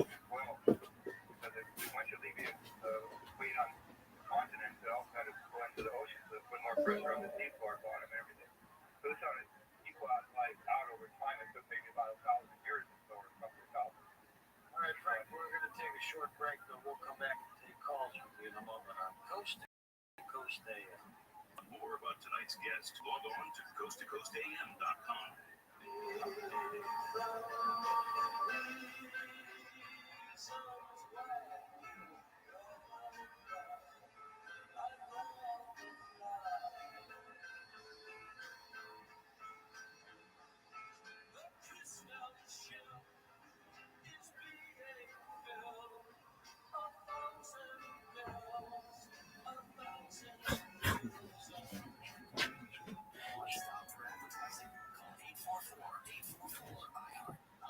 Boy, that's amazing. G, you changed my day. You made.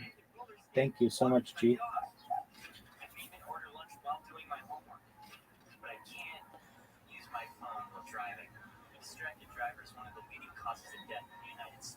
So when it comes to driving, please don't be a multitasker. Don't drive distracted. A message brought to you by the National That's Twitter rep. Administration, Project Yellow Light, and the Ad Council. Here's the thing about you. You're one of the nicest people I know. You just don't show it. Other people don't always see that. So when people come in here and they're like, he's like you, but he's nicer, I don't want you to take offense to that. Jerry and Shannon. And that was supposed to be a compliment. I know. Yeah. Live 9 to 1 p.m. on KFI and on demand anytime on the iHeartRadio app. My name is Javier. I moved to the U.S. at 19. I spoke no English and I struggled finding job opportunities. Everything I have, I owe to the Adult Literacy Center and getting my high school diploma at age 22. It was an honor helping you greatness. Now you're helping others achieve theirs. It inspires me. When you graduate, they graduate. Find free and supportive adult education centers near you and finish your diploma.org. Brought to you by Dollar General Literacy Foundation and the Ad Council. Nobody had to tell your grandparents not to drive while using their typewriters. Why should it be any different for us kids and our cell phones? Distracted driving is the cause of more than 3,000 deaths in 2022. Come on, we're smarter than this. Let's put down the phones and focus on the roads. Drive safe, everybody. Don't drive distracted. A message brought to you by the National Highway Traffic Safety Administration, Project Yellow Light, and the Ad Council. The more you listen to your kids, the closer you'll be. Find resources to help you support your kids and their emotional well-being at sounditouttogether.org. That's sounditouttogether.org. Brought to you by the Ad Council and Pivotal.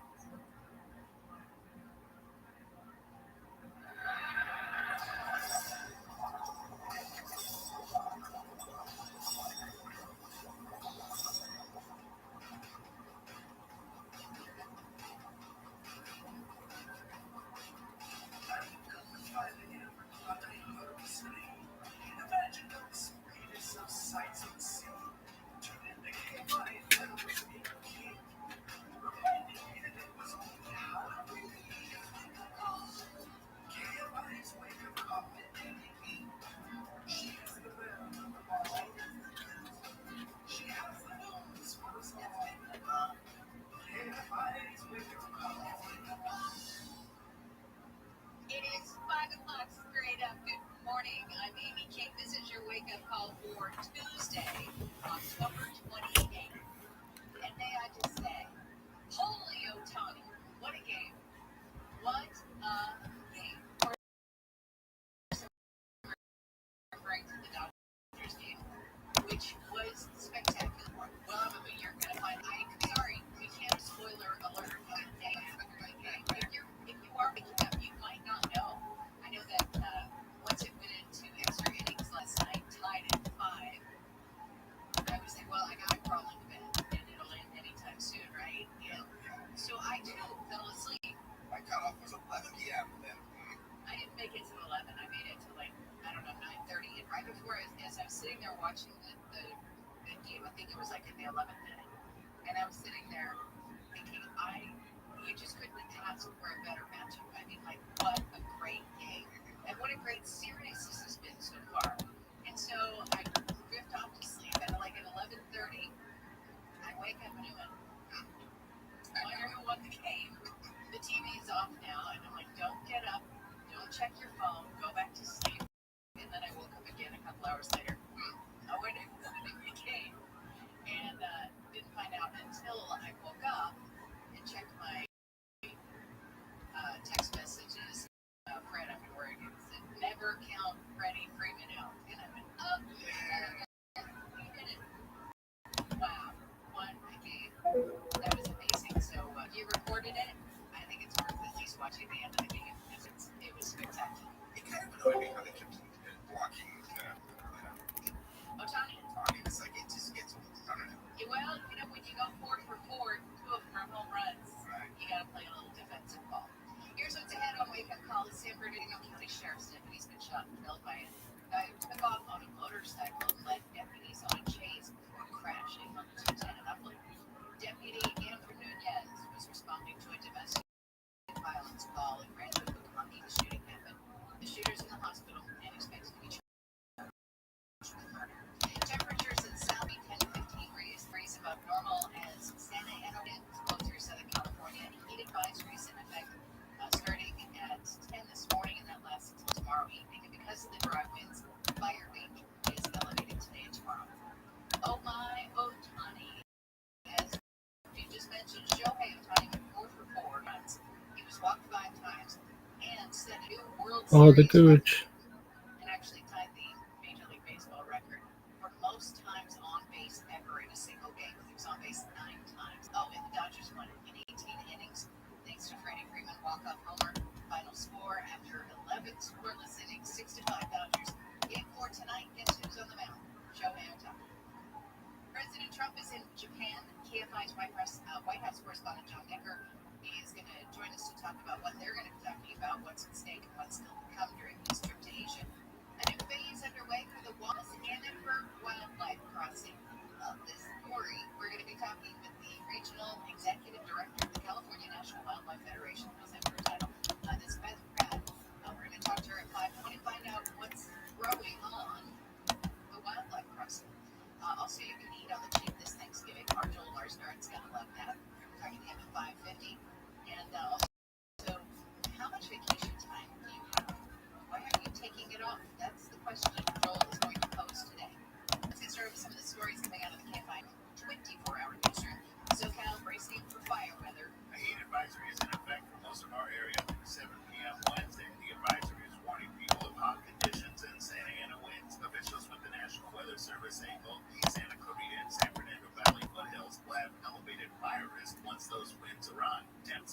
spots are expected to hit the low 90s. Authorities are now asking people in high fire risk areas to have an evacuation plan to make sure they have a go bag with essential items as wildfire season approaches. Jason Campidonia, KFI News. Tens of thousands of SoCal Edison customers have been sent notices that their power could be shut off as because of the strong winds. These temporarily turn off power to specific areas to reduce the risk of fires caused by electric infrastructure. More than 33,000 Edison customers in San Bernardino County could be affected by a public safety power shutoff. Thousands of customers in LA and Ventura counties could also lose power. News brought to you by RooterHero.com, organizers of an annual mission to put American flags alongside the tens of thousands of graves at the Riverside National Cemetery on the weekend before Veterans Day might be canceled this year because of the federal government shutdown. The Honoring Our Fallen Nonprofits Department of Veterans Affairs manages the cemetery, and its staffing levels have been cut back due to federal furloughs. About 1,000 people volunteer for that event, and it is such a beautiful event. I hope they figure out a way to get that done. Let's see if you can get your commute done. Fatal crash. Ooh, gosh, another one on the 101 in Hollywood. And I'm not here for starting with just a bad note here. This is going to be the 101 southbound, south of Santa Monica Boulevard. Quite yet it's lane closures, but they are indicating a fatal crash involving several vehicles, and it does look like one of those vehicles. It was in a work zone. One of those vehicle there at the work zone. So more information on that, what you need to know if you're driving though is the southbound side of the 101 is already terrible all the way through Hollywood. This is southbound side past Santa Monica Boulevard, and you're going to find delays all the way back through Hollywood on the southbound side, northbound side, similar situation. If you're headed westbound, 105 from South LA, right around Crenshaw, two vehicle crashing in lanes, a couple cars racing before they got hit each other in a bad way, and so that's causing some problems there in South LA. In Southern California's most accurate traffic reports. I'm Will Colstrap. Thank you, Will. It's 5:07 on your record call. Let's say good morning to White House correspondent John Decker. So, John, this is the third day for President Trump's trip to Asia. As always, he's been busy. What's he been up to? He's been busy. Do you want to talk about that, or do you want to talk about the Dodgers? No, I want about the Dodgers, of course. There you go. That was amazing. Really, one of the best games I've ever seen. And you have the president will be rapid to Japan. That's the second stop on the 3 stops tour of Asia. It's 5 days altogether. The president's already been to Malaysia.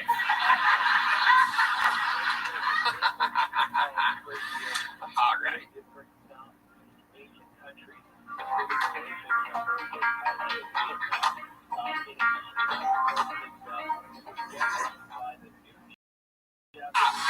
Roseanne is back. 1,000. Polly in Phoenix. He's going to try to operate that crane. Phoenix, thanks for coming. I used to be bigger. I was like 420. Blaze it. He starts dieting. I was, yeah. He starts dieting something. Screaming kids. She'll send me videos of like screaming in the back. Sounds like torture. Oh, Red Man does that to me sometimes. He'll send me a video of kids screaming in the back. Is this the first woman you've ever dated? Like, yeah. I noticed they don't have a pee-pee.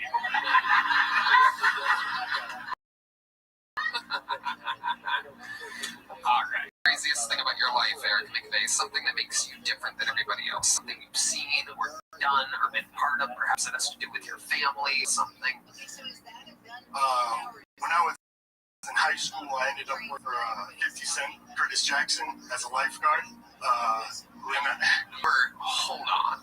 When you say lifeguard, do you mean you were his personal lifeguard for when he's swimming? So he threw a party for Reverend C. Jackson. Oh my God. Now, I've already told you that you have unbelievably good premises with no finish. This is exactly that. Being a lifeguard at the Reverend Jesse Jackson's house, hired by 50 Cent, is fucking unbelievable. So I'm guessing, as everyone here is assuming, that you spent the entire day singing. People Shout out to that. Yeah, for sure. It was the most work I've ever done.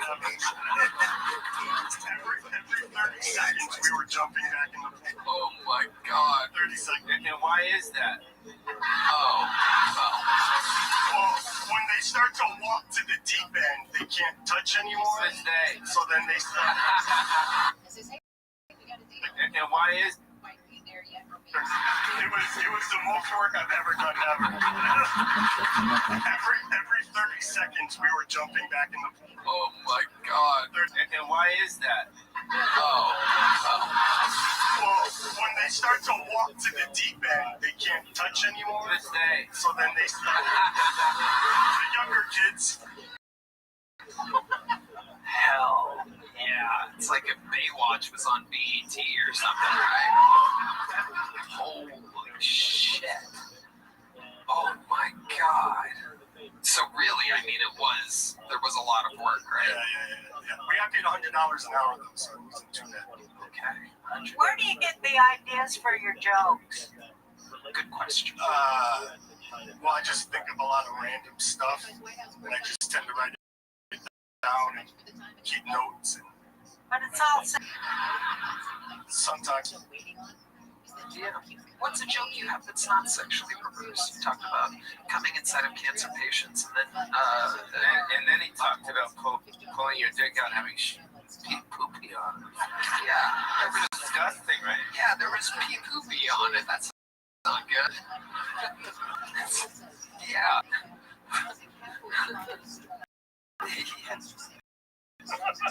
Give us a joke. Wait, you got one? You have one in mind?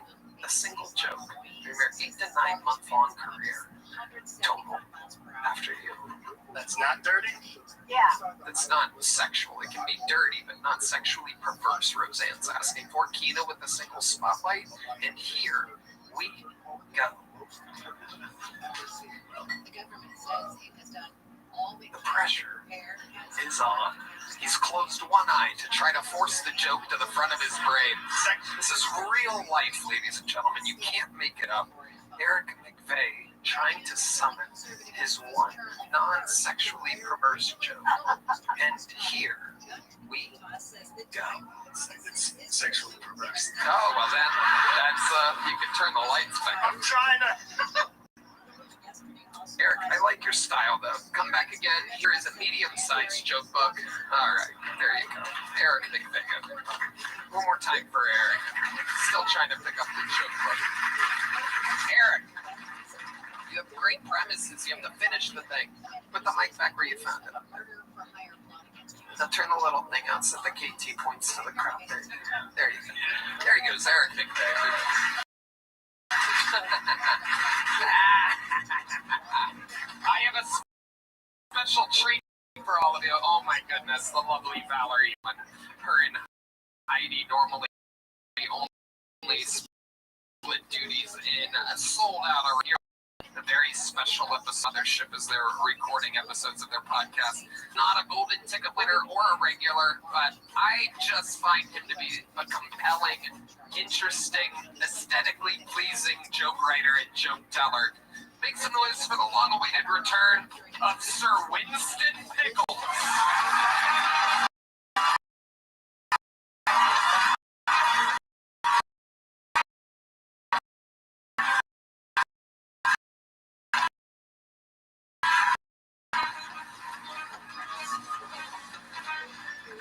Lampshade collection.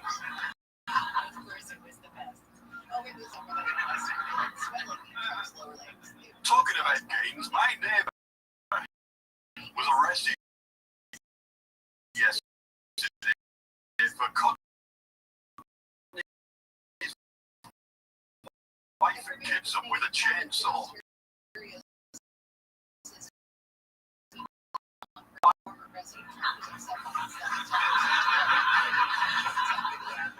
No one. What's for the 15-mile-per-hour school zones in this country? I always floor it to 75 miles per hour. There's no way I'm taking a bullet in those fucking war zones.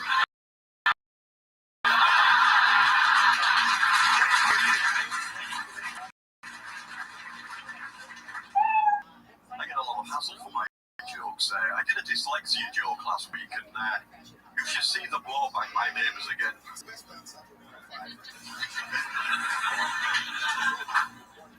Thank you. My name's Winston Pickles. You've been wonderful. Sir Winston Pickles.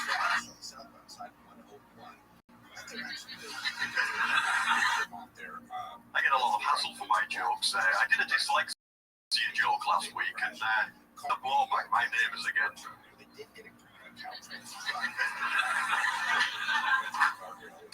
Thank you. My name's Winston Pickles. You've been wonderful. Sir Winston Pickles. That's good. Dark premises with most incredible. That's exactly the note from the last comedian. And you are living that dream, Sir Winston Pickles. Look at you. And you're only slightly paler than Eric McVay was. Yes. Welcome back, Sir Winston. Remind us. I do the white face pick up. That is true. It's all the same to D Madness. Unless you're Jimmy Kimmel. That's true. That's true. Another Kimmel reference. Jimmy did blackface. It's so good at fake crying.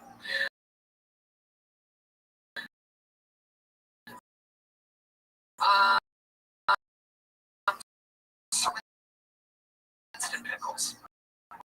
Let's talk about something we haven't talked about before. What? Oh, I did do blackface. Yes, I did. What else? What other job did you have? Coal miner. I've been a sandblaster and a Premier League photographer. Wow. A sandbuster. That's when you go to the Middle East and fight for our military people. Yeah. Amazing. Coal miner, a blaster. What was the third thing? Premier League photographer. What is ball? We call it soccer in your world. That's right. Absolutely amazing. And what made you stop being a photographer? Licensing laws. Licensing what? Licensing laws. Yes, sir. People got greedy, wanted too much of my money, so I bailed on it. Okay, so Winston, how's living in Texas going for you? It's cool enough now, which is just as well. Is it hard on the hot days with... Not as hot as Florida, believe it or not. Right. Does your makeup run? No, it's more than that. Amazing. Amazing. What else, Sir Winston? How do you wash it off then? There you go. There you go. I'm getting word that is the smartest question Redman's ever asked in the history of the show. Unbelievable. You never know what another episode of Kill Tony will bring. Alcohol. Yes, alcohol. So you have to go all over the head? You just like fucking dump it? Yeah, just wipe it away.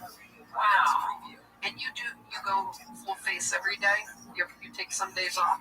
Some days, yeah, let my skin breathe a little bit. What do you do on those days when you're just Winston Pickles? I'm trying to avoid all the weird emails I'm getting lately from these clown fetish people who want to talk about it. Ooh, they want to see your pickle. Yes, they want to see my pickle. Yes, the old Sir Winston. They have amassed in numbers now, Tony, so... Absolutely. Pauly Shore, you seem like you've been had experience with clowns in your life. What do you think about Sir Winston Pickles? Well, I just want to know what he does. I mean, you do stand-up, but what else do you do? Just stand-up. That's it? That's it. Wow. Okay. You can do other things, too. You can sing like David Bowie. No. You have a David Bowie voice. Maybe David Bowie voice, yeah. Well, a dead woman.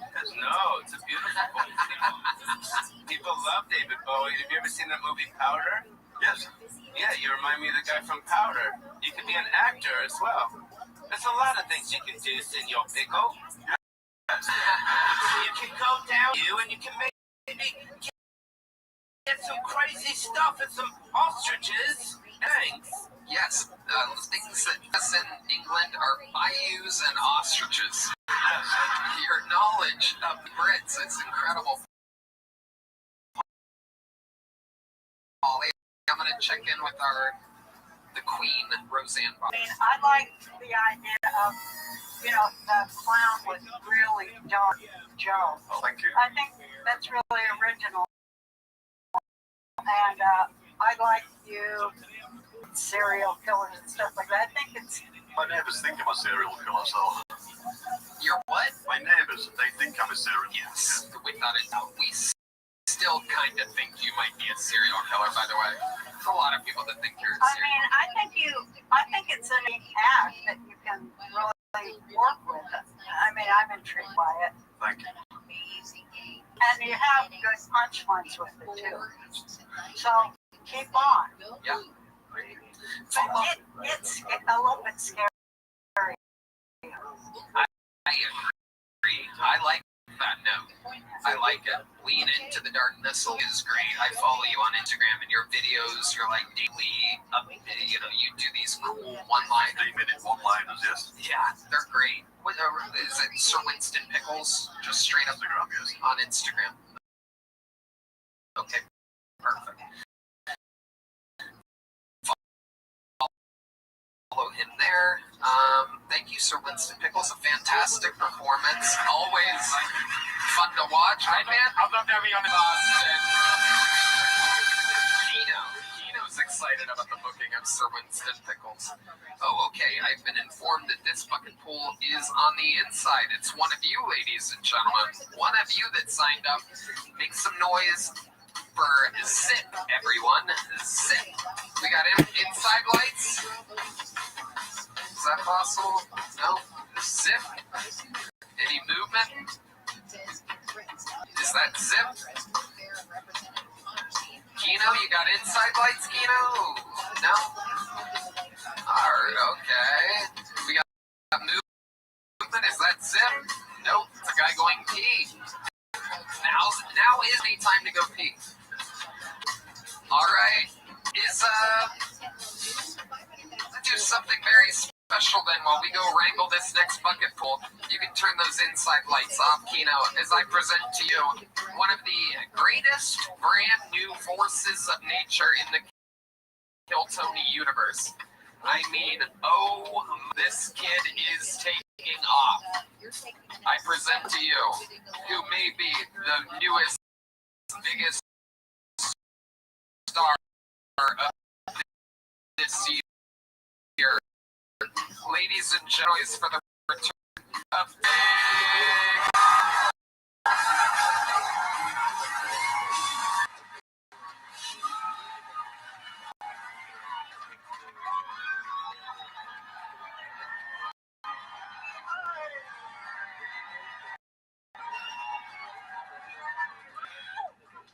You dumbass retards like impressions?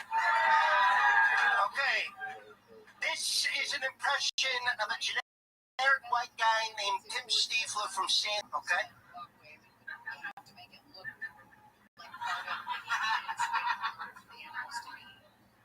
Okay, who likes charades?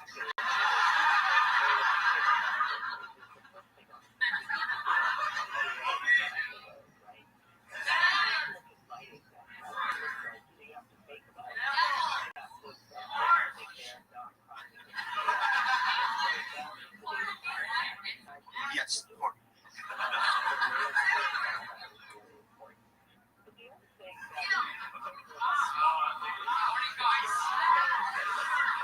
Okay, there's not enough time.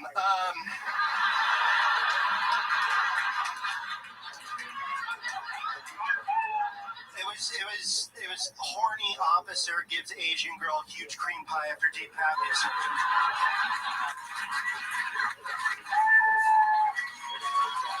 Wow.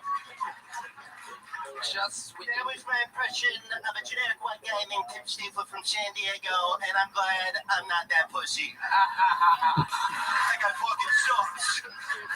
Wow. The force of nature, the undeniable anomaly, Timmy No Breaks is back, and we've never seen anything like that before. We never thought we'd see an impression of what appears to be just a normal human being. Just a boring, sad little Jew. Is he a Jew?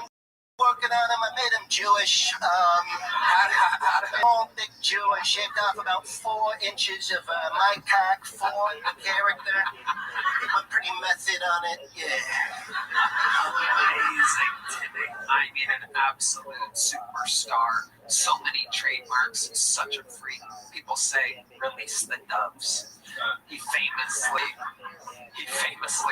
at Madison Square Garden on Netflix. Roll the clip. Roll the clip right now. There it is. A dove fell out of his leather jacket when he came out. And then he said, release the doves.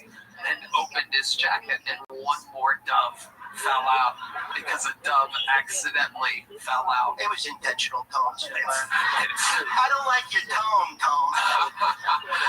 Timmy, you know me. Nothing but respect. Whatever you want, whatever you need. You're the Whatever I want? Yeah. Okay, well, I took care of the interview tonight. Here's your scripts. Amazing. Absolutely perfect. Okay, so... Then, this one is for D Madness.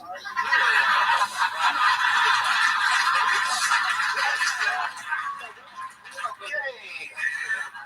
I'm gonna do scene directions. I'll be reading for myself. Tone, you have the first line. Wow, you are the fastest rising stock in the show. Why don't you control the situation a little bit and tell actually, I can't do this. I need to be honest with everyone. I've waited long enough. Spotlight. A spotlight shines on Tone.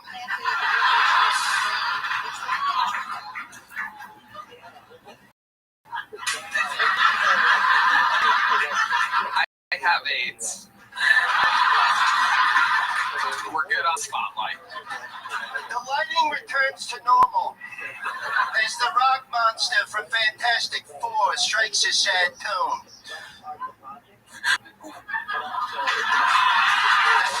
Obviously you. No, okay, what the fuck? Sax fan, you seen this one? John, these play sad keys. Take it, Red Band. Wait, you have AIDS? I think you're playing yourself in this, but yeah, it's stage 4. When it's stage 4, you turn red. There has to be a cure. Maybe Joe Rogan has a supplement for it.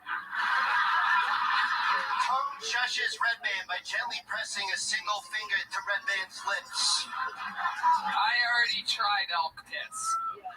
Look.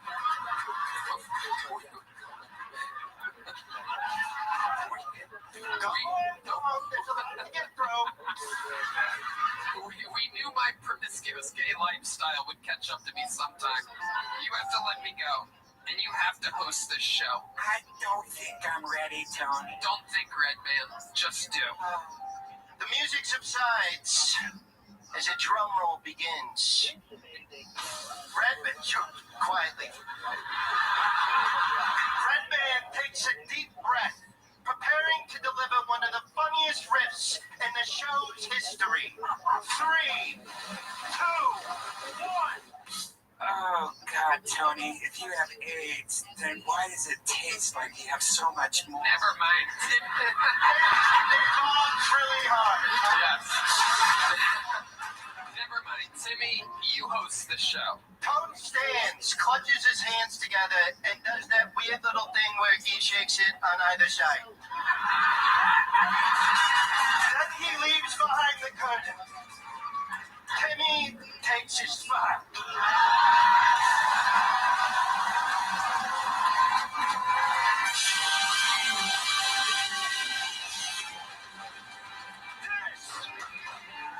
This is Kill Timmy.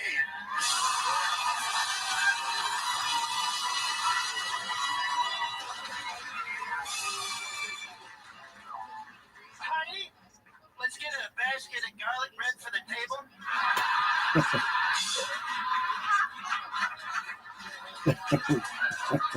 Heidi enters.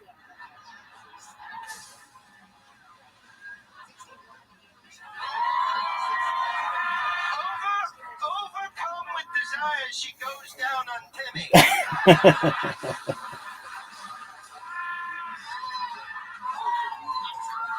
Timmy comes.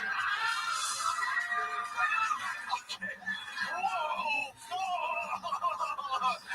I'm good on Heidi. Should we go back to the bucket? You know, I got a better idea. Ladies and gentlemen, the man I'm about to bring to this, take it from the top. Ladies and gentlemen, the man I'm about to bring to the stage is without a doubt going to have the best minute in the show's history. The combination of words and sounds coming out of his face will change comedy forever. There is absolutely no way he won't live up to the hype I am building for him right now. He has only appeared on this show 741 times. He is the Rothschild of Rwanda, the Bermuda boy, the Napoleon of Complex. Some people are saying the next big thing. This is Tony Trump.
Man, these lights sure are bright. How we doing, Kiltony audience? Not so easy, is it, Mitch? Very easy. There was a minute for me. Okay, let's start the interview. Toad, how long have you been attempting stand-up comedy?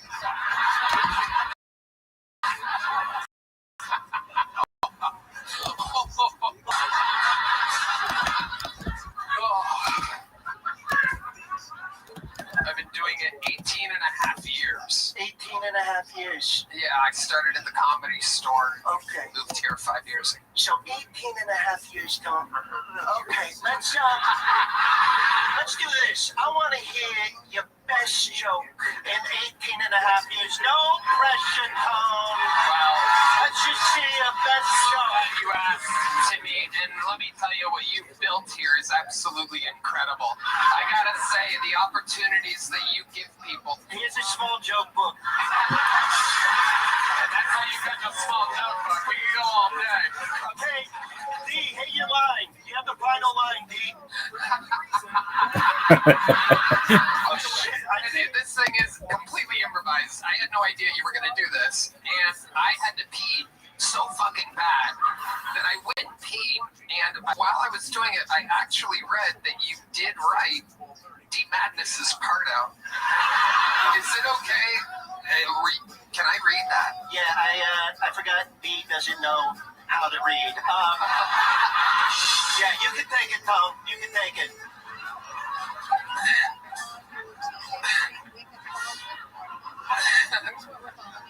I mean, it's real. It says D. Madness. You see that? Say, dig it, cats. I'm about to piss in my drawers. You feel me? Need a righteous brother to haul my black ass to the John. Quick like. Ah, shit. Too late. Done baptizing my britches. Hey, Tone, sip this elk piss, mighty AIDS. You dig? Ha, just jiving slim type shit. Hey, okay. Silly no break.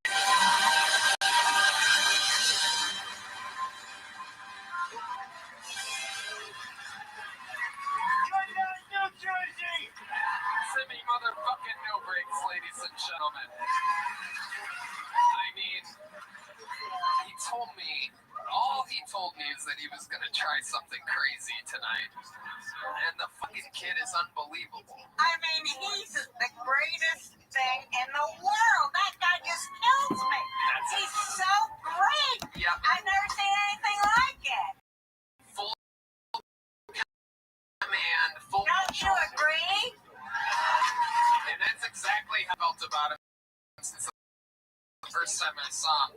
You know, a lot of people are like, Dice, he's doing Dice. Like, that's a totally different. He's doing a retarded version of that. Yeah, and in control.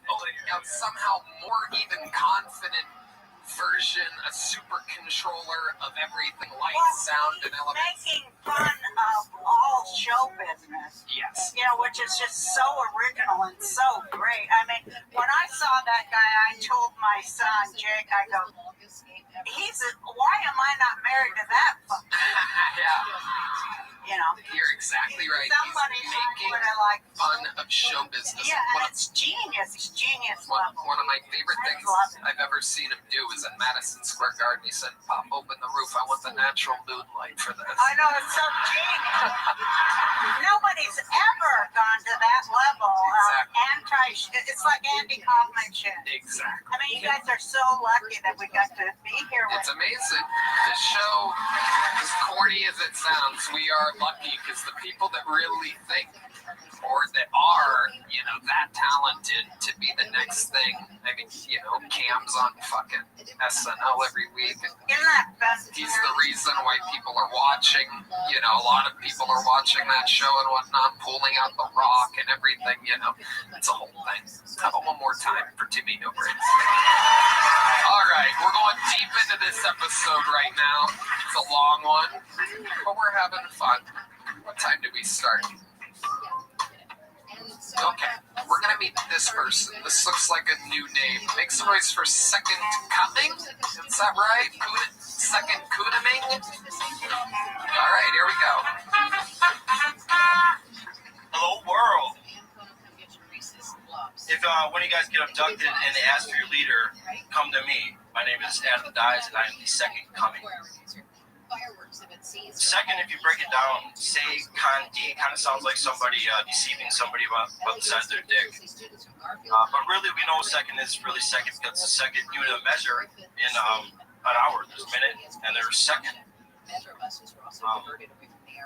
So when somebody says it's going to take a second, it's implied it's going to be more than one always. Yo, what up, Six? My kids, I'd be back in a second. Now I'm in my second week in Austin, fucking off with y'all. And my second year away from them. I remember way back when I was seconds into a sexual session with my ex, and she was like, pull out. And I was like, in a second. Now we have a second child. I should have about, 17... Oh, that's a minute. You thought you had 4 years time. I'm going to cut you off. You thought you had 17 seconds. You're a little fucked up? Oh, with time. I thought you did pretty good, bro. Thank you, Pauly Shore. Yeah, I'm the only one I think that got it, which is important. Good. This is good. We can talk after the show. Right, I appreciate it. Let me ask you something. Yes, sir. When you say you're a little fucked up with time, what do you mean exactly? Oh, I guess I was off 17 seconds in this particular case. Yes. So, have you practiced that or something? I thought I timed it a little. Yeah, I guess so. My time was a little off. Your time's a little off. That's interesting. What were you going to do with the last 17 seconds? I was going to say some bullshit and ask the panel and tell a real joke. I was going to say a bunch of horse shit, actually, so it worked out. Have you been doing stand-up comedy? No, this is like maybe 50, 60 sets over the last year and a half, give or take. Okay, so you've been doing it for a year and a half. You're an interesting creature. Right, you are. Okay. What do you do for work? I recently got fired from a restaurant chain. Okay. In Wisconsin. What's the chain? I'm allowed to say it like that? Yeah, if you don't currently work there. I used to be a Chili's head. I was at Chili's. Okay. You were working Chili's. Line cook? Head chef? You know what? They put me on the fucking floor, Tony. A waiter? I waited tables at 42 years old. Okay. All right. I don't think the age really has anything to do with it. It's probably the best job at Chili's. They probably make more than the GM and whatnot. Okay. So what did you get fired for? Having greasy hair? Yeah. They started letting me bartend. I served an underager. What's crazy is I carded the person. I looked at the date. I thought it was the date under 21 one issue. So if anyone's looking for a bartender, I'm available. It was actually the date issue date. It was so close, and it just kind of made sense. I guess my math was a little off, Tony.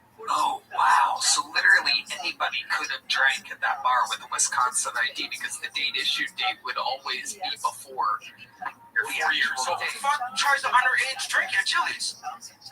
Anybody. You guys go to Anybody Yeah, trying would try there. Hey, you Texas Knights are a lot cooler or Ohio.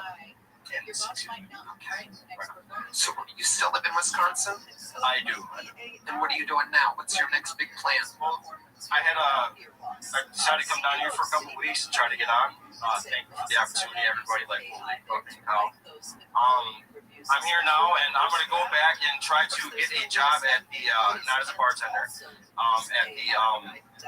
the improv place in Brookfield. I was going to simultaneously practice dealing. I'm really proficient in cards and things of that sort. Brookfield? Yeah, Adam Ray just was there recently.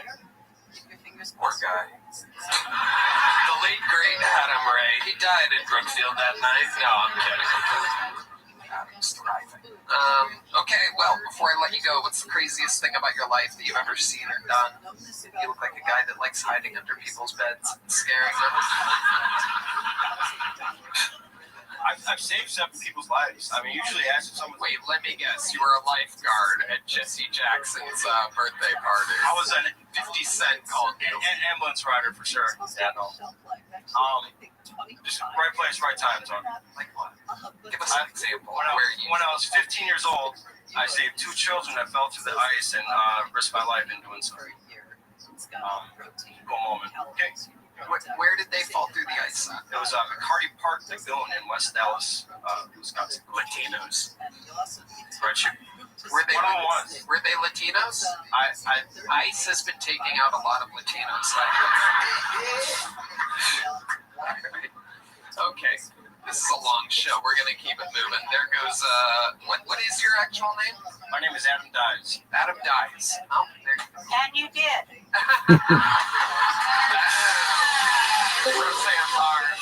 Welcome. Unbelievable. How are you? Like fucking I will go fuck yourself. execution of Roseanne tonight. Oh, yeah. Okay, great. All right, ladies and gentlemen, what an episode it's been. I mean, holy shit. Absolutely incredible. Who could forget the first comedian that came out here absolutely bombing tonight goes by the name of Pauly Shore, ladies and gentlemen. This is athleticism, folks. Are you fucking serious? I'm chuckling about.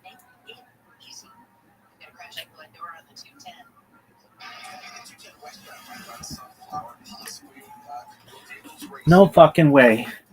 Look at this athleticism.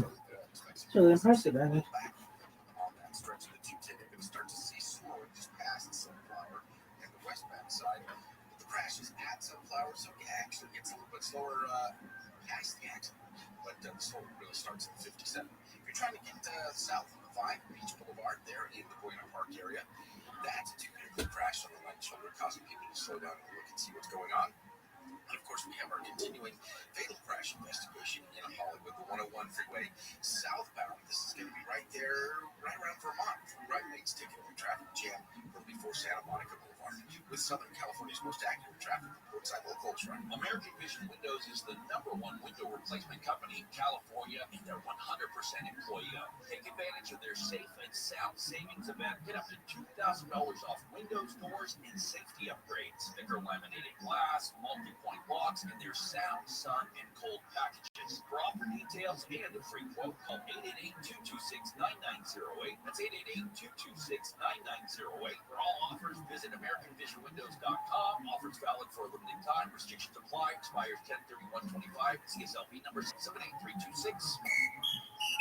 Brought to you by Novartis, founding partner of iHeart Women's Sports Network. With the October 31st deadline for WNBA CBA negotiations looming, more than 70 elected officials from around the country, including New York City mayoral candidate Zohran Mamdani, penned a letter to WNBA Commissioner Kathy Engelberg and NBA Commissioner Adam Silver, urging them to, quote, bargain in good faith to reach a fair collective bargaining agreement in a timely manner. For more women's sports stories, subscribe to Good Day with Sarah Spain on iHeart Podcasts. We recognize the importance of dreaming big and achieving more. iHeart Women's Sports Network is brought to you by Novartis, makers of Kisqali Ribociclib, supporting all women who strive for more in sports and in life. This report is sponsored by Blindster.com. Looking for affordable blind shades for your home? Don't hire an expensive pro. Check out Blindster.com, where we offer custom-made window coverings and guaranteed low prices with a team of pros ready to help you every step of the way. Blindster.com. You know what this is for me? Therapy. I'm speaking to a smart man. This is like some people go to a psychiatrist. One of my best friends, we're sauna buddies, we're cold plunge buddies, I'm friends with his... I've enjoyed this call. Mr. Trump, anytime you need some therapy, we'll be here. I love it. Now, this is better than anybody I could ever think about. Therapy with Dr. John Cowell. You can hear yourself, John. Live 1 to 4 p.m. on KFI and on demand anytime on the iHeartRadio app. Clean filtered water is so important. Virtually everyone I know either has a filter system or drinks bottled water. Pretty expensive stuff. I have a filter system, and that's the Life Source Whole House Water Filtration System.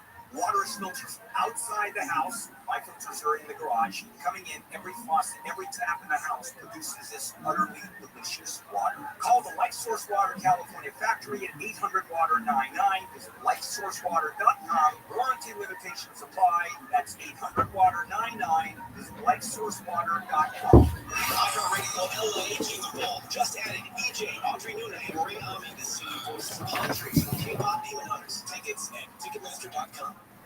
You've got your whole life ahead of you, so choose a Medicare plan you can count on. And that's what you get with a Medicare Advantage plan from United Healthcare. With more than 45 years' experience serving its members, United Healthcare has plans with low monthly premiums that fit your life today and as your needs change tomorrow. The Medicare annual enrollment period ends December 7th, so go to uhc.com/Medicare today. United Healthcare Medicare plans. It's Medicare coverage California can count on.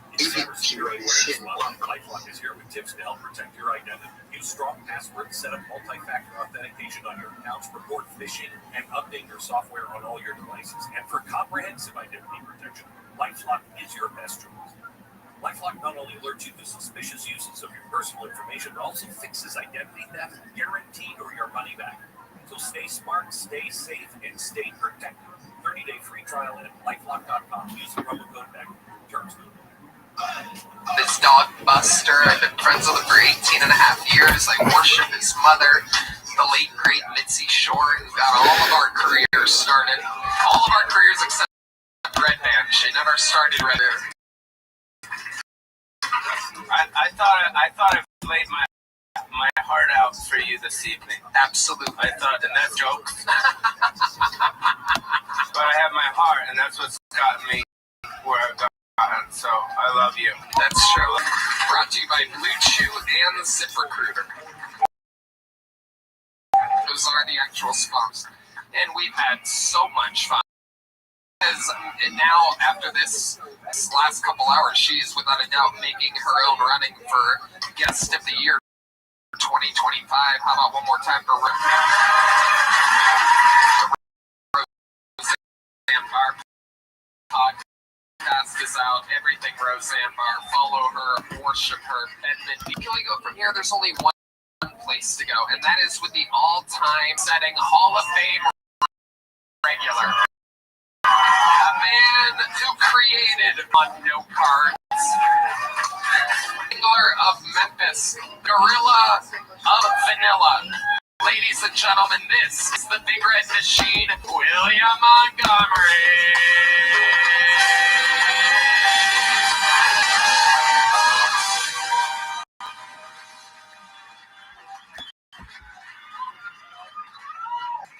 I saw earlier today, Red Band has a new bumper sticker that says, "I'd rather be hijacking United 93." What does that even fucking mean, Red Band? That's the airplane that went into the ground. That's such a weird fucking bumper sticker, dude. You know why the Pony Express failed? The horses formed the Union.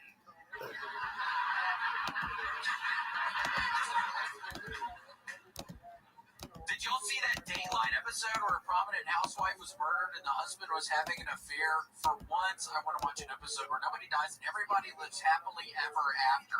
Dateline, I don't see anybody going on no dates. Well, if I got locked in the Abercrombie and Fitch store again. Okay, that's my time. Thank you. William Montgomery. Still got that little puppy cut. Got the puppy cut. I'm actually really excited. My video game, there's now the Ghost of Yote. It's the second one of Ghost of Tsushima. And Tony, I've been having a wonderful time playing that. Wow, tell us. I put to it the past 5 days. Whoa, that's a lot. 75 hours in 5 days, Tony. Rowing a bunch on the row machine and then playing. Now I have a horrible knot in my back. Wow. Yeah. Oh my goodness gracious. So tell us, what exactly happens in that video game? I don't play video games. I'm a Japanese lady and I roam around the countryside of Japan and I've been killing a lot of people and I get different weapons to upgrade and it's just such a wonderful time. So you're wonderful. In this game, you're a Japanese woman. What's your name, lady? Yote. Yote. Yeah, Yote.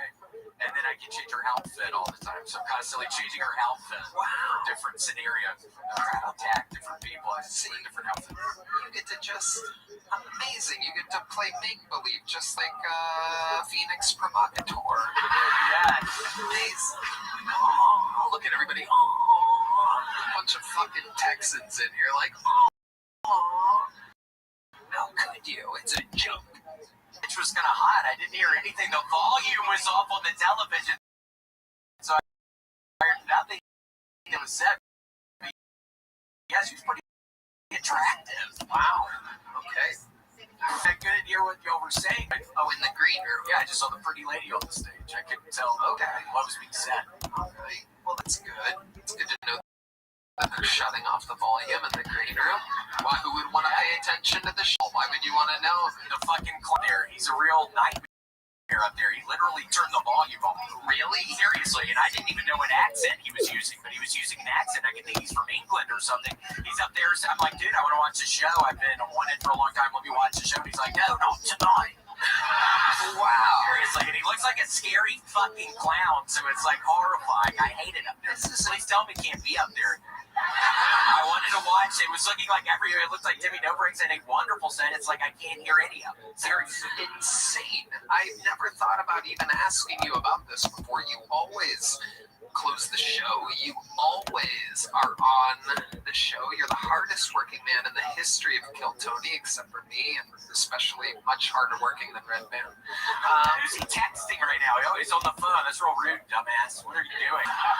He's texting Postmates right now. He's putting in his order. But I've never thought about having the group get here a bit early. What else? On in that green room, Will. What else drives you crazy about it? Oh my gosh, Tony. Well, it's weird. Liz Splats up there tonight with somebody's fucking dog. I don't know whose fucking dog it is, but there's some big. Is that your dog? Yeah, that's my dog. God, your dog is really bad, Polly. It is shitting all on the floors up there. Wow. It's shitting all over the stage out here. It's like fuck up.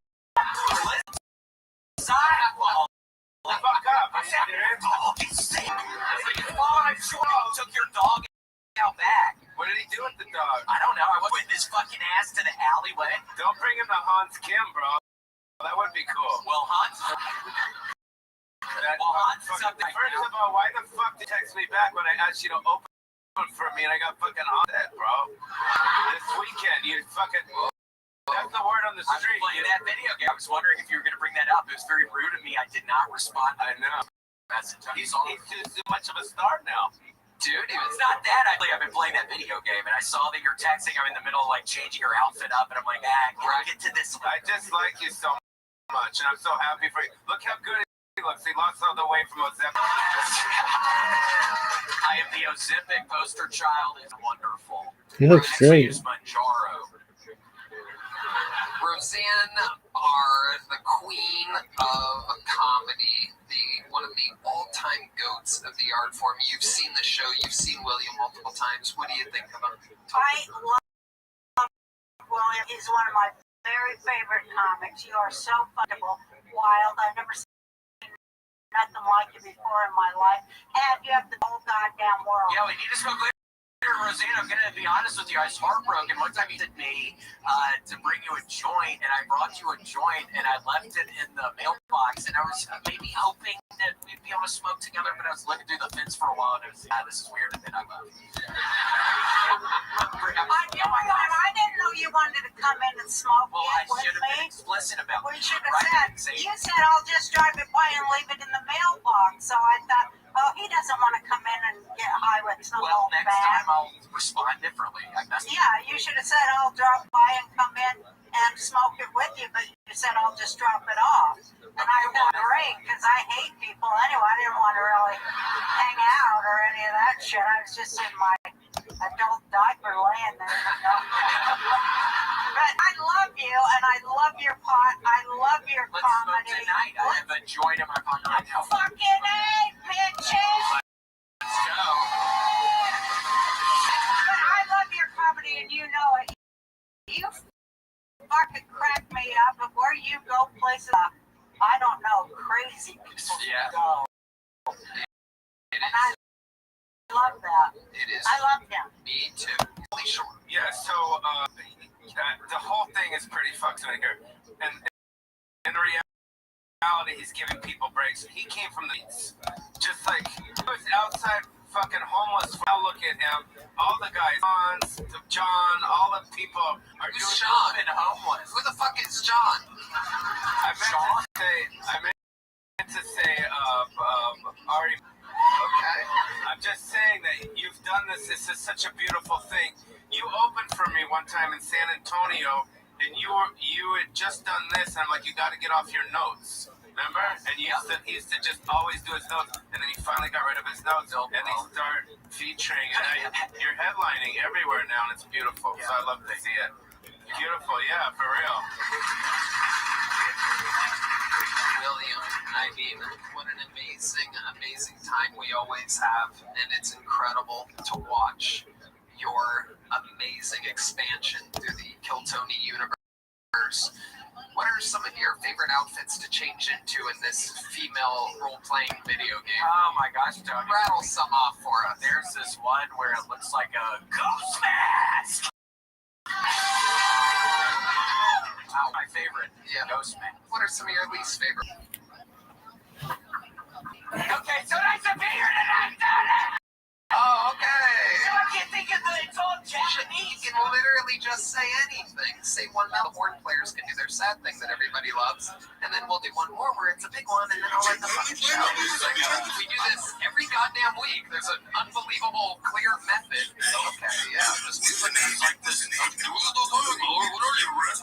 Sure, okay. There's like a great shirt I like to wear.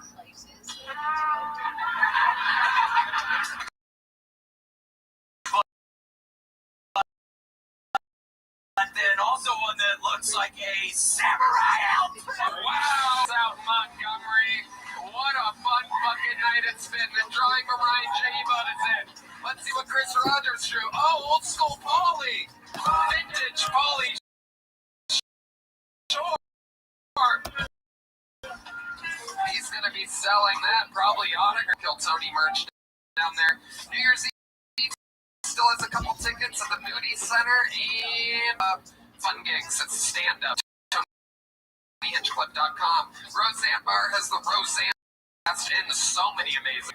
If you're not following Roseanne on Twitter and Instagram, your feed is boring. One of the most compelling, interesting, powerful women on planet Earth. How loud can this place get? One more Roseanne bar.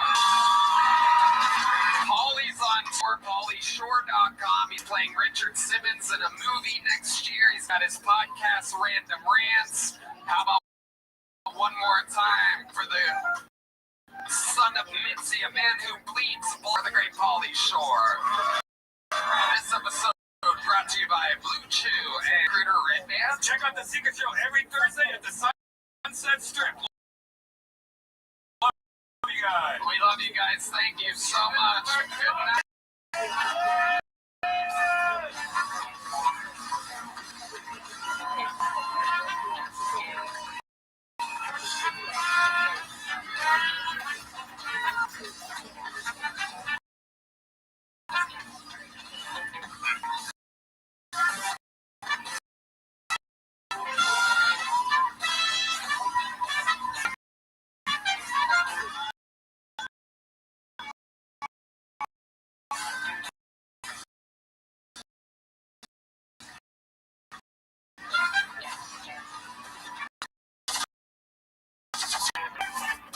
Austin, Texas is now open.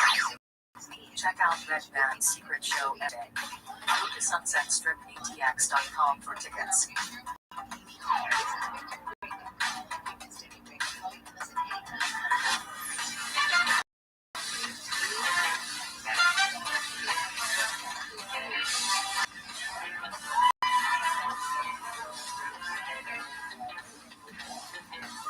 Crash investigation there. Somebody died involving the vehicle that went kind of off the side to a Caltrans Ordo, and traffic was backed up from Western on that southbound 101. If you can get off at Western or before, you can head south. That was a good one. 10 freeway and get around that crash scene investigation. Now this just crossed from the South Orange County area, 405 southbound to Baden Parkway, which is right before the 5 freeway.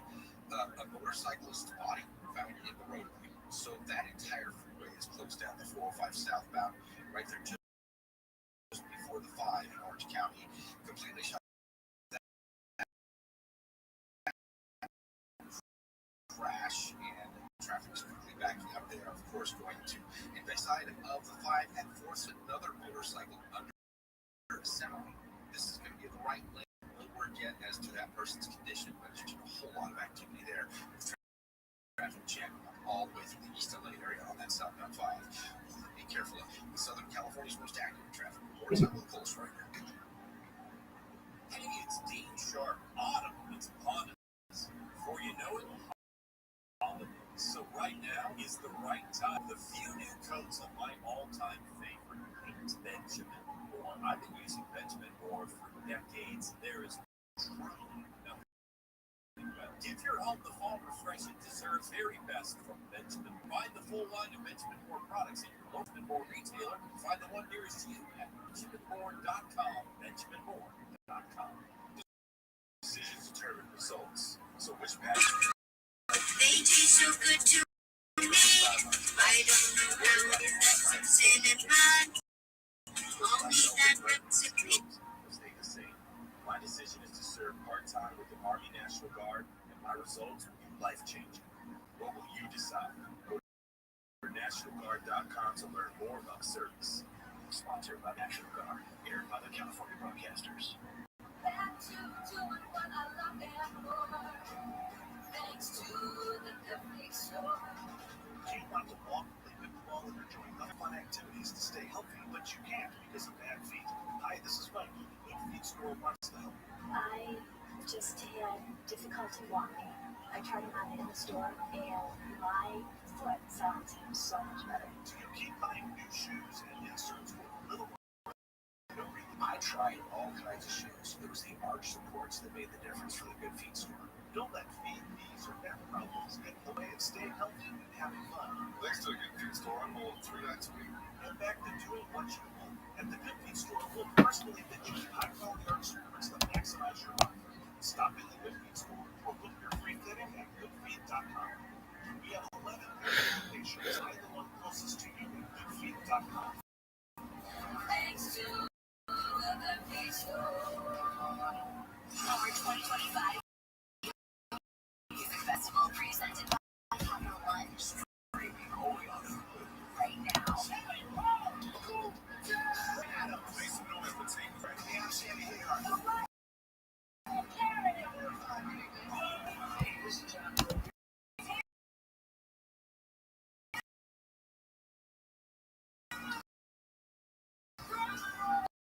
And so much more. 2025 IRB by Capital One. Streaming only on Hulu right now. AM 640.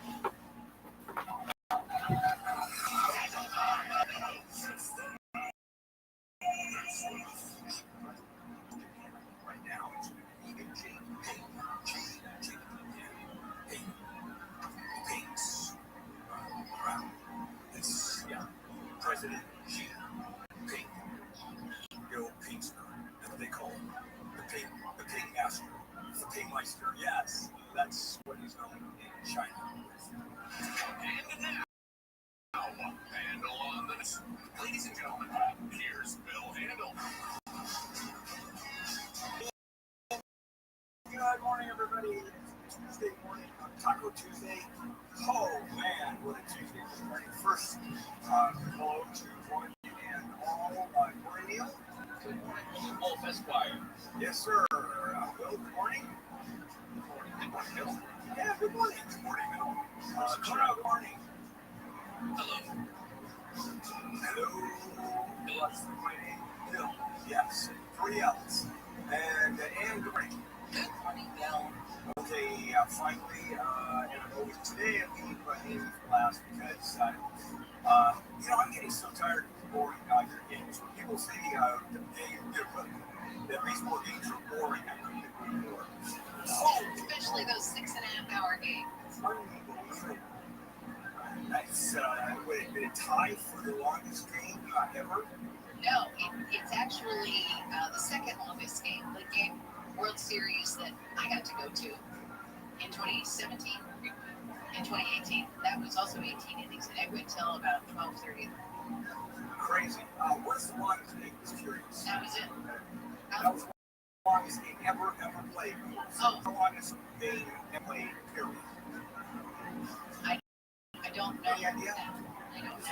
Do you think they would come up with those stats this morning like absolutely? They do.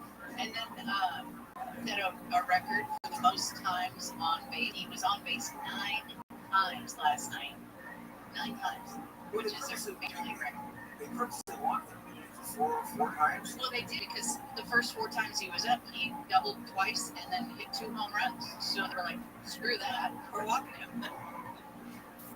How do you get to be the best baseball was walked? Is that going to be a normal course of events where Shohei Ohtani is going to come up and effectively be the most walked in history and the highest paid player who has no hits? Could be. Yeah. Never know. I mean, it takes on hot streaks like this when he wasn't hitting earlier in the playoffs. Everyone's like, sure, we'll pitch to him. I'll make some change. And on a more serious, but not fine.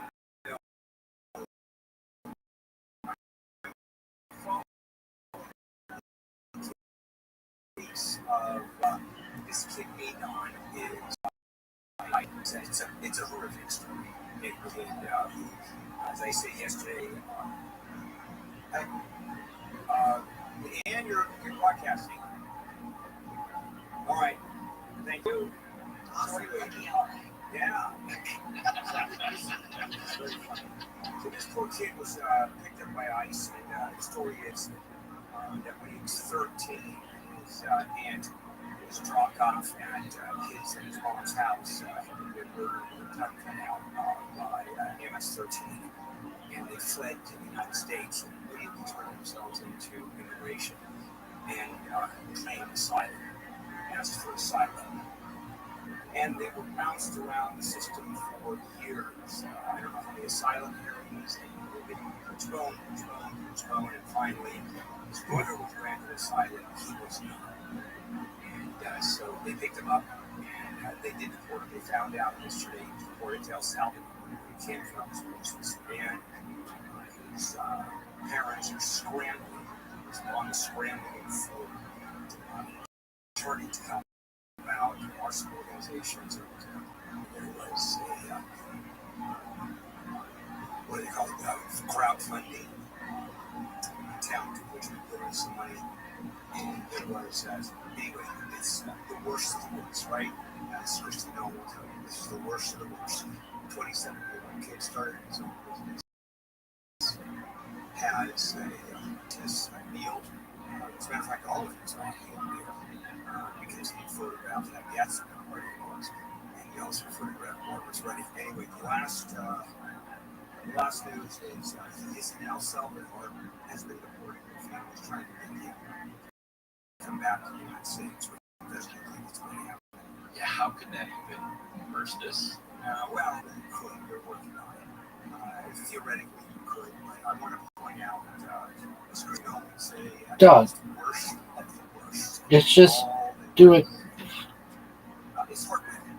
It is absolutely heartbreaking. And I was talking to someone, you can argue all kinds of things about the Trump administration. Yay, nay, on policy grounds. The sheer what's going on is stunning. Absolutely stunning. Where did he get picked up? I don't know. We're trying to find that out. Because mom has been it's just not going around. These are, everybody's on Instagram. They're emailing each other. That one has not come out yet because that's fascinating. What was he doing to get picked up? Where was he? Wrong place, wrong time. He is Hispanic. He's El Salvador. So I don't remember if he looks Hispanic or not. I'm assuming so. El Salvador. You can tell someone who looks Hispanic. What do you mean? Well, I'm wondering though, did they go to his house and knock on the door? Was he deal with some bad guys? How does this all happen? I don't know. It's a very good question. How was he picked up? Where was he that he was picked up? Yeah. Okay. Enough of that. Let's have some fun. Good news for him, Melissa. We're going to find out that Jamaica is gone by tomorrow. So it's time for him on the news. Amy, Neil, and me, lead story.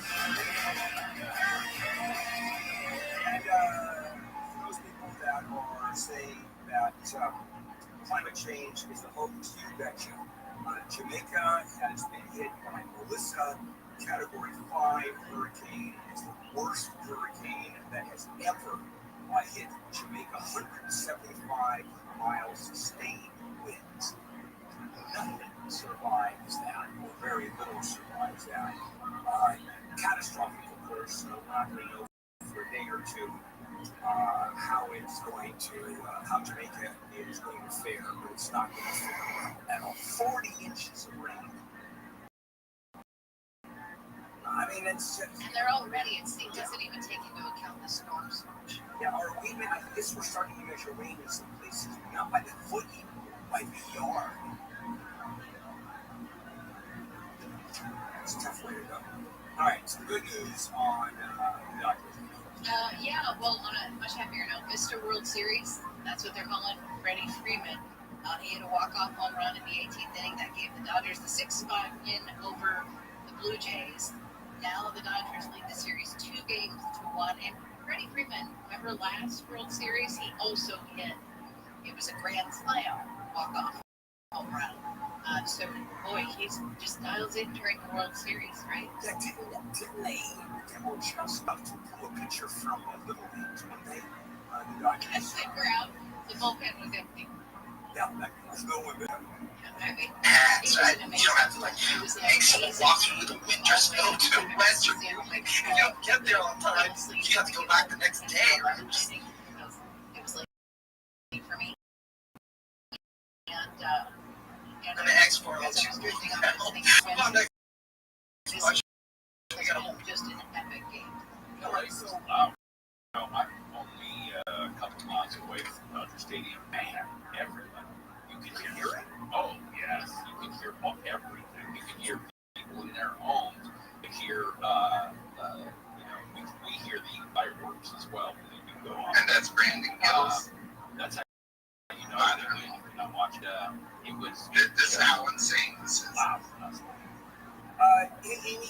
Tell me which games are in Toronto. See how at this point, So the first two today were in from what we Toronto, know, so 3 are here. there's no So we had information our that first game suggests last that's night, our second game imminent. tonight, and the So they third can pull it off here. Because I think one of the worst things for a ball player, or not one of the worst, but that in the opposite field, the opposite city. always under. Via this seeking metric, it's like the most perfect funnel, in my opinion. Like, okay, Amy, live in my Here's the latest. Well, it did well right there, but the Dodgers. and by the way, how Final score 6-5. I mean, once again, it's still was a little bit, but yeah, just putting the challenge on there, but yeah, it is what it is. San Bernardino County. Can I make it easy for you, Shane? Sure. Just go long and before the news comes in. With the tiniest, happiest leverage, and you will find one side, you lose like $100 to $5K on the other side. Just go 1 second to the news there, long and short at the same time. That's the only way you can make money on news event. I think the bet,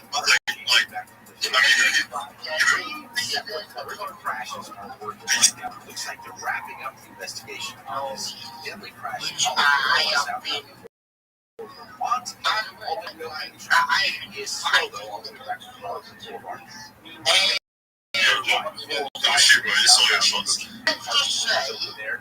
am right.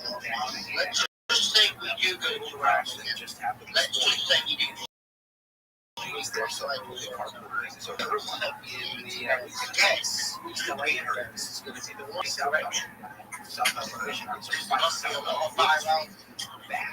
is a people say it's a lot oversight. You know what? The people say not correct. So they don't pay for the information about the condition that.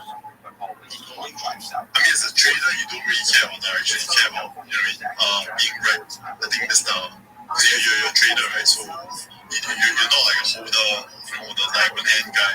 You're more like you're a trader. I can basically my life. Bitcoin is not going under 100K. Sure, this year for sure, right? I mean, I don't think this year.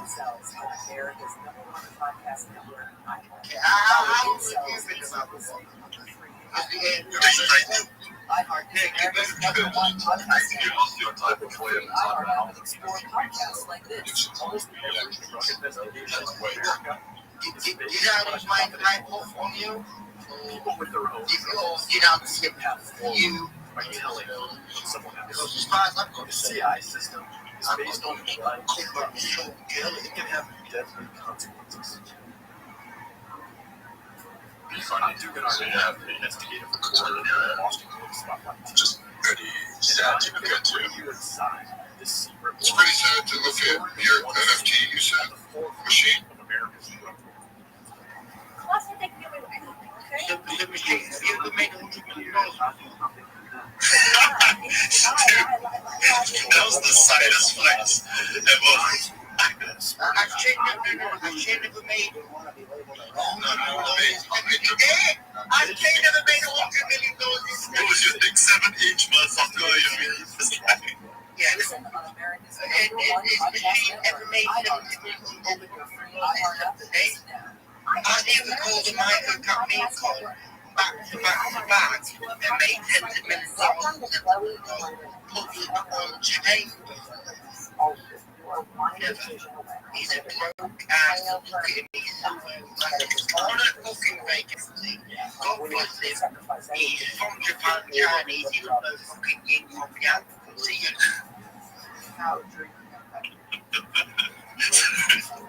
Fuck you,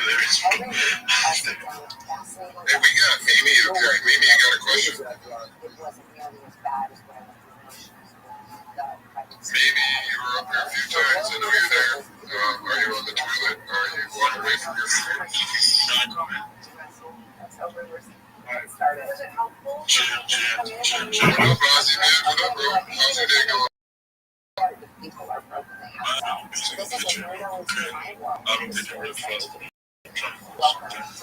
it up. Cook up some fucking money, bro. Cook up some money.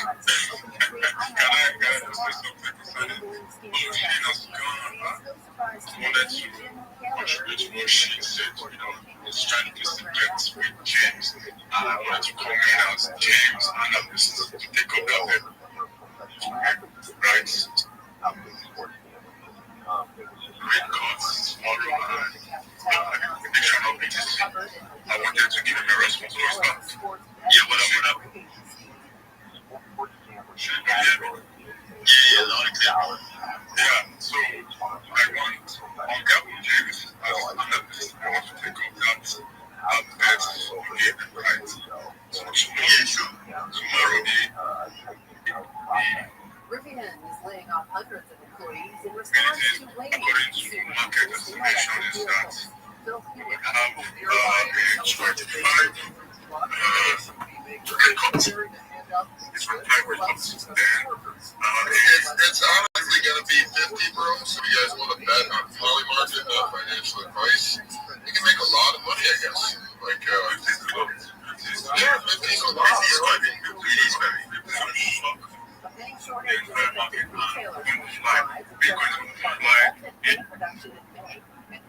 Does when he fucking backs the entire market off to space, you know what I mean, with his tariff that isn't even came to fruition. Like literally he fucking crashed and $20 billion got wiped off of books, if not $100 billion that wasn't even talked about or, explained.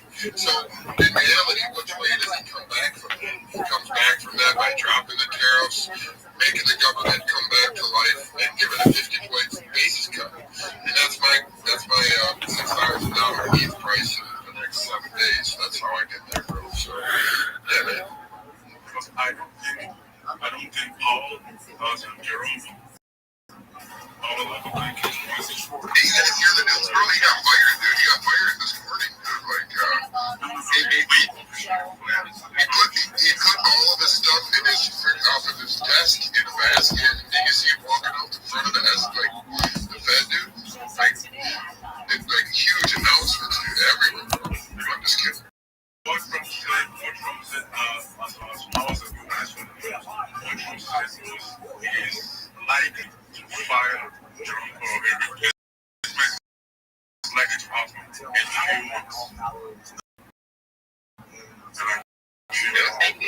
months. In December it's going. Yeah, he's trying to take control of the Fed. Yeah, which is going to be really next year, right? But for tomorrow, I really heard this is going to be so much. If anything happens, James doesn't close the show. James forgets about it. By the way, James. Hold on, Ozzy. While we ain't up here, bro, yesterday you were telling James that like the ultimate trader and he should have listened to you and he would have lost $500 million. I mean, what advice do you have to give to James to, not lose another, $500 million, bro?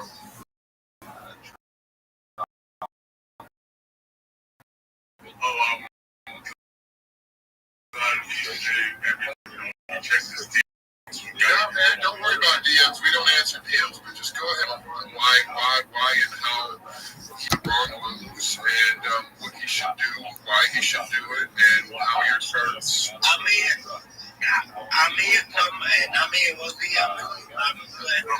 Ozzy wants to save you another $500 million by switching you to the bull side, and he believes that everything is bullish like me. So I would like to hear his bull case in order to change James' mind.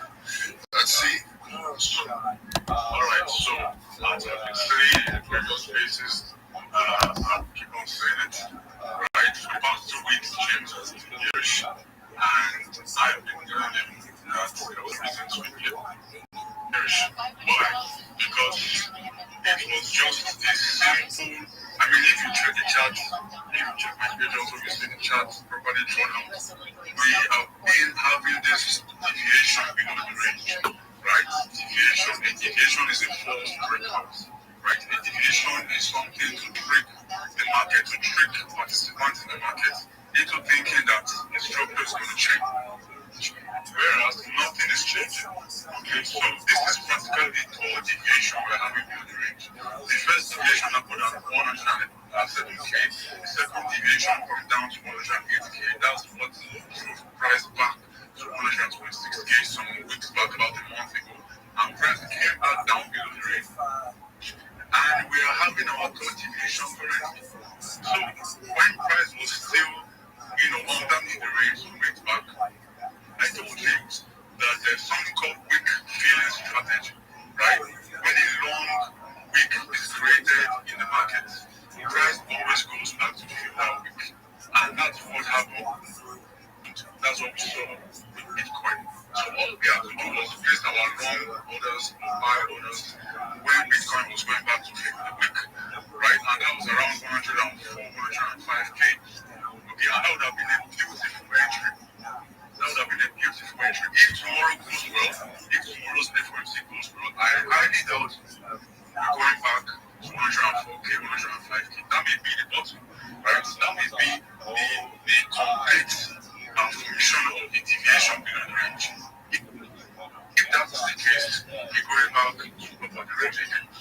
So we just have to see the mid-range broken. Because as I said in the last space, it was important for last week to close above the range bottom, which is around 112, 115, right? That's the bottom of the range. And last week successfully closed above it. And we even saw an attempt to mid-range, because basically tagged 160 yesterday, 160. Okay, right? So right now, we're expecting a little bit of retracement and we test on lower time frames to the range low again. That's 112, 115. Okay, that's why James currently is in a good position, right? But it's not going to last for long. He's in a good position right now because we are having the retracement back to range low around 112, 118. Possibly 111. Bitcoin loss to be toxic in its price action swap is a price of 110, right? But the structure has changed and we are going higher again. Okay, so I'm expecting mid-range 116, 117k. Once we can break that, it's a claim we're going out to reach now, which is all again. So currently James is in country. He's trying to take advantage of the price retracement. But you have to look at the larger picture. The last 2 weeks, shillings would have made much more money if the long where we discussed where it holdings. So I don't know. As I keep on saying, maybe it's science that James is telling on the sideline. So losing money is not fun. It's not fun at all. It's not fun. Yeah, but for the first time, I think James has the perfect position right now because he's kind of in an alpha position because this whole trading thing does not just so I mean $35 billion have been wiped out from the markets, and until that 35 billion comes back in, we are not going to touch 126 again. And you can write it down. It's same for stock markets. It's same for cryptos and everything else. Until that money is back into the markets, we are not going higher. And right now, our best position would have been short bounce, because when you lose like 35 billion and people get washed out, after that, it's profit taking, and that moves the market a little up. Right now, we are going a little up, but the next move is going to be more vulnerable. Game 3 of the World Series at Dodger Stadium.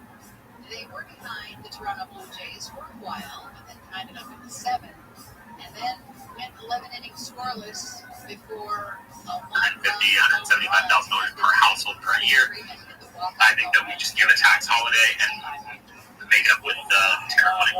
That's what the Republicans should do. And if they did that, can you imagine? There's no way that we would lose anyone in the midterms. Eliminate income tax for everyone, every household, or under 150, 175, whatever it is. I don't know, rough math. There's no way. Everyone would vote for that. San Bernardino County Sheriff's Deputy. Okay, I'm going to keep going. Sorry. Pat. ABC's Alex Stone says the guy who allegedly shot the deputy yesterday took off on a motorcycle and led police. No, I can't hear him. Is he talking? Ended on the 210. At times, the alleged deputy killer got up over 150 miles. I can't hear him either. Patrick, maybe pop down and pop back up. The chase by swerving in front of the fleeing motorcyclist.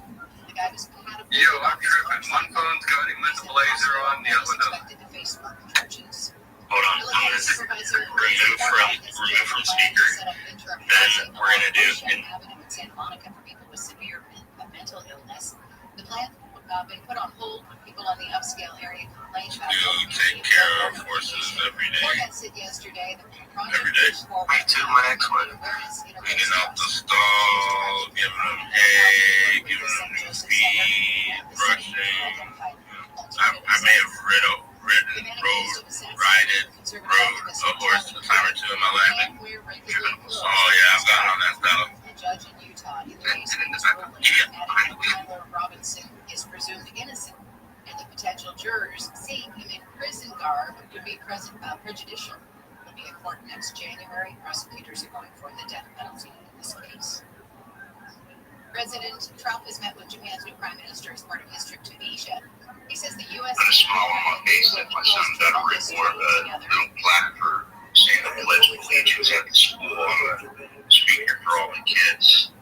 But I tend to agree with AC on this. This government shutdown's a perfect opportunity for the government to tighten its belt, considering how much waste that our government spends on things that we really don't need. So this is a perfect opportunity for the government to reduce the overhead of its own.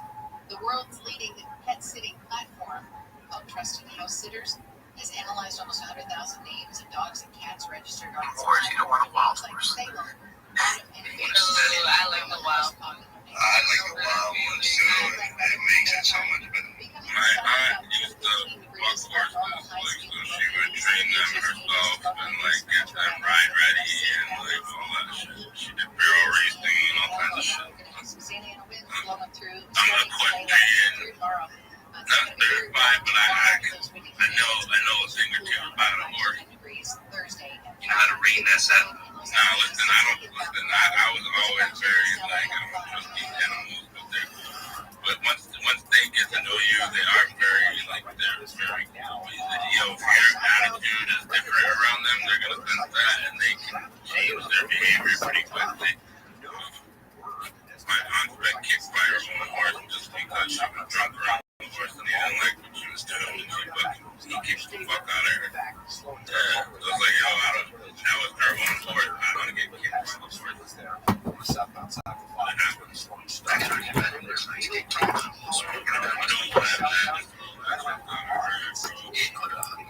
And I have a fear every time I go to church. Like that's like a number one fear. It's like behind here. I thought you said wake up to recordings. I'm looking straight in the body filter.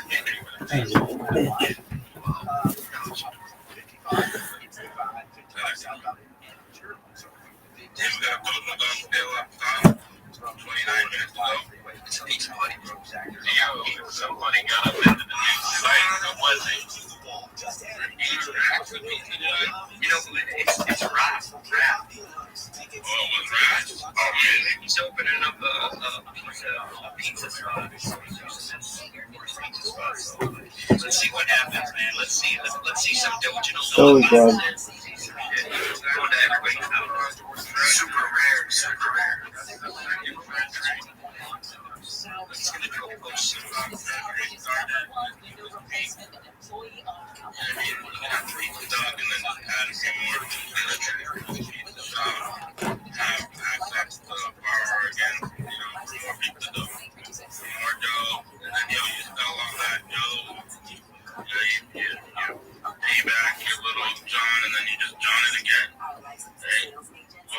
I shouldn't be saying John. I'm not in the type media. It does sound good though. It does sound good. Right? Yeah, it's fucking John. So can't say it so well. It's alright. It's alright. But I kind of like this little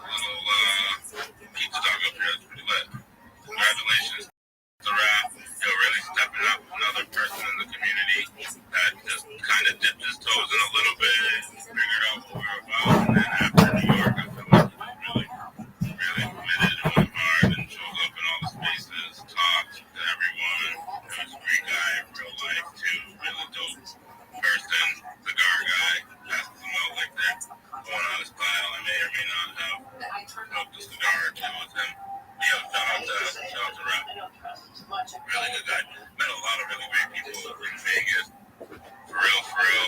Surprised to have had some interaction with certain individuals.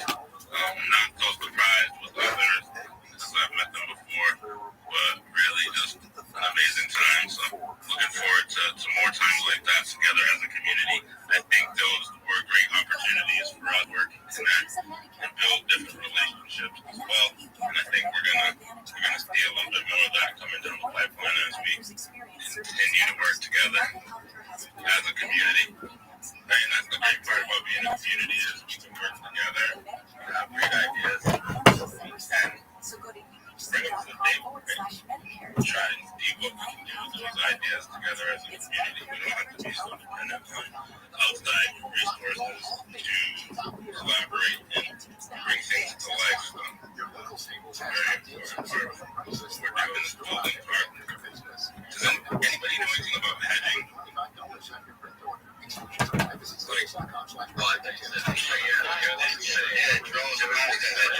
I'm a master edger, bro. Hedge with a H. As Joe would say, with a H. Call 1-800-919-2000. For official rules and more information about contests on the station, go to KFIAM640.com/rules. KFI. AM640. More stimulating talk.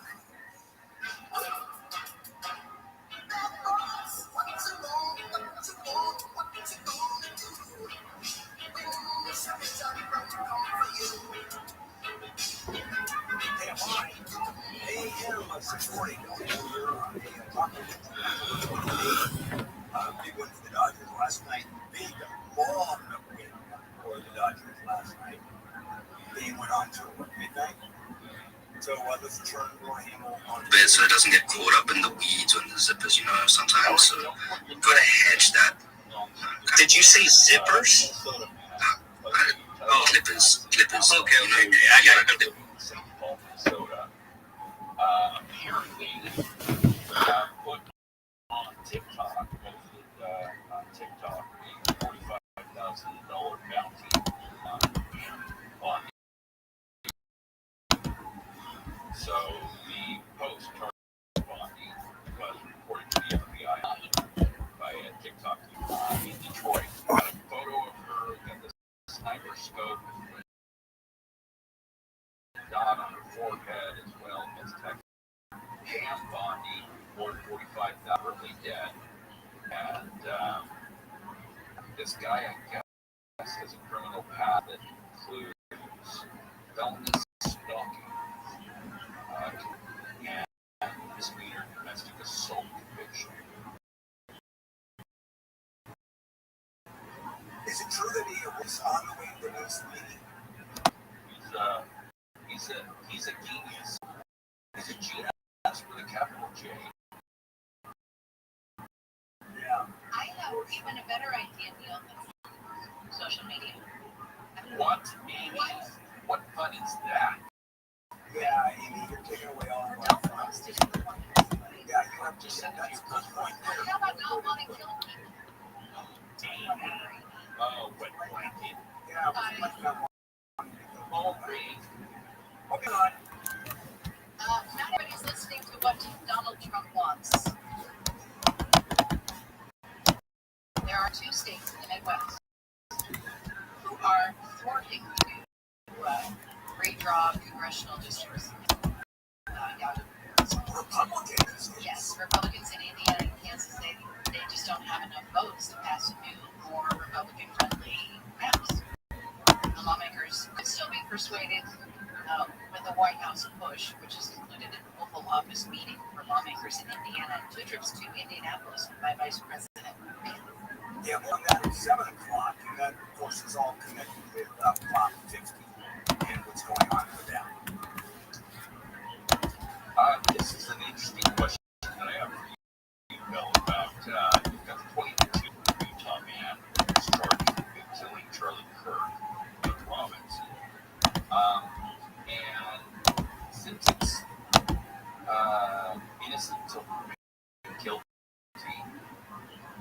made the argument that Mr. Robertson should in regular clothes instead of prison garb. Why is that not the rule across the board? Okay, we're talking about pre-trial.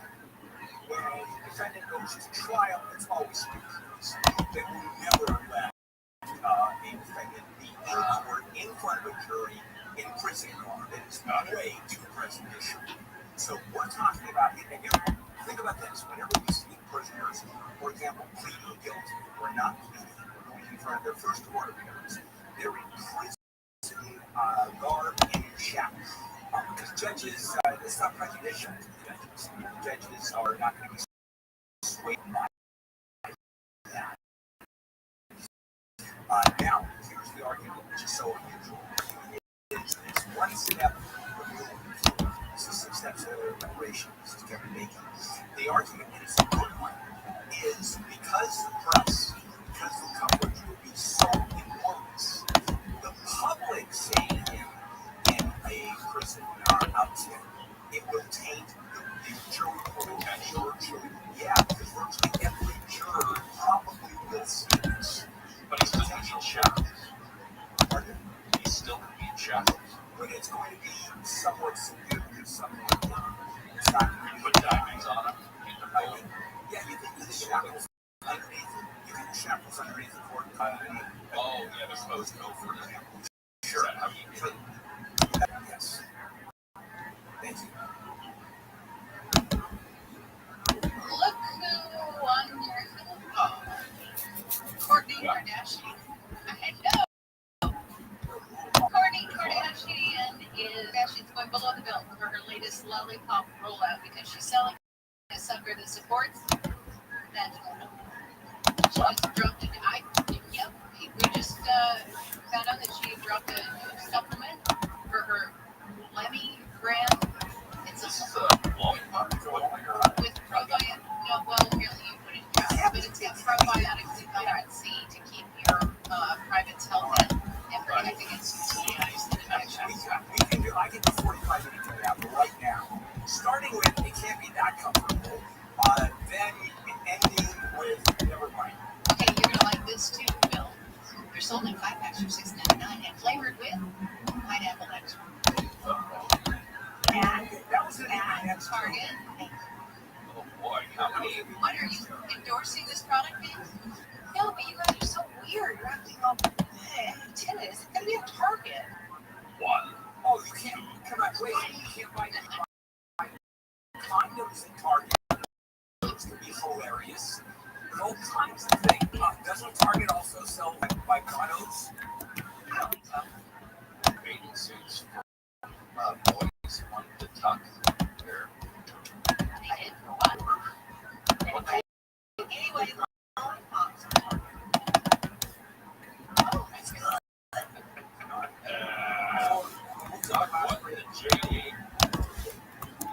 You guys are not funny and they suck.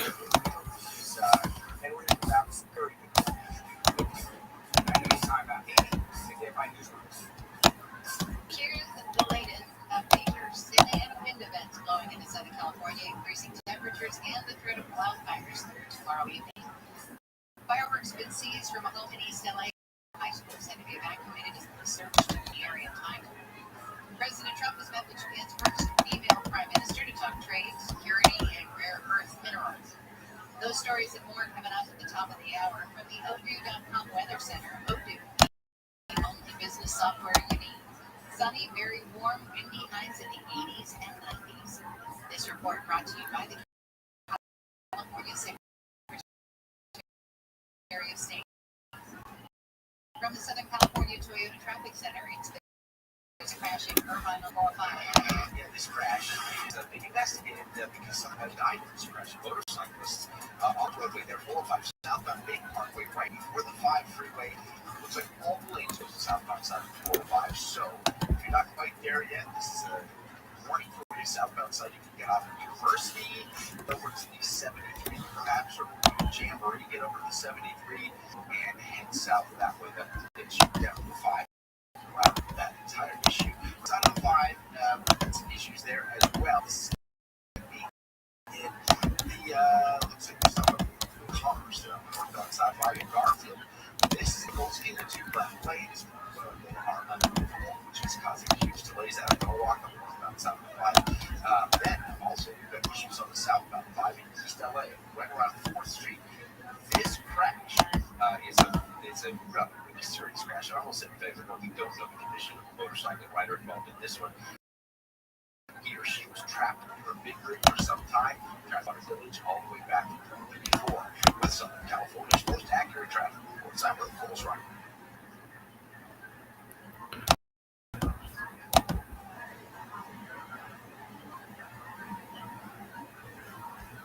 Next.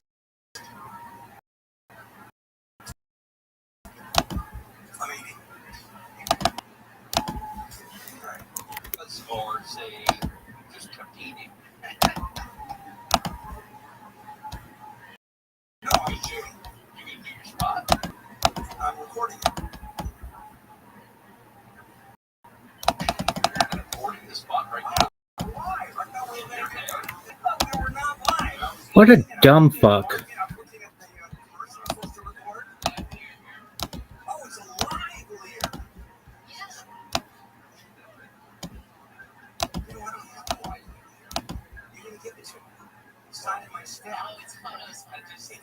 It is not what you sent it to me. I thought you sent it to me to record. I go. It doesn't matter. You can record it during the break. We're in the middle of the break. Oh no, I'm not going to say this. I'm sorry. I have no problem sucking it up when I screw it up. Kono, this is yours. Hey, well, I'm going to say you can record it.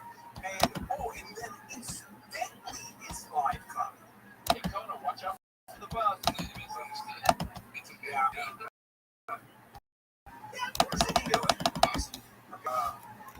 Completely awesome, spontaneous conversation. And it worked out well because you're done eating. I am. I thought we were in the middle of the break, for God's sake. By the way, that was a Costco chicken. I just wanted to point that out. We are in the middle of a break. And did you fly it to your goal, bro? I did not. So it's fun. Oh, well, I'm doing my spot. I'm going to do it right now. Leave me alone. Here we go. The stock market is on a tear. I mean, that we know. But I'll tell you what is not on the tear. And that is the fact that I'd be pissed if I were paying for these fucking ads. Like, you guys don't fucking take these jobs. You know how much it is to fucking pay for these ads? And you're fucking eating and not paying attention to what the fuck we're doing? And you're not even in fucking the office, and you're just in stupid, slutty wife who's drunk half the fucking time in a hot tub. It's just, I can't stand this motherfucker, and I'm sure I'm not alone.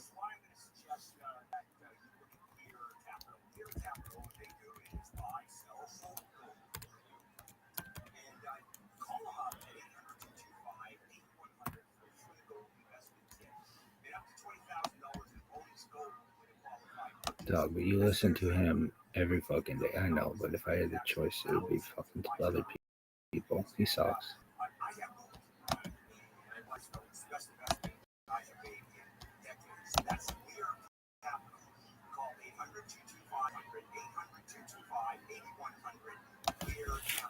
Guy sucks. the special election is November 4th. Drop your ballot in a secure drop box. Visit an early before ballot. Make your count. Get more information at ca.gov. A message from the California Secretary of State. This report is sponsored by Staples. Your local Staples has hot deals and super low prices throughout the store on everything for your business. And right now, Staples save up to $125 off your print order. Exclusions apply. Visit staples.com/print. Plus, save even more with the Easy Rewards program at Staples. Right, LA, it's Conway here. Let's talk about Cars for Kids. You've heard the name, and you probably can't not hear the name now. I donated a car to Cars for Kids, and you could too. I went to carsforkids.org, filled out a simple, quick form, and they picked up the car free. Plus, I got a tax deduction and a vacation voucher. Best part, I got to help kids. Real kids. They go with these kids. Look, you can keep ignoring that extra car, or you can make it count. Either way you make it count, say it with me, Cars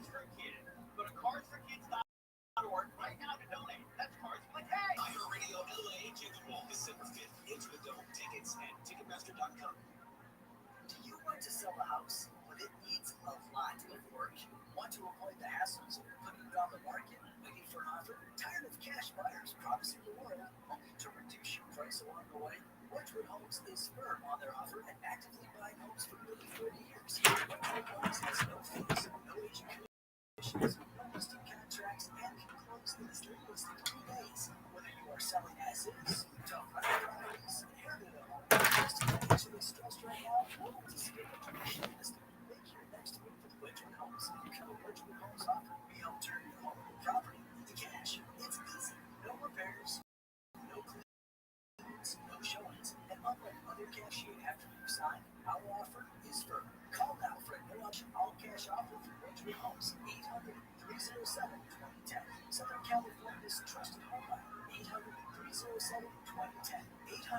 800-307-2010 or WedgwoodHomes.com. Thinking about spine or neck surgery for that chronic pain? Stop. Once you go under the knife, there's no going back. Long recovery times, permanent changes, and no guarantee your pain will even improve. But there's a safer, smarter option at Bespoke Biologics. Advanced stem cell therapy is giving patients lasting relief without surgery, without steroids, without addictive pain pills. At Bespoke, our doctors specialize in treating herniated discs, degenerative disc disease, pinched nerve, and failed back surgery syndrome, using real-time X-ray guidance to precisely place millions of stem cells. See what we can do to strategize to help This is cutting-edge medicine that's helping Failed back strategy is a syndrome. surgery by harnessing the body's power to heal itself. If you're at the end of your rope with pain, don't gamble with the knife. And be sure to follow Next City for the latest news and updates. Until next time, guys, have a good one.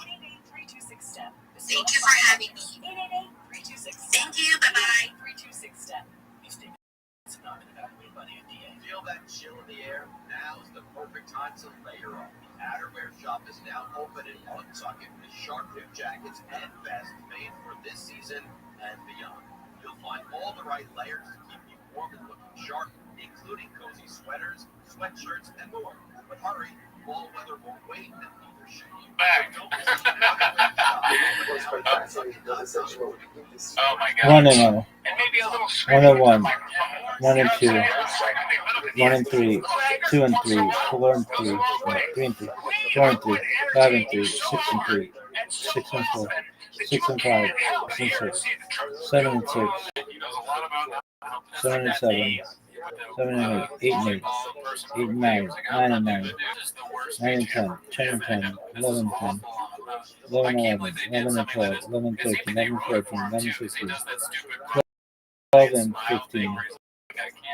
So I didn't 12 like and this 16. and feel stupid Oh, doing very it, good. but I'm gonna say it because money is involved and I am in trouble. And I'm gonna keep this. Can't help it. There is no one in the conservative space pushing back on the left's terrible ideas with Stephen's level of funny. No one's even in the same area code. So when Stephen asked me to join the fuck? family, I was like, where do I sign up? He's like, on my ass. Is must-see pushback. An army of funny people. Funny philosophy. We are not your grandpa's conservative show. The chaperone standing in the corner telling everyone not to dance. That sounds really funny. Here, this is where you get to laugh, learn, and be heard. And I am excited to be part of it all.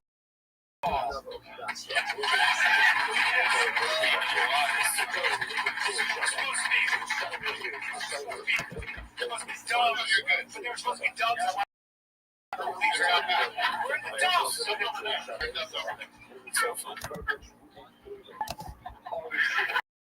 I see. It actually does its graphics confetti.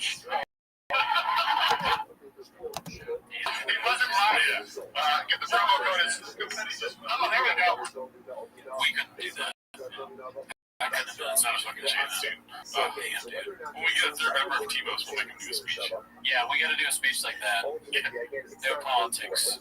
Papa. And just as a little palate cleanser, dude, we gotta go back to the originals. This is another little throwback. Thank you for whoever posted it. Intelligent Pay 8726. Go ahead and read the title, sir. Who the fuck is John Africa? For me, as a fan, you know, I heard say fight John Africa. Fight Tyson Fury. That has seriousness. Now that we realize it's a friend. Yeah, John. Fight John. John Jones. I don't have They're not offended. They're not offended at all because they know who they're talking to. A brain dead zombie. That's so funny. No, Francis like tries to save him. That's the thing. You can't be offended by most of the stuff that Papa does because he's so stupid. They're like, oh, come on. Really? That's our show. Try to Patreon if you want. Bye. Later. Have a good day. You'll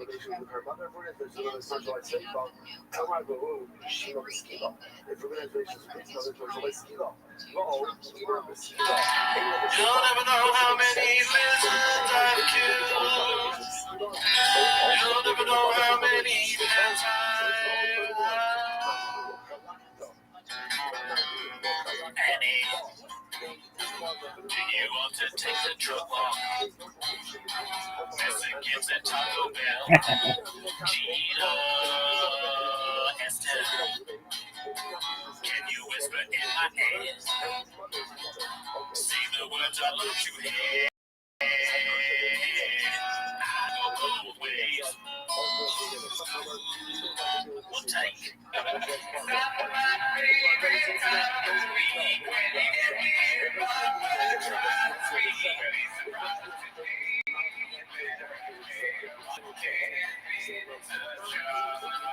Welcome back to 10 Minutes of Shop. As always, join the Patreon. We have reviewed Ari Shafir, Brian Callen, and Andrew Schultz. And this week, The fuck? we're going to watch Nick Cannon's special. I forget what it's named, but we'll highly recommend it. Highly recommend. Is that the name of it? No. Oh, shit. Yeah, so if you want to put a little something on the end, yeah, you know what that is? What? Try to watch that. Almost everything's on Spotify. Shout out to Chicago Record Podcast for the merch. I don't know if you're on our Discord.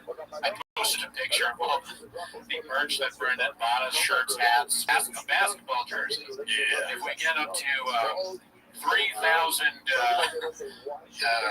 Patreon subscribers, then I will wear the basketball jersey. You're gonna wear it eventually. I'm gonna wear it eventually. You get some show? No. Okay, well, I did the show at the Ice House. Thank you, everyone. How did that go? It was awesome. It was amazing. It was the best show of all time. There we go. So, well, that's why you're here, though, right? No, you're here to watch 10 Minutes Shop.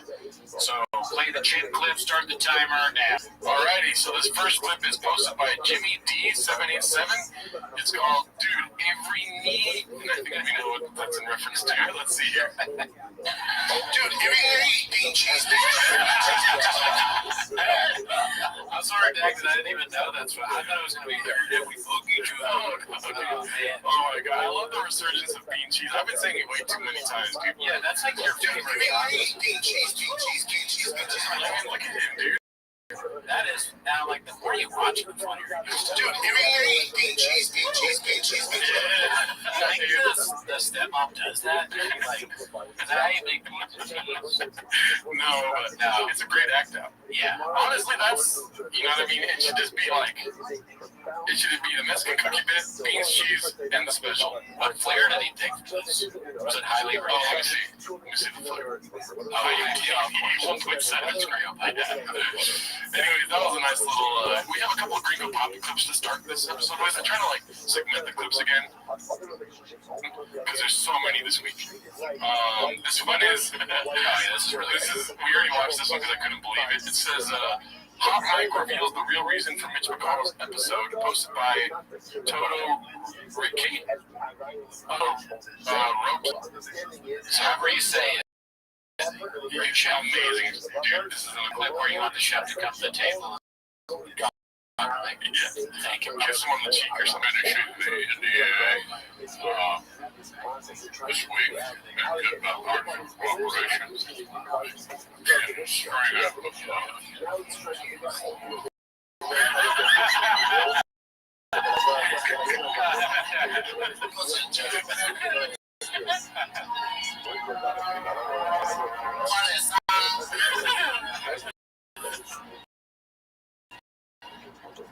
We gonna die on my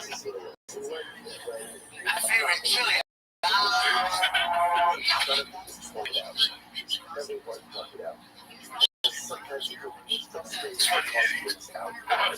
He's ABS, but he edits. What is that?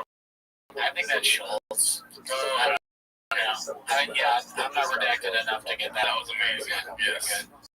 Don't mess with the chef. Alright, so this one's called Interesting Talk Gringo Puppy prior to it being recorded. Posted by All I Do Is Lie to You. We got in the kitchen, dude. Let's see here. Hey, you're looking to get up. This Thursday, Friday, the Haw in LA.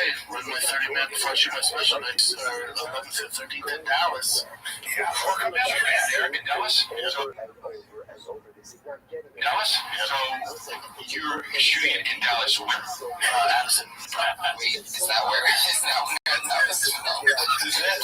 Oh, really? But the backdrop is oh, gotcha. I think whole set. I was fascinated by that.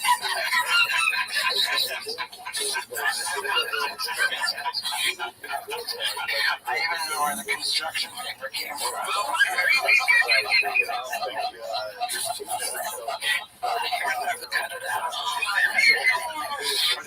Okay, so I didn't know because what is it? Are you and like I don't know what Comedy Central does now. I haven't put it down. I don't even understand what he's doing when they're talking about it. What are you doing again? It's simple. It's an app. It's a special, right? A comedy special, but it's so redacted. But his friends are like, and it's you're gonna do another one. It's how long? Also, too, just does not understand Gringo Poppy. He has this moment with Logan Paul and his friend where he's like, YouTube, what? And then right now he's saying, like, wait, so Comedy Central, I know they do 30 minutes. Like, oh, it's not Comedy Central. You're right. Well, everyone is sort of hinting at it being before it comes out. They're too nice to just straight up, hey man, don't do this. But then, like, he's hinting at it. Logan Paul's like, YouTube, like, it doesn't make sense to them because it doesn't make sense at all. It might be. Oh God. Well, I told you when I really met with Netflix, they're like, yeah, no matter who it is, Chappelle, Rogan, everybody stops at 20 minutes.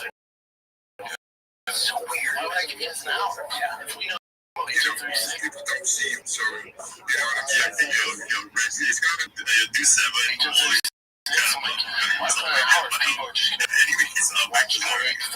Because it's the best special of all time. We need an hour. We need an hour. You know, like Jackass, they do Jackass 1, 2, 3, and then they have 1.5, 2.5, stuff like that. We need Gringo Poppy 1.5, dude. You know how people say about Oppenheimer, they're like, you ask them if it's good, and they go, oh yeah, it's so good, but it's 3 hours. Could you imagine if people said that about Gringo Poppy? Yeah, I really enjoyed it, but dude, it's 3 hours long. 3 hours of shit. If I take all of our sponsors for the state, then our annual holiday sponsor of participation, so huge problem. Thank you for this year.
Kind of like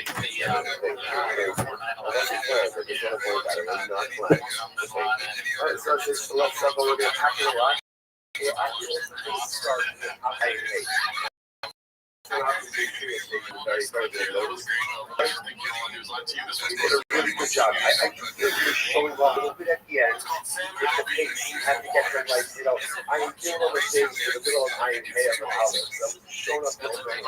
Whatever, that's fine. It's okay. All right, so we're just going to take the sake of the cover that wasn't there.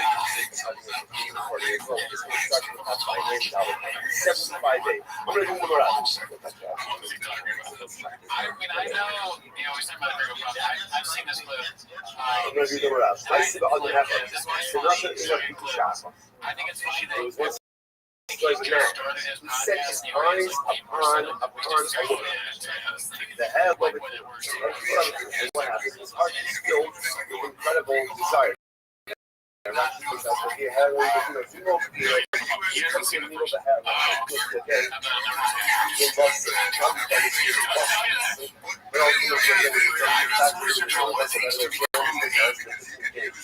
where was the mistake? Where was the mistake? Where was the mistake? 5 years?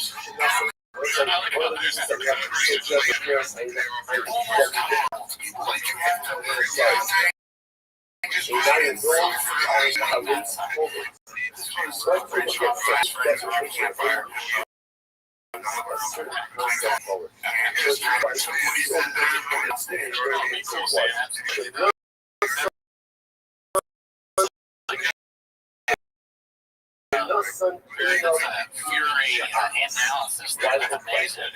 Why don't you show me this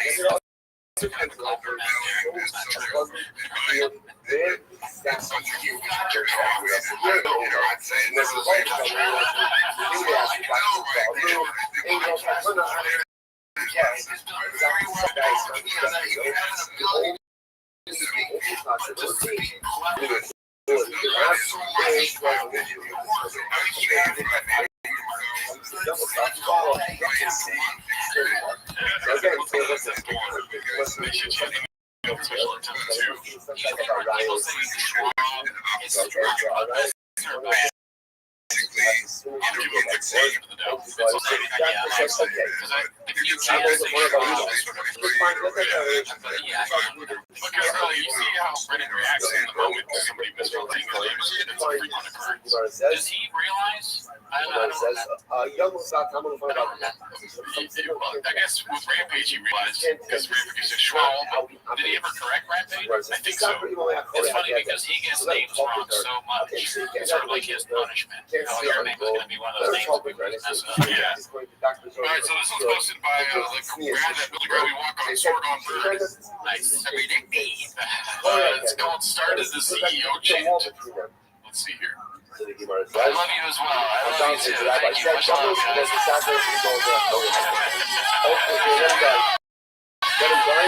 love, guys.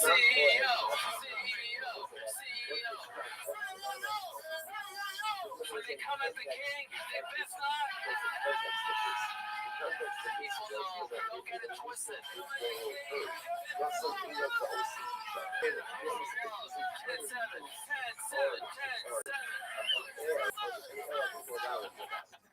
As a leader. I wish I could go on that chant. 4 more years. Alright, let's go to the next clip. We got a lot of clips to tell you guys. This one's called a very awkward interaction between Strong and one of his paid fans. Close to him. Let me see how I can tell this. So you said that we've seen this before. I don't think we have.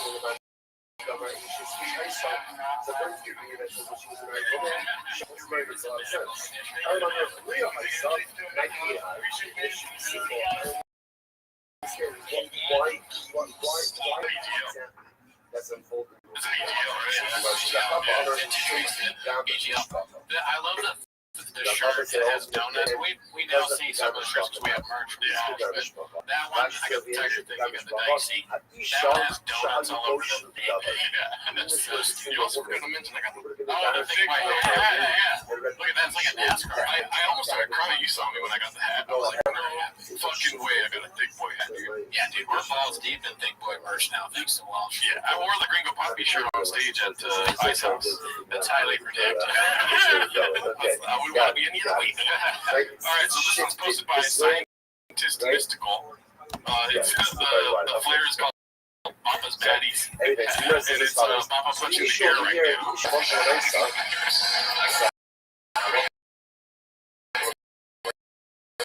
He's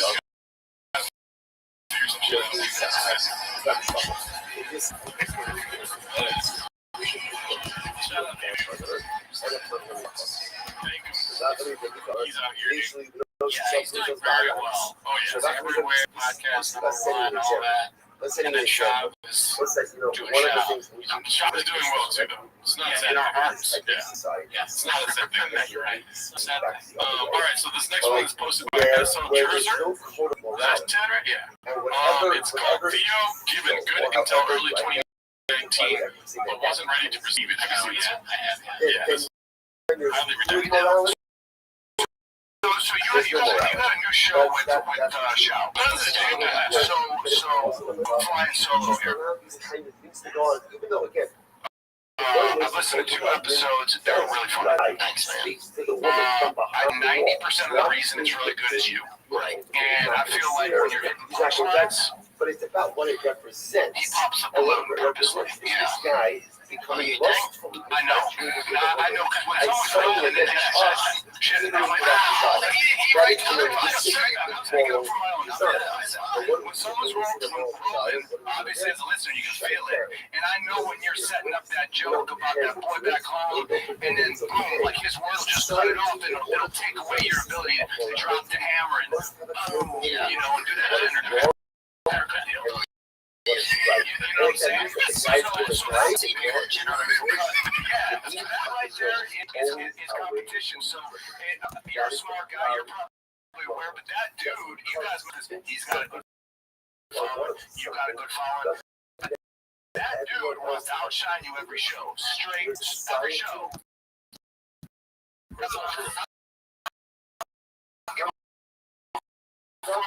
It makes him uncomfortable. Brendan's uncomfortable. But I'm not saying if he is. What I'm saying is, here's a bad look for Theo Vaughn and all the hard work he's put in. So you got a new show. If this dude keeps stepping on you, if he does the red-nosed fucking hitters, that's going to make the listener say, like, man, I listen to this show for because you're I don't know about that. That's highly redacted. Fascinating thing. To say that Theo advice, this is 4 years ago. When somebody has too much wall art, he's giving good advice, and I agree with most of what he's saying. It is funny that it's advice from Brendan Schaub is in the cadence of a grind set person. Yeah, like listen, 90% of the jokes, 10% or like, and then 90% of those jokes, Schaub is trying to get to do 90% of that is you with the haircut. What you need to do, leave the podcast, start your own podcast, be baddies at UFC. I also call Schaubisms and there's Theophonisms. The Theophonisms are hilarious. Yeah, he's really Schaub's just kind of trying to. But Schaubisms have their fucking cults. There's no like, is there a cult of people speaking like Theophon? I don't know. That's a good point. You know, at that point, it's straight talk wireless. Your greatness is being kind of pushed on because you're allowing it. You're allowing it. Sure, he may be doing it, but you're a man. It's not like a fist fight's gonna happen. You had a serious talk, Ken, and then the show becomes better for them because you're fucking funny. But if I can't feel your punchline, don't check out another podcast. You know, well, I appreciate you bringing it up. I mean, and other times if I feel like that occurs. I mean, there's moments where, like the other day, I went in there and I was not feeling good and I didn't want to do anything. And Brendan is like extremely charming. A lot of people tune in. You know, he's like this kind of big, like lovable kind of, you know, character. And people love him. You know, and so I was grateful that day for his energy because I needed it to get through the episode. Yes, and I was just so grateful for the partnership. Yeah, I don't want to call him. I was just using that as funny during his rant that somebody just comes up, where do you want those 5 Nelson Mandela pictures? We hang it up over. We have another Che Guevara thing. Is it okay if I hang it up now? I think you're hating on him, but I think he's got the best brains. I know. I just, you got the best brains. I'm trying to think of a Shaavism to go. Does he ever say, I'm just mess up? He's just not one of our guys. No, at the end, I think the ending of the clip is right now. It's just, I mean, look, I'll say this, man. Like, that's a fucking great example to present. yeah, that's it. Yeah. But yeah, I mean, dude, it's really cool of him to do that. I mean, maybe not on the earwaves, you know what I mean? Yeah, don't talk about that. But it's really cool of him to see that so like only 2 episodes in. Yeah, no, he's right. I'm being a little blockbuster. Let's have fun. All right, so let's go to the next one. It's posted by Postmodern Blues. It's called Papa Tells Chappelle He's Not Good Enough to Jam with His Boy Travis Barker. 2023 updates. Let's see what this is about. But I still fuck with him. Because Travis Barker's my boy. Travis is one of the best people on earth. And he fucked to him, so you can imagine. Thanks for that follow, Travis. Let me know if you want to jam. Okay, copy that. What's the best drummer alive right now? You want to jam? It's hard to feel both that personal pleasure. That would be, why not? Just on jam. Together. So that's what this one says. That's a notion. Right. Nicola remember when I did it on stage? Yeah, just give me how many years ago? Like 2 years ago. Yes, the drum is up. In any festival.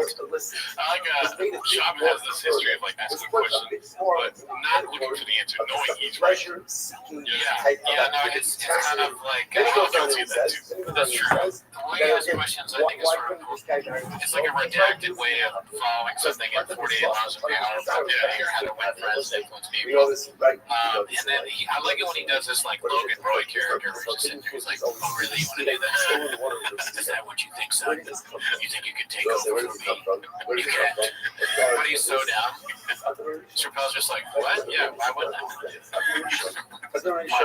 mean, I don't know how to jam with a band. You play music, you play music. You can go over and go to a gym right now and get some UFC shit going down. And that was the one thing that was the shock. Listen, I don't know, it's for all of us. It's for all of us. There are so many people who things in this world, yeah? They're constantly consistent. What's the shock? There's so many more things that we're allowed to do. Why That's pretty dope. Yeah, thank him for anything. That would be something there. Congrats to Chappelle Lacey, you know. Everything that we want to do. You know what he did? What? Yeah, he bet on himself. Fuck this gringo poppy told me what to do, dude. Alright, so this one was just funny. It's posted by Independent at 804. It's what are we doing? Yeah, I saw that. You were taking another side. Pretty good. Balls deep in fish, baby. Alrighty, well, let's see the next one. This one's called Papa inserts a B-Shop anecdote to prove that he knows Eminem has social media. Posted by All I Do Is Lie to You. Have you seen this one? No, I've heard about it though on the subreddit. Pretty Netflix. Confident, pretty swag, dude. Give him a mark on his face. Like, looks so like amazing. What's up, Eminem? Do you know the story of Eminem? So, I think on social media was like, yeah, I'd love for. Oh, he said media correctly. Yeah, that was actually very good. Good job, Joe. Big time musician walked out with me, but I don't have it on this week in the fight. Eminem sees it.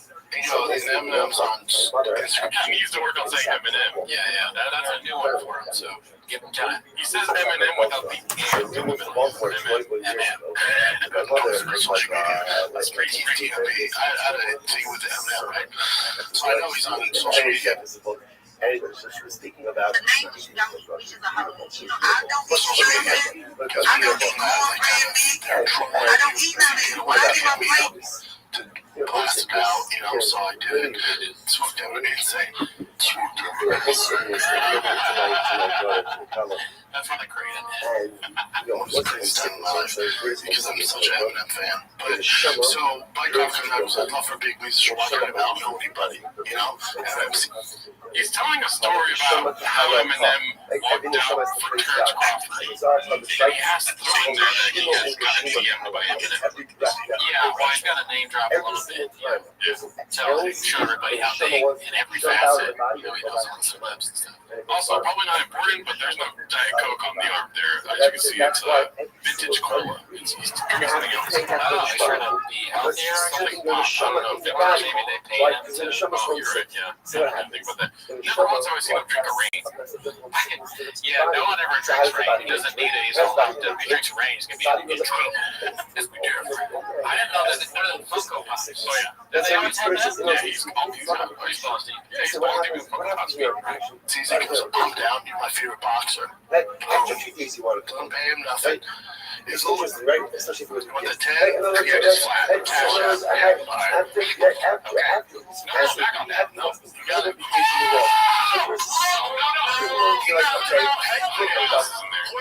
The head kick. Because he said he knocked him out. He knows he has a lot of money. Something that comes from the neshama. The neshama says, I want to go home. Anyway, if I start being disingenuous in the body, I'll start taking that guy. Okay, yeah. So that's the limit of the clip. Yeah, that's a big hit. We'll kind of telegraph the punch there. We're going to go into some Carl Bassett fight companion later. But let's go to this next one. It's called Poker Talent Indigestion Flares Up When Talking About the JRE FC, posted by All I Do Is Lie to You. Do you believe him when he says that? The body gets that. The body converts these Yeah. messages into something Let's physical. see. So shocking. We can't required Why are we flawed? This is why we do it, man, for weekends like this. I had such a good time with Japan. I got low down because Cheeto couldn't do it. Cheeto's my boy, and he was moving. He's actually going to have some help with his mother-in-law. Cheeto's not here. Cheeto had the mercy of the crib. So I'm back and forth. I was like, this is stop, dude. I told this down myself. Like, get your next one. This should be fun. This should be stressful. He's a clever man, got it. I'm like, just do your thing, take care of your family. So I was Catherine, then the point I'm glad I did it. It was such a fun, it's the best show I do. Now, it's the best show I do here, but nothing that I went to Rogan, Eddie, Brian, and me, which we're doing this Saturday in Austin at JRE Studios for Chris and Eddie Rob Fun. Dope. And it's a fight night. Just give us an excuse to get together. Yeah. But I signed up papers. Yeah, it's fight night, baby. Let's look at We often like to think, or we often condition to think, that the things It'd be funny if Cheeto Vera not doing the show, he just became huge. He's like, all of a sudden has a really good podcast. Things are going up. Every time you leave, Shub is like the Dane Cook movie. Was it Chuck or whatever? Oh, good luck, Chuck. Good luck, Chuck. He's like basically the good luck Chuck of entertainment. Good luck, Chuck. Alright, so this one's hilarious. This one's supposed to be Minimum Sky 2305. It's called Good Start, and you gotta get ready because it starts off hot. Ready?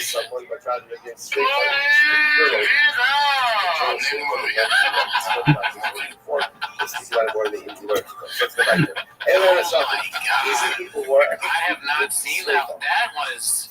That's one of the funniest ones ever. I'm surprised. I'm not laughing about that. Shocking. He says it.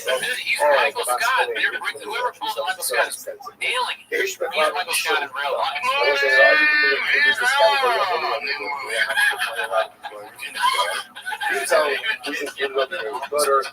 He's like, well, you just asked me. That'd be a great stand-up memory if they shoot it on the next special. Yeah, the job is, if the jock, steroid job became middle management, but his middle management job was doing podcasts. Robin, there we go. Come on, ding, ding, ding, Robin, get started. Monday morning, July 31st. July 41st.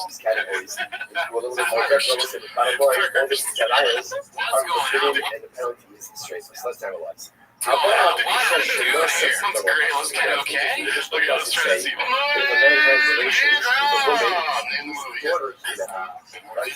Doesn't say who's in it. There we go. Ding, ding, ding, Russell, get started. Monday morning, July 31st. 31st, baby. Oppenheimer, daddy. What? was initially as a man as really Dude, woman I'm gonna and start her watching the shop well, show, dude. This is lit. This is wild. I got a Whopper this weekend. I got a Whopper last weekend. I thought you were saying he's got a Whopper last weekend. I thought you were saying he didn't have any Whoppers. That you're I talking think he said about last weekend. mother-in-law and No, the I'm mother regretting. of one. I got a Whopper last weekend. Went over to Big J shop, my older brothers and dad. We were born and raised on Burger King. There's one Burger King in my house, so I used to eat the Burger King. So me and him, dude, he gets it. We some Oppenheimer brothers, man. We get one Whopper with cheese and ketchup on it each, and a large Diet Coke. Don't forget the fries. So I'm saying that stuff, that's all you get. That's Burger Town. Crushes anything else, too. Burger King? So it makes a lot of sense. That is almost any fast food is bad. I'd rather take a quarter pounder than oh yeah. It's just the nostalgic fact of not a ton of Burger Kings out there. The close-up shop, yeah, exactly. Mother-in-law, you have to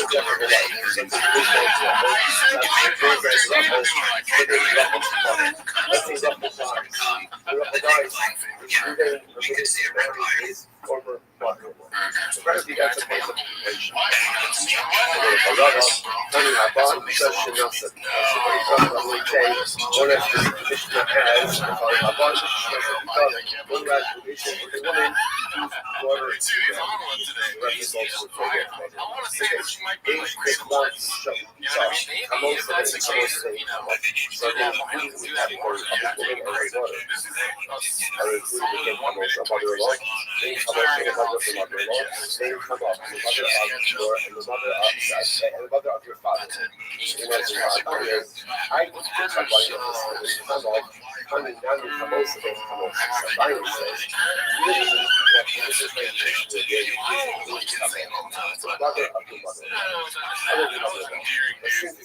Mother-in-law. I don't know the Hebrew. I know that the Whopper song is that.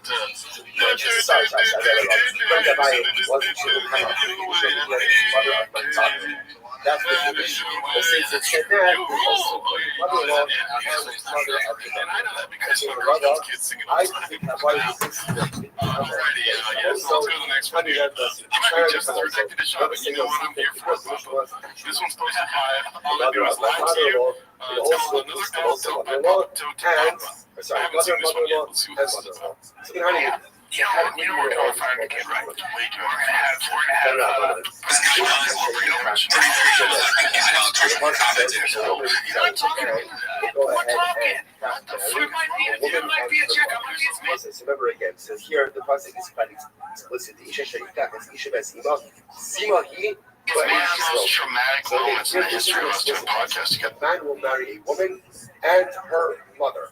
So Reuben marries Rachel and Rachel's mother. You see the Gemara says, Sigma he. I've had a small panic cell their entire back. Also against Satan. This is going to be.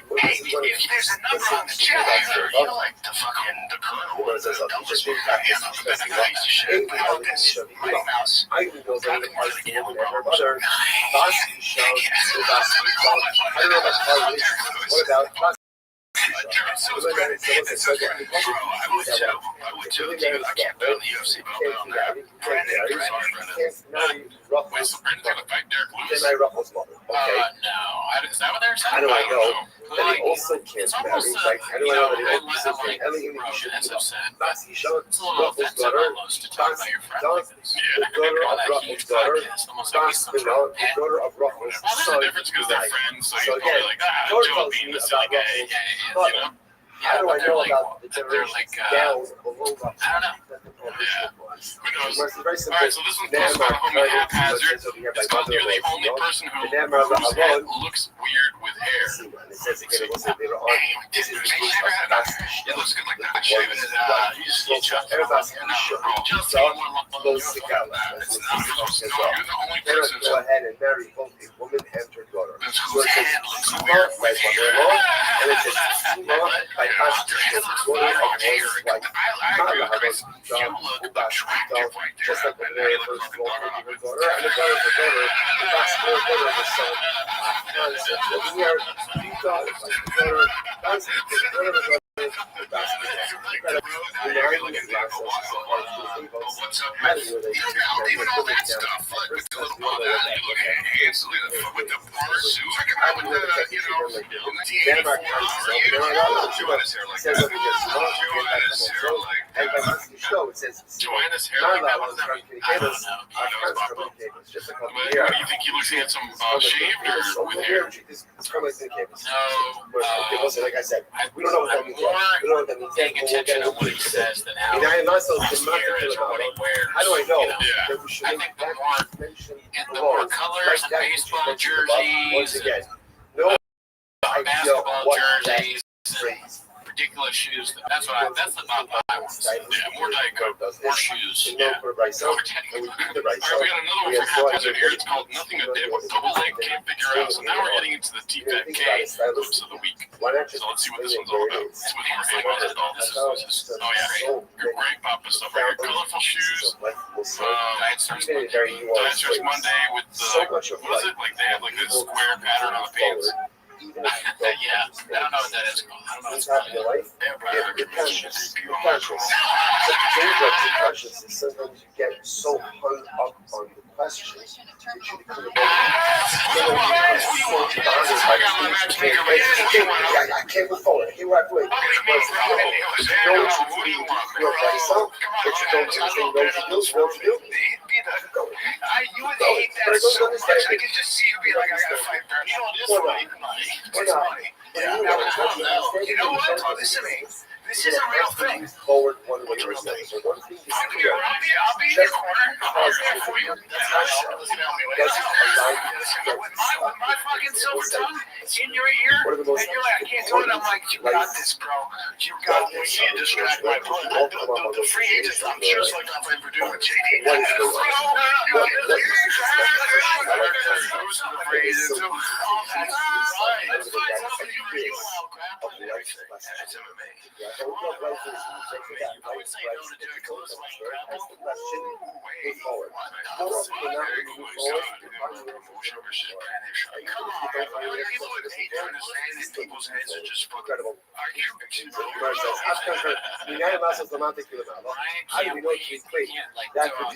The chance to do it for practice, stupid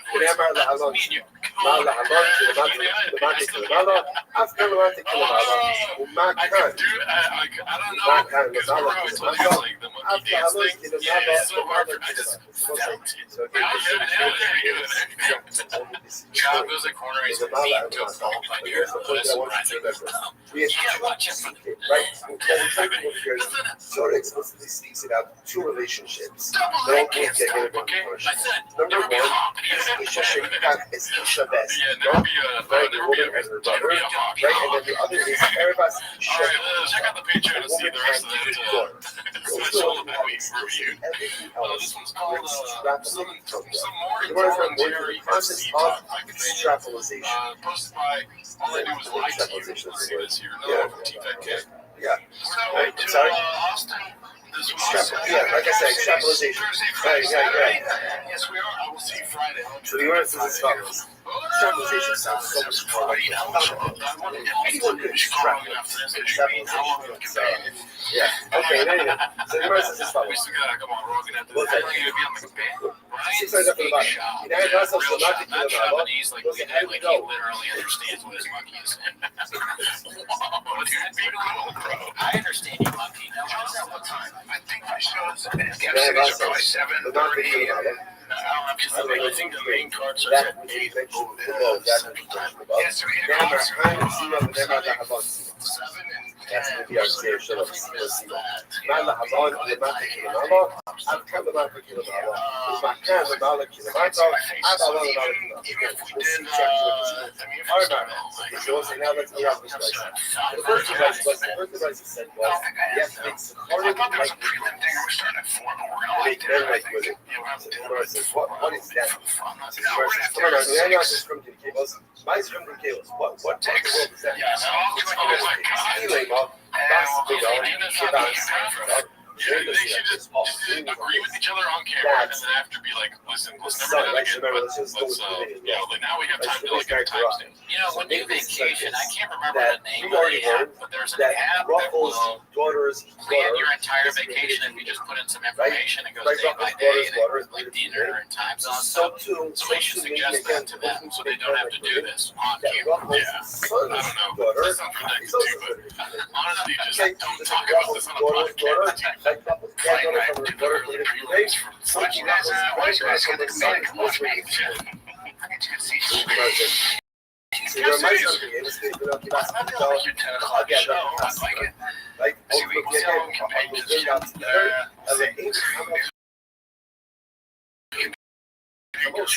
That's not terrible. This is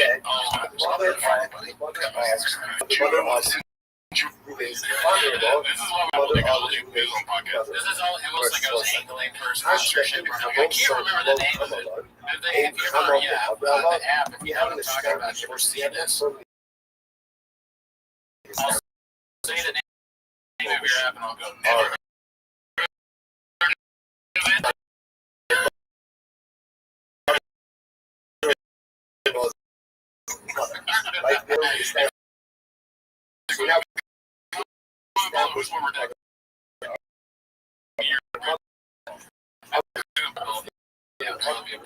Alright, so this one's not quite hard. It was what it means is like this. Like the same way. Must have had to line in 2021 to get good. Is relative. Well, You're selling Game Bridge. I watched this one before and it really makes sense, but let's see what you think, Papa. I the all is shy. You know, 3 people on that stuff. Like right now, you have stuff. And that's what we want to cover.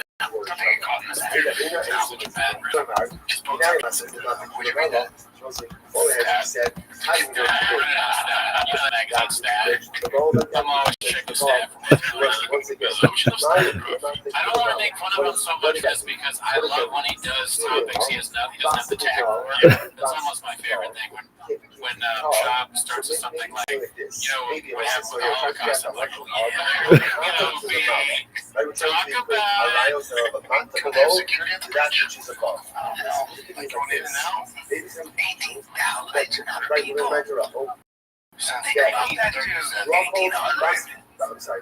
35 survived. Fatality rate is 90%. That's from hitting the water. It's water, dude. Okay. So versus if that's the case, hold on. that doesn't pass. Recorded 48,000 suicides in 2021. No, but that's total suicides. Rather than come to say that marry his mother-in-law, right? Yeah, he also changed our relations with the mother of his mother-in-law and the mother of his father-in-law. That's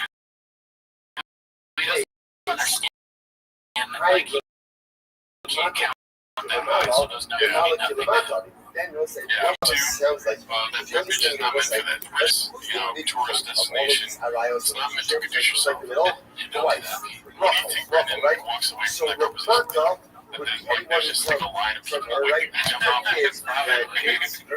He thinks probably the Gavin Newsom, he's not doing enough for the DA was recalled or something. Joe, you heard about Golden Gate Bridge? 38,000 people died last year. So people like they couldn't start their businesses because of COVID. Bunch of small business owners, dude. Alright, so this one's called Beast Way to End the Episode B, posted by Toronto Rapture. This is a dicey clip, dude. Cute little show. How do I do this? I have. Okay, well, I was going to say, no, I've experienced. I had in person. I was I could have done that something very, very wealthy. And not her style, but yeah, you can do that stuff. You can do stuff if you want. If you like rap it.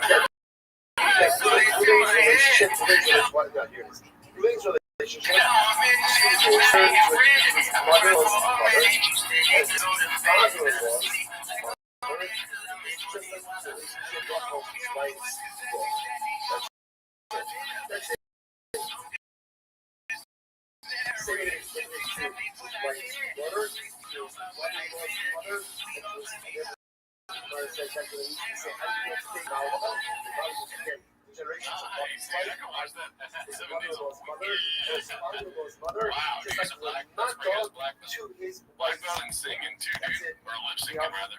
Okay, now we're getting into the Carl Bassett fight companion clips for the week, which we watched live. We watched live. You can see that. It's our third 2 minutes of Shop Live. But honestly, dude, did we pay attention? No, not really. We had the fights also. So we were watching the fights, trying to comment on that. It was, impromptu stream. Which join the Discord. We'll post in the Discord every time we're about to go live because some people don't get the notifications. Right? Yeah, some people don't check stat. Yeah, check stat. Alright, so this one's posted by All I Do Is Lie to You. It's called Here is the Entire 10K Grand Dead Scenario. How do I know I get about Speaking of money, I thought about it. Main event or Cage? I'm on main event coming. Cage. I called it, dude. I had Cage. You had Poirier.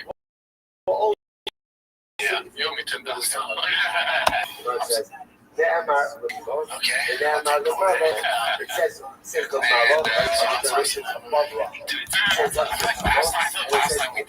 think we did 5, so I got 10 GS. I mean, listen, I know you're a car guy. I know you're a car guy. You got some nice jumped in the other day. Yes. You have the fit. I had. Was that except for us? I don't know. But trying to get the shop doing some catnip there. It's only takeaway. Yeah, like you can't believe it's other people's only takeaway, but it is his only takeaway. Yeah, both ways. It's like that's my 60 man. I'm confident about this stuff. All right, I'm confident. All right, chief shop. You really believe Poirier? Yes. How do you believe Gaethje? Tell me how he beats Poirier. You can't because he doesn't. Can I argue for Brad? No, a little bit. Just if you look at the last fight, Poirier was killing him. He's like now on the cards a little bit, and also with the leg kicks. I watched that fight 2 days ago. I looked at the scorecards. It was not Poirier. The only thing Gaethje had was the leg kicks. He was getting ripped. And it was outside going to that fourth round, into that fourth round, and he got clocked immediately. Welcome. Yo. How are you? What's going on, Luis Fernando? Can you hear me? Oh, big dog. How old are you, big man? Luis, you've got to be 18 to be in here, big man. No? Yeah, you do. Oh, but I'll tell you what. You give me a call on your birthday when you're 18, and I'll let you in here.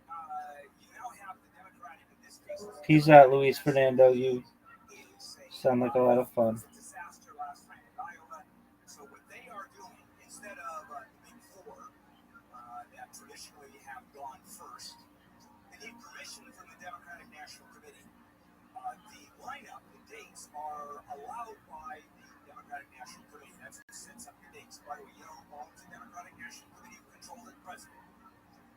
Joe Biden was the one that was really pissed off last time around, so he told the DNC, here's the way it should be done. And the president, the sitting president, is always in charge of the party where he or she comes from. And so what is the DNC doing? They're asking for invitations. Why don't you apply and see who goes first? Because now there is a run-up. Every state wants to go first. Because every state wants to be more influential than the other state.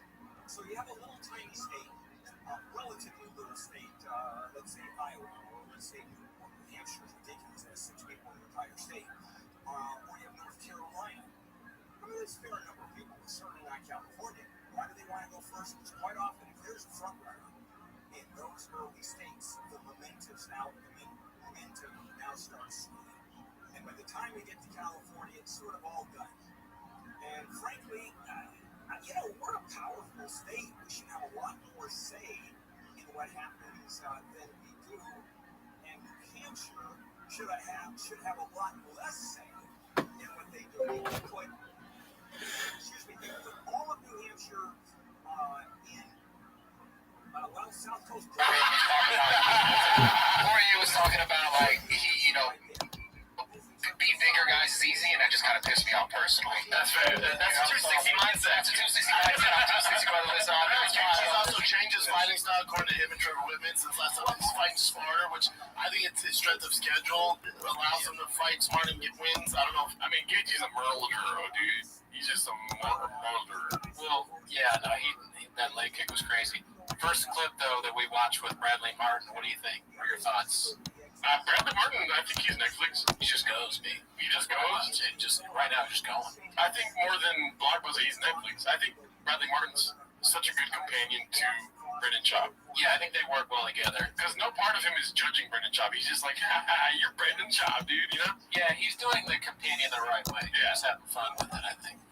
And I think I said on the companion we did, these three people together are probably the best content I've ever seen Brendan Schaub make. Yeah, because they're actually talking. Yeah. I mean, we've never watched one live besides that one, so we're being kind of redacted to compare, but all the clips that get pulled are like just them putting away rappers and like picking out ice cubes and things and not really even talking to each other. Let's see. James Vick, Edson Barboza, and Donald Cerrone were the three fights album, because again, it's easier competition. What do you want, Brad? What do you want, Chuck? The 10? Yeah, just flat. Cash out. Yeah. All right. Or like whatever. You can cash me. I don't have 10 G's. Cash what I look like. Come on. I look like Steve Jobs. Okay, whatever. Cash out. A lot of mentions to Steve Jobs in this fight companion. I feel like he just watched Jobs or something. Maybe. Like, okay. Oh, back on that. No, you got it. I'll be stressed out the entire night. I'm gonna so intense. What do you think over under on Bingham? That's a good question. I mean, it doesn't pay the people that work for it. Yeah. But this is pretty. I think it's all depends on the numbers you beat. That's true. If you got a lot of viewers with Bradley Martin, he has to pay him. He's like, it's good. He wants to do it again. Yeah. Yeah. And then also, you don't want Bradley Martin out there being like, Schaub never paid me. That's true. He has a big reach. Yeah. All right, so this one's called Bradley Check Chat. All I do is lie to you is the poster here. Let's see what this is about, dude. I know you hate when I read the chat or even check. You're not nice to me, dude. Please. I just. He's like, they like you. They love you, dude. No, you've got 7 death threats. Why do you think people like to talk about? Yeah, about me? I do a lot of them introduced for me on Ultimate Fighter, where I was a cocky fighter, which you gotta be when you fight. So for them, that's tough. Like you're done in a box, it's tough for them to separate that. So they've been following me since the Ultimate Fighter UFC days, when, I thought I was gonna win every fight, knock everybody out. That's how you gotta be as a fighter. Yeah. So, he's arrogant. No, I'm not. Yeah. What he says, maybe that guy, we haven't talked about him in so long. What's the guy that did the Amos video? Which one? I don't know what you're talking about. He did the big thing on Schaub. Reach frequency. Maybe he's like that. Yeah. I think he's. No, I mean, dude, this gives me some sort of, I feel better about this now because I do want to meet Schaub. I want to be wearing the Thick Boy merch. Yes. I got the night vision goggles, my UGG boots on, big deal on me, sorry about that. I want to meet him. I don't want to take a picture with him right now. I want him to keep going and build. Yeah. So I agree. It's like the same way Shane Gillis was able to take a picture with Donald Trump. Maybe Donald Trump had no clue that Shane Gillis is doing this impression. Right. On everywhere, even in any facet. Yes, I agree with you, but what I was saying is more of the viewers, the actual opinion. Of course, we are huge fans of Schaub. I mean, we didn't even say that he's so based on this. How are you? Iyad, how are you? Yeah, what's good, Iyad? Iyad, you go fuck yourself. No one wants to talk with you.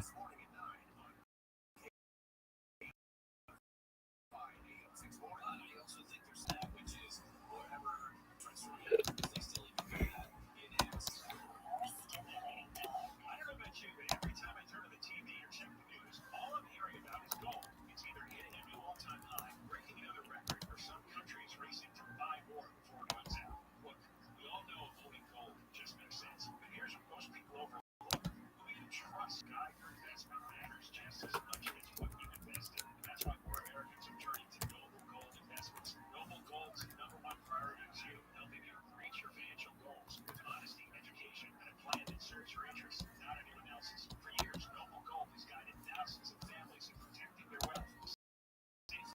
Simply, with the personalized care. Before you buy, talk to a team and truly have your best interest. NobleGoldInvestments.com. So he's very off base, but it gives me hope that I see him in person. He doesn't furrow his brow and start to throw punches at me. He's like, because he thinks he's just, I'm a fan, dude. Because I am a fan, dude. This is the best shit of all time. This is so funny to me. Am I wrong, dude? Look at his confidence in his face. He's like, this actually did really good. I want to walk up to him and go, good morning, Vietnam! Who's the actor? That was a save for him. And then you transition where most fighters stop. Once they stop fighting, they go on to him or do it, and there's nothing wrong with that. I went to something completely different. Start doing comedy podcasts. Yeah. Now I get to stand up. It's just not. So it's and I do a lot of content for people to hate on. Yeah. And I have a lot of opinions. That's why I do a podcast. I have a lot of opinions. So a lot of people fuck with it. A lot of people don't. Well, at least he has that. Yeah, we're talking about it. Yeah, we're not wrong. We talk about him every week, B. Where's the lie, B? Yeah, no, this is our of the week, as the song says. Yeah. 7 times a week. I look forward to meeting him, dude. I just want to be like, yo, dude, I love you. I mean, that may be weird to say. I probably shouldn't say that. No, you say that, and I look forward to you meeting him first. Oh, you. No, I do want to meet him, but first, if you think you're not going to be wearing the Dicey shirt, you know what I want to get is that fucking jacket, dude. That golden hour jacket. That's the pièce de resistance. And then Diet Starts Monday pants. You know what I mean? Got me still. Sorry about that. All right, let's go to the next one then. You never fantasize about meeting Shop, dude? Yeah, I think about it. I think it could be funny. I just hope we haven't hurt his feelings, really. No, I mean, I don't think we have. He's a big guy, but his feelings get hurt, as we know from the clip. Yeah, I just hope there's not a back room where he's like, oh, let's send him back there, and then they fucking chin beats the shit out of me or something, Chin beat you out, that'd be funny. Yeah, that would be hurtful. I think you got chin. If you needed to, but no. I'm a terrible fighter. Okay, so this one's posted by Redacted as Fug. It's called Emergency at the Crib. I think we already seen this, but let's see. Dino's not here. Tino had an emergency at the crib. I don't give too much away, but it was an issue. We got here late. I'm like, be with your family.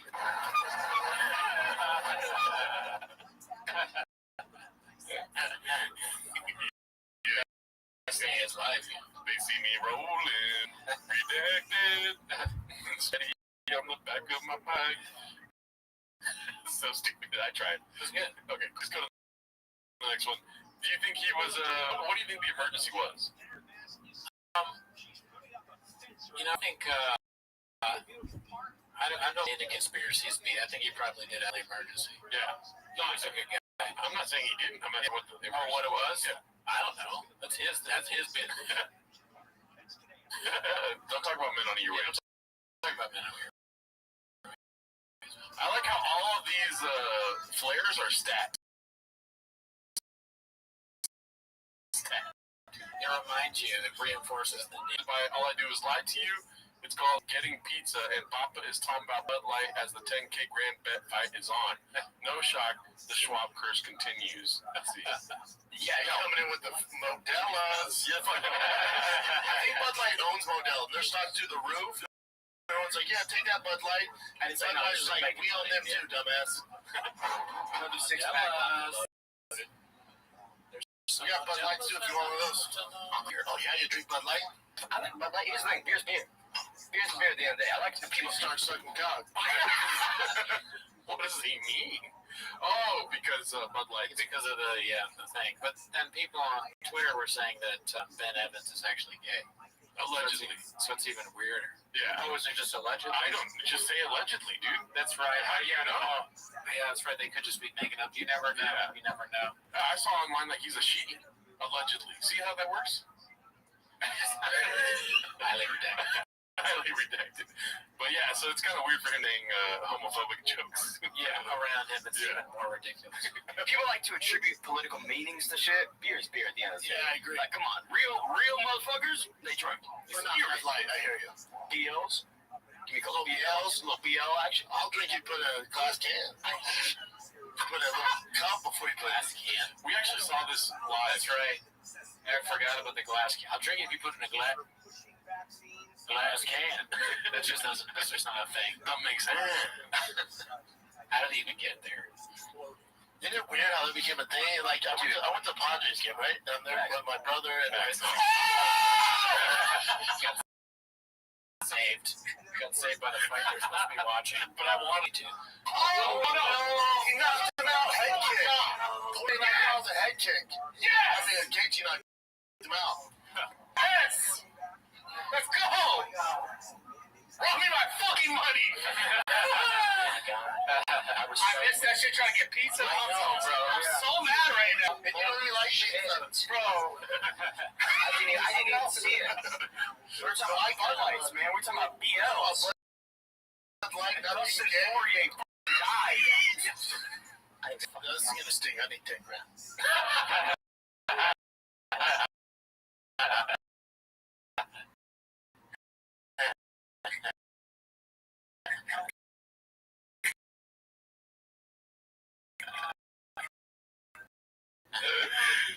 He's hilarious, dude. Okay, I don't remember exactly, but college football, NFL. Yep. You were on the training team, or not? Buffalo Bills. Buffalo Bills. Yeah,